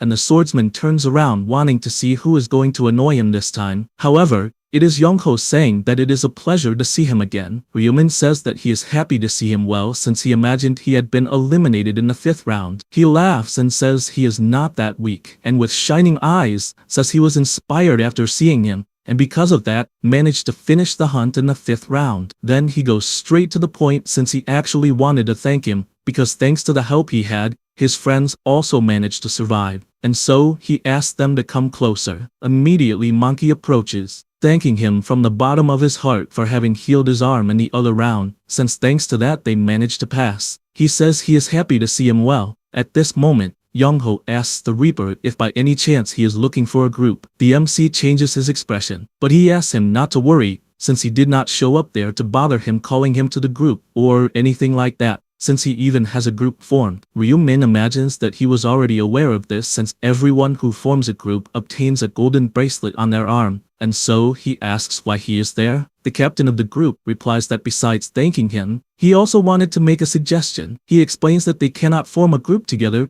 but would like to make an alliance. They do not want items or experience points, and in case the boss, they will leave him to kill and promise that all they want is help to survive again. However, Ryuman replies that he does not want to. Youngho is confused and asks if he is saying that thinking they would get in the way. He replies that this is not the case since he would not like to be carried, and despite appreciating the suggestion, he will have to decline. The captain looks downcast since he wanted to be able to help, but changes his expression when the MC says that he will help, but only if it is really necessary. He gets excited and asks him to count on them if he ever needs their help. Then he says goodbye since they need to organize themselves. Then Sang-chul comments that they need to make a decision about who will join the group, but the MC says that he has already decided and points his finger in a direction, making everyone look at the same instant. He calls the hooded person and tells him to come closer. The boy feels awkward but still approaches. The MC asks if by any chance he was watching, and he, with a trembling voice, replies that yes, since he wanted a chance to join the group.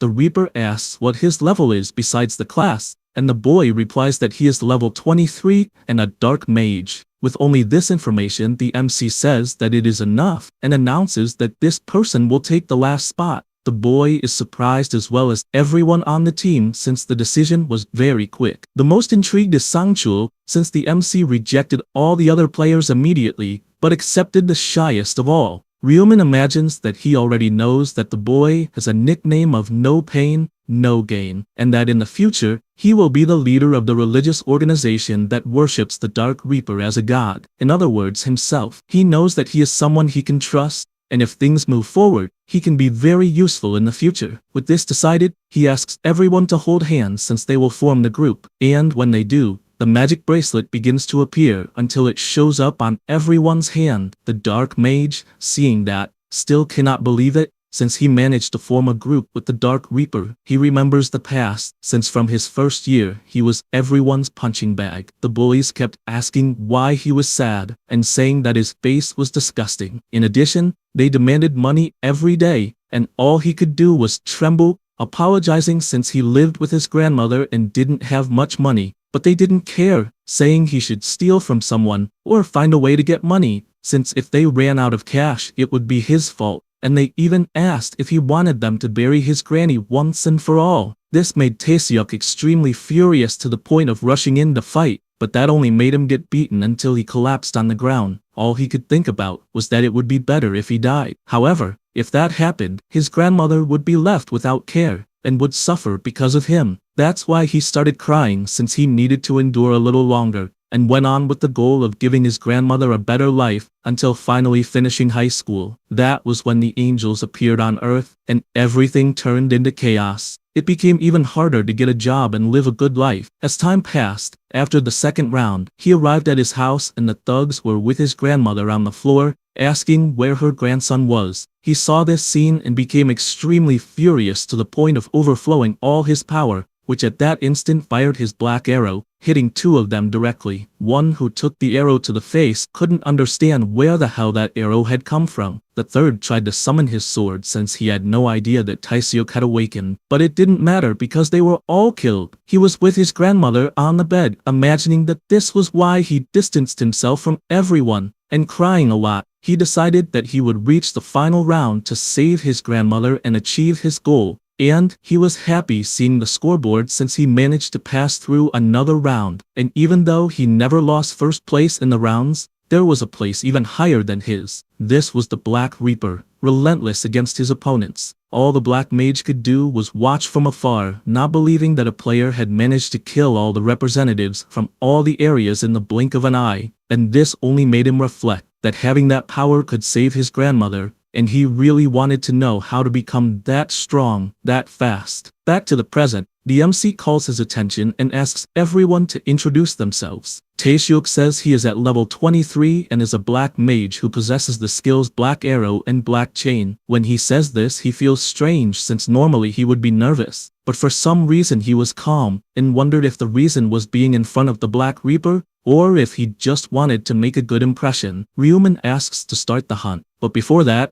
Julie says she will buff the whole team. She activates her skill, increasing all attributes by 60%, and its duration is 3 hours. She also uses a skill that increases attack speed and movement speed by 60% and lasts 30 minutes. Everyone is surprised by the attribute boost they received, and even asks if it is a bug. Sangchul comments that now he understands why she is with the Black Reaper, since it is an amazing ability. She thanks him for the compliment, and this time, Aaron decides that she will also use her skill and summons her fairy spirits. The players are enchanted by what they see, and she says that the fairies don't have combat abilities and are only for defense. And when she reached level 20, she began to summon two that could also use magic attacks. Then she activates another skill and shows her new golem that she can summon. Julie is surprised by this ability since it is both support and tank, and Aaron says that it is nothing special but can draw the monster's attention. With these demonstrations, all she can think about is whether the Black Reaper now recognizes her as someone useful, but he only disguises it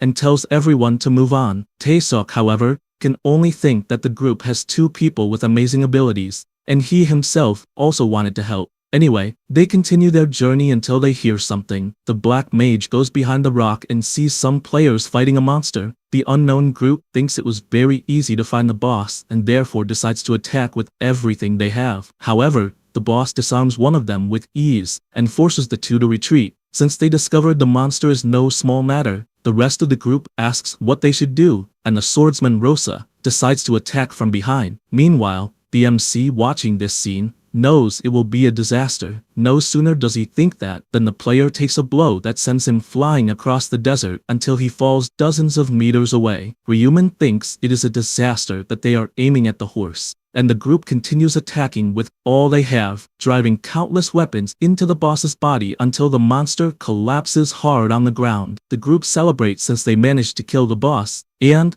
as far as they know, they were the first, and therefore they will finally secure first place in the area. The Dark Mage, watching from afar, is shocked, unable to believe they lost first place. He feels he was distracted, and in the end, apparently they lost first place. And when he looks to the side to see the MC's disappointment, he finds it strange since, for some reason, he is indifferent. One of the players finds it odd since up until now he has not received the message that the mission has been completed, and his partner agrees since, for some reason, the message still has not appeared. Ryuman observes this since it took them a while to notice. After all, the centaur they defeated was not the boss, since the real one is the minotaur with a bull's head, and to defeat this boss, it takes at least 20 players of level 20. In other words, 4 teams of 5 people are necessary to have any chance. He is aware that this is precisely the trap of the round, since it was made to look as if forming a group of 5 was enough to defeat the boss. After all, those were the words of the angel Priscilla, as she said that after forming a team, just defeating one boss would conclude the round. The MC knows that at no point did she say that 5 people could actually defeat the boss.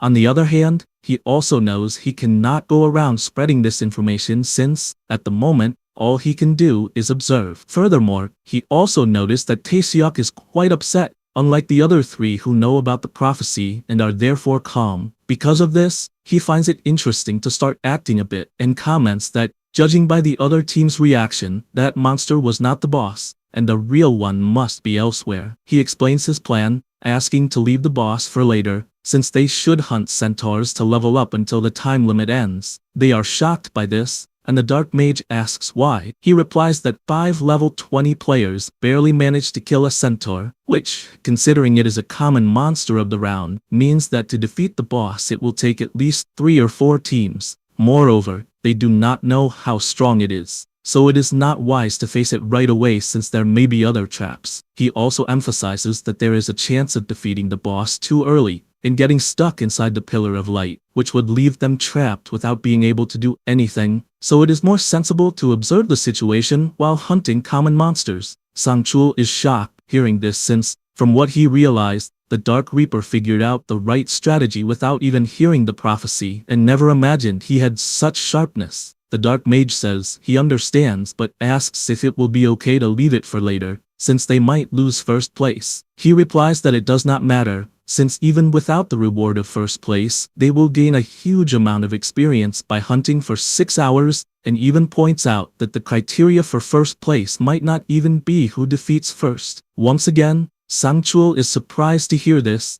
and does not understand how the MC manages to find the right path without any prophecy. Julie asks if they should go hunt, although they should first outline a quick strategy. However, Ryuman makes it clear he will hunt the monsters alone. Oren is worried about this since even a group of 5 people had difficulty, but the Dark Mage believes faithfully when it comes to the Dark Reaper. The MC reinforces once again that the team will not need to do anything since he himself will kill all the monsters. Sangchul then asks what they should do and he replies that they will only need to follow him collecting the experience and the gold, and should think of it as a loading race. He emphasizes that all the items that drop by contribution will be his own, but in compensation, everyone will gain experience in gold quickly without running any risk. Immediately everyone agrees since they are relieved not to be at risk, especially Taesuk, who says that he will faithfully follow his will. The MC summons his scythe and sets off at full speed, ordering them to follow. They are surprised by the absurd speed, and Sangchul shouts for them to hurry. While Ryuman runs at an absurd speed, the group tries to keep up. The girls cannot believe how someone can be so fast, and cannot even guess how high his agility would be. The Dark Mage watches from afar, and reflects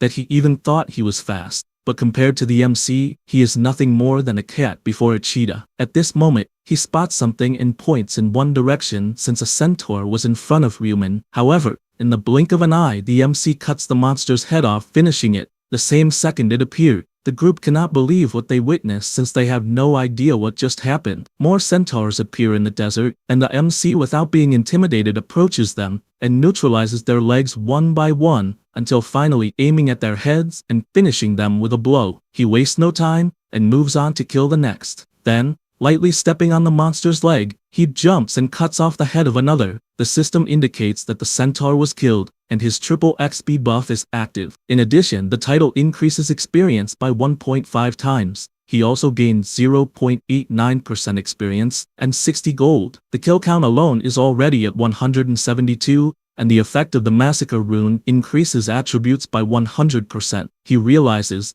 that in 30 minutes he achieved an excellent number of kills, and also knows that there are a total of 2,000 loose in the desert, and believes he could monopolize them all in less than 6 hours, except for those already killed by the teams. He then looks to the side and sees his exhausted team trying to reach him. They take a deep breath as they approach, and the MC asks to take a break if they are tired. They thank him since they can barely breathe, and Julie confesses that she thought he was amazing since his hunting speed is absurd. He asks if by any chance that means she is not enjoying it. She immediately says that is not the case, and that just by following him, she is already managing to evolve, so there is no possibility of not liking it. The dark mage, barely able to stand, asks not to worry, since the one putting in the most effort is the Reaper. However, he replies that in fact, the ones who seem to be suffering more are them. At this moment, several players appear, and they immediately look to the side since several teams approached at the same time. The player greets the MC, saying it's very lucky to find him in that place. Ryuman tells him to get straight to the point, and he says that, in fact, they are recruiting a team to hunt the boss, and, for that reason, wants to know if the MC agrees to join his group. But without hesitation, the MC refuses, leaving the guy upset and wanting to know why. He explains that the enemy boss is not easy to deal with, and points to the side, commenting that the giant with the bull face is the real boss and a tough opponent, revealing that he saw another group trying to face it but was completely annihilated. With that, he concludes by saying that he realized several teams would have to unite to face the boss, but Ryuman refuses again since he has no interest. The player insists once more, knowing it would be good for both sides, and asks him to consider it, since they will also let him deliver the final blow to the monster. The MC, already irritated, makes it clear that he won't be nice if he has to repeat it 3 times, and with that, the guy runs off apologizing. After moving away from the group, he takes the bad news to the team, and they even ask if he told the Reaper he would let him land the last hit, but the captain says that even so, he was refused. He confesses that he doesn't understand why he was refused, since, as far as he imagines, even the powerful Black Reaper would need help to defeat the boss. Near the area, the boss walks calmly, and the players start following him. They get worried since, up close, the monster looks even bigger, but they try to fill themselves with confidence because there are 20 players. At that moment, the boss senses something, turns, and lets out a strong roar that terrifies everyone. With few options, they all rush to attack, and the MC, who is nearby, jumps onto a rock to get a better view, and wonders how long the group will take to kill the monster, since the Minotaur is not as difficult as it seems. He knows that due to its slow movements, it's easy to predict the attacks and dodge, and the players even manage that. But their attacks are a failure since the monster's skin is tough. A chubby player attacks with his sword and shouts that not even the blade works. They get worried because they didn't imagine the skin would be that thick, but they know that if they attack dozens of times, eventually, they'll hit a vital point, and for that reason, they can't give up. The Minotaur feels the pressure, and Ryuman keeps watching from afar. Since he knows they'll manage eventually, the archer asks them to focus on dodging as much as possible,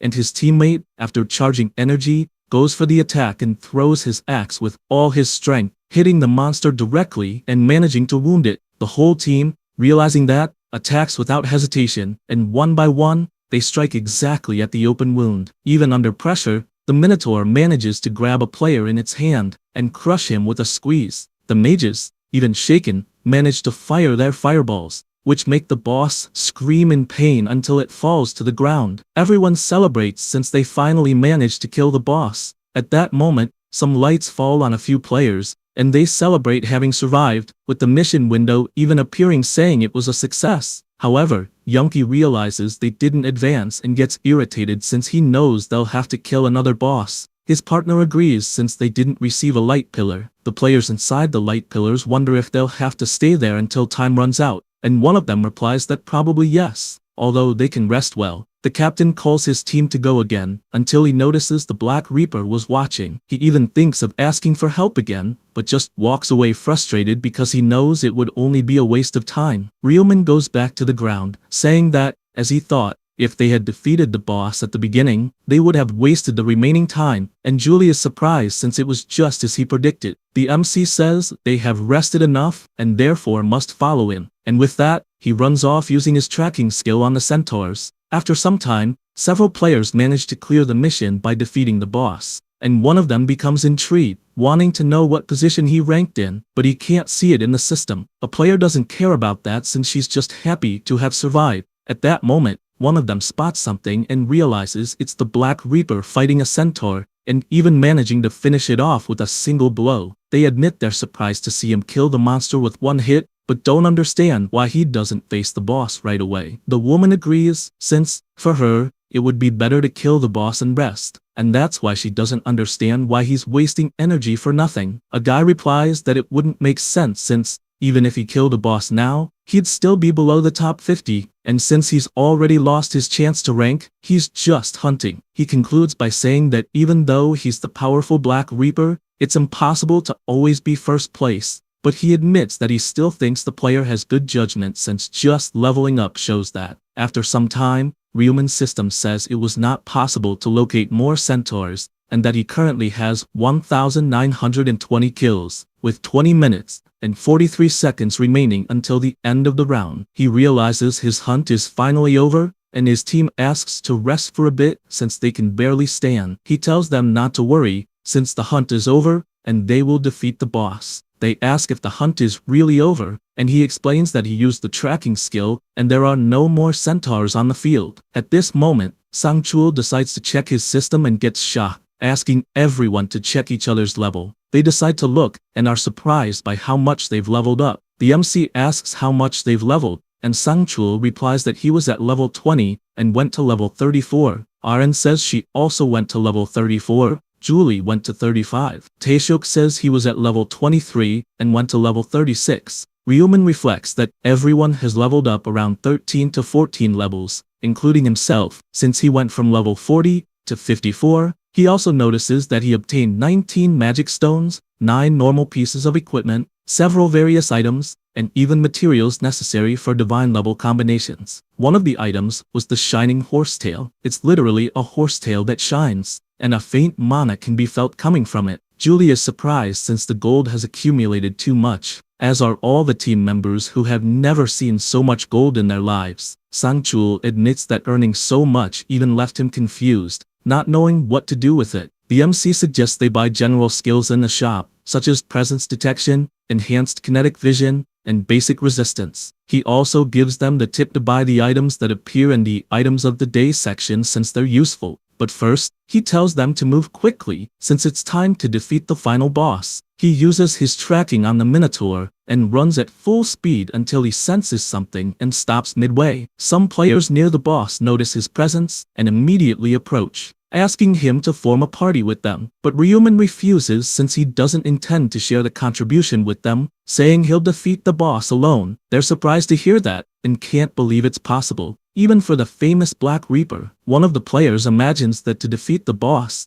at least 20 players are needed, and says he finally realizes how arrogant he is. The MC asks what he means by arrogant, and if he isn't underestimating him too much, since if everyone else can do it, he can too. The player says that in their case, they're in a large group, and the MC replies that even if they attack together, it makes no difference to him, and so, he walks away. Julie tries to call him, but Ryuman just tells them to wait since he'll finish quickly and come back. A player who has already completed the mission questions if he's really going to face it alone, though she finds it interesting since she was bored. The MC reflects that counting the people inside the pillars, there must be dozens watching, and that's why it would be better to hide his ultimate skill. However, he also thinks that it might be a good opportunity to show his strength to everyone, and therefore believes that if he shows he can defeat the Minotaur quickly, no one will dare to underestimate him. So he decides that he will finish as quickly as possible. That said, he steps firmly on the ground and prepares his scythe. The players comment that his stance is strange and therefore believe he is about to use some skill. The MC, however, is aware that the system starts recording time the moment the attack enters range. In other words, while he is only preparing, the timer has not yet started. At this moment, the Minotaur lets out a loud roar and begins to charge to attack. Ryuman starts counting the time, and with 1 second left, he uses his Knight of Death, creating a black cloud throughout the area. Then, at the same instant, he uses his other skill, Moonlight Destruction, which unleashes countless slashes that go all out toward the monster, even hitting its neck, sending its head flying and killing the boss instantly. The players can't believe what they're seeing since the Black Reaper actually managed to kill with a single strike, and they can only scream that it's impossible. The MC finds it funny to hear that, since no one has any idea how high his stats are. The system congratulates him for defeating the Minotaur, and as a result, he obtains bull leather as well as the Minotaur armor mold. The bull leather is of high quality, and its durability makes it ideal for defensive items. He also looks at the other item and thinks it's great since he can sell it for a good price. That said,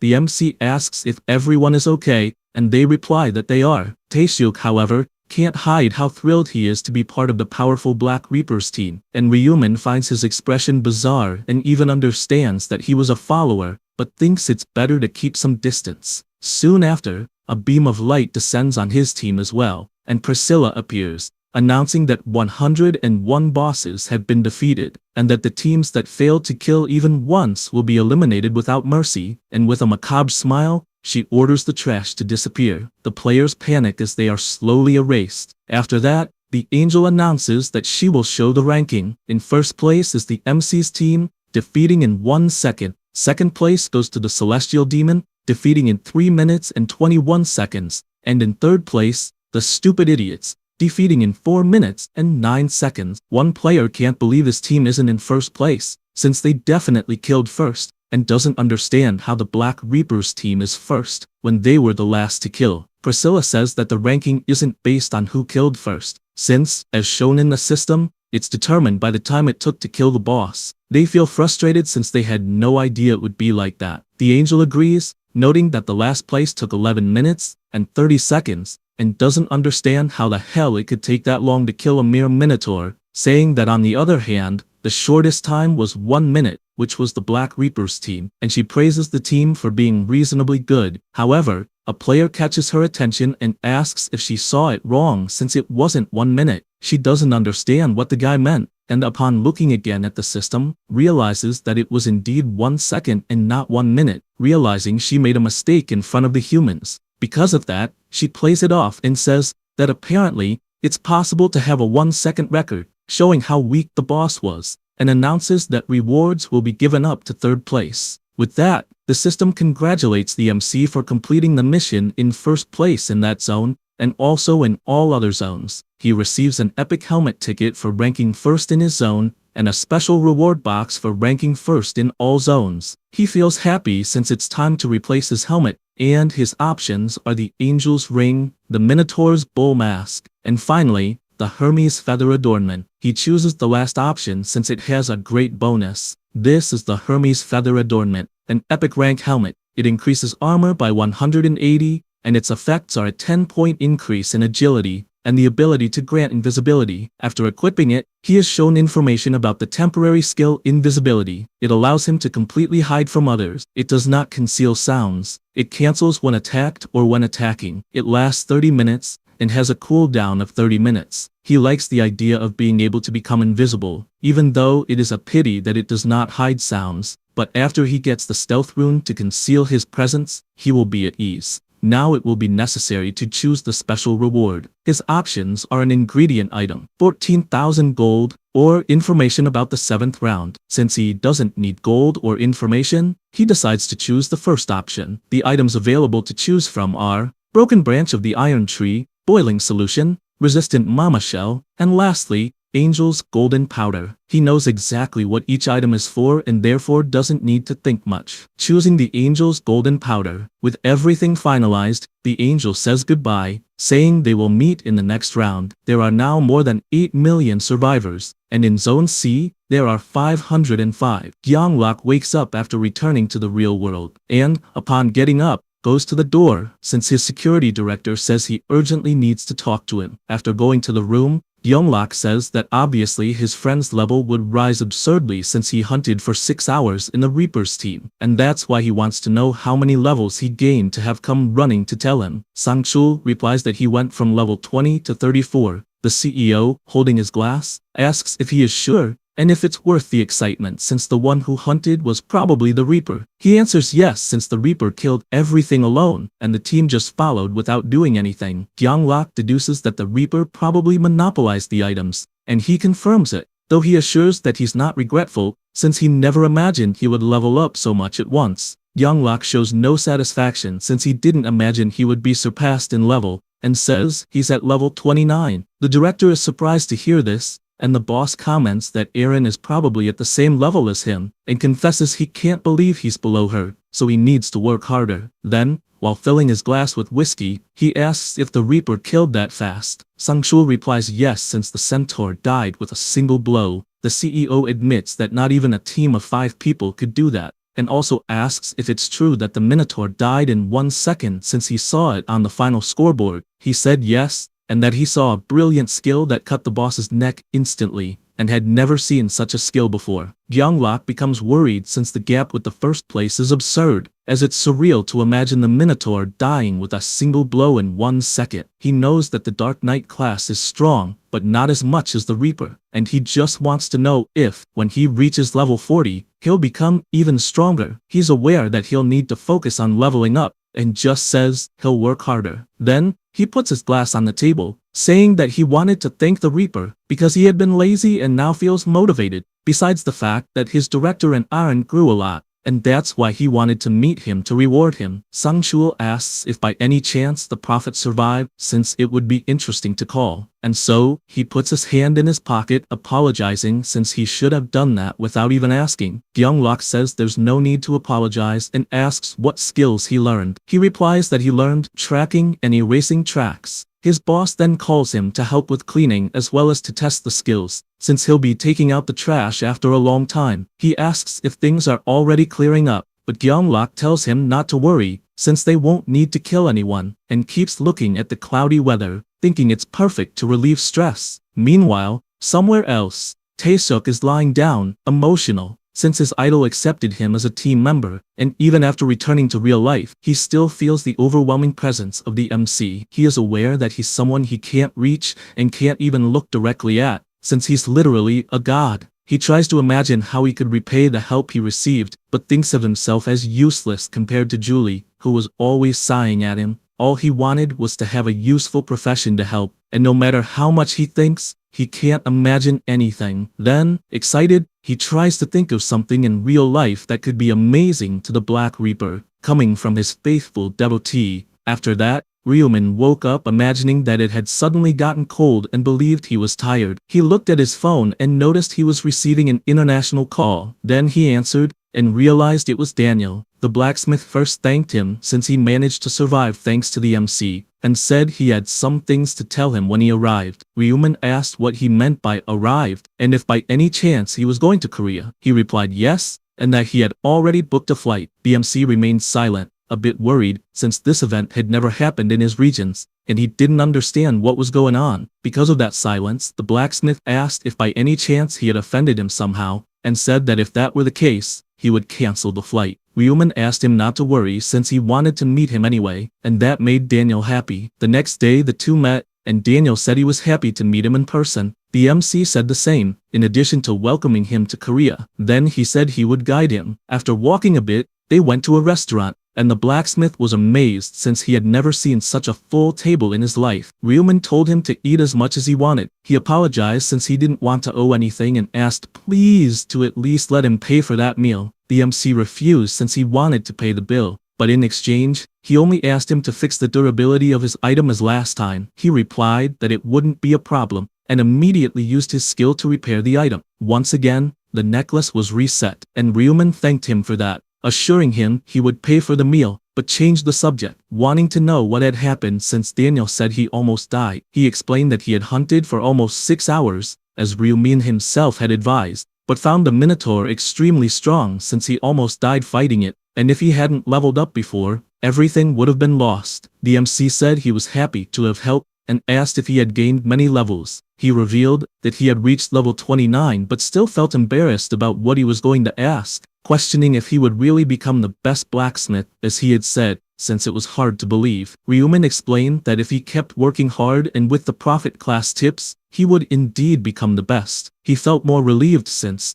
with the guidance he would receive, he wouldn't have to be afraid. The MC took the opportunity to ask if he had checked the company he had asked him to invest in. The blacksmith said that in fact, he opened an account the same day and invested a little more than half of what had been recommended. The MC said it was a good decision since the money was safe. Daniel, curious, asked what exactly the company was and how it would become a successful business. Ryumin, worried, asked if he had even researched before investing, but he said he simply trusted his word. With that, the MC decided to take him to the company to show him the place, and as they approached, he reflected that the preparations were almost complete. After entering, the blacksmith asked if he had invested more than 70% of the company's assets, but Ryumin told him not to think too much about it and asked if there was any problem. He said no, that he was just a bit tight, but he would manage by reducing from 3 meals to 2. The MC said he would withdraw $10,000 for him outside the company and hoped it would be enough for now. The blacksmith didn't understand what he meant by that and, amazed, said he looked like an angel,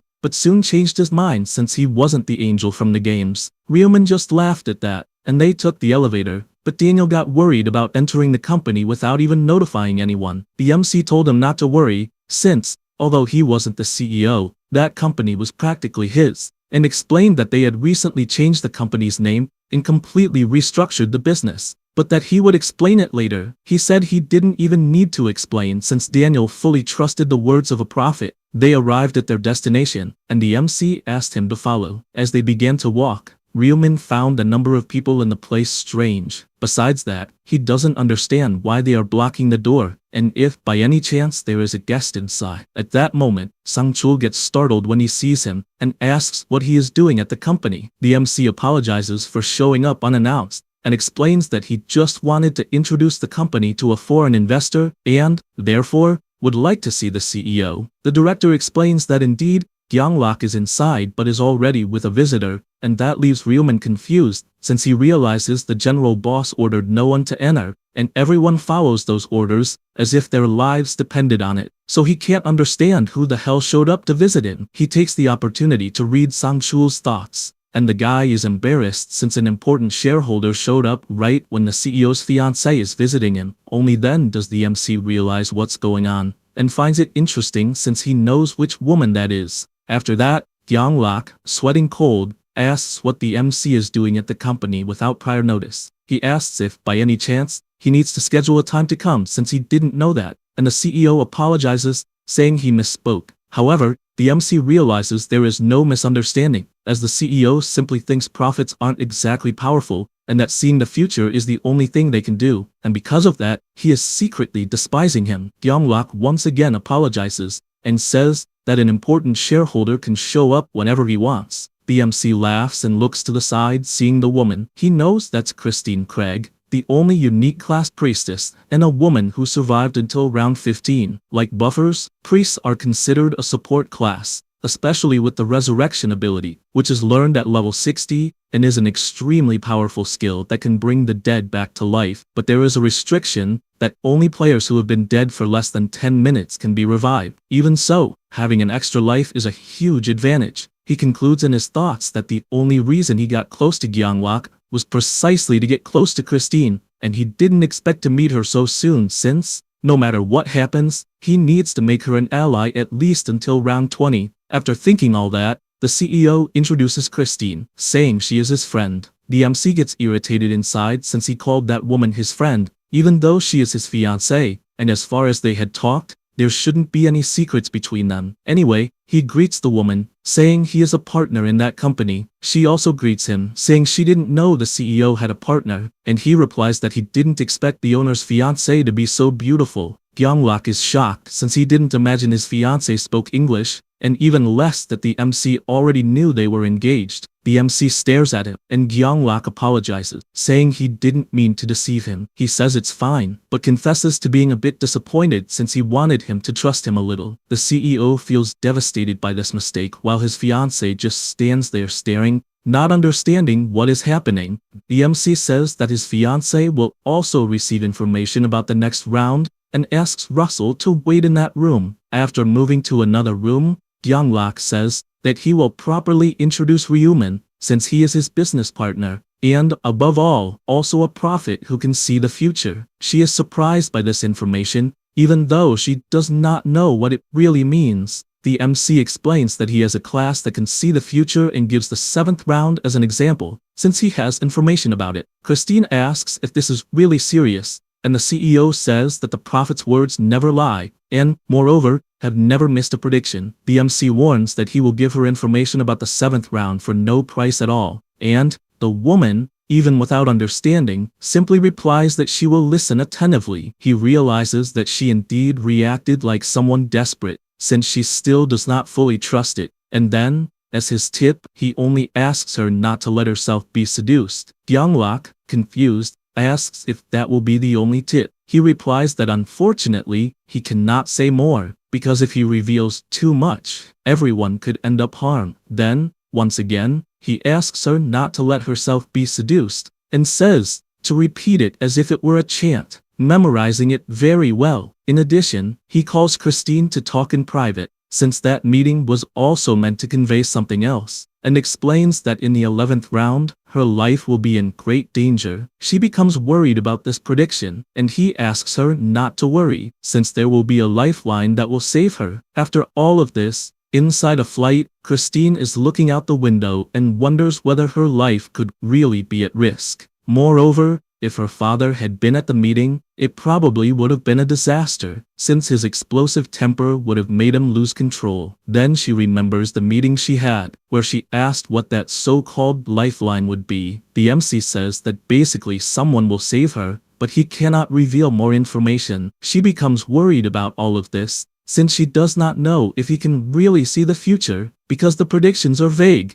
and she even considers whether he is not deceiving everyone. After some time, she arrives at the airport, and her butler welcomes her to Korea. Then they continue walking and go straight to the Shining Wood Hall. After walking a little more, the bishop knocks on the door to say that Christine has arrived. She enters the priest's room and greets her father. He asks how she has been, and whether Gyeonglak happened to behave badly. She replies that in fact, he was very courteous. Nathan finds this interesting and believes that both are getting closer. Christine does not guarantee that, since they only meet without any feelings, and it cannot even be called dating. Her father explains that they are from the Oseong group, which is a major Korean conglomerate, and that marrying an heir of the group could be advantageous. She says that she is not sure, since Gyeonglak continues to hide some things, and that makes her uncomfortable. He questions why she has such suspicious thoughts, and she replies that it is because she is his daughter. In addition, she says that, in the end, she was not chosen by God, and asks if he really believes that it is a divine sign, a power of God. He replies that his daughter definitely received the blessing of an angel. She worries because she has spoken so many times about the dirty actions of angels, and, even so, nothing gets through to her father. She also says that her fiancé is at level 29, and ranked among the top 3 in the region, and, in addition, will create a social market for players, and also has a partner who can see the future. Nathan is surprised to hear this, but Christine does not know whether to trust the information, since it all sounds like empty talk. Even when saying vague things about the 7th round, he finds it interesting anyway, since in confusing times, nothing is as attractive as someone who can see the future and believes it would be interesting to maintain a friendship with that person. She says that she is not sure, since the information she receives is vague,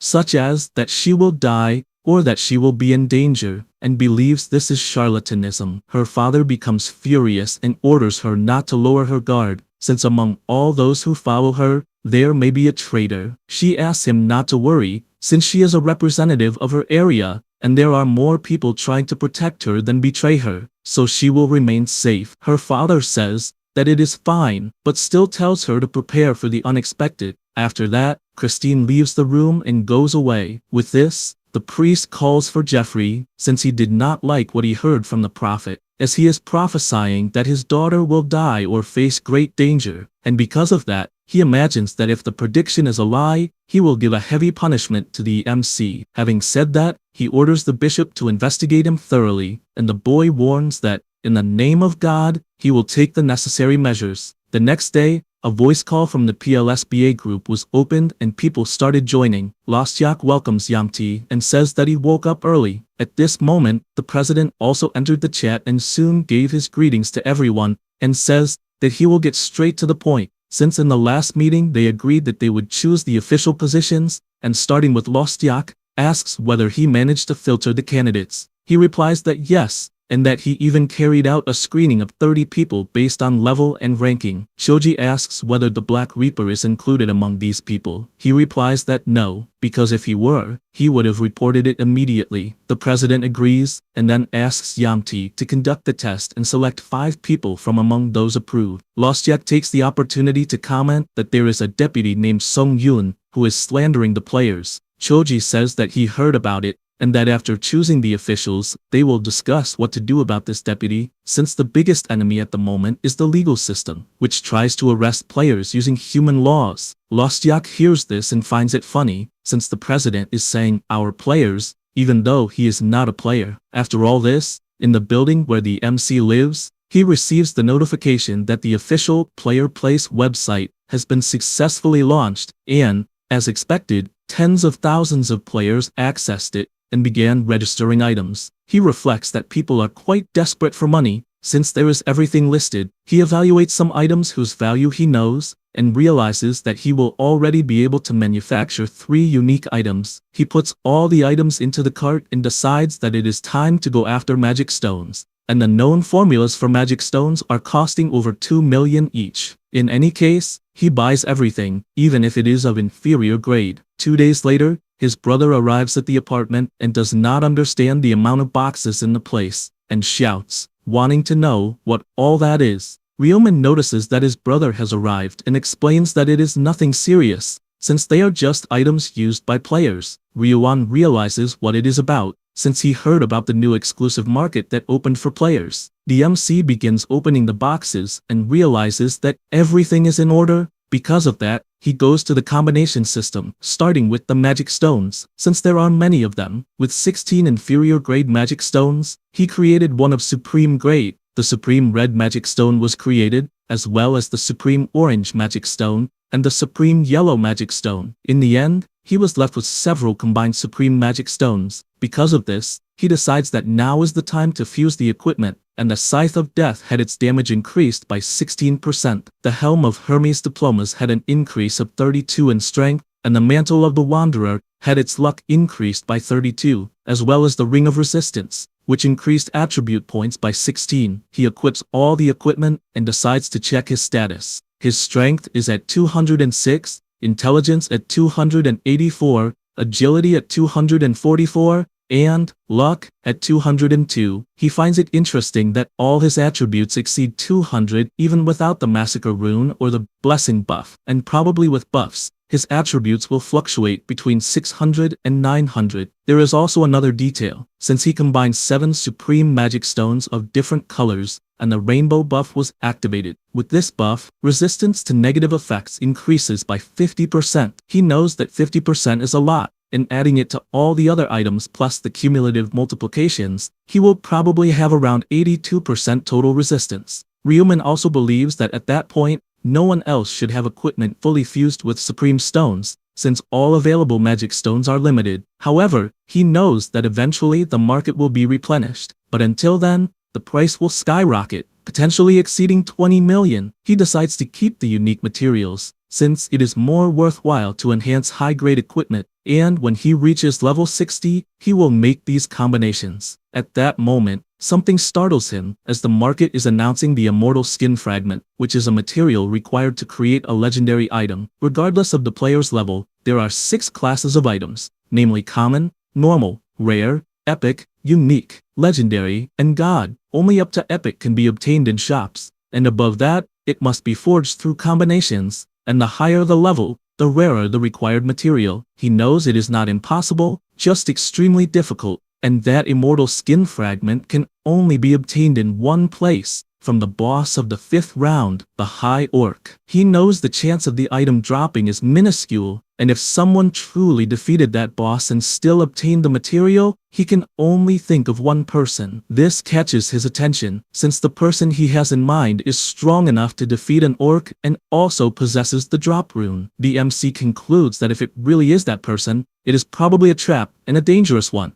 and the fact that it is only a face-to-face trade confirms the suspicion. He decides to test it, so he sends a message asking if the item is really up for trade. The player replies yes, and he asks if a discount would be possible. For example, for 900,000 won, the player finds it a bit tight, but agrees to that amount. Ryuman decides to push a bit further and says it was a typing mistake and that he just wants another 100,000 discount to make it 800,000. The guy asks if this is some kind of joke, and also questions why he wants an item he does not even know what it is for. He replies that he just wants to test combinations, since everyone is doing that, and puts on an act saying he is short on money and therefore wants a discount. However, he grows concerned as he starts being left on red, until the guy replies that he agrees but will accept only cash in the Suwon neighborhood. The MC goes on alert, since he accepted far too quickly, and he knows the item is just bait to lure victims, as it comes from a psychopath,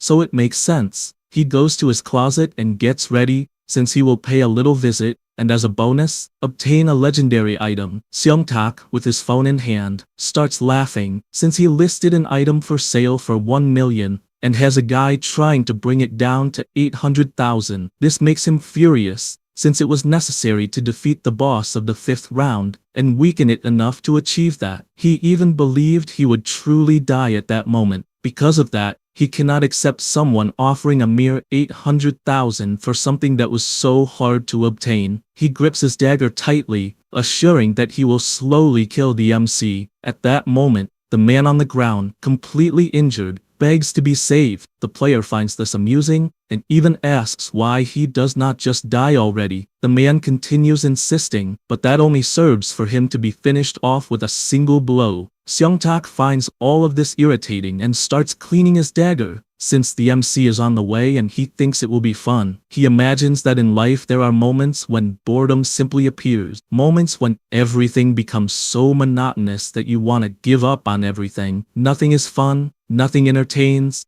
nothing removes the feeling of deep annoyance. Even when he was a teenager it remained the same, so he thought about diving into something that would make him improve, like studying. He always ranked first. However, even studying was boring, and when he stopped, his grades dropped and his parents began complaining non-stop. Remembering all of this excites him, since that moment is the best time of his life. He was paranoid enough to put an end to his parents, and even never forgot the sensation. Because he was a minor, he escaped any punishment, and up until his 27th year, he took many lives and, with careful planning, was never caught. Then the Otherworld game emerged, which fit him perfectly. Also, thanks to the drop rune, he obtained many good items, and even switched to the shaman class quickly. His true fun began in the 4th round, since he went around killing other players, and found it wonderful, deciding that he would clear all the rounds. He finds all of this fun, since watching the world sink is also entertainment. Then he realizes that he needs to clean up the meeting place and starts dragging the body to the trash. While doing this, he already begins to imagine his next step, because when the MC approaches, he will be blown up, and if he survives, he will apply the curse of fear, playing with his victims as if they were insects. At that moment, he hears someone approaching and thinks that Ryuman has finally arrived. He positions himself, ready to attack, and then the MC appears with Youngman's appearance. The guy is pleased, since his prey is approaching, and all he wants is for it to get closer and closer. However, Ryumin stops halfway, and politely asks whether he happens to be the seller of the immortal skin fragment. The player becomes frustrated, because if he took 2 more steps, he would enter the blast range. The MC asks what he is doing hiding, and asks him to come closer so they can negotiate. Seung-tak laughs, and imagines that he could even use the curse of fear, but it would be boring since it was not his original plan. Once again, Ryuman asks what he is doing and tells him to come closer, but the guy, with all his cunning, says that his legs are hurting and that he cannot. The MC retorts that he also has leg problems and is starting to get tired. Seongtak begins to worry, considering that the MC may have noticed his plan, but he cannot imagine how that would be possible, since someone with a trash body would not be capable of that. Once again, Ryuman asks whether he wants to negotiate or not, since he is starting to believe that the item is fake, and questions whether he only lured him there to steal his money and items, insisting that he come closer. Seongtak becomes increasingly frustrated, but knows that he cannot play along, since it would only take one more step for everything to be over. The MC starts cursing, as he is tired of swindlers who post fake items. Seongtak falls for the provocation, and takes the item out of his inventory, asking the MC to come closer to see for himself whether it is true or not. The MC observes carefully, and opens a smile that leaves the guy frightened, not understanding why he suddenly smiled. However, it is too late, because at that very moment, the arm holding the item falls to the ground after being cut, and he screams desperately, not understanding what happened, since his target is in front of him, did not take a single step, and even so had his hand cut off. He panics more and more, and when he looks behind him, he realizes that his target had always been by his side. After all, the MC had only set a trap using his clone. The guy tries to understand how there can be two identical people, and the MC asks if he has gone crazy since there is only one. Only then does the guy realize that the person in front of him has vanished, and Ryuman crouches down to pick up the item. Seongtak looks shocked and shouts that this will not be cheap, saying this as he uses his curse of fear. This is an exclusive ability that applies the fear status if he keeps looking at the target for 5 seconds, and the success rate varies according to the target's resistance. The system informs that the opponent resisted the fear. He becomes frustrated by this failure, and Ryuman lands a punch on his mouth, sending him crashing to the ground, almost dazed by the sheer force. The MC continues beating him in every possible way, and when the guy is already badly injured, he approaches with his hand and uses his healing ability, which leaves the guy confused for having been healed, but this only serves for him to be beaten much more in every possible way. After all that, he is healed again, and during this time, the curse of fear recharges. Seongtak prepares to use it again, but the MC, with a sword strike, cuts out both of his eyes, and even says that the guy's parents must cry tears of blood for having had a son like him, as he is a waste. Seongtak summons his dagger and starts attacking the air, since he cannot see anything. Because of this, he takes another kick that sends him crashing to the ground. He is left not knowing what to do since his eyes were pierced and his arm was cut off. He realizes that in the end, his demise is approaching, and then, excited, imagines that even if he is going to die, he will take the MC with him. With that, he activates corpse explosion in his own body, causing a colossal explosion at the location, which was enough to draw the attention of some people who were nearby. As they heard the sound of a bomb, they go to the place and see everything destroyed. Sometime later, the police surround the area and the MC watches from the top of a building. In addition, he imagines that Seongtak almost managed to die and knows that the guy is always among the top 3 in the region, being a talent equal to Gyeonla. He knows that, in any case, even being talented, he could not take a serial killer to the 20th round, but he can use him to defeat some bosses before that. After all, the drop rune he possesses is extremely useful. This rune increases the chances of obtaining items during hunting, raising by 10 times the probability of acquiring special items from bosses. The MC is determined that, while the guy is alive, he can continue collecting excellent materials, despite it still being a problem that the guy is a serial killer. He knows that if he leaves the guy alive, he will continue killing innocents. So, while still unconscious, the MC takes advantage to use his healing on the guy's body and eyes, since when he wakes up, he will have recovered his vision and will see the state he ended up in. He also made sure that he cannot reattach the severed limbs, so he will not go out killing again, and since he does not recognize his own face, he will not be able to seek revenge. Sometime later, Seongtak wakes up and becomes confused, trying to understand where he is. Only then does he realize that he used corpse explosion in the alley and becomes furious, since a player cut off his arm, and because of that, he wants revenge. At this moment, he realizes that he did not lose only his arm, since he is also missing his leg, and because of that, he looks around trying to find the MC, since he must be somewhere. He sees a note on the ground, and, upon picking it up, it says that what happened to his leg was the fault of the explosion, and that, since he uselessly hit a bomb trying to kill himself, and because the writer felt sorry seeing the leg flying away, he spared his life. In addition, it emphasizes that he was very lucky, since another bandit trying to rob someone would not have the same luck. But it guarantees that the next time he messes up, it will be the end of him, and tells him to remember that both his address and identity are known. Seongtak cannot believe that his corpse explosion, besides not killing his target, only served to leave his leg amputated. In addition, he does not know how long he stayed unconscious, so he puts his hand in his pocket, but realizes that he is without his cell phone and without his wallet, since he had put the money in it. His fury increases more and more, since he was left without an arm, without a leg, and without his wallet, and he swears that one day he will complete his revenge. Meanwhile, in a hotel, the MC is having lunch with Julie. He says that the food is really good, and that they could eat at that place more often. She asks what he means by more often, and he, embarrassed, says that he meant on from time to time and not every day. She says that she understands,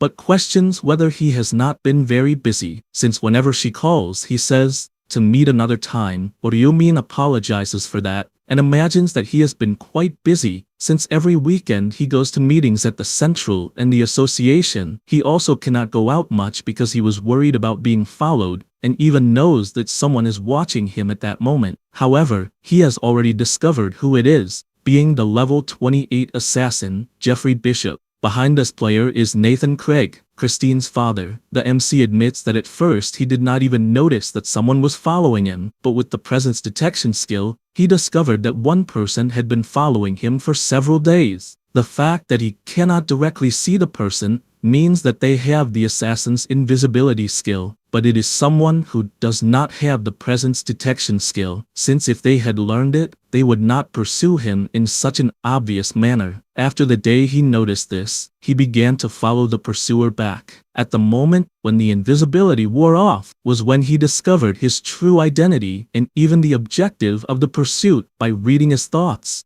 Ryumin understands the fact that Christine told her father, and even the way the old man reacted, since receiving news that his daughter might die is nothing pleasant. Therefore, he does not care about the guy pursuing him, since with the mask and invisibility, it will only look like a person who goes back and forth from the company. At this moment, Julie draws his attention and asks if the information about the 7th round really is not to let oneself be seduced by temptation. He answers yes, and imagines that if the mission is discovered, she will end up being eliminated from the round. Being eliminated means disappearing, and he cannot let the people he needs to protect until the 20th round be erased, because this time, he needs to reach the end, saving as many people as possible. He calls to her, and guarantees that both will survive together until the last round. She is happy to hear this, and confirms it. After some time, they return to the other world, and the angel welcomes everyone. The players fall silent, and she comments that there were 434 survivors. Then she says that there will be some changes. The ground begins to tremble, and several barriers appear, since they will carry out the unification of the zones. The terrain begins to be altered, and 10 zones were unified, now totaling 4,992 people. And the new name of the zone is C2, and everyone is Korean. She emphasizes that they first need to choose the zone representative, but also wants to discuss the progress. The MC can only think that soon there will be the competition for the representative, and that this time, he cannot lose the position,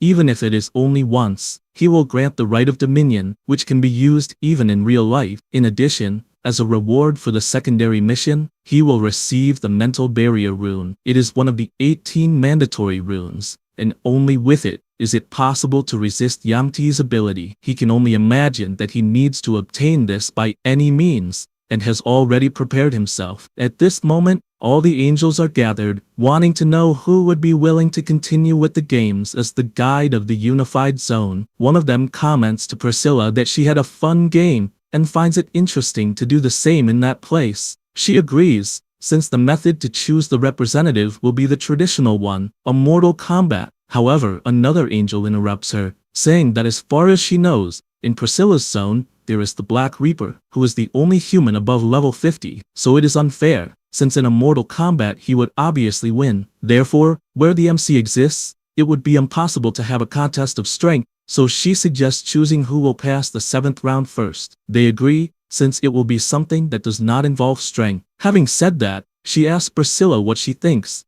but the angel remains silent. Then she goes to the players to inform them that the method to choose the representative has been decided, and the representative position of the unified zone will go to whoever completes the mission first. They find it more interesting than a Mortal Kombat. The MC looks at his system, and the mission description is unknown. The players question what is happening, since the information is not appearing and whether it is an error. Priscilla says that it is not an error, and that the mission of the 7th round is confidential. They panic over this, and the round begins, with a time limit of 2 hours for completion. The players do not understand what is happening, and only know that they must do something, so they go out trying to find what they must do. At this moment, the MC's group appears, and he questions why they are together. Sangchul says that they met by chance, and asks if he happens to have any idea what the mission will be. He replies that he has no idea. After all, the mission did not appear, so he has no obligation to know it. Sangchul then asks if he would like information about the round,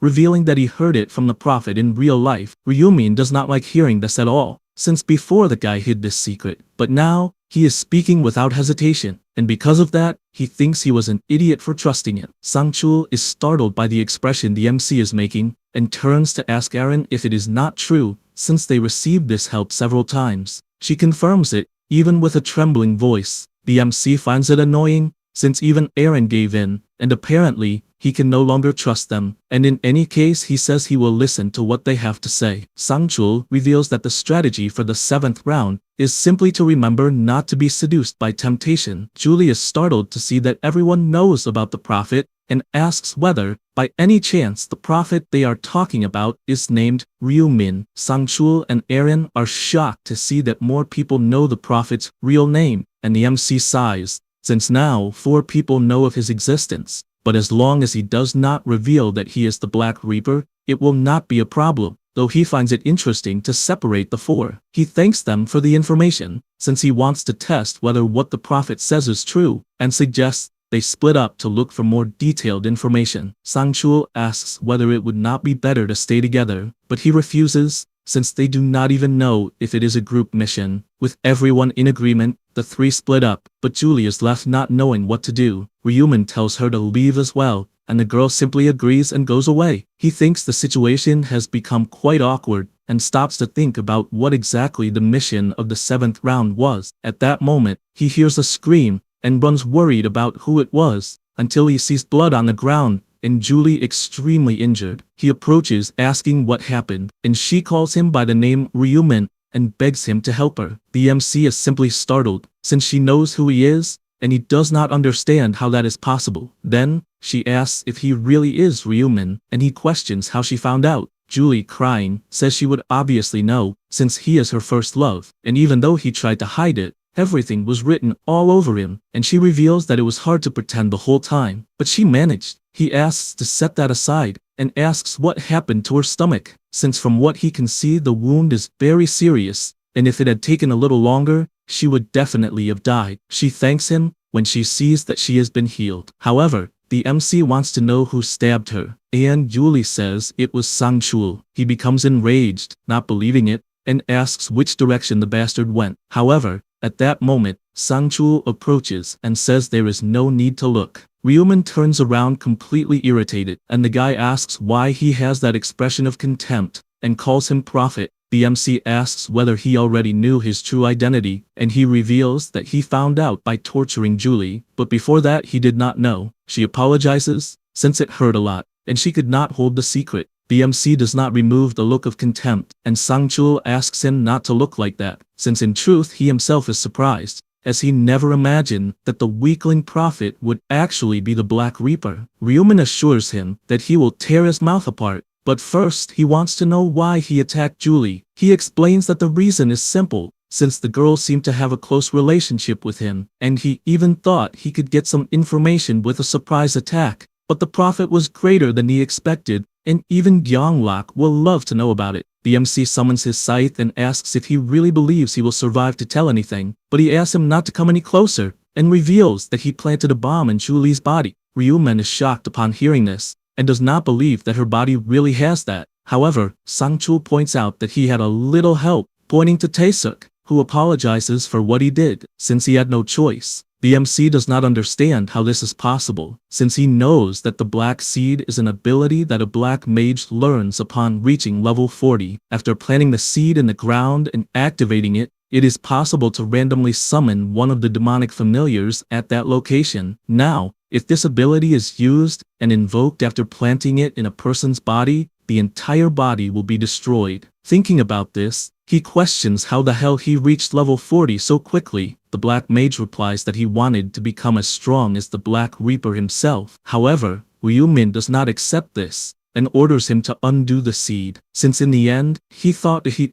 idolized him. Taesuk admits that he idolized the Black Reaper as a god, and changes his expression, saying that this only applies while he handles the situation perfectly, and that, if it is not perfect, then there is no reason to continue following someone useless. The MC simply cannot believe it, since he took a huge stab in the back, and therefore asks what they want. Sangchul says that apparently the girl is very important to him, but Ryumin tells him to shut up, in addition to promising that he will not kill Julie if he does what he asks. The bodyguard bursts into laughter and says that he agrees with the terms. The MC then asks if perhaps they want information about the next rounds, or if they want the location of the hidden piece. However, he says that this does not matter, since it is ridiculous to try to deceive him, and therefore orders him to kill himself. Julie is shocked, and says that she would never allow something like that to happen, but the MC simply places his scythe against his neck,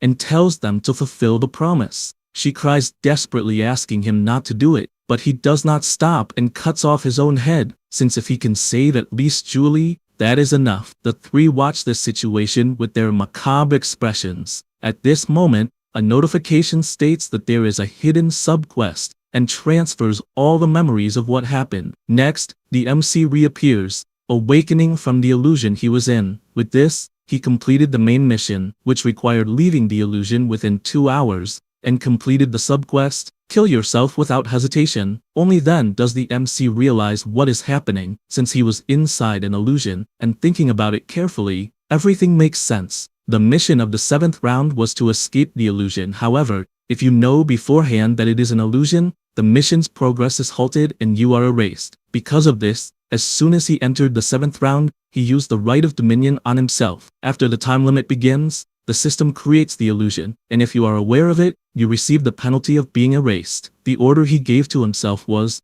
do not think that this is an illusion until completing the subquest. Then, he erased his own memory, and to continue the subquest, he hypnotized himself even before going to the other world, where he needed to save Julie, even if it cost his own life, and that he loved her. In the 7th round, the system creates illusions based on the player's internal anxiety, and induces a situation in which it is necessary to kill oneself. In his case, it was his identity being revealed, and the fear of being betrayed by the companions he trusted. The system used this as a basis to create the illusion. Since, to the system, he seemed to love Julie, it built the story around that, and induced him to kill himself. He feels relieved remembering all of this, since thanks to the hypnosis, everything happened exactly as planned. At this moment, someone approaches. It was Aaron, asking if he also managed to pass the 7th round and saying that she also managed to escape the illusion. The MC points out that apparently the others have not succeeded yet. However, she draws his attention and reveals that she is actually very fond of him. He does not like hearing that at all, and summons his scythe, but she continues saying that it is serious, and that she did not know if she would have the courage to confess, but she managed to do it. However, this only served for her head to be sent flying away with a single clean strike from the MC, who finished her off instantly. He then looks upward and tells them to stop these ridiculous tricks. With that, the system notifies that the main mission, which is to escape temptation within 2 hours, has been completed. After that, he finally awakens, and this draws the angel's attention, who flies at full speed, since she cannot believe that there was a human who completed it so quickly. As she approaches, she realizes that it is the Black Reaper, and the MC, playing dumb, asks for permission, and asks what is going on. She laughs and congratulates him for finishing in first place by escaping the illusion. He thinks about it, and the system politely asks him to wait until the end of the time limit, which is when the rewards will be distributed, and the remaining time until the end of the round is 1 hour and a half. Priscilla returns to her post, and Ryuman is pleased since, as expected, the important thing was the main mission, which was to escape temptation. Just like in the first illusion, the system uses the player's data to create the temptation of the main mission, such as material temptation, the temptation to escape pain, or the temptation of the opposite sex. So, if the time limit is reached without escaping the temptation, or if it is eliminated before even facing it, the player is disqualified. Now, if one manages to escape the temptation, the ranking is decided by the time it took. He is not completely sure, but he believes it must have taken about 1 second. Just like last time, sometime later, the players begin to wake up from the illusion without understanding what the hell happened. The angel draws everyone's attention, and the system informs them that the main mission was to escape temptation within 2 hours, and the secondary mission was that the person had to kill themselves without hesitation and, as a reward, would obtain an unknown item. They simply cannot believe that the secondary mission required taking one's own life, and think it is impossible that someone actually did that. The ranking table ends up with the MC in first place, escaping the illusion in 1 second, Chrissy in second place, escaping in 5 seconds,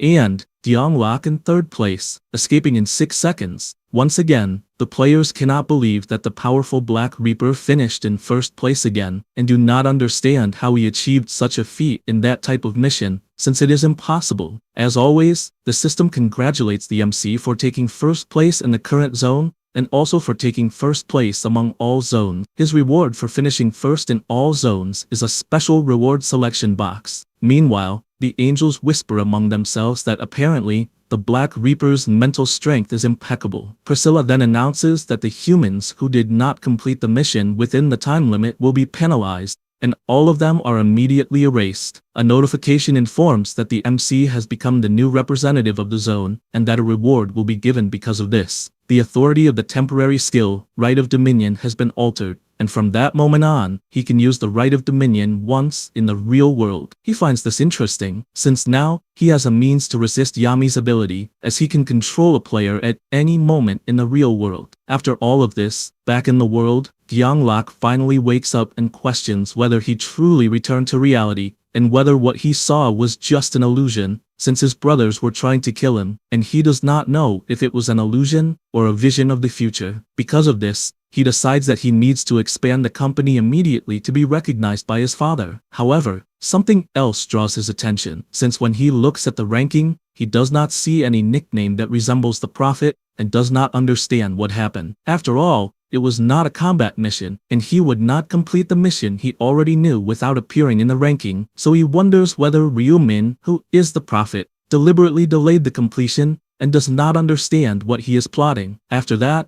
already in the morning, the MC is having lunch, but notices that Julie looks downcast and believes that maybe it was a mistake to invite her so early. Because of that, he asks if she perhaps has no appetite. She replies that this is not the case and feels embarrassed about the matter. The MC asks her not to worry about the illusion she faced in the 7th round, since it has already passed, and she says he is right. At the same time, Jeffrey, using his invisibility, continues observing the MC. However, he already knows this, and tells Julie that he actually invited her to lunch because he wanted to talk about the 8th round. Meanwhile, in his head, he asks the assassin to listen carefully to every detail because he needs to gain Christine's trust, and for that, the guy needs to hear the information attentively in order to pass it on to her. Somewhere else, the group of players makes another video call, and the president, looking at his phone, notices that several news articles are coming out right after the players return. In addition, he remembers the conversation with his father, in which the man said that Jihyuk already has business acumen, even though he is 3 years younger than the president of the group of players. He becomes irritated by this, and places all the blame on Kyungrak, since if he himself had become a player, he could compete on equal footing. He continues reading the article since he needs to increase his influence to prove his worth to his father, and decides that it is time to execute his plan. With everyone already on the call, including the MC in disguise, they go over the entire explanation, and the director announces that they will execute the plan immediately. At the same time, in Korea, Nathan tells his daughter to keep in contact with the prophet. She does not understand why, and asks if he truly believes him just because he got one thing right, and that it could have simply been a coincidence. But he informs her that he sent Jeffrey to investigate the boy, and concluded that he does not seem to be a dangerous person, since he only goes from work to home. In addition, he mentions that her fiancé also trusts him and even does business with him. She still feels uneasy about it until Jeffrey draws both of their attention and says that he has just received information about the 8th round from the MC. Nathan asks if it is true and if he really heard it from the prophet, and he replies that yes, and that this time it was quite detailed, and says that if they truly cannot believe it, they can judge after the 8th round. He says that the MC stated that the difficulty changes depending on the choices, and the experience gained also changes accordingly. In addition, he says there is something else important, since a new element will appear in the 8th round. She does not understand what this means, and he explains that basically it will be the NPCs. In the 8th round, Realman said that the NPCs will appear,